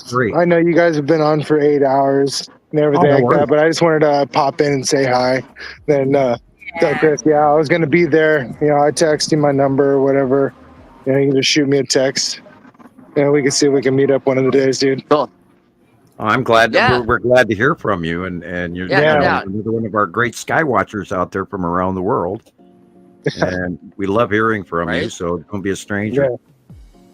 Oh yeah, definitely, man, definitely. So it was good to hear from you guys. Reporting from California. Awesome. I'm going to sign off. It's good to hear from you guys. And watch his new movies. He's got a whole bunch of really killer ones, especially the Nibiru one, and then they're all good, but I mean, he's got quite a few shining examples of some good filmmaking. Yeah. All right. Nibiru System Skywatcher on YouTube. Yeah, cool, man. All right, guys. I'm going to go ahead and sign off. I'll see you next time. Take care. Okay, Daniel. Right. See you later. Have a good night. See you next time. Good to see you again. Bye-bye. And we just went through another 20 minutes. Yeah, well, that's easy to do. 20 minutes is nothing. Right? That's very true. Yeah. Very true. Wow, nothing. Oh, yeah, and what was over the top of his head is a shining, believe it or not, perfect word, a shining example of the nighttime planets that are showing illumination. And if you go out and you look and you see some light that doesn't make sense, it's because we're facing away from the sun, but the planets that are past us now are being illuminated. And they're still really hard to see, but then there's good ones where they're going to be, when they get a little farther away from us, then they're really going to show their facial colors and everything. Because when they're close to us, they're still shadow blue. But when they get farther away, we're going to see them brightly I think in the nighttime sky, depending on how much pollution and volcanic ash we have above us. Yeah. And the volcanoes are going off and they're bubbling, Etna and Kilauea and Popocatépetl and there's stuff pumping out in the Yucatan. There's stuff pumping out in South America and Africa and shit. Japan's going. Got another volcano that went off here like a couple of weeks ago. Yeah, I kept trying to tell myself that the volcanic activity, all these volcanoes going off was normal, and that we just No, know we're more like because 20, we have 25 like instant over normal. access with these phones. But no, it's not. They're going off everywhere, and they're not being talked about. No. You know, there's like 25 above normal going off right now, and then the old normal used to be half of that. Right. And you know, and within the last decade, we've had 50. Now we're at like Right. 79 or 80. And so Right. The there's a fact lot of that we're looking at Mount St. Helens and Mount Rainier and McKinley like, and Adams. really? I mean, I never expected to see anything happen with Mount St. Helens after what happened. Well, you know, That's Northern wild. California is very active too. There's a couple of unborn volcanoes that they're acting up, you know, east of San Francisco there. And there's been activity for like 3 or 4 or 5 years now, where it's just they were hinting like, oh boy, look at this. And there's an area, and it's due east of San Francisco, I believe, and it's in this volcanic mud hilly country, and it has been acting very suspicious, as if it might create a volcano there. And that's of course due south to all the chain of the ones going through Washington and Oregon, Right. and in Northern California. And it's very I'm still waiting for the possibility that Stanley, Idaho is going to become a volcano. And because it's acting, it's that mountain range, and it's a big nasty mountain range, and it's in the middle of nowhere, in the middle of middle Idaho, and it's a very, very, very intensely rocky area. Now the entire Bitterroot mountain chain south of me, which I'm sitting on the edge of, is a fracture volcano series of mountains, and people don't consider that at all. But you can look that up, the Bitterroots. And that's a fracture volcano series, and the volcano in Idaho, eastern Idaho, that went off when I was a kid, and this is due west of that. Oh, yeah. So yeah, Stanley, Idaho. So that whole area is definitely volcanic and active, and it's a wonderland of mountains from hell. You wouldn't believe the escarpments and all kinds of cool mountains that are there. Unbelievable. And the thing is, nobody's there because everybody drives around it. The middle of Idaho is completely empty of people. And it's awesome. I mean, it's just unbelievable mountain ranges, just unbelievable, forest. And, if I could, I'd go live there, but. Right? No, Christopher went black. Yeah. Now he's back. He's back. Damn black. Okay. I'm back. All yeah, right. I would. I'm running out of place. I would love that, Sam, to be anywhere else but here. After seeing that, I know we talked about that Michael Gordon Scallion map last week. Yeah. And for any of that to happen, has to be a subduction scenario. But still, it's like, really? Really? The one state that is completely wiped off that map. It's time for me to start thinking about, a moved. And I've had many a dream maybe a summer home somewhere. I've had many a dream where I was standing at the Montana-Idaho border, and I looked out, and there was ocean. And and that kept me, in Montana. And I wanted to move to Arizona, but I was told by other people not to go there, hire other people. Good advice. So I, stayed out. I would love to live in Tucson or north up there in that other mountainous area. I can never remember the name of that town. Flagstaff? Flagstaff there's a lot of really nice towns in Arizona. Prescott. And I was warned not to. Prescott's pretty cool. Sedona's wonderful. I was offered a job. My mom and my brother are in Tucson right now. A hotel. But anyway, yeah. I think it's going to be too hot to live in the desert much longer. I really do. I think Las Vegas is going to really suffer this year from tourism issues. Oh, that's already started. Yeah. Yeah. Well, we are looking at the breakdown of what we know, what used to be. This is just the first step of it, and I don't know how one person could do that, but that's what's happened. I don't know. We're in uncharted territory here. Yeah.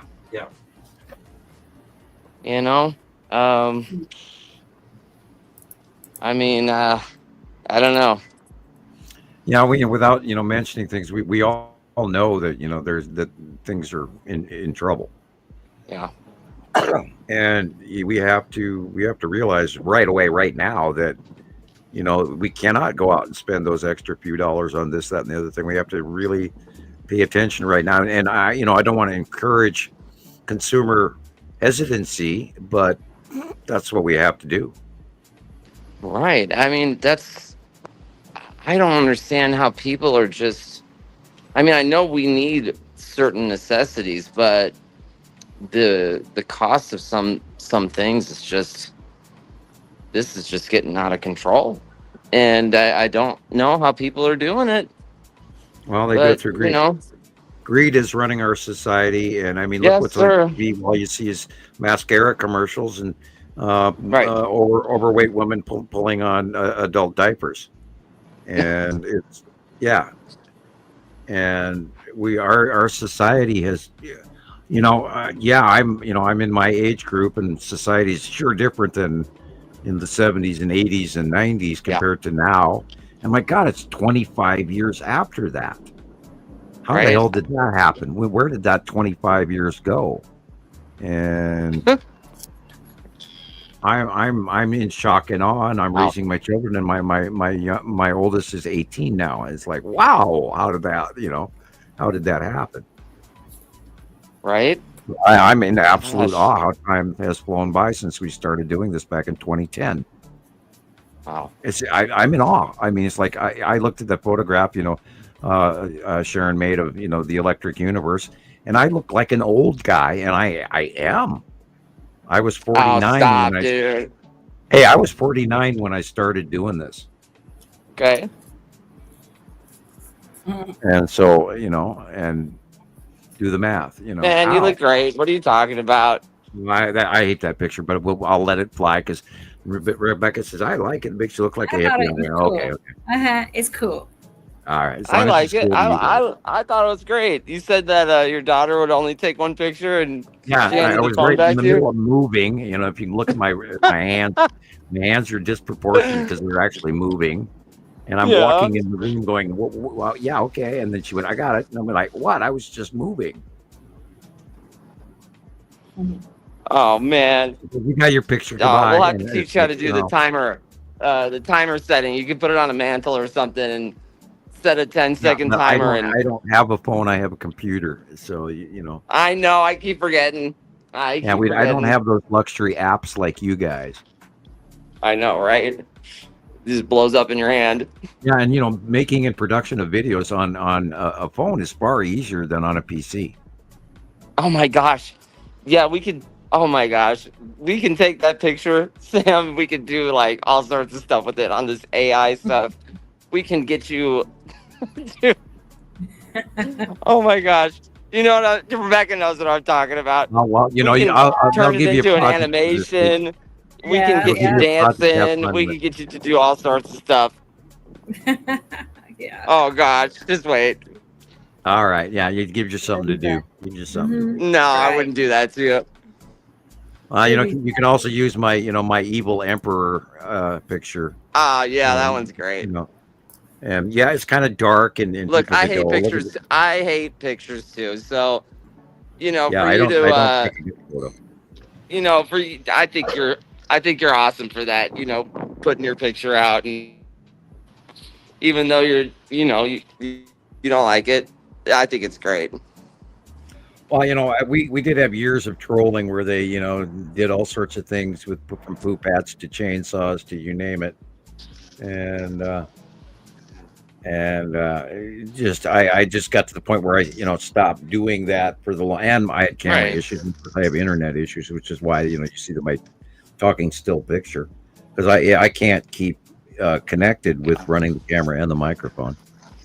One over the other, or both keep breaking up, and then I get tossed out of the thing. I mean, look, I lasted on TikTok for less than 24 hours.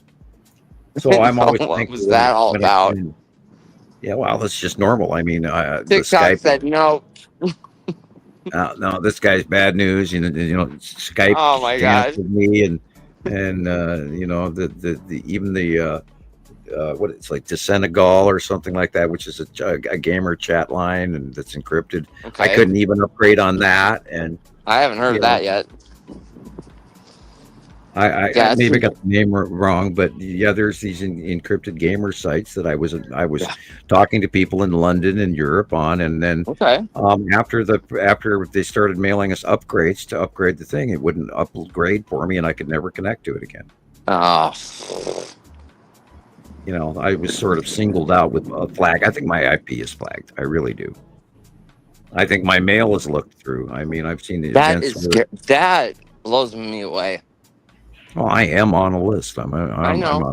And I mean, when you said that earlier about the steam, you know, you think your mail has been steamed, and opened. That's just my. I swear to God, they look like they've been steamed and then re-glued because they're all wrinkled. What a violation! Oh my gosh, that is crazy. They own my education, Christopher. I know. And they own, and you know, they look at life as like it's my national duty to work for them, and because I choose not to, therefore I am officially a dissident. Wow. In the interest of national security, they believe strongly that due to my education, I should have a job with them. Right. Either way, they're gonna take your information.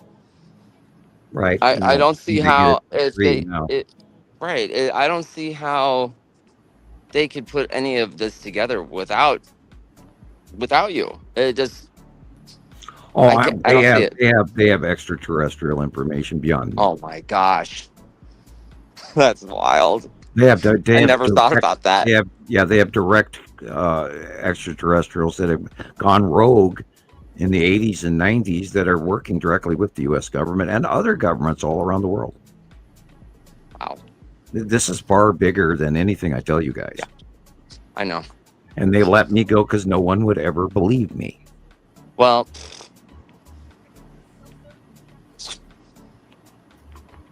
wow. And, we're citizen scientists, and we have thousands and thousands and thousands of photographs.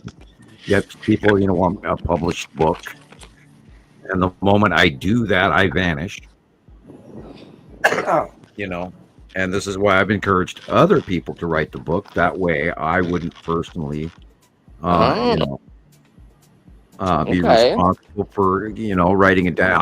I had notebooks for years from the 90s on. I used to, sit and take notes. I still do, but I don't do it in notebooks anymore. I do it on little pieces of paper.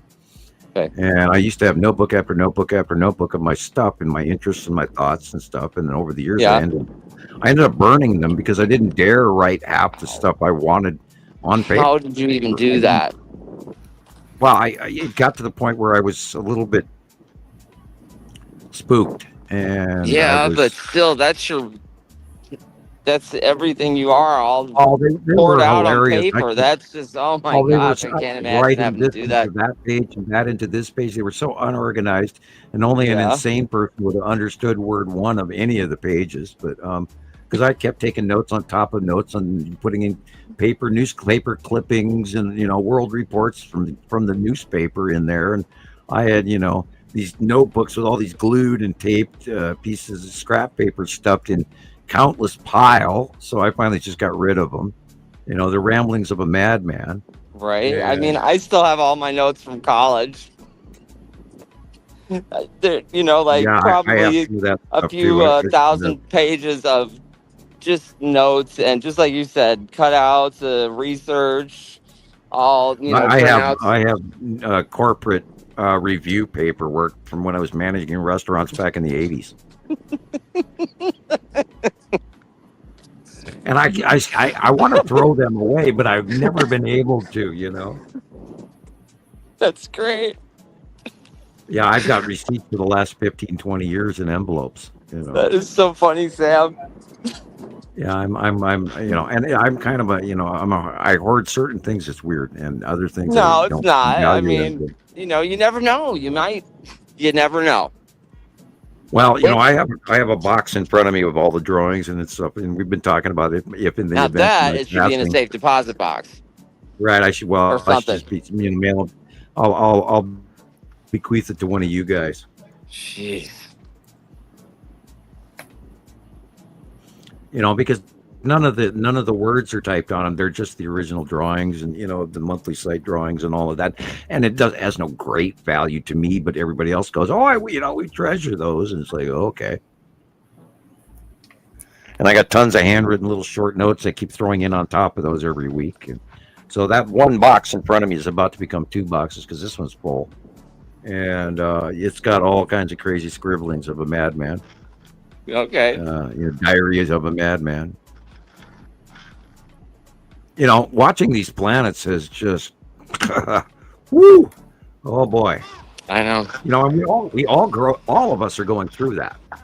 This right. reoccurring cycle of belief, disbelief, belief, disbelief, belief, disbelief, and it happens every week to every one of us. I know it does. Anyway, I need more water. I'll be right back. Okay. Okay. All right. I'm just glad I'm more past the. I'm still in disbelief, but before it was just so bad. I mean, oh God, it would make me sick. I would cry.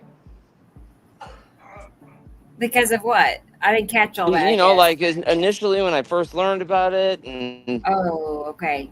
I was just in such denial, and I didn't. I knew I was seeing it, but my brain would not allow me to believe it initially, and I was just conflicted, and I would just start crying in weird places for no reason, and it just freaked me out. I finally had to just tell myself, this is it's either you know what you're seeing with your eyes is true, and you just got to shut off the parts of your brain that are telling you to start. Like I was literally hearing voices telling me this is impossible, this can't be real, you're an idiot, so you just shut it off. But where was all that coming from? And I watch your videos and I get absolute goosebumps, and the Nibiru video that you put out actually did make tears run down my cheek. And it was come on. a relief to watch that from somebody else. Cool. And that's why I said you need to share that at Sundance, because it moved me. And just the whole the cadence of the music selection and everything. And then the startup video, dun dun dun dun, all of those things that you're doing they're so prominent and powerful, and I absolutely get, and Rebecca does too, when we get goosebumps watching your videos, and so therefore you're doing more than anybody. I've never gotten tears rolling down my face from anything anybody else did. And so, again, thank you. I mean, it's been moving. It's been really moving. Thank you. But you've taken this and you've accurately taken the stories and punched them together in one little piece that you can hand somebody in a short video, and they're awesome. Yeah, I think I agree with Rebecca too. Like initially I was just making them for myself, so, and then over time it just evolves into what it is. I mean, we'll see what all the videos look like down the next 6 months or something. Yeah. Or, God, can you imagine? We've got a lot of stuff. 5 years from now, we can look back at these and kind of laugh at ourselves for what we didn't know. Oh yeah, right. I mean, oh my gosh. And the duh moments come across, and we'll laugh at ourselves for what we missed. Right. And I still do that. I still catch stuff that I've missed all these years. And we sit behind our desks every day and we feverishly chase the next story because we can't get enough of it, and yet we're still going, this is insane. It can't be real. Oh God, what if it is? And yeah, it's scary Right. as shit. That's why I made all this humorous stuff this week, because I had to put some kind of humor in there because it was just getting too serious, So that's why it is too serious. I tried to find some things that were funny and put them all together, but so I have a question. Sometimes you just need to laugh. Which aliens are we about to meet? Oh. Which faction, or are there going to be multiple factions, or what's the disclosure going to be, or what? And that's this year supposedly. So and I don't like giving those predictions like Zeta Talk or anything like that, and I could be wrong. I mean, let's on one hand hope I'm wrong. I'm not sure I'm ready for first contact disclosure. Or are you? No, I'm not ready for any of this. I'm not ready for a recession either. Or or climate change, or and then Right. all of this is all happening. And and like that guy's earlier, yeah, I'm not even going to go there. The thing with the Pope and Trump, and oh my God, woo! What world do we live in? Holy shit! I mean, Man. If you'd asked me this 10 years ago that we'd be doing this tonight and laughing about it in the manner that all of this is going off and right in front of our faces, I would have never believed it. Right. I would have told you you're QAnon crazy. Right. Yeah, my dad even told me, maybe 4 or 5 months before the election, it's like things are going to get very, very strange and different. And yeah, he was not happy. Oh, yeah, I could go on and on and on because I study this every day. I study politics to science to you name it every day, to weather, to earthquakes, to geology. I was watching Southern Oregon University geology again this morning, really early. And why are the Cascades? Anyway, how were the Cascades formed? I watch all of this stuff, and I'm trying to always be on top of everything for everybody. At least you have an attention span. Oh, I'm flipped again. At least you have an attention span to watch it all. Well, if I try I'm to driven. I'm driven with Right. it. Like Aaron was saying, you have to know why, and I can't let it go. Yeah.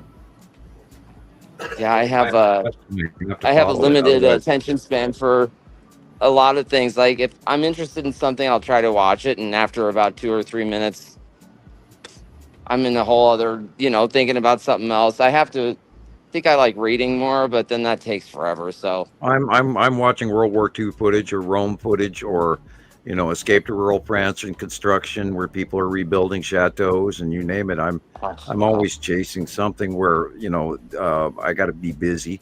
And I had to I stepped away and I did tie-dye. I tie-dyed like 12 shirts this last week. Cool. I got up at 3:00 in the morning and I was doing tie-dye, and I got more ready to do now, and they're turning out better than my last batch. Nice. By the way, I bought extra large t-shirts and you wash them twice and they're barely a large. Really? Oh God, it's amazing how bad they've become. The cotton is shrinking. Thank you, China. Chinese cotton. It's not the weave that they used to be, and it's definitely not Egyptian cotton. Anyway, because cotton has high thread counts. So, right? It's definitely not Egyptian cotton. Either that or the Asian people are a lot smaller than us extra larges. Because I normally wear a large shirt. So I bought extra larges knowing they were going to shrink. And then I washed them and they were ready, tie-dyed. And then I washed them and put them in the machine and came back and they're a tight large. It's like, what? So do I have to buy 2XL now? Nobody told me how this works, man. Wait, when was the last time you bought yourself a shirt? A few years ago. I've been buying t-shirts and they were the larges were large. Right. Now the XL is not. Oh man. That's Well, funny, Sam. it's like trying to buy shoes. If Yeah, they're made in if you buy an Korea, extra large, they shouldn't be shrinking down to if you like buy a size a little 11 bit from a less than a Korean large. shoe, it Yeah, doesn't fit. If you buy a size 11 from a Chinese shoe, it actually fits. right. Then you need a wide. Anyway, so that's funny. another shopping tip. Well, I figure everything closes here early now, so I have like a few minutes to grab a few things. So all right, you guys are just gonna have to walk with me through the store. Let's wind it up. We can shut her down here. Do that, All sure. right. I was All right. Egg good night too. Good night, Egg. She's All right, Good good night, night, Egg. Egg, and Look at Sarah and everybody. Look, right when you said that. Wow, Right there, look. dude. Look, It's like entering synchronicities are real. the Queen of England's vault. Look at that, eggs. I know, right? Truly a Let's see treasure what of I mean. gold. I don't even know how much they're. Oh, they're down $11. That's not too bad. Oh my God. For how many? 12 or 18? 12. How much are they? $11 on sale from $15.99. That's insane. You know what I buy them for here? $5.50, $6 for a dozen. Yeah, they're $6 for brown eggs. Of course, you're at a convenience store, so yeah, they're nailing you. This is Albertsons. Uh-oh. Yeah. Uh-oh. Albertsons, you fail. Yeah, and this is like